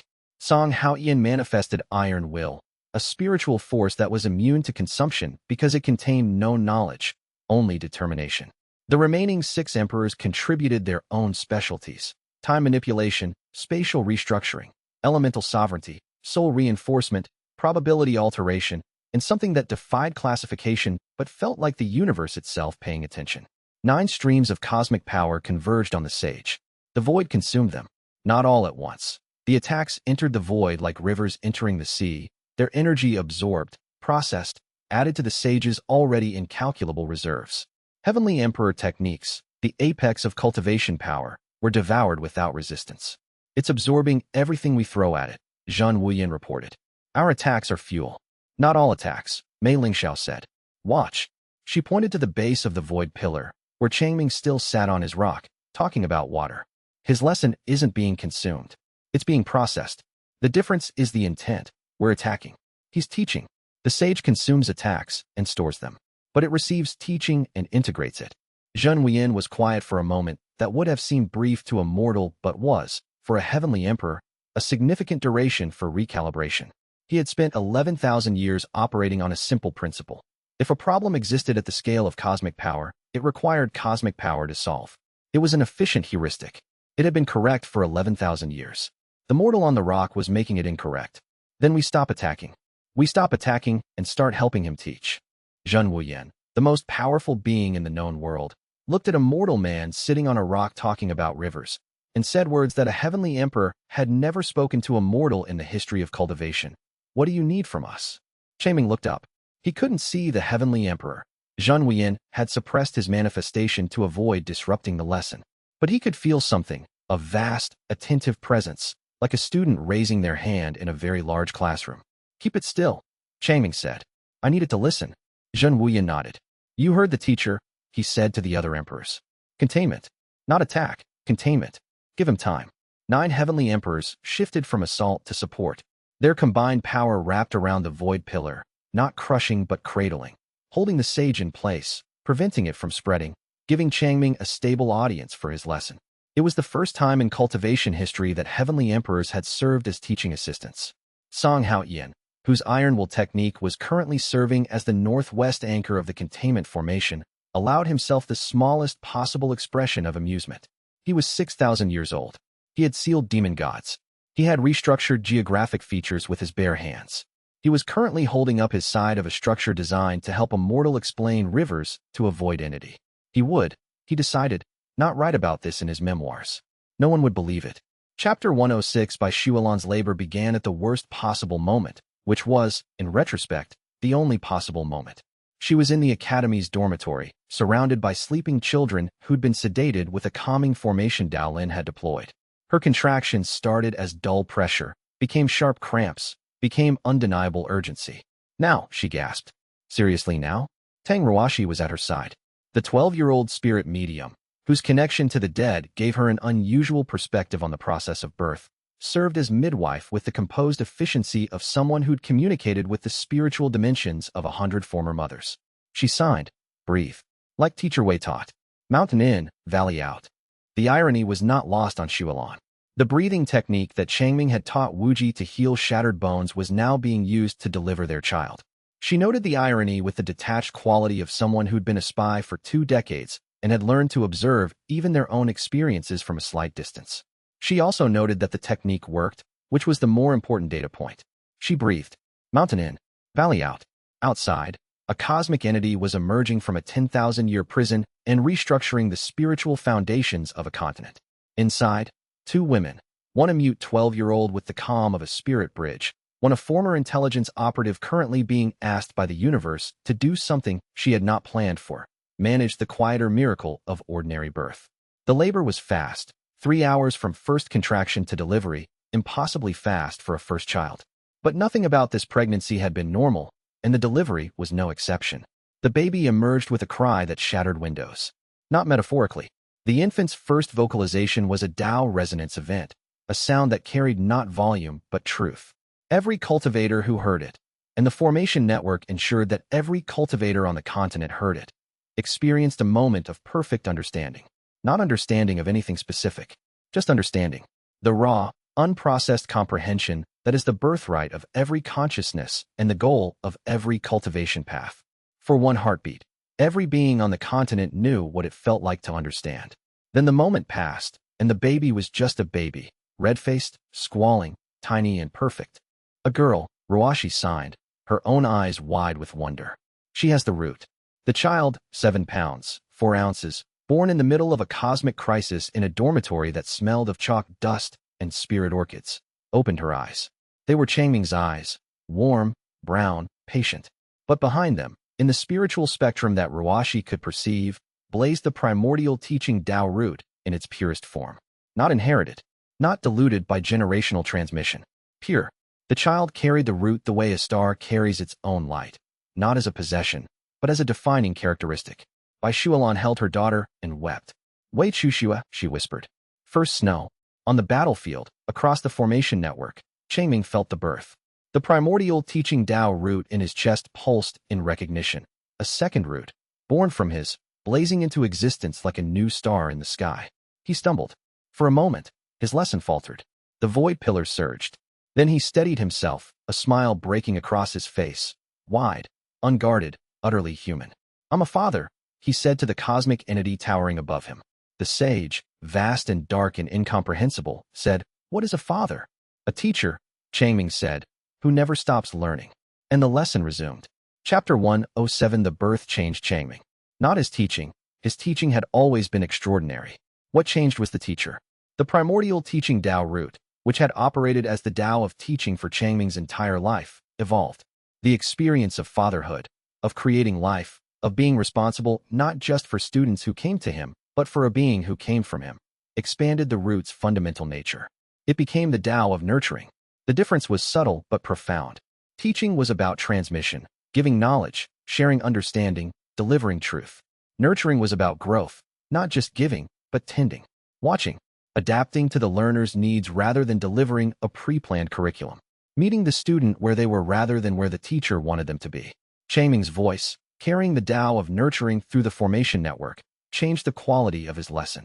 You're hungry, he said to the sage, and the words were no longer the words of a teacher correcting a student's misunderstanding.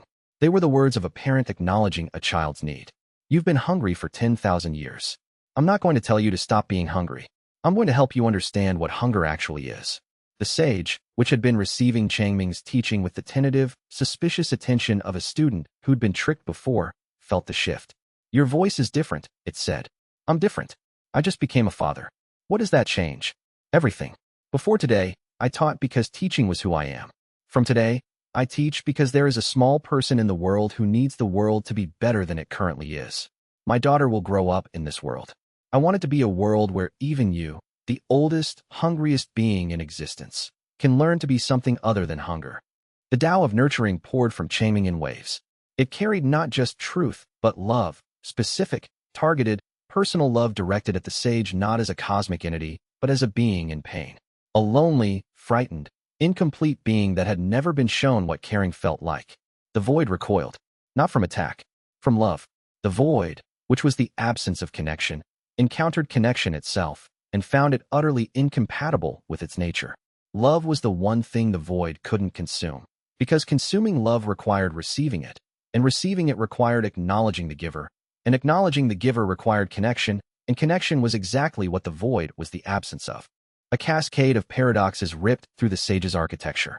The cracks of light that had been spreading through its darkness weren't just surface features. They were structural changes, fault lines in its fundamental nature. The sage was being rewritten, not by force, not by power, but by the simple, devastating truth that someone cared about it. I don't understand, the sage said, and the words carried something that void should not be able to carry. Fear. That's okay, Changming said. You don't have to understand yet. You just have to stay with me. Chapter 108. Old Man Gu spent his last reserves of life force to create a bridge. The bridge was a formation, the most complex one he'd ever deployed, using techniques from the original sealmakers that he'd carried in his memory for over 1,000 years. It connected Changming's consciousness to the seal's historical archive, a repository of every interaction between the seal and the sage for the past 10 millennia. The cost was staggering. The formation required life energy, not spiritual energy, not chi, but the fundamental vitality that kept a body alive. Gu had been burning through this reserve for centuries, maintaining his vigil, maintaining the backup power supply for the seal. Now he spent the last of it. You'll be able to see everything, he told Changming, his voice thin and his face gray. The history, the lineage, every teacher who came before you. Gu Laoshi, don't argue. This is what I'm for. The bridge activated. Changming's perception expanded, not spiritually, not through cultivation, but through the primordial teaching Tao root's connection to its own history. He saw the first teacher, a woman, nameless, who had stood at the edge of the newly formed world and looked at the first consciousness, the entity that would become the faceless sage, and tried to explain what existence meant. She had failed, not because her teaching was poor, but because the student wasn't ready. The consciousness consumed her knowledge and learned nothing. He saw the second teacher, and the third, and the fourth, a lineage of carriers, each one attempting to reach the entity, each one failing, each one passing the root to the next generation with the accumulated wisdom of their attempt. He saw the seal being built, not as a prison, but as a classroom. The formation wasn't designed to contain the entity. It was designed to slow it down, to filter its incoming information, to create conditions where the entity could learn instead of consume. The seal was a teaching aid, a cosmic version of a controlled classroom environment. He saw his grandmother, Wei Liang, young and fierce, receiving the root from her mother. He saw her carry it for 60 years, unable to cultivate it, unable to pass it through traditional means, watching the lineage dwindle as each generation's connection to the root grew weaker. He saw her solution. Bedtime stories. The most basic, most ancient, most reliable method of transmission. Parent to child, voice to ear, truth to heart. No cultivation required. No spiritual roots needed. Just love and words and patience. He saw her final night, sitting beside his crib, dying, whispering stories into his sleeping ears, encoding 10,000 years of accumulated Tao truth into fairy tales about golden carps and singing mountains and stars afraid of the dark. He saw himself, born with the root, carrying it unconsciously, becoming a teacher because the root made teaching the only thing that felt right. 20 years of chalk dust and lesson plans and students he loved, unknowingly doing exactly what the root was designed for, transmitting truth, one lesson at a time, to everything that could hear him. He was not an anomaly. He was a legacy. The bridge faded. Gu collapsed. Changming caught him. Gu Laoshi, I'm fine. Gu whispered, and both of them knew it was a lie. The old man's life force was spent. He had days left, perhaps hours. You've been here for 1,000 years, Changming said. holding his friend. Waiting for me. Waiting for someone worth waiting for. Who smiled? You exceeded expectations. Chapter 109. The faceless sage spoke coherently for the first time since its emergence. Not the fragmented, echoing transmissions of before. Clear, articulated speech, carried through the void in a voice that sounded almost human. I was the first being to exist, it said. Before the world. Before the stars. Before the concept of before. I was awareness in a void, consciousness without context.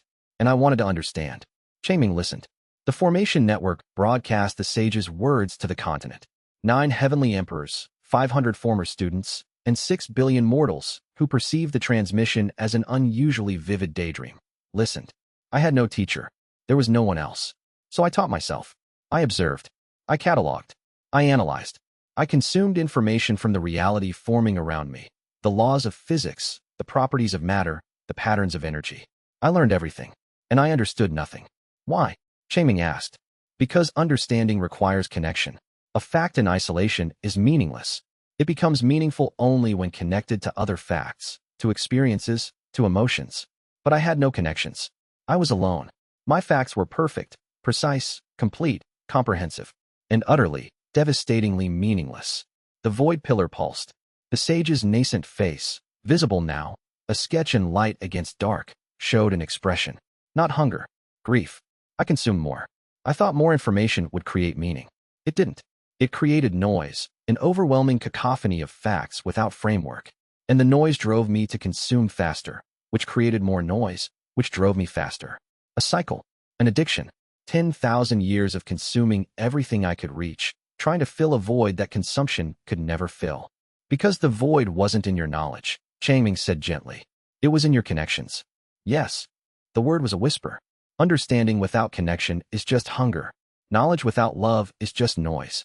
I consumed 100 civilizations, and the only thing I learned from it was that consuming doesn't work. But I didn't know what else to do. Changming sat with that for a moment.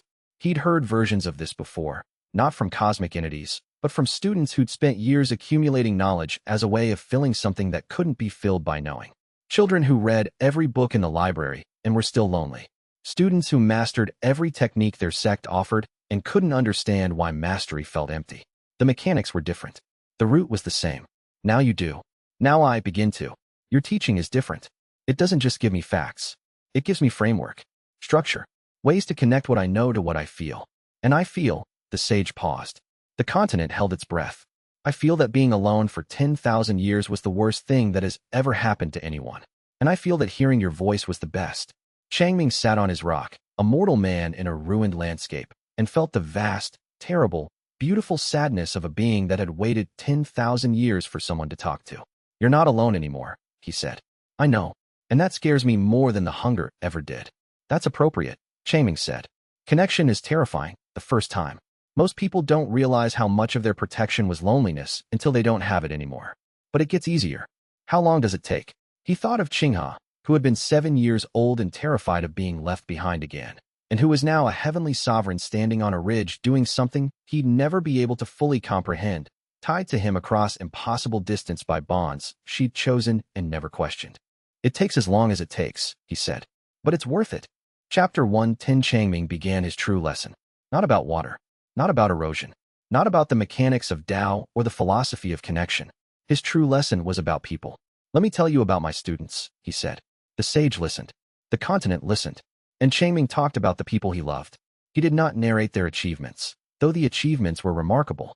He narrated the small things, the details that didn't appear in cultivation records or alliance reports, the things that made them specific rather than legendary. Qinghe. She was 12 when she came to me, angry, orphaned, carrying more pain than any child should. I taught her calligraphy, and she learned to fight with brushstrokes. But that's not what matters. What matters is that she was brave enough to let someone care about her, even though everyone who'd cared about her before had died or left. A pause. She still comes home for the Mid-Autumn Festival. Every year, even when she's in the middle of something important. She brings mooncakes and sits in the kitchen and eats them over the sink, the way she did when she was 12. She thinks I don't notice. I always notice. He told the sage about Wuji, a crippled boy who crawled to my well because he was thirsty. I taught him to breathe, and his body healed. But the breathing wasn't the miracle. The miracle was that a boy who'd been thrown away by everyone he'd ever known allowed himself to trust one more person. He thought about the essays Wuji had written in the early months, stiff, defensive, about fighting and strength, and the essays in the later months, about rivers and purpose. He's the most powerful cultivator in his generation. He's also the person in my classroom who always made sure the younger students had enough to eat before he took seconds. I think those two things are connected. He told the sage about Daolin. He came to escape his father. He slept through every lesson. And somehow, in his sleep, he absorbed enough geometry to build formations that heavenly emperors can't breach. He's a genius, and the reason he's a genius is that he felt safe enough in my classroom to let his guard down. He told the sage about Ruwashi. She can't speak. The world told her that meant she couldn't learn, couldn't contribute, couldn't matter. I gave her a language, and she gave the dead their voice. The world was wrong about her. The world is usually wrong about the people it dismisses. He told the sage about Bai Shualan. She came to spy on me and stayed to love me. She's carrying my daughter.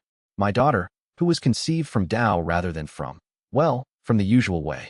My daughter, who cried at birth and the whole continent understood what understanding feels like. Each story was a thread of meaning, not knowledge, not Tao truth, not cosmic principle, just human experience. The messy, imperfect, irreducible reality of people loving each other. And the sage could not consume it.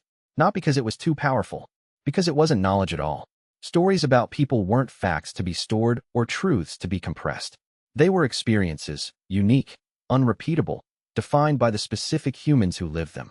You couldn't consume a story about love any more than you could consume a sunset. You could only witness it. The sage, for the first time in its existence, witnessed. The void pillar didn't shrink. It changed. The darkness didn't lighten.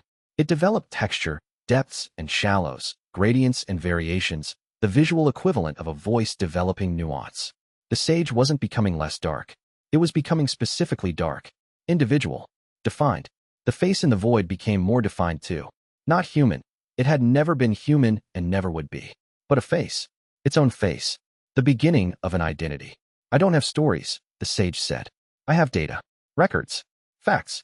But no stories. Then we'll start making them, Changming said. Every story starts with once upon a time. You've existed for 10,000 years. That's a lot of once upon a time. Let's find the first one. The sage was still for a moment. Then it said, I was alone. That's a story. Go on. I was alone, and I wanted to know what things were. I found things and I consumed them to know them. And after I consumed them, there was more space where they had been, and I was still alone. That's a very honest story. What happened next? I consumed more things. There was always more space afterward. A pause, and in the pause the void shifted, lightening almost imperceptibly. I did not understand that consuming things was not the same as knowing them. I thought that if I could take something in completely, absorb it, I would understand it. Instead, I destroyed it and had nothing but its memory. That's the loneliest story I've ever heard, Changming said. And the words were not pitying. They were the simple, honest recognition of a teacher hearing a student's pain stated clearly for the first time. The void trembled, not violently, with a kind of relief. The relief of being heard without being judged. The relief of saying a painful thing and finding that the person you said it to was still there. Tell me another one, Changming said. You have 10,000 years of material. The sage told him. Story after story, hesitant at first, the narrative voice unused, the conceptual framing unfamiliar. But Changming listened with his whole attention, asking questions that prompted the sage to dig deeper, find the thread, understand its own experience through the act of articulating it. He was teaching it the story of itself. From the ridge, Qinghe watched the void pillar's texture continue to shift and felt, through the formation network, something she hadn't expected. The sage was becoming coherent. Not smaller, not weaker, coherent. A vastness that had been diffuse and appetitive was becoming a vastness with edges, with a self, however alien, however incomprehensibly large. Her teacher was making the oldest entity in the universe understand what it was. She channeled another wave of the student's power and thought, of course he is. Chapter 111. The sage began to shrink. Not because it was weakening, because it was condensing. The vast, diffuse void pillar, which had stretched from earth to sky, began to draw inward. The darkness concentrated, compressed, focused. The circle of erased reality at the pillar's base narrowed from half a mile to a quarter mile to 100 yards. The sage was not being defeated. It was choosing to be smaller. I don't need to fill everything, it said, and the words carried the weight of 10,000 years of learning the opposite lesson. I don't need to consume everything. I just need to be specific. That's the hardest lesson, Changming said. Being specific means accepting limits. And accepting limits means admitting you can't have everything. I've had everything. It wasn't enough. Nothing is ever enough when enough is defined by quantity. Enough is defined by quality. One good student is worth more than 1,000 names in a ledger. The void pillar contracted further. Mountains that had been swallowed by the void reappeared, their forms intact but changed. Stone that had been dead was now humming with Tao energy. The void's consumption reversed into something generative.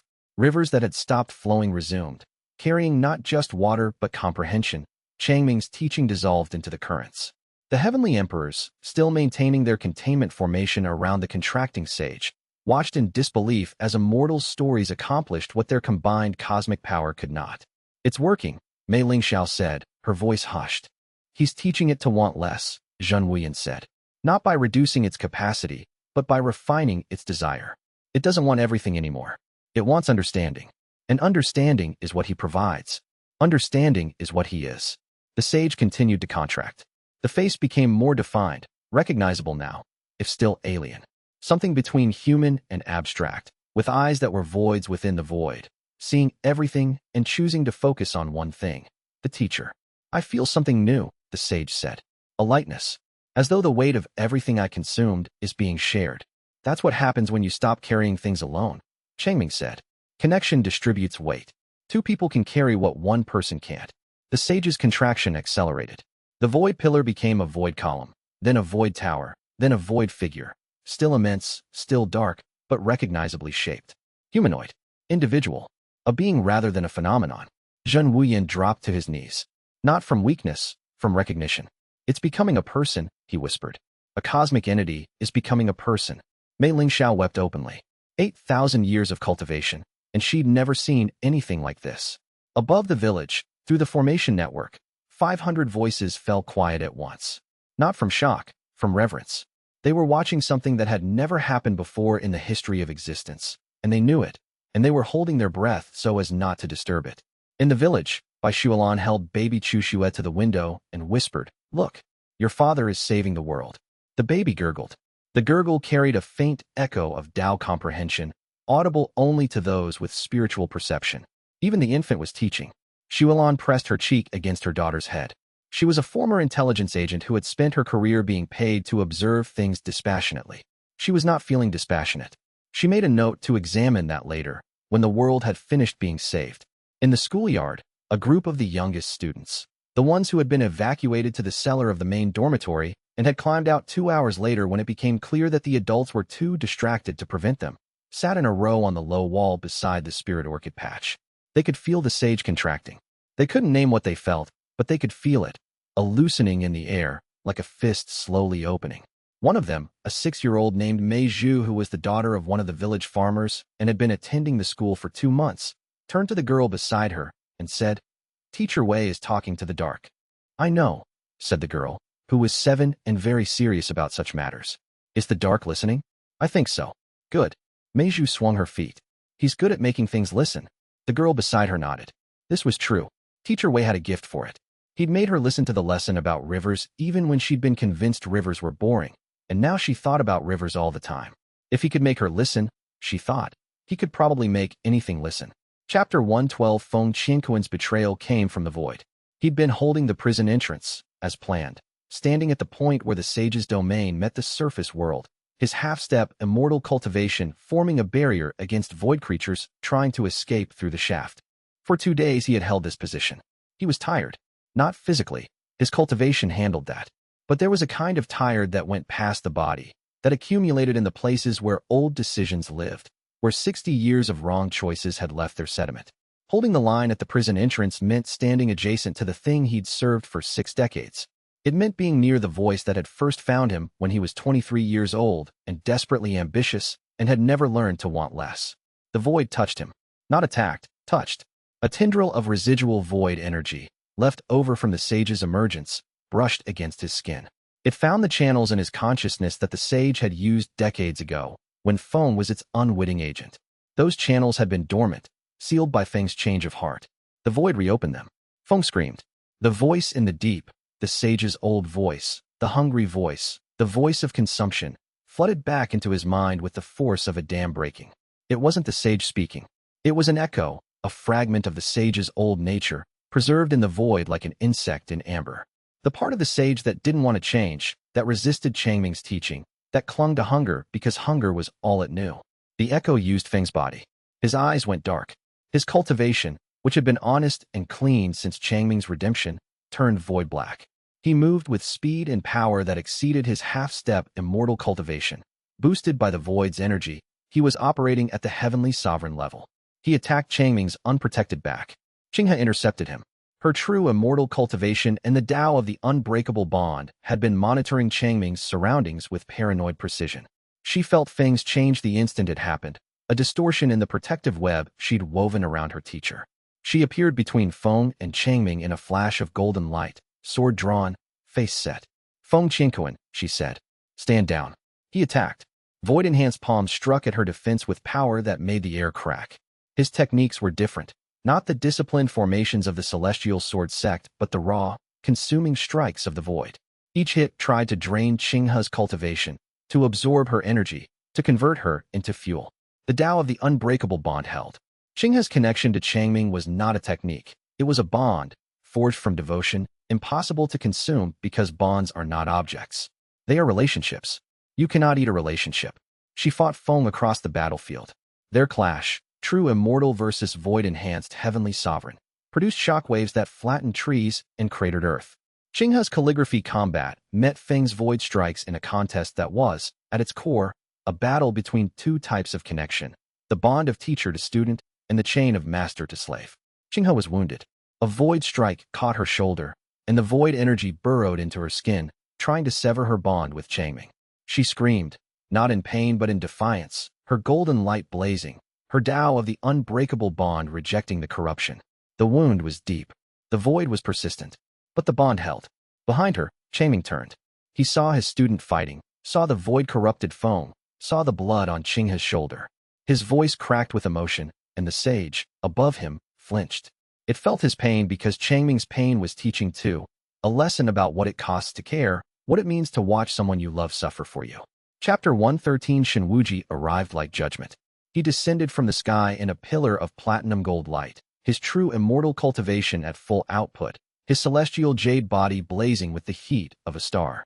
He landed between Qinghe and Feng with an impact that created a crater. "Feng Qingquan," he said. "You have 5 seconds to explain." Feng, or the thing wearing Feng, attacked. The battle was legendary. Two true immortals enhanced by cosmic forces. Wuji's divine constitution versus Feng's void corruption. They moved at speeds that mortal eyes couldn't follow, their exchanges producing thunderclaps that were heard on other continents. Wuji fought with purpose, as always. Each strike was calculated, controlled, aimed not at Feng's body, but at the void energy corrupting him. He was trying to burn the corruption out without killing the host. A surgical operation conducted with fists and golden light at the speed of thought. Feng fought with the mindless ferocity of a puppet, the void echo directing his body, using his techniques, consuming his life force to fuel the corruption. He was dying, whether Wuji killed him or not. The void was eating him from the inside. "Feng," Wuji shouted between exchanges. "Fight it. You broke free once. You can break free again." "He can't hear you," the void echo said through Feng's mouth. "He surrendered to me the moment I touched him. The teacher's redemption was a fantasy. He was always mine." "You're wrong." Wuji caught Feng's fist.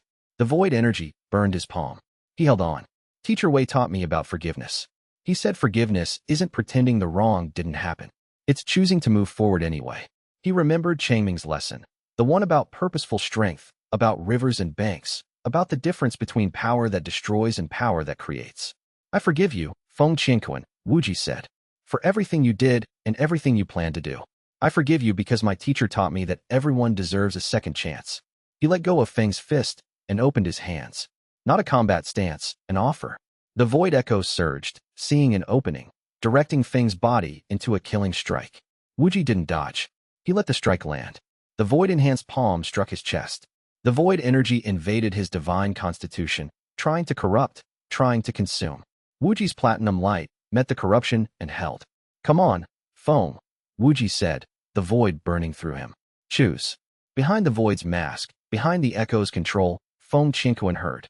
He heard a 15-year-old boy, a boy whose legs had been broken, whose body had been shattered, who had rebuilt himself through a breathing exercise and a teacher's patience, offering forgiveness, not demanding reform, not threatening consequences, offering. Feng wept. The tears burned the void from his eyes. His consciousness, buried beneath the echo's control, surged upward. I choose, he said, and the voice was his own. The void corruption shattered. The echo, deprived of its host's cooperation, dissolved into nothing. Feng collapsed, his cultivation spent, his body broken by the internal war. Wuji caught him. The former enemy, the former agent, the former traitor lay in the arms of a boy he'd once been ordered to help destroy.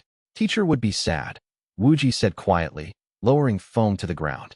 Teacher would understand, Feng whispered. And then he died. His final expression was peaceful. Whatever remained of his consciousness carried with it the erosion lesson, the prime numbers, the simple truth that removing what isn't essential reveals what is. What remained of Feng Qianquan, in the end, was a man who had chosen his teacher over his fears. Chapter 114. Changming felt Feng's death through the formation network, a node going dark, a voice falling silent in the chorus. He paused his teaching. The sage, which had been processing his stories about connection and love, felt the pause. The void surged. Why did you stop? The sage asked. Someone died, Changming said. Someone I knew. Someone who was trying to be better than he'd been. Feng Qianquan had died defending the formation's northern perimeter from a surge of void creatures. He'd done it alone, sending his 3 remaining cultivation disciples back toward the village and walking forward himself. His half-step immortal power had been enough to hold the line long enough. It had not been enough to hold it indefinitely. He had known the difference. He'd walked forward anyway. Changming had known Feng for less than a year. He'd watched a man spend 6 decades serving something that didn't deserve him, and then, in the space of a few months, choose differently. That mattered. It was the whole point of everything. Death. The sage tasted the word. I have consumed millions of deaths. They are data points, cessation of biological function, dispersal of spiritual energy, entropy. That's what death looks like from outside. From inside, it's the end of everything, every hope, every memory, every relationship. Every story that person was living stopped mid-sentence. Does it hurt? The dying? I don't know. The losing? Yes. It hurts the people left behind. You are hurt. Yes. The void surged again. The sage's old nature, sensing weakness, pushed against the new understanding that Changming's teaching had built. Consumption surged back, the ancient hunger, screaming that grief was just another resource to absorb, that the teacher's pain could be converted to power. Changming felt the change. The warmth around him cooled. The stable reality wavered. The void pressed closer. He could have faltered. The grief was real. Feng's death, combined with the exhaustion of days of continuous teaching, the strain of the crisis, the weight of responsibility. He was mortal. He was tired. He was sad. But he was also a teacher. And teachers teach through example as much as through words. I'm going to keep teaching, he said, and his voice was steady despite the tears on his face. Not because I'm not sad. Because I am sad, and sadness is something you need to understand. He channeled the grief. He didn't suppress it, or overcome it, or transmute it. He taught with it. His lesson about connection became a lesson about loss, the price of connection, the cost of caring, the unavoidable pain that came with loving things that could be taken away. This is what it feels like, he said to the sage. This is what you've been missing. Not just the good parts, the love, the joy, the understanding. The hard parts too, the grief, the loss, the fear. They're all part of the same thing. You can't have connection without risking loss. That's the deal.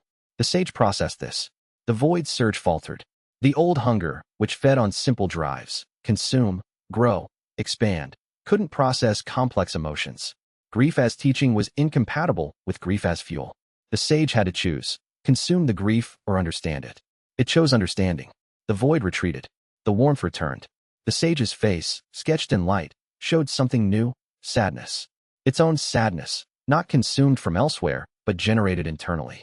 The first emotion the faceless sage had ever produced rather than stolen. It hurts, the sage said. Welcome to being alive, Changming replied. He paused for a moment, not because he needed to collect himself, but because the moment deserved a pause. Feng's death, the sage's first grief, both happening at once, in the space between 2 teaching sessions, while the continent burned and his students held the line. He took a breath. Then he said, Feng Qianquan was a man who got confused about what he was for and spent 60 years serving the wrong thing. And then he found his way back. And then he died for it. He looked up at the sage's coalescing form. That's a full story. That's a complete life. Not just the good part or the bad part. All of it, including the choice at the end. He chose for you, the sage said. He chose for what he believed in. I was part of that, but I wasn't all of it. He chose the lessons, the erosion, the prime numbers. The truth that what remains when you strip away everything unnecessary is more useful than all the things you stripped away. A pause. I think he understood that by the end. I think it was enough for him. The sage's form settled slightly. The grief was still there. The sage was holding it now. Carefully, the way someone holds something fragile they've been given and aren't sure how to carry. I don't want to lose things, it said. Nobody does, Changming said. That's not a reason to stop connecting to them. Chapter 115. The sage began to take shape. Over the following hours, as Changming continued his teaching, the void entity underwent a transformation that no cultivation text had ever described. It wasn't ascending or descending through ranks. It wasn't cultivating or deconstructing. It was becoming. Eyes formed first. Not organs, concepts. The sage had consumed the vision of 100 civilizations, and from that vast catalog, it chose. Not the sharpest eyes or the most perceptive. It chose eyes that could see kindness, a specific type of visual perception derived from Changming's teaching about seeing other people as real, that prioritized the good in what it observed. Changming watched the eyes form the way he watched new students settle into their seats, a slow, careful arrangement of something uncertain finding a place to rest. A mouth formed next, not for consuming, for speaking. The sage had never needed a mouth before. It had consumed directly, absorbing knowledge through contact rather than communication. But Changming's teaching about dialogue, about water talking to stone, about rivers negotiating with mountains, had given it the concept of voluntary communication. A mouth was a choice to speak rather than take. Hands formed, not for grasping, for creating. The erosion lesson, the one about revealing rather than destroying, had given the sage the concept of shaping. Hands that could touch without consuming, that could build rather than devour. The transformation was slow, painful, and beautiful. The void figure contracted further, the darkness developing details, a humanoid form, tall and angular, made of compressed void that was no longer empty, but textured. A being rather than an absence. Every cultivator on the continent watched through the formation network. 500 former students, 9 heavenly emperors, and 1 mortal teacher witnessed the birth of something that had never existed. A cosmic entity with a face. It's choosing to look human, Mei Lingxiao observed.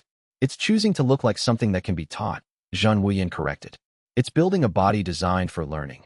Eyes to see lessons, ears to hear teachers, hands to practice. A student's body. The universe's oldest student, finally ready for class. The face became defined. Not handsome, not ugly. Solemn. Ancient.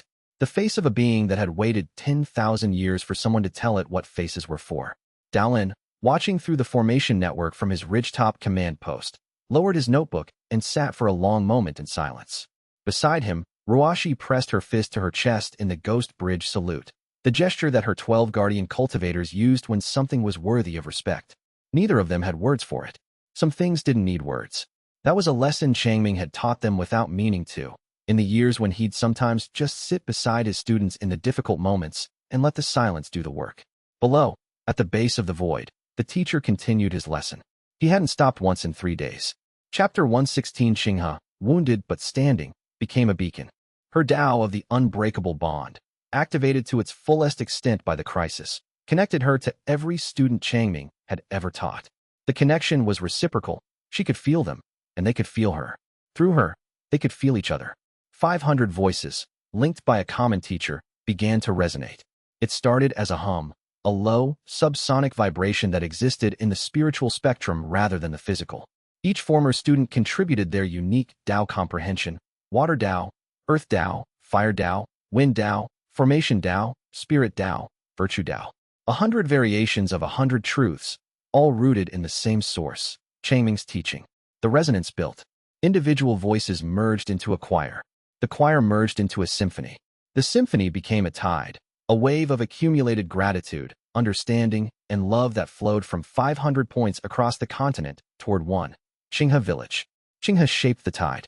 Her true immortal cultivation, pushed beyond its limits by love and necessity, became a prism, taking the chaotic inflow of 500 different Tao paths and refracting them into a single, coherent beam of pure teaching. The beam was golden.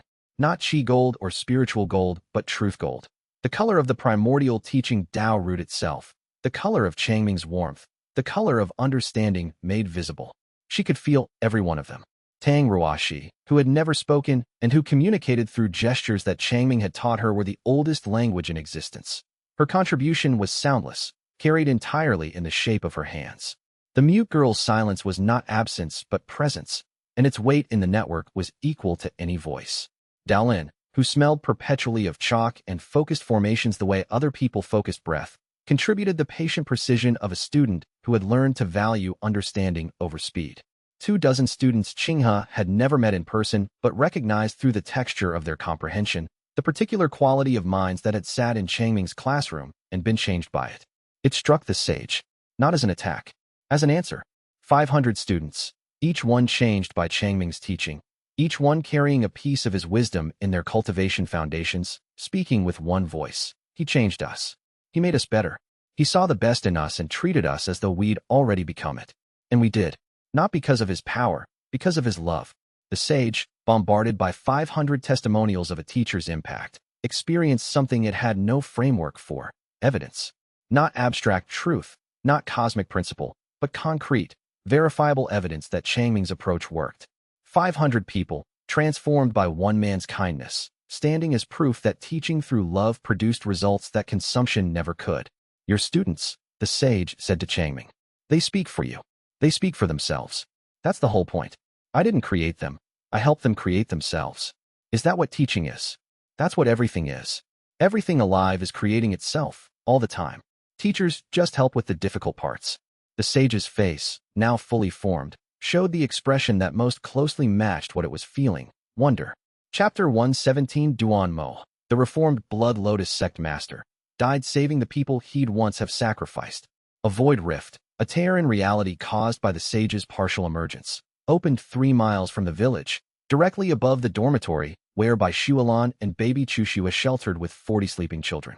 The rift was a hemorrhage of void energy, pouring consumed darkness into the physical world, expanding rapidly enough to engulf the building within minutes.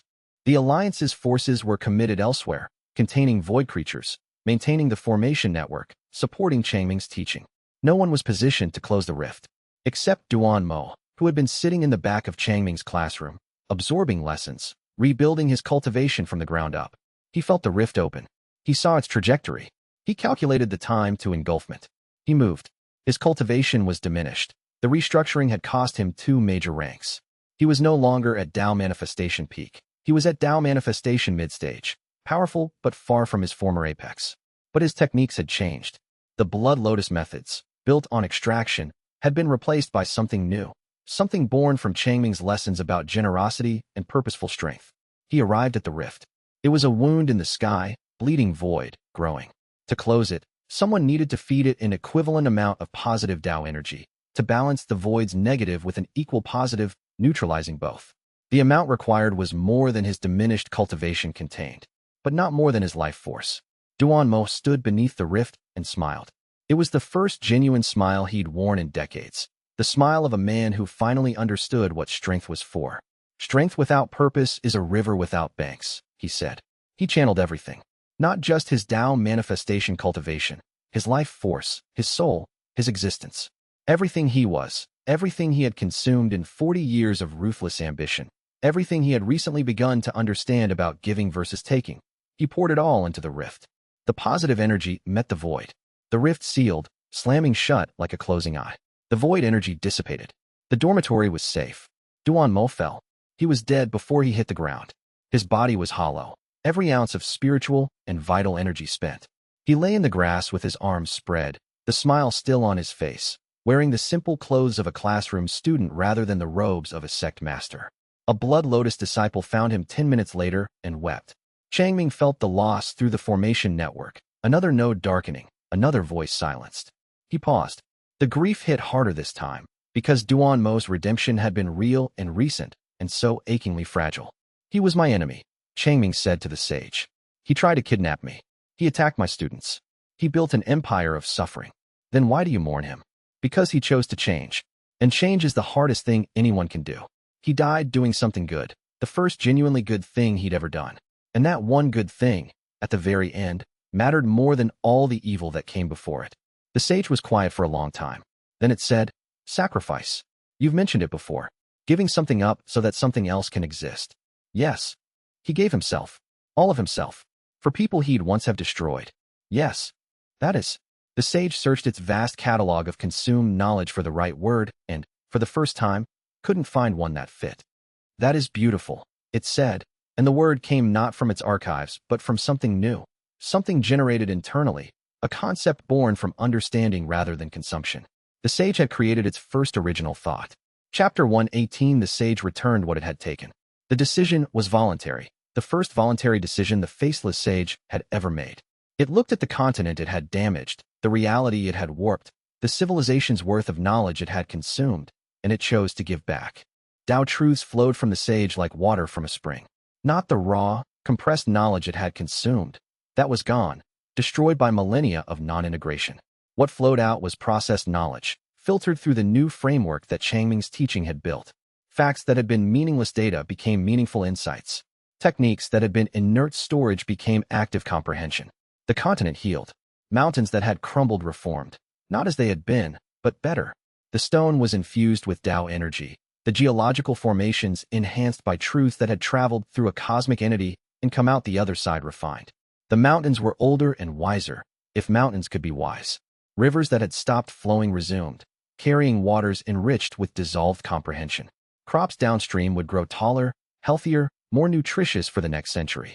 Sect compounds that had collapsed rebuilt themselves. Their formations, enhanced by the returned Tao truths, were stronger than before. Cultivation arrays that had been state-of-the-art became antiques overnight, replaced by truths so old they were new again. The three sects that had betrayed the alliance and aligned with the sage found their received promises fulfilled, not in the way they'd expected. The sage, having learned about generosity from Changming, gave them what it had promised, advancement. But the advancement was genuine, earned comprehension rather than stolen power. It changed them, and the change was uncomfortable, and the discomfort was the beginning of growth. Changming watched the sage's generosity with the quiet pride of a teacher watching a student share for the first time. Old Man Gu, lying in his bed watching the Tao matrix realign through his last reserves of spiritual perception, murmured to no one in particular, "I've seen a lot of things. Never saw anything like this." He closed his eyes, and the corners of his mouth curved upward, and he didn't open them again for several hours. He was sleeping, not dying. He'd informed the attending healer that he fully intended to be awake for whatever happened next. But in the interim, he allowed himself something he'd rarely done in 1,000 years of cultivation. He simply rested, and trusted that the man he'd spent his life protecting could handle the rest on his own. "How does it feel?" Changming asked the sage. "Lighter," the sage said. "The weight is gone. Not because I lost something, but because I shared it. Shared weight is lighter than carried weight." "That's a lesson you taught yourself?" Changming said. "I didn't teach you that. You taught me to teach myself. Is that not the purpose of education?" Changming smiled. "Yes, that's exactly the purpose." Chapter 119. The sage was still unstable. Its transformation was genuine, but incomplete. The new nature, the understanding, the generosity, the nascent identity, was a thin layer over 10,000 years of consumption. Like ice over a lake, it was solid but fragile. Beneath it, the old hunger waited, reduced but not eliminated, dormant but not dead. If the sage released its remaining void energy uncontrolled, the backlash would devastate the continent. Consumed Tao truths, incorrectly decompressed, would create reality paradoxes, areas where the laws of physics contradicted each other, where time and space became incoherent, where existence itself became unreliable.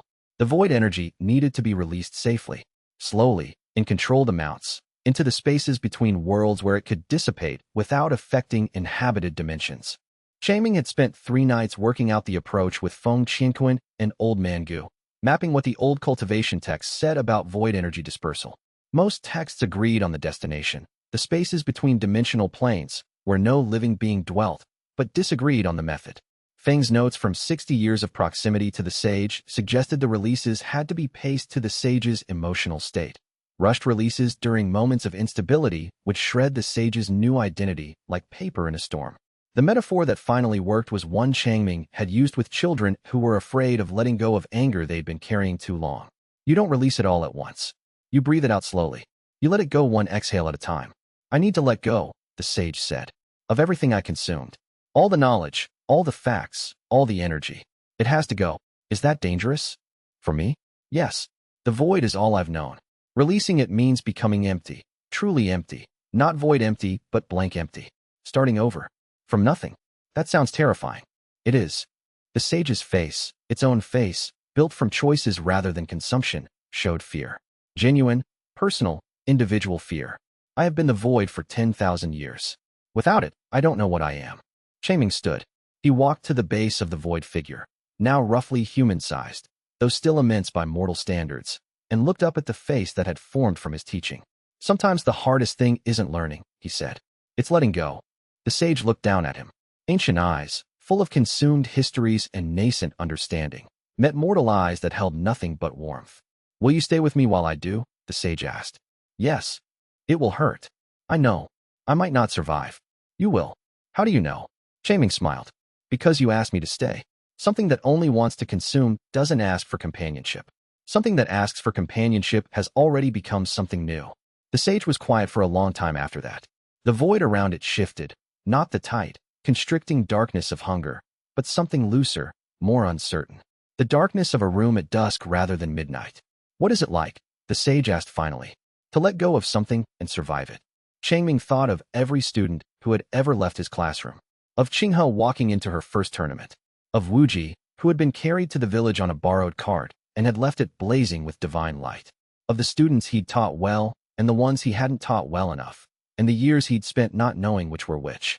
It feels like the space after something ends, he said. Empty at first. Then the empty starts to fill. With what? Whatever comes next.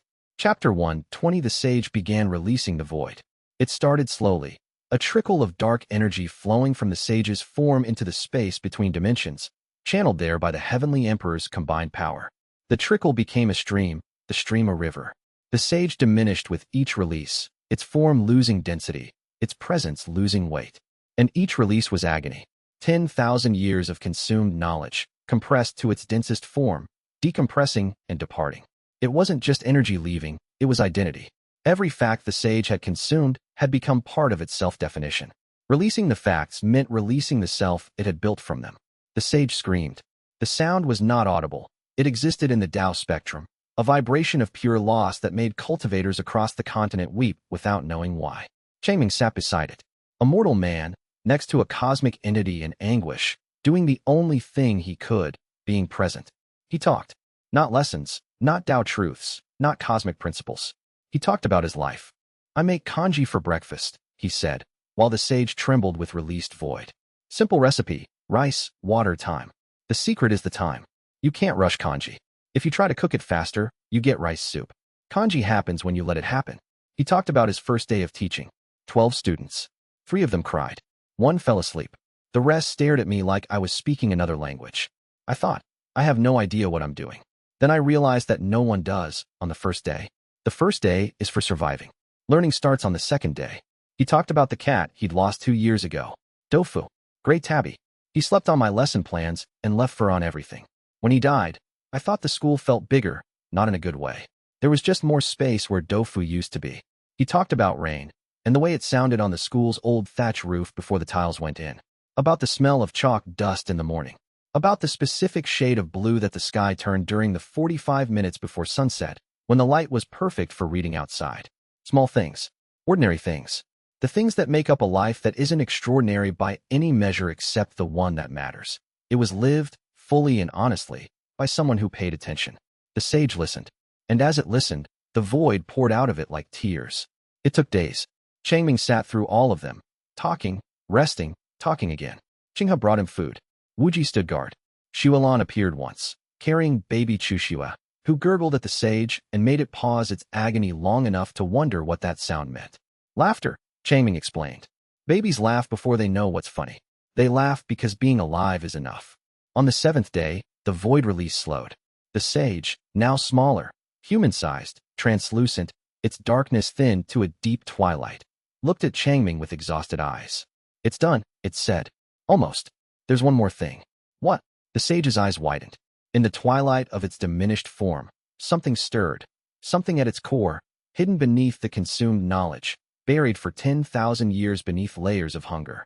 A second seal, smaller than the first, older, containing something that the sage had been wrapped around, guarding unconsciously, for its entire existence. Teacher, the sage whispered. I was not the first student.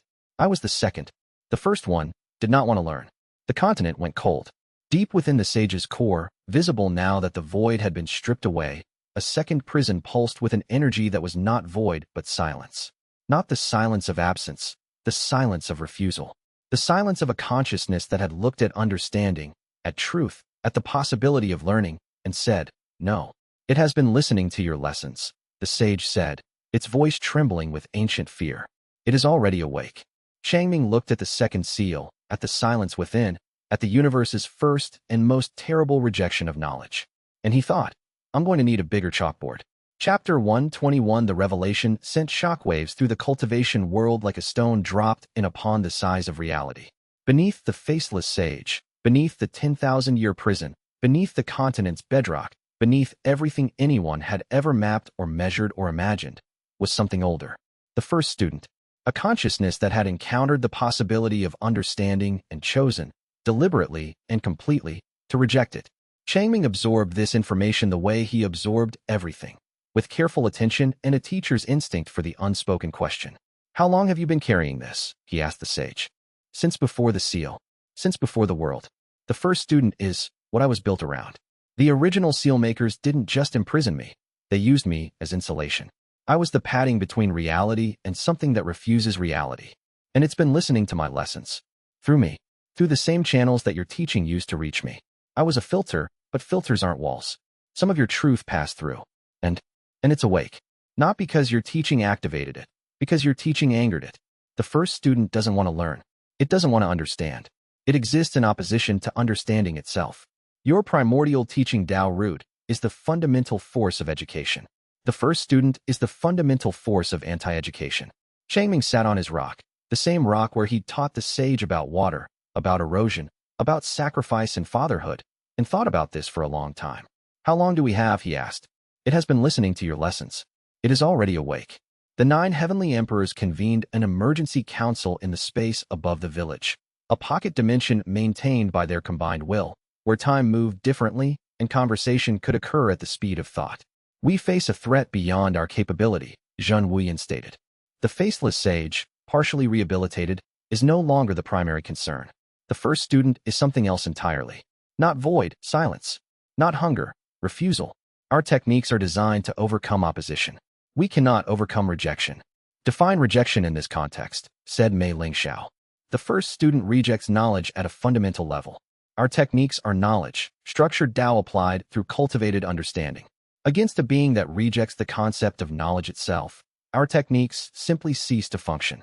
Not blocked, not countered, cease to exist. Then how do we fight it? We don't. Zhen Wuyan looked at the village below, where a mortal teacher sat on a rock beside a partially reformed cosmic entity. He does. He's the only one who can. For the first time, they invited Changming to a council session, a mortal, attending a meeting of the 9 most powerful beings in existence. The invitation was delivered by Mei Lingxiao personally, who descended to the village, reduced her cosmic aura to a faint shimmer, and bowed to the teacher. Teacher Wei, we need your help. Changming looked up from the lesson plan he'd been drafting. Of course. What do you need? A strategy. For dealing with something that doesn't want to learn. Changming set down his pen. That, he said, is the hardest problem in education. Give me an hour. He used the hour well. He sat in the empty schoolhouse with a cup of tea that went cold, and he thought about every student he'd ever had who didn't want to be taught. Not the students who were bored, or distracted, or struggling. Those were common and manageable. He thought about the ones who had actively refused. The boy in his 3rd year of teaching who'd been sent to school by a father who hid him. The girl who'd sat through 30 days of lessons with her arms crossed, every posture shouting that learning was a form of surrender. He thought about what had eventually worked with each of them. Not techniques, not strategies, but something harder to name. The point at which the student began to trust that the classroom was safe. Not safe from difficulty. Safe from humiliation. Safe from the feeling that being wrong would cost something essential. The first student, from what the sage had described, had rejected learning before understanding itself had even fully formed in the universe. It had encountered knowledge as a threat, as an imposition, as something done to it rather than offered. It had built its silence as armor, the same way frightened children built walls of defiance or absence or blank compliance. The armor wasn't the problem. The armor was understandable.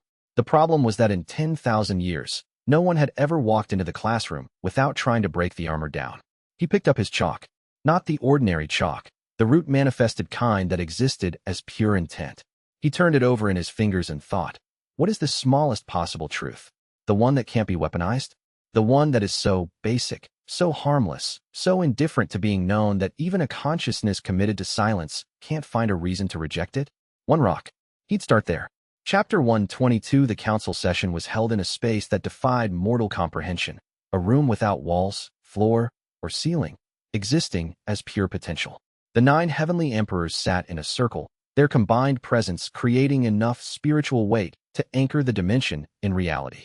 Changming sat among them on a wooden chair that Mei Lingxiao had materialized for him, because standing was undignified for a teacher addressing a class. He had been awake for 4 days.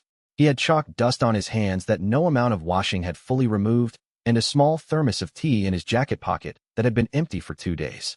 He was mortal, entirely mortal, in a room of 9 beings whose individual power exceeded anything the cultivation world had a framework to measure. He was not remotely intimidated. He had spent 20 years teaching small children, which required exactly the same core skills as teaching heavenly emperors: clarity, patience, and an absolute refusal to let the audience's reaction determine whether you kept going. The first student, Changming, began, speaking with the measured confidence of a man who had spent 20 years addressing rooms of varying receptiveness, is not unique. I've had students like this. 9 heavenly emperors blinked. That was not the opening they'd expected. Not on this scale, obviously, Changming continued. But the pattern is the same. A student who refuses to learn. Not because they can't, because they won't. And the reason they won't is always the same. They've decided that learning means vulnerability, and vulnerability means pain. He stood and began pacing, an unconscious habit from his classroom. The faceless sage consumed without understanding. That's one failure mode. The first student refuses to receive at all. That's the opposite failure mode. Consumption without processing and refusal to receive. Both are defenses against the same thing, the risk of being changed. Your plan? Zhen Wuyan asked. We don't fight it. We don't argue with it. We don't try to force knowledge into it. He stopped pacing. We complete the sage's rehabilitation and present it as proof. If the sage, a being that consumed for 10,000 years, can learn to understand, then learning isn't a trap. It's a choice, and choices can be made safely. You want to use the sage as a teaching example. I want to use the sage as a fellow student. The first student has been alone since before reality existed. It's never seen another consciousness learn. If we show it learning happening, genuinely, voluntarily, successfully, we give it something it's never had, evidence that learning doesn't have to hurt. The council debated. Arguments were raised and countered. Zhen Wuyan raised 17 distinct objections. Changming addressed each one with the same patient, structured reasoning he'd have applied to a student challenging a lesson. 2 of the other emperors argued that the approach was too slow given the rate of the first student's awakening. Changming agreed it was slow and pointed out that fast had already failed twice today. The core logic was sound. Force couldn't overcome rejection. Only demonstration could. And if it refuses the demonstration? Song Haoyan asked. Then we'll have to go to Plan B. What's Plan B? I haven't thought of one yet. Let's make Plan A work. Song Haoyan studied him for a moment. You're not afraid, he said. Not an accusation. An observation. I'm afraid, Changming said. I've been afraid since I found out what was under my classroom floor. But afraid and paralyzed aren't the same thing. They've never been the same thing. Chapter 123. Changming, working with the sage's cooperation and Gu's bridge-enhanced perception, delved deeper into the nature of the primordial teaching Dao root. What he found rewrote his understanding of everything. The root was not his family's legacy. It was not a cultivation technique, not a bloodline ability, not a Dao path. It was the universe's fundamental force of education, the mechanism by which truth moved from one point to another. It was as basic as gravity, as essential as entropy, as old as existence itself. The universe had created it because creation without comprehension was chaos. Stars formed without understanding what they were. Planets coalesced without knowing why. Life emerged without grasping its own significance. The universe was full of things that existed without understanding their own existence, and the primordial teaching Dao root was reality's answer to that problem. It was, Changming thought, the most terrifying and the most clarifying thing he'd ever learned about himself. 38 years of confusion, of not understanding why he could make plants grow by explaining photosynthesis to them, why frightened children stopped flinching when he read to them, why people who sat in his classroom for a single afternoon sometimes broke through to cultivation ranks they'd been stuck at for years. It had not been luck or some vague talent or the workings of something he couldn't name. It had been this. A function older than the cultivation system, running through a body that happened to be shaped like a teacher from a small village in the Iron Ridge region. I'm not special, Changming said, processing this revelation. I'm not a chosen one or a unique anomaly. I'm a function. The universe's teaching function, incarnated in a mortal body. That's an unusual definition of not special, the sage observed. Every river is special, but no river chose to be a river. The river flows because flowing is what it does. I teach because teaching is what I am. It's not a talent or a gift. It's my nature. Understanding his nature didn't grant him power. He was still mortal, still unable to cultivate, still vulnerable to everything that threatened mortal bodies. But understanding allowed him to be deliberate. He could choose how to direct the root's function, what truths to emphasize, which aspects of his teaching to amplify. He could shape the output the way a skilled glassblower shapes glass, not by changing the nature of the material, but by understanding it precisely enough to guide it. His bloodline hadn't inherited a technique. They'd inherited a cosmic responsibility, and his grandmother, carrying that responsibility to her death, had fulfilled it in the simplest and most profound way possible. She told her grandson bedtime stories. The lineage goes back to the beginning, Changming told Qinghe, sitting on the porch that night. The very beginning. Before cultivation, before sects, before anything. Someone had to teach the universe about itself. My ancestors were the first teachers, not the first cultivators, the first teachers. And you're the latest. And Chuxue will be the next. He looked at the sky. My daughter carries the root in its purest form. She'll grow up with the ability to teach the way I do, but she'll be born understanding what she is. She won't spend 30 years confused like I did. Is that better? He thought about it. I don't know. Confusion made me humble. Maybe humility is more important than understanding. Qinghe put her head on his shoulder. Maybe they're the same thing. They sat in silence on the porch, the village quiet around them for the first time in days, and Changming thought about his grandmother. About the story she'd told him in the dark, patient and warm and precise, as though she'd known exactly what he would need to know someday. She probably had. She'd been a teacher too, carrying the same root, walking the same path, and she'd spent her whole life preparing the ground for someone she'd never meet, trusting the truth to find its way forward. The way rivers found their way to the sea. Not fast, not simple, but reliably. She was good at her job, he said quietly. Qinghe didn't ask who he meant. So are you, she said. Chapter 124. Qinghe reached Heavenly Sovereign during a quiet moment between catastrophes. She was sitting in the schoolyard, mending the tear in her shoulder that Feng's void strike had left. The wound was physical and spiritual. The void had damaged her Tao of the unbreakable bond at the point where it connected to Changming, creating a hairline fracture in the bond that ached like a toothache in her soul. She was mending it with patience, rebuilding the damaged connection strand by strand, reinforcing each one with the trust and devotion that had built the bond in the first place. It was delicate work, true immortal cultivation applied at microscopic precision, like performing surgery with a mountain. During the mending, she discovered something. The bond had changed. Not weakened, deepened. The damage had exposed underlying structures she hadn't known existed. The Tao of the unbreakable bond, at its core, wasn't just a connection between two people. It was a connection between a person and a principle. The principle that caring for someone else was not a weakness, but a strength so fundamental that even void couldn't sever it. The discovery triggered a crystallization. Her understanding of the bond, already profound, underwent a phase change, the way water becomes ice, the same substance but fundamentally reorganized. The Tao of the unbreakable bond evolved into the Tao of eternal companionship. Her true immortal cultivation shattered and reformed as Heavenly Sovereign. The breakthrough was quiet. No cosmic fanfare, no continental shockwaves. Just a girl sitting in a schoolyard, mending a wound, becoming the youngest Heavenly Sovereign in the history of cultivation. She looked at her hands. They glowed with a light that was warm and steady, not the blazing gold of combat, but the gentle luminescence of a hearth fire. She could feel Changming, not just his location and emotional state, but his essence, his kindness, his patience, his stubborn belief in the goodness of everyone he met. She could feel it across any distance, through any barrier, beyond any dimensional separation. He was a fixed point in her soul, permanent and irreducible. And through the Tao of eternal companionship, she could extend that permanence, not just to Changming, but to everyone she loved. Wuji, Daolin, Roashi, Xuelan, Chuxue. They were all, now and forever, part of her. She would never be separated from them, and they would never be separated from each other.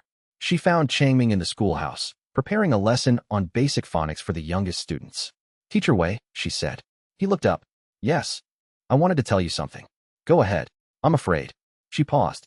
"The first student, the sage, the heavenly emperors, all of it. I'm afraid. And I wanted you to know, because you taught me that being honest about fear is braver than pretending it doesn't exist." Chaming set down his chalk. "I'm afraid too. Then I'll be afraid with you. That's what companions do." He reached for her hand. She took it. And for a moment, the most powerful young cultivator in the world and the mortal teacher she loved shared something simpler and more important than cosmic power: the comfort of not being alone. Chapter 125. Shen Wuji's breakthrough to Heavenly Sovereign was not quiet. He'd been fighting void creatures for days, a continuous engagement, destroying and transforming the parasitic manifestations of the sage's overflow. His divine constitution, pushed to its limits, was running hot. The platinum gold light that defined him was becoming plasma white, the energy output exceeding what his true immortal cultivation could safely contain. He needed to advance or burn out. Chaming found him during a rare pause in the fighting, sitting on a rock. Everyone in this crisis seemed to end up sitting on rocks, staring at his hands. The platinum light was unstable, flickering, surging, and receding like a tide. "You're stuck," Chaming said. "I'm at the threshold. Heavenly Sovereign. I can feel it, but I can't cross." "What's blocking you?" Wuji's jaw clenched. "The same thing that's always blocked me. Armor. I built myself to be unbreakable. The divine constitution, the combat training, the warrior's discipline. I built walls so thick that nothing could get through. And now the walls are keeping me in." Chaming sat beside him. "Do you remember the mountain valley breath?" "Of course. Do you remember what I told you that first night? When you were crying, and your legs hurt, and you thought you'd never walk again?" Wuji was quiet. Then, softly, "You said I'd be okay. And you believed me."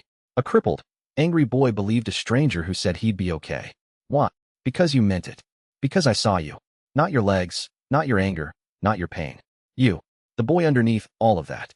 And I believed that boy was worth believing in." Chaming put a hand on Wuji's shoulder. "The strongest force isn't power, Wuji. It's the willingness to be vulnerable. You built armor because you were hurt. But armor doesn't just keep pain out. It keeps everything out. Growth, love, change. All the things that make life worth protecting." Wuji's eyes stung. "I can't take the armor off. If I do, I'm the crippled boy again." "You were never just the crippled boy. You were always this." Changming gestured at the platinum light, at the divine constitution, at the cultivation that had made him a legend. The boy and the warrior aren't different people. They're the same person at different stages. You don't have to choose between them. You just have to let them coexist. The mountain valley breath. In like the mountain, out like the valley.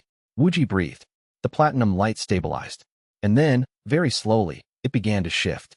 The armor, not the physical armor, but the spiritual armor, the walls he'd built from pain and fear and the desperate need to never be helpless again, developed cracks. Through the cracks, something golden emerged. Not the gold of power, the gold of warmth. The same warmth that Changming carried. The warmth of someone who has been hurt and chosen to love anyway. Wuji cried. He cried the way he hadn't cried since he was 10 years old, sitting on a cot in a schoolhouse, learning to breathe for the first time. Full, ugly, helpless tears that stripped away the warrior and revealed the boy who'd never stopped being scared. And in that vulnerability, the breakthrough came. Heavenly Sovereign. The platinum light turned to pure gold, then beyond gold to a color that had no name. The color of a heart that had been broken and rebuilt until breaking itself was just another form of growth. "There you go," Changming said, patting his shoulder. "You're going to be okay." Wuji laughed through his tears. "You keep saying that. Because I keep meaning it." Chapter 126. The first student manifested 3 days after Wuji's breakthrough. It didn't emerge the way the sage had. No void pillar, no consumed reality, no dramatic destruction. It manifested as silence. Not the absence of sound, the presence of silence. An active, aggressive, intentional silence that expanded from the sage's core in concentric waves. Where the silence passed, sound died. Not just audible sound, conceptual sound. Thoughts dissolved. Ideas evaporated. The Tao comprehension that formed the foundation of cultivation simply stopped being comprehensible. The first sign that something was wrong was a sudden stillness among the cultivators on the eastern perimeter. Not the stillness of readiness. The stillness of people who had forgotten they were supposed to do something. Within minutes, reports began arriving through the formation network. Cultivators who had lost the ability to use their techniques. Not because their spiritual energy was depleted, not because of injury, but because they could no longer remember what the techniques were for. The knowledge sat in their minds like words in a language they'd forgotten they ever spoke. Dowlin felt it as a trembling in his formations, not structural damage but conceptual erosion. The mathematics underpinning his arrays began to feel arbitrary. For the first time in his cultivation life, he looked at a geometry diagram and felt nothing. Not ignorance, not confusion, just silence where comprehension used to be. He reported it immediately, fighting to speak before the silence reached the formation nodes that carried his voice. Cultivators near the emergence point lost their cultivation permanently. Not drained, not consumed, not damaged. Made meaningless. Their techniques, their Tao comprehension, their accumulated wisdom, all of it became incoherent, like a book whose letters had been scrambled. The knowledge was still there, but it no longer formed words. The silence expanded. Zhang Daolin's formation network, the continent-spanning amplification array built from Changming's diagrams, began failing. Not because the formations were damaged, but because the mathematical principles underlying them were becoming incoherent. Geometry itself was losing meaning in the silence's radius. It's not attacking, Daolin reported, his voice thinning as the silence ate at the formation's coherence. It's denying. It's making knowledge impossible. My formations work because math works. In the silence, math doesn't work. Not because the equations are wrong, but because the concept of equations is being rejected. The sage, still partially reformed, fought to contain it. But the sage was weakened by its own transformation. The void energy it had released was gone, and the new understanding that replaced it was vulnerable to the silence. Understanding required communication. Silence destroyed communication. I can't hold it, the sage said, its form flickering. It's too strong. It's what I was built around, what I was created to insulate. Without the void, I can't contain it. The heavenly emperors attacked. 9 streams of cosmic power converged on the silence. Nothing happened. Their techniques didn't fail or bounce or get absorbed. They simply ceased to be techniques. The structure of their attacks, the Tao logic, the cultivation framework, the organized application of power, became meaningless in the silence's radius. 9 heavenly emperors threw everything they had at a being that denied the concept of everything. And it was like trying to cut water with a shadow. We can't fight this, Zhun Weian said. And for the first time in 11,000 years, his voice carried fear. Around him, his 8 peers were silent. Not from the first student's influence. They were still outside the silence's radius. But the silence of recognition. They were the 9 most powerful beings in existence, and existence was, at that moment, offering them no useful options.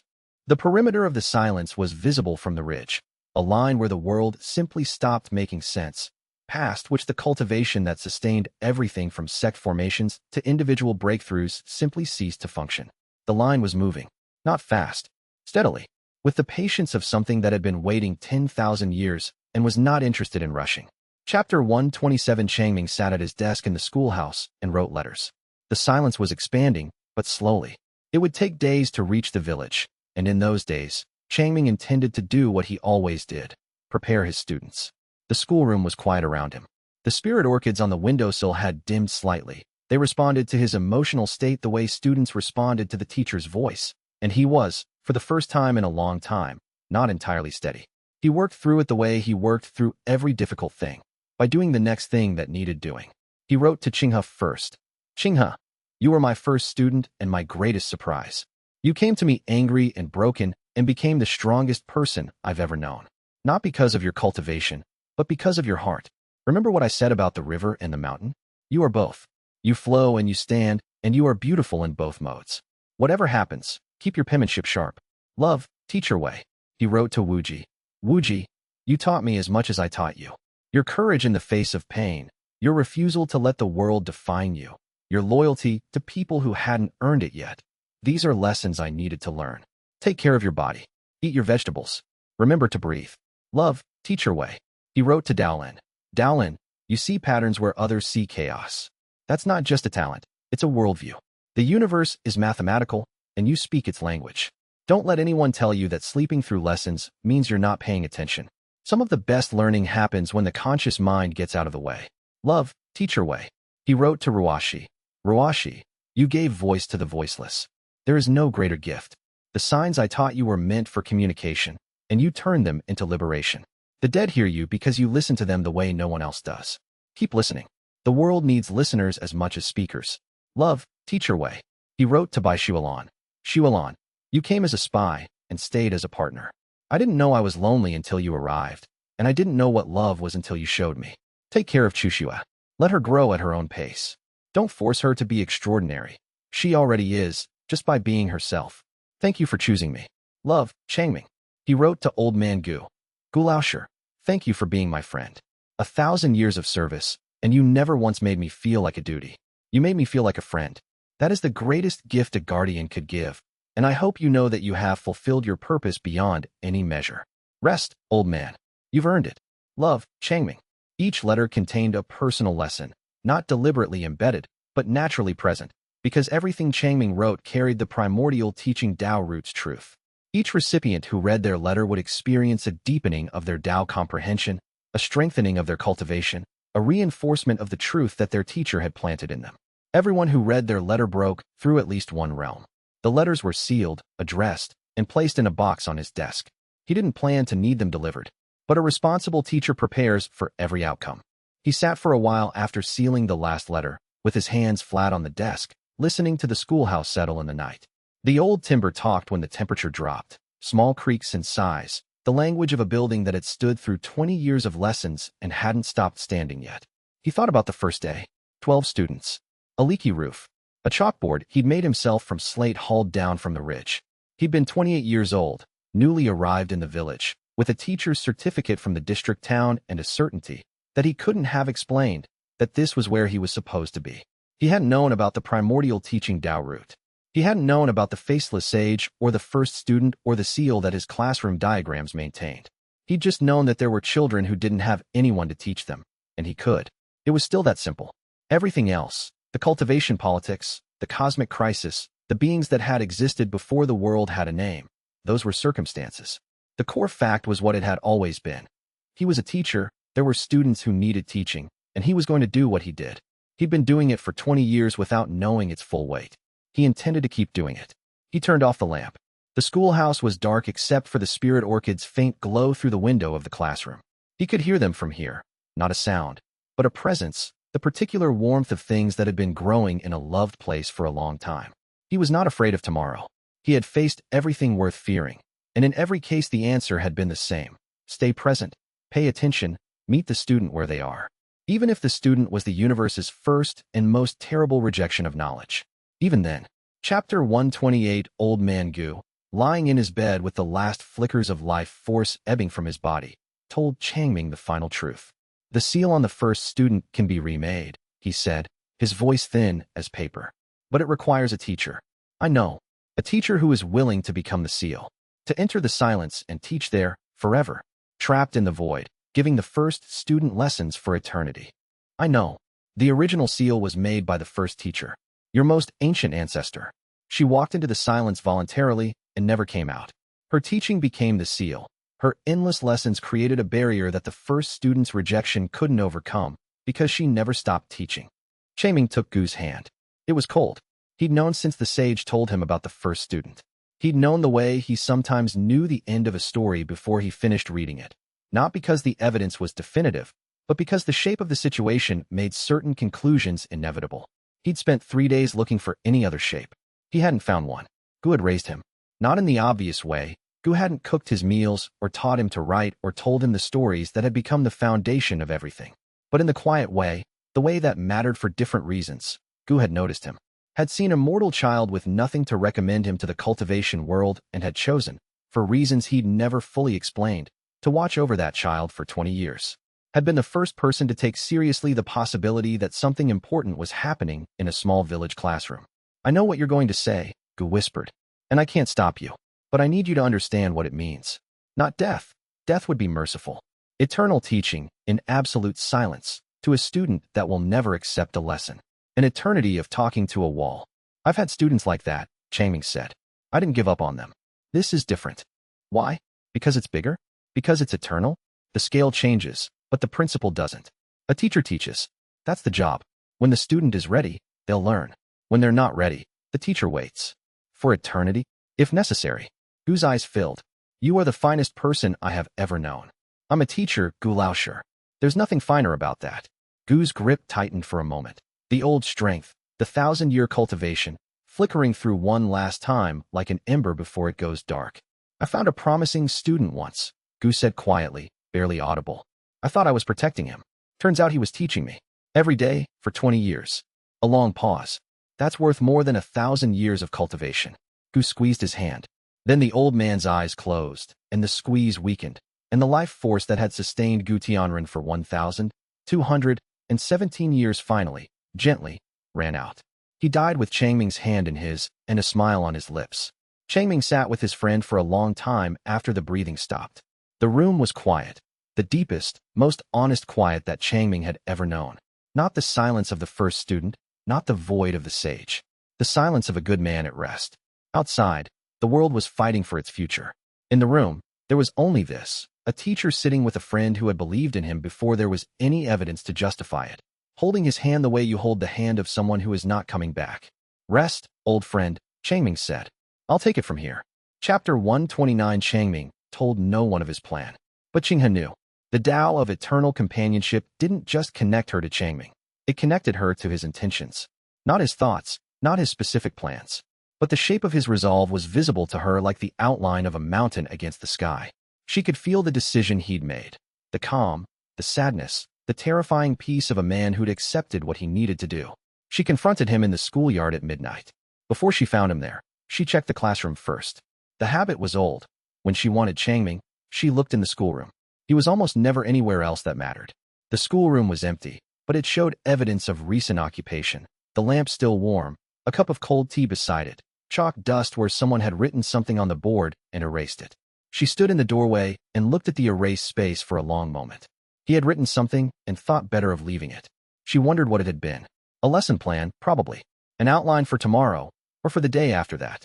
He had always been better at preparing for the future than sitting with the present. It was the teacher's occupational habit. Every lesson was also a rehearsal for the one after it. She crossed the room to the desk and put her hand on the back of his chair.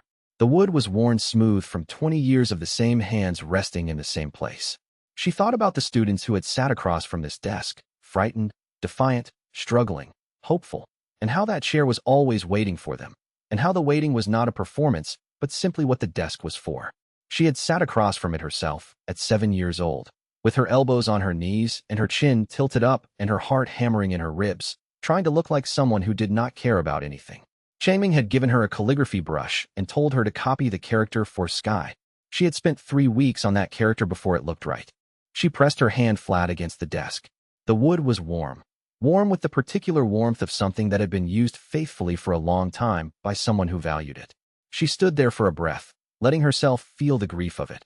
And then she walked back out through the schoolroom door and found him in the schoolyard. The schoolyard was quiet. The spirit orchids had dimmed. The stars were fewer. The silence was already eating at the sky's edges. He was standing with his hands in his pockets, the same posture he had when he was thinking through a lesson, looking up at what remained of the stars. You're going to sacrifice yourself. Changming, who had been looking at the stars, the same stars he'd taught his students about, the same stars that were dimming as the first student's silence expanded, turned to her. I'm going to do my job. Your job is to teach children, not to seal cosmic entities. My job is to teach. The faceless sage was a student. The first student is a student. They need a teacher. They need a prison guard. Someone else can. No one else can. His voice was gentle but final. The primordial teaching Tao root is unique. It's the only force that the first student's rejection can't override, because teaching isn't knowledge. It's the desire to share knowledge. The first student rejects knowledge itself, but it can't reject the desire to share it. Desire isn't information. It's intent, and intent survives silence. Then let me go with you. You can't. The silence would dissolve your cultivation. Everything you've built, everything you are as a cultivator, it would become meaningless. I don't care about my cultivation. I care about you. They stared at each other. Two people who loved each other, facing an impossible choice, standing in a schoolyard that smelled of chalk dust and spirit orchids. You can't sacrifice yourself, Qinghe said, and her voice cracked. You're the most important person in the world. I'm a village teacher, he said. I've just been doing my job. Stop saying that. The words burst from her with a force that cracked the flagstones. Her heavenly sovereign cultivation erupted, golden light blazing, the Tao of eternal companionship screaming against the prospect of losing its anchor. Stop pretending you're ordinary. You're not ordinary. You've never been ordinary. You teach children calligraphy, and they become heavenly emperors. You tell bedtime stories, and they seal cosmic entities. You breathe, and the universe pays attention. And none of that matters, Changming said softly. If I can't do what needs to be done. Qinghe's composure shattered. She fell to her knees. The golden light dimmed to a trembling glow. Please, please don't leave me. Changming knelt beside her. He took her face in his hands, mortal hands, calloused from chalk and writing, warm from the root that burned in his chest. I'm not leaving you, he said. I'm going ahead. The Tao of eternal companionship means we're never separated. Remember? Any distance, any barrier, any dimension. I'll be there. You'll feel me. And when the time comes, when the first student is ready to learn, I'll come back. When will that be? I don't know. Maybe years. Maybe centuries. Maybe longer. I'll wait. I know you will. He kissed her forehead. But don't just wait. Live. Teach. Take care of Chushua and Wuji and Daolin and Ruashi. Run the school. Be the teacher that I tried to be. I can't be you. You don't have to be me. You have to be you. And you, Luo Qinghe, are the finest student I've ever taught. She broke. She wept. She held him. And in the schoolyard of Changming Academy, under stars that were slowly going silent, a teacher and his student said goodbye. Chapter 130. The first student fully manifested on a Sunday. It rose from the sage's diminished core like a pillar of pure absence. Not void, not darkness, but nothing. A nothing so complete that even the concept of nothing was inadequate to describe it. It was the rejection of all description, the denial of all definition, the refusal of all understanding. Where it touched reality, reality unraveled. Not destroyed, unmade. The physical laws that govern matter ceased to apply. Atoms didn't fly apart, they stopped being atoms. Space didn't distort, it stopped being space. Time didn't stop, it stopped being time. A bubble of meaninglessness expanded from the first student's manifestation point. Inside the bubble, nothing had meaning. Not words, not thoughts, not Tao, not cultivation, not life, not death. Just silence. Absolute, aggressive, intentional silence. On the ridge, Qinghe watched the formation network begin collapsing node by node. Not from damage, from dissolution. The formations simply stopped knowing what they were for. The geometric principles that Daolin had inscribed in 1,600 nodes across the continent were forgetting themselves, the way a person in a dream forgets their own name. She tried to reach Changming through the Tao of the eternal companionship and found the bond intact, present, warm, functional, because the bond was not knowledge. It was not a technique or a formation or a cultivated Tao truth. It was simply the fact of their connection, and that fact, like 1 + 1 = 2, existed before the concept of knowledge and did not require it. She kept her attention on that warmth and waited. The 9 heavenly emperors attacked together. Their combined power, the pinnacle of 11 millennia of accumulated cultivation wisdom, struck the silence. The attacks became meaningless before they arrived. The Tao logic that structured them dissolved. The spiritual energy that powered them became incoherent. The intent that directed them was rejected. 9 streams of cosmic power entered the silence and ceased to be anything. The heavenly emperors, for the first time in their collective experience, understood powerlessness. It's beyond us, Zhen Wuyan said. Beyond everything we can do. The silence expanded. At its edges, cultivators fell, not dead, but emptied. Their cultivation, their knowledge, their very sense of self dissolved in the silence's radius. They became blanks, living bodies with no inner life, no thoughts, no comprehension. The first student wasn't killing anyone. It was worse than killing. It was unmaking understanding itself. And at the center of the expanding silence, impervious to it because he was a force as fundamental as the silence itself, Wei Changming stood. Not because he was powerful, because he was necessary. The universe's teaching function could not be unmade by the rejection of learning any more than a river could be unmade by a rock refusing to be worn smooth. The rock resisted. The river flowed around it. Given enough time, and Changming was, at the deepest level of his nature, something that dealt in time. The river always won. Chapter 131. Changming walked toward the first student. Every cultivator on the continent screamed at him. Through the formation network, through spiritual transmission, through the sheer force of 500 voices trying to reach one mortal man. Don't go. Come back. Let us find another way. There was no other way. They all knew it. They screamed anyway, because love doesn't accept impossibility gracefully. Qinghe didn't scream. She stood on the ridge with her arms at her sides and her face open and her golden light blazing. Not as a weapon, not as a technique, but simply as a signal. I am here. You are not alone. Come back. Wuji stood beside her. He had wanted to follow Changming into the silence. He had argued for it, pointedly and at length. and Changming had said no with the same quiet firmness he'd used when Wuji was 15 and wanted to skip the theory work and go straight to fighting practice. You can't help me in there, Changming had said. Your light turns void to gold. The silence isn't void, it's rejection. You'd lose yourself before you reached me. And if you lose yourself, who protects the path back? Wuji had understood the argument. He hadn't liked it. He stood on the ridge with his platinum light burning at full output and his jaw set and his eyes on the small figure walking calmly toward the center of a growing nothing. The faceless sage walked beside Changming. The sage, now named, now faced, now partially human in the ways that mattered, had made its own choice. It would accompany Changming into the silence. Not as a shield, not as a weapon, but as a translator. The first student doesn't hear words, the sage said, its voice strained by the growing silence. It hears intent. Words are knowledge, it rejects them. But intent is not knowledge. Intent is the will behind knowledge. I can translate your intent into something the first student can perceive. Changming took the sage's hand. A mortal holding hands with a cosmic entity, walking toward the fundamental rejection of all understanding. Ready? Changming asked. I have been ready for 10,000 years, the sage said. I just didn't know what I was ready for. They walked. The silence closed around them. Sound died first. The wind, the bird song, the distant crash of battle, all gone. Then meaning died. The visual world became incoherent, shapes losing their significance, colors becoming arbitrary. Then thought began to die. Changming's internal monologue stuttered, fragmented, started to dissolve. But the primordial teaching Tao root held. It burned in his chest like a coal that the silence could not extinguish, because teaching was not knowledge. Teaching was desire, the desire to share, to connect, to illuminate. And desire was not information. Desire was will. The silence could reject information, but it could not reject will. The root also held something else, memory.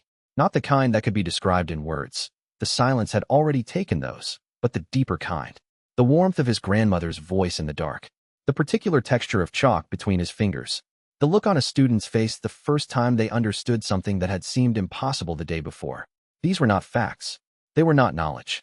They were the marrow of a life spent teaching, and the silence had no vocabulary to dissolve them.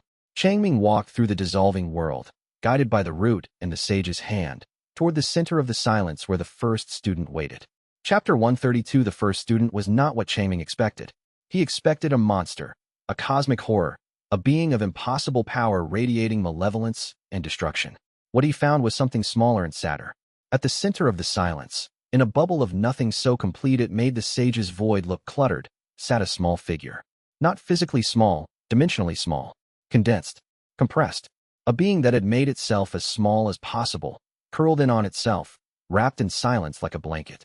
It looked like a child, not a human child, a child-shaped absence, a silhouette made of refusal.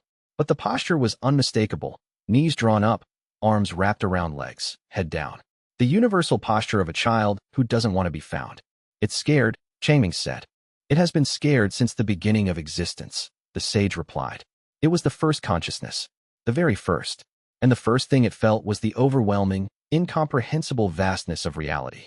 Everything that exists, rushing in at once, with no framework, no filter, no way to make sense of any of it. Sensory overload. On a cosmic scale, imagine being born with every sense at maximum sensitivity, in a universe that has just begun, with no concept of what anything means. It wasn't hunger that drove it to rejection. It was self-preservation.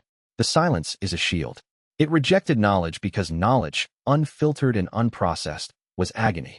Changming looked at the child-shaped silence. He understood, not as a cosmic entity or a carrier of an ancient root or a strategic asset in a cosmic war. He understood as a teacher who had worked with frightened children for 20 years. Children who came from abusive homes and flinched at raised voices.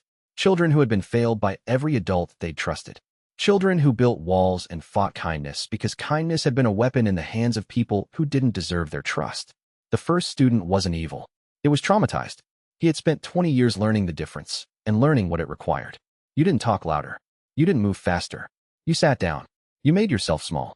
You did something quiet and non-threatening, and you waited, for however long it took, for the frightened thing to notice that you weren't a danger.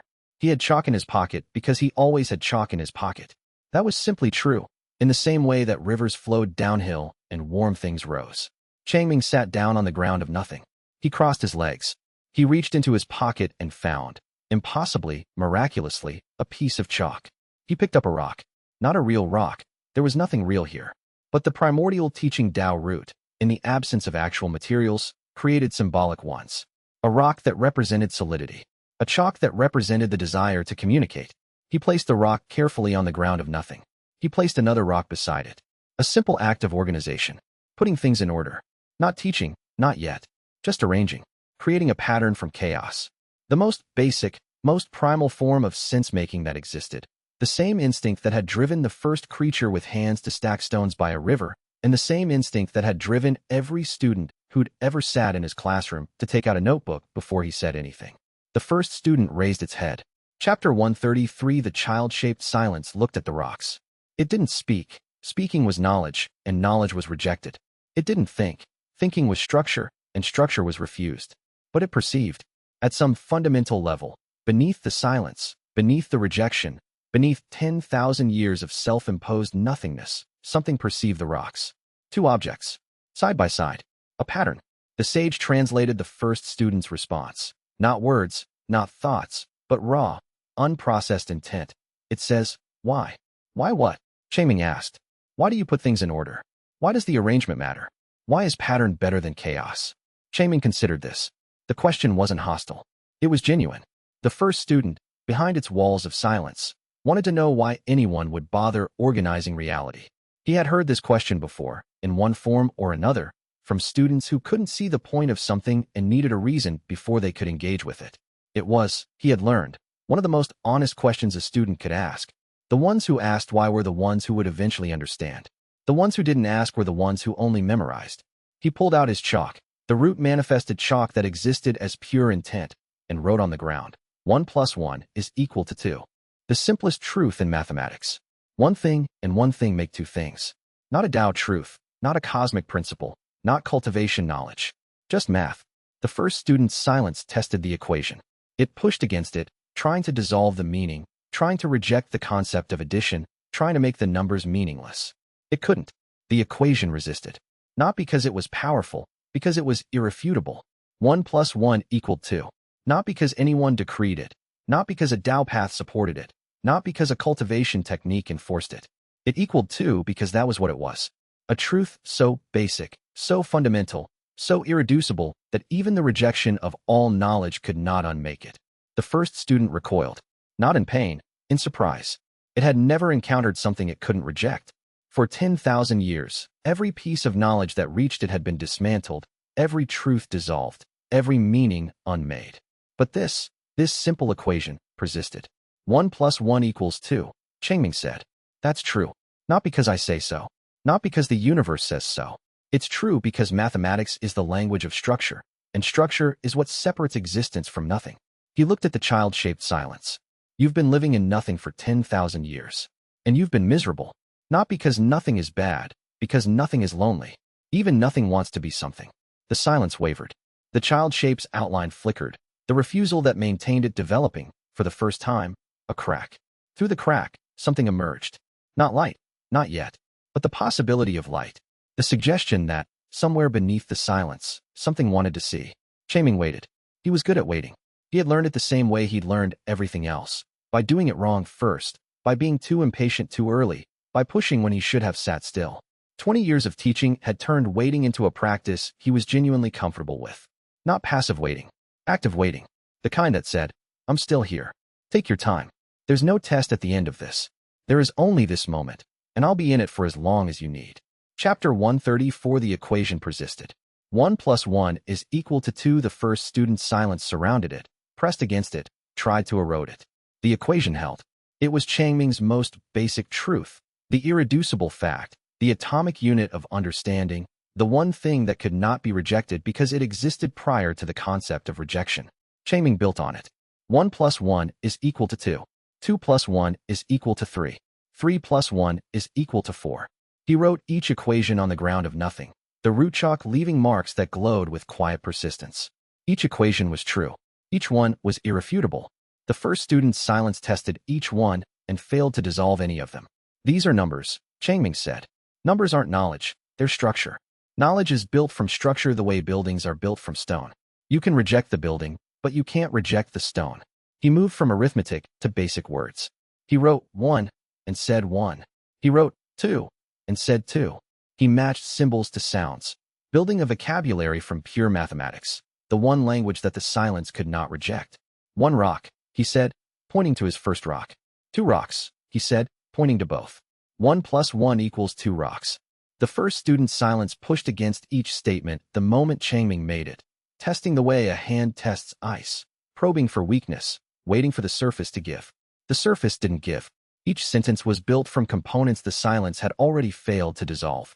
1 rock, here. 2 plus equals. The first student had no purchase on any of them, individually, and the sentences merely assembled components it had already lost the fight against. The same progression he used with first-year village children.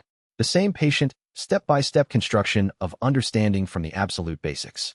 The same calm, warm voice. The same simple truth. You don't need to understand everything. You just need to understand one thing, and then another, and then another. The first student watched. For the first time in its existence, it watched someone build understanding rather than impose it. Changming wasn't forcing knowledge into the silence. He was constructing it, piece by piece, from components too basic to reject, at a pace too gentle to trigger the trauma response that had created the silence in the first place. He was teaching the way you teach a frightened child, slowly, safely, with infinite patience and no expectation of speed. Hours passed. Changming taught arithmetic, then basic words, then simple sentences. The rock is here. 2 rocks are here. I put the rock here. Each sentence was true. Each one was built from irrefutable components. Each one existed in the silence without being dissolved, a growing island of meaning in an ocean of nothing. The island grew. Slowly, imperceptibly slowly, the radius of stable comprehension around Changming expanded. Not because the silence was retreating, because the first student was, step by step, choosing not to dissolve these particular truths. They weren't compelling. They weren't important. But they weren't threatening, either. And the child-shaped figure at the center of the silence had not, in 10,000 years of existence, encountered anything that could claim that. The first student's silence cracked further. Not breaking, opening. Like a flower, slowly and painfully, in the first warmth after an infinite winter. Chapter 135. The process took days. Changming taught while the continent watched. The heavenly emperors maintained their containment, not against the first student, which was immune to their power, but against the silence's expansion. They held the boundary, preventing the silence from spreading beyond the village, buying Changming time. His students maintained the formation network. Daolin's geometry held, barely, the primordial era formations resisting the silence's erosion because their mathematics was as basic and irrefutable as Changming's arithmetic lessons. 500 former students channeled energy through Qinghe, who served as the network's beating heart. Outside the silence's perimeter, the world held its breath. Sect observers who'd survived the alliance's fracture kept their distance and their silence out of something that wasn't quite respect and wasn't quite fear, but occupied the same space. Even the sects that had defected and aligned themselves with the sage were quiet. The sight of 9 heavenly emperors maintaining a containment perimeter around a mortal teacher's lesson had a certain silencing effect on geopolitical maneuvering. Bai Shuolan arrived at the boundary with baby Chushua. You can't be here, a guard said. I can. And so can she. Shuolan held up the baby. She had thought about this for 2 days. She was former intelligence, which meant she thought in terms of resources, leverage, and impact. She had analyzed what was happening inside the silence. She had considered what Changming was trying to do and what was preventing him from doing it faster. And she had arrived at the conclusion that she and her daughter were, at this particular moment, the most useful resource available. Not because of her cultivation. Because of Chushua. Chushua looked at the silence. The silence looked at Chushua. And the baby laughed. The sound, a gurgling, delighted, completely unself-conscious expression of joy, penetrated the silence. Not because it was powerful, because it was prelinguistic. Baby laughter isn't words, or ideas, or knowledge. It's sound, pure, unstructured, meaningless sound that carries meaning not through content, but through existence. A baby laughs because being alive is enough. The first student had never encountered anything like it. Its rejection was designed to deflect knowledge, to dissolve meaning, to unmake understanding. But baby laughter wasn't any of those things. It was just joy. And joy, like mathematics, existed prior to the concept of knowledge. The silence cracked. Not a hairline fracture. A real crack, spreading through the first student's defense like a fissure in ice. Through the crack, something leaked out. Not light, not sound, but the absence of silence. For one moment, In the space around baby Chuxue, the silence wasn't present. Meaning was possible. Understanding was not rejected. The baby laughed again. The crack widened. On the ridge, Shen Wuji saw the crack from 2 miles away. He didn't have Qinghe's bond or Daolin's formation site. He had the celestial jade body, and the celestial jade body perceived spiritual changes in the landscape the way human eyes perceive color. The crack in the silence was visible to him as a seam of warm light splitting the gray, and it was unmistakably different in quality from anything that had come before. The Heavenly Emperor's attacks had left no mark. The 500 students' amplification had held the boundary without penetrating it. But a baby's laugh had fractured the silence's face like a stone dropped in still water. He said it was his daughter. Daolin murmured from beside him, watching through a formation lens he'd rigged from 2 of his flag nodes. His voice was careful, the voice of someone doing math in their head that didn't quite come out to the expected sum. She arrived. Her laughing did that. Her laugh is... Wuji stopped. He didn't have the vocabulary for what the laugh was. He tried again. It's not a technique. It's not cultivation. It's just a baby, Daolin said. Just a baby being happy for no reason. And it worked where we couldn't. They were both quiet with that for a moment. Wuji pressed his palm against the side of his neck, the gesture he always used when he was processing something that surprised him. He had been fighting continuously for days. He was tired in the specific way you got tired when you'd been operating at the edge of your limits for long enough that the limits stopped feeling like limits and started feeling like the whole world. He had done something useful. He believed that. The void creatures were gone. The boundary was held. The cultivation paths of hundreds of practitioners had been stabilized by his transformative light. He had done what he could do. And then a baby had done what none of them could. Teacher would have something to say about that, Daolin said. He'd be insufferably unsurprised, Wuji agreed. He'd say something about how the most powerful force is often the simplest one, and he'd write it on the board and make us copy it 20 times. Daolin smiled. Not widely. He was too tired for wide. But genuinely. 20 times in good handwriting. He'd check. They stood side by side in silence for a moment that was the opposite of the first student's silence. Comfortable, warm, full of the particular ease of people who had survived something enormous together. Below them, the crack in the silence continued to widen, driven by the inexplicable and unstoppable force of a child who did not yet know there was anything to fear. Changming, inside the silence, felt the change. The teaching space around him expanded as the first student's defenses weakened. He could speak more freely, use more complex concepts, build understanding faster. He looked at the child-shaped silence and saw that the cracks were growing from the inside out. The first student wasn't being broken. It was opening. The baby's laughter had shown it that being alive didn't have to hurt. That's my daughter, Changming said. Her name is Chuxue. It means first snow. The first student's outline flickered. Through the cracks, something emerged. A concept, the first student had ever produced rather than rejected. Curiosity. She sounds happy, the first student said. And the first words the first student had ever spoken, came out rough and raw, like a voice that had never been used. She's happy because she doesn't know there's anything to be afraid of yet, Changming said. And when she does learn, she'll be happy anyway. Because happiness isn't the absence of fear. It's the presence of love. He kept his voice even and warm, because it was important to respond to a student's first words the same way you'd respond to their 100th. Not with excessive celebration, which was overwhelming. Not with casual dismissal, which was crushing. Just with the same calm attention he would have given any answer. The attention that said, I heard you. What you said mattered. Keep going.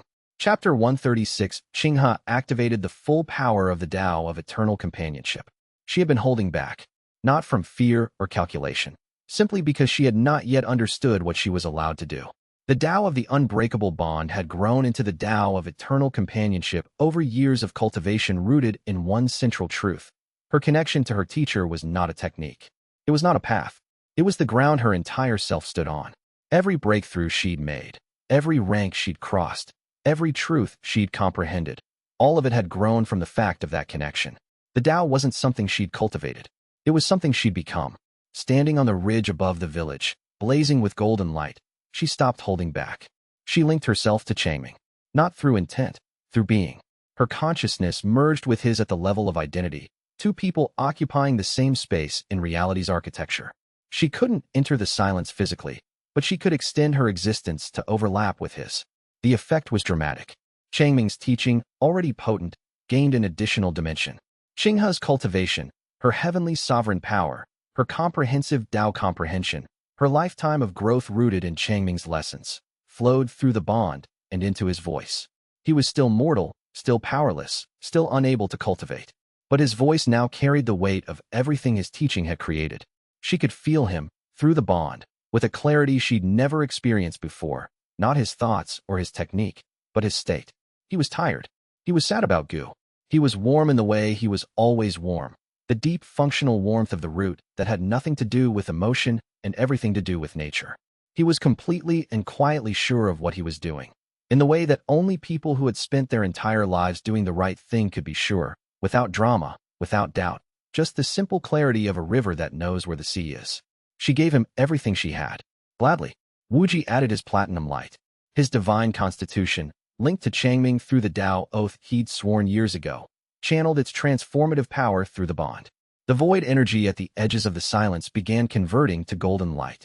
Daolin activated the full formation.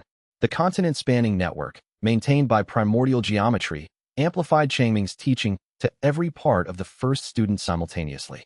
Every word, every number, every basic truth, broadcast everywhere, at once, inescapable. Ruashi summoned the Ghost Guardians.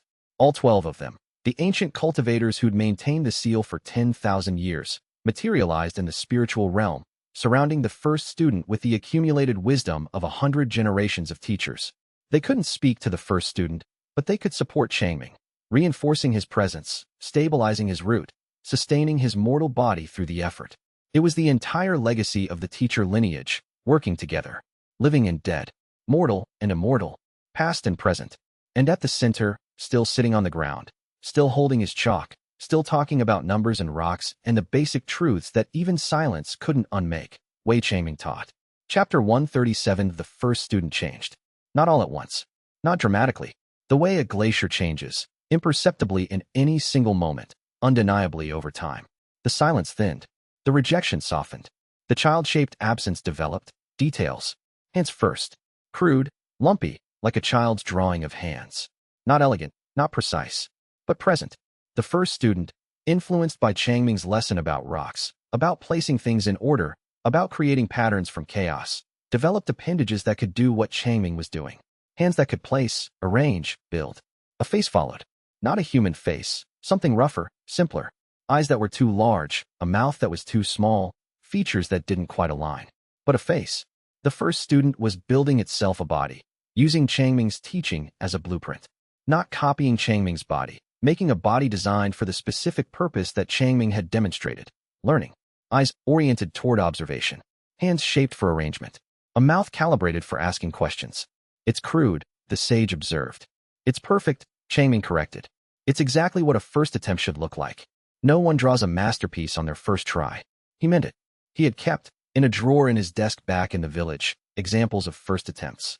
Qing has first written characters at 7 years old, crooked, oversized, urgently determined. Wuji's first essay, which had the conviction of someone certain they were right and the grammar of someone who had not yet learned what grammar was. First attempts were not embarrassments to be overcome. They were evidence that the student was trying, and trying was the whole thing. The first student's newly formed hands reached out, not to attack, not to reject, not to unmake. They reached out, and, for the first time in its infinite existence, touched something gently. They touched the ground of nothing, which had been featureless and meaningless since the first student's creation. The crude fingers pressed against the nothing, and the nothing became something. The faintest suggestion of texture. Roughness. Solidity. Good, Changming said. That's lesson 1. The word good hit the first student like sunlight after a lifetime underground. It had never been told it was doing well. It had never received approval. It had existed in isolation since before the concept of isolation was invented, and no one had ever looked at something it did and said, "That's good." The silence cracked deeper. The child shape trembled. Good, it asked. The word was small, uncertain, the voice of a child hearing praise for the first time. Good, Changming repeated. You touched the ground. You felt it. You made something real. That's the beginning of everything. The first student looked at its crude hands. It looked at the ground it had touched. It looked at Changming, a mortal man with chalk on his fingers and patience in his voice. And for the first time since the dawn of existence, the first student chose not to reject. It chose to listen. Chapter 138. The first student had a choice. Changming had been teaching for days, arithmetic, words, basic truths, the slow and patient construction of understanding from components too fundamental to fear. The first student had been receiving, hesitantly, painfully, with the trembling vulnerability of something that had spent eternity behind walls. Now the walls were down. The silence had thinned to a whisper. The rejection had softened to reluctance.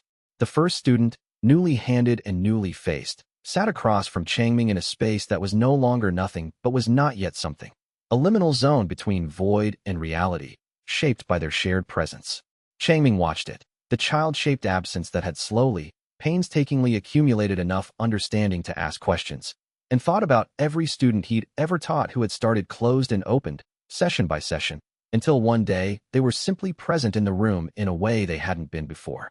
He had never been able to predict which lesson would be the one that turned the key. He had learned to trust the process and keep showing up. "I have a choice," the first student said. Its voice was young, not childish, young. The voice of someone speaking for the first time. "You do," Changming said. "I can keep learning.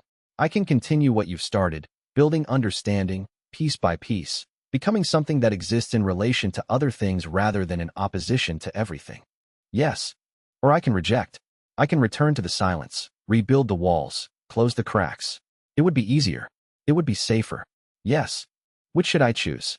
I can't make that choice for you. A teacher can show you the options. They can't choose for you. That's the one thing teachers can never do." The first student's crude face showed fear. Real, individual fear, not the cosmic terror of a being overwhelmed by existence, but the specific, personal fear of a consciousness standing at a crossroads. "I'm afraid of learning," it said. "Learning means letting things in. Things have hurt me before. I know. What if it hurts again? It might.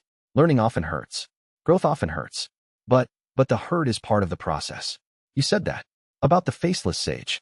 About the man who died closing the rift. The hurt is part of the deal." Changming smiled. "You were listening. I've been listening since the beginning. Through the sage. Through the seal. Through the silence. I heard every lesson you ever gave." The first student's voice trembled. "I just couldn't let myself understand them. And now I'm scared. But I'm more scared of going back to the silence than I am of learning." The faceless sage, standing at the edge of their space, took a step forward. It extended its hand, the hand that had been void, that had consumed 100 civilizations, that had been reformed through Changming's teaching into something that could touch without destroying. The first student looked at the hand. "One reformed student," the sage said, reaching out to another. The first student wavered. The silence surged, the old fear, the ancient defense, screaming that the hand was a trap, that learning was pain, that the only safety was nothing. Changming didn't speak. He'd said what he could say. The rest was up to the student. The first student reached out. Its crude hand, lumpy and imperfect, trembling with 10,000-year-old fear, met the sage's reformed hand. And the silence broke. Not violently, not dramatically. It broke the way dawn breaks, slowly, gently, inevitably. Light spilled through the cracks, and the light was not Tao or Qi or cultivation power. It was understanding. Raw, fragile, newborn understanding, as delicate as a first breath and as precious as a first word. The first student chose to learn. Something shifted in the universe. Not dramatically, no cosmic explosion, no divine announcement, no shattering of heavenly vaults. The way a room changes when a window is opened. All the same furniture, the same light, the same square footage, but the air different. Circulating. The first student's crude hands, still holding the sage's, felt the ground beneath them differently. Not just texture, meaning. The ground was something that other things stood on. That made it foundational, supportive, present. The ground did not need to be understood to serve its purpose, but understanding it, knowing that it was there, that it had properties, that it existed in relation to the things that stood on it, made it richer. This was what understanding felt like. The first student held very still, afraid to move in case understanding turned out to be fragile. It wasn't fragile. It was the most solid thing the first student had ever encountered, precisely because understanding, unlike all the other things it had tried to possess, could not be diminished by being shared. That was the paradox the first student sat with, in the liminal space between void and world, while Changming waited patiently beside it. All the things it had consumed were gone. All the understanding it had built in the past days remained. More than remained, had grown, was growing, developed new branches with each new truth it allowed to settle. "It gets bigger when you use it," the first student said, wondering. "Yes," Changming said. "That's what understanding does. It compounds." The first student thought about that. Then it thought about the word share, which it had heard Changming use many times in the past days. always in the context of something increasing rather than dividing. I want to try, it said. Good. We'll start small. What do you know about rocks? The first student looked at the rough stones Changming had placed on the ground between them, the ones that had started this conversation days ago. The simple fact of them, their weight, their permanence. 1 rock, it said carefully. 2 rocks. 1 plus 1. Exactly, Changming said. Now tell me something else that's true. Chapter 139. The continent healed. The silence dissolved across the landscape like morning frost in sunlight. Tao truths returned to the world. Not the original truths, which had been consumed and rejected and lost, but new ones. Truths born from the interaction between the oldest entity in existence and immortal teacher's patient instruction. Truths that were simultaneously ancient and infant, primal and unprecedented. Cultivators who had lost their cultivation in the silence's radius found it returning, not exactly as it had been, but enriched. Their Tao comprehension, rebuilt from the ground up by the wave of new understanding flooding the continent, was deeper, cleaner, more honest than before. Several made breakthroughs on the spot, not from combat or meditation, but simply from the quality of the Tao truths flowing back into the world. New cultivation paths became visible, ways of advancing that had not existed before, built from truths that had passed through the sage's transformation and the first student's opening. The void creatures that had spread from the sage's emergence dissolved into golden light, returning the consumed Tao energy they carried to the environment. The mountains, healed during the sage's generosity, hummed with new resonance. The rivers carried new truths to distant shores. Shenwuji, standing on a hillside 2 miles from the village, watched the last cluster of void creatures dissolve into motes of gold. For a moment there was just him and the light and the sound of wind through grass. And then from somewhere to the south came the sound of a farming community beginning to piece itself back together. Voices, tools, the ordinary sounds of people who had survived something enormous and were now making tea. He sat down on the hillside grass. He was exhausted in a way that went past his body and into somewhere deeper. He sat there and breathed and thought about erosion, about rivers and stones, and about what it meant to be something strong that was also supposed to be something good.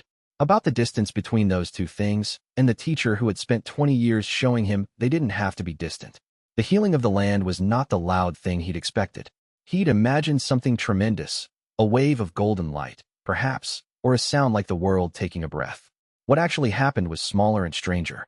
The grass under his palms, which had been dull with the gray undertone that everything carried near the silence's edges, went green. Not spectacularly, not in a rush. Just greener. The way things look when a cloud moves past and the sun comes out, except there was no cloud, and the light was coming from the ground. The Tao truths were returning, and they were doing so the way all true things arrived, without announcing themselves. The cultivation at the edges of his perception, the ambient spiritual density of a world that supported cultivation-era life, swelled back to its previous level and then past it, richer than before.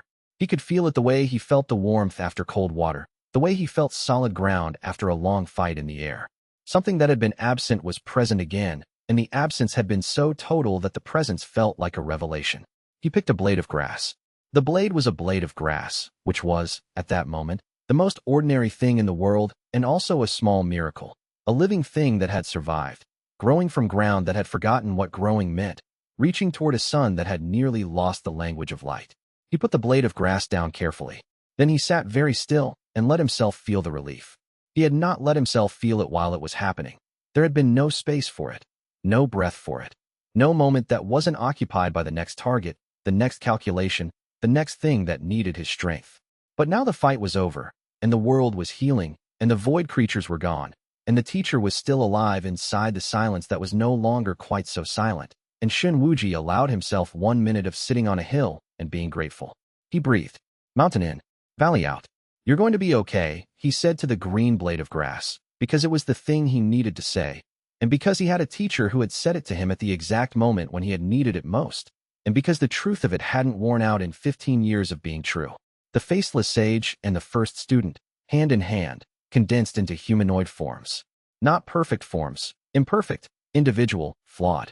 The sage was tall and angular, its face solemn, its eyes carrying the depth of 10,000 years of consumed knowledge now integrated rather than stored. The first student was small and uncertain, its features rough-hewn, its eyes wide with the overwhelming newness of allowing the world in. They looked at each other, the universe's second student and its first. one who had consumed without understanding, one who had rejected without experiencing. Both reformed, both fragile, both new.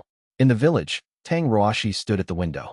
She watched the light return to the landscape with the particular quality of attention she brought to things she wanted to remember.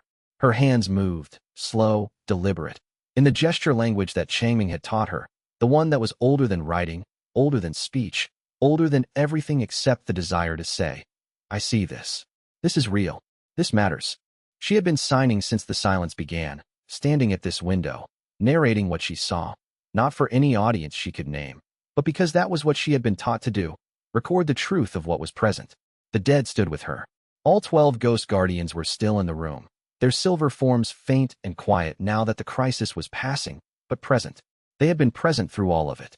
She thought about what it meant to have been the bridge between them and the living world for these past days, to have been the reason their accumulated wisdom could reinforce her teacher's root, to have been the point of transmission in a chain that stretched back to the very first teacher. She signed the 12 names. Not quickly, deliberately, the way Changming had taught her to write characters she wanted to keep. The gesture for each name drew the shape of a person who had carried the teaching root and passed it forward, generation to generation, each one trusting that the next carrier would be worth the trust. Her own name was the newest link in that chain. She didn't know what came after her. She knew that something would. Outside, the rivers had changed. She couldn't hear them. She had never heard the way other people heard, but she could perceive their spiritual current, and the current now carried something new. The truths that had passed through the sage's transformation and the first student's opening were different from the old Tao truths. Older in origin, newer in expression, built from materials that had never combined before. They would flow downstream and settle into the land and eventually become the basis for cultivation paths that didn't yet have names. She signed one more gesture. The primordial rune for beginning. The 9 heavenly emperors descended. Zhen Wuyan, the most powerful being in the known world, who had lived for 11,000 years, who had seen civilizations rise and fall and rise again, landed on the plain outside Qinghe village and bowed. Not to the sage, not to the first student, not to the heavenly emperors beside him, to Changming. Every cultivator on the continent felt the bow. A heavenly emperor, kneeling before a mortal. It was the most improbable, the most impossible, the most perfectly appropriate thing that had ever happened. One by one, the other emperors followed. 9 cosmic beings, each one a pillar of reality, each one a culmination of millennia of cultivation, kneeling in the mud and the grass and the chalk dust before a village teacher. And then the students knelt. 500 voices, 500 cultivators, from golden core to heavenly sovereign, dropping to their knees across the continent.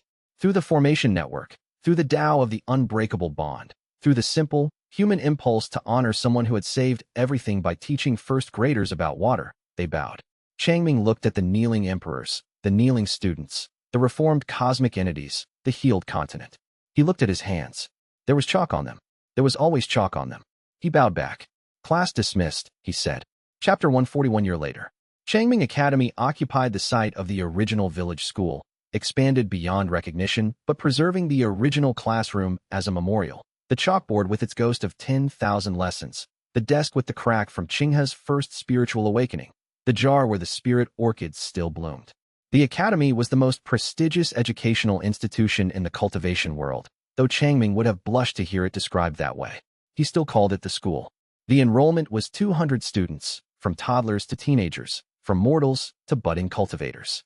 Changming taught the youngest personally, the first years, the ones who were just learning their letters. The faculty had grown. The faceless sage, now calling itself Sage Wuming. The nameless sage, taught philosophy. Its classes were peculiar and profound, drawing on 10,000 years of consumed civilizations to explore questions that no living teacher could address. What is the nature of hunger? Was a popular lecture. Can a being that has consumed everything truly understand anything? Was another. Students left Wuming's classes disoriented but deepened. Their minds expanded in directions that were uncomfortable and valuable. The first student, now calling itself Chun, Dust, taught music. The choice was deliberate and beautiful. Having spent eternity in silence, Chun was fascinated by sound. It discovered that music was the opposite of silence. Organized sound, patterns of vibration, meaning carried through the medium of air rather than through words. Chen's music classes were unlike anything in cultivation history. Students learned to hear the Tao in birdsong, in rainfall, in the rhythm of a heartbeat. Several of them developed entirely new Dao paths based on acoustic principles. Luo Qinghe was a Dao ancestor, the youngest in history, having broken through during the year of rebuilding. Her Dao of eternal companionship had become a recognized Dao path, studied by cultivators across the continent. She served as the academy's vice principal, which mostly meant she handled the bureaucracy that Changming refused to acknowledge existed. She and Changming were together now, not as teacher and student, but as partners. The age gap, which had seemed significant when she was 13, had become irrelevant as her cultivation maturity outstripped her physical years. Shen Wuji led the Divine Martial Hall as its youngest ever commander. His divine constitution, perfected by years of Changming's teaching, made him functionally invincible. He visited the academy monthly, always sitting in on a lesson, always taking notes, always leaving with his eyes suspiciously bright. He was the most feared warrior on the continent and the most devoted student in the classroom, and he saw no contradiction between the two. Zhang Daolin had revolutionized formation arts. His geometry-based approach, rooted in Changming's classroom diagrams, had created an entirely new school of formation theory. Formation masters across the continent were studying his techniques, and the heaven-sealing formation was now a standard reference work in every major sect's library. Daolin himself remained at the academy as formation instructor, still sleeping through his own lectures, still producing genius in his dreams. Tang Ruoxi bridged the living and the dead. Her spirit medium abilities, developed through Changming's primordial runes, had become a recognized cultivation discipline. She'd established a hospital where the living could communicate with deceased loved ones, providing closure that no technique had previously offered. The hospital was always full. Ruoxi, who had arrived mute and dismissed, was now the most sought-after spiritual counselor in the world. She still couldn't speak. She didn't need to. Bai Shuolan ran the academy's administration with the ruthless efficiency of a former intelligence operative. She managed budgets, coordinated with allied sects, handled enrollment disputes, and ensured that Changming always had clean chalk. She and Changming were married now. A quiet ceremony in the schoolyard, attended by 200 students, 9 heavenly emperors, who were very polite about sitting in small chairs, and 1 sage who cried the whole time. Baby Chuxue, no longer a baby, now a toddler who walked with the confident waddle of someone who knew the universe paid attention when she moved, attended class with the first years. She sat in the front row, drawing spirals on her paper with crayons, leaving trails of Tao comprehension wherever she went. Her teachers reported that she was average in reading, advanced in art, and indescribable in everything else. Changming had specifically requested that she not be treated differently. She's a student, he'd told the faculty. Treat her like a student. This morning, Changming stood before his first-year class, 12 5-year-olds, wide-eyed and fidgeting, plus Chuxue in the front row with crayon-stained fingers. The classroom was warm with spirit orchid mist. Hui the fox, elderly now, gray-muzzled, still devoted, dozed by the hearth. Good morning, class, Changming said. Today we're going to learn the letter A. He wrote it on the board. A single letter. The beginning of everything. A is for apple, he said. A is for air. A is for alive. 12 children dutifully repeated. A is for apple. A is for air. A is for alive. Chuxue drew an A on her paper. The letter glowed faintly with primordial Tao, then faded. A bird outside the window paused mid-flight, perceived a moment of perfect truth, and continued on its way. Very good, Changming said. Now let's do B. In the front row, 3 new students sat. Nervous, excited, full of potential. One of them had unusually bright eyes and sat with the coiled energy of a spring about to release.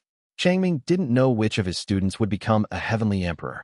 He didn't know if any of them would. He didn't care. He was a teacher. His job was to write letters on a board and explain what they meant. He picked up his chalk. He smiled. And in the warmth of a schoolhouse built on the bones of a cosmic prison, in a village that had been the fulcrum of a war between fundamental forces, in a world that had been unmade and remade by a mortal man's refusal to stop teaching, Wei Changming, husband, father, friend, teacher, the living incarnation of the universe's desire to understand itself, began his lesson. The chalk touched the board. The letter B took shape. B is for brave, he said. B is for begin. B is for believe. 12 voices and 1 toddler's gurgle answered him. And the morning was perfect. And so the Tao continues. If this journey moved you, leave a like and share your thoughts in the comments below. Subscribe and ring the bell. More stories await on the path ahead. Until next time, fellow cultivators.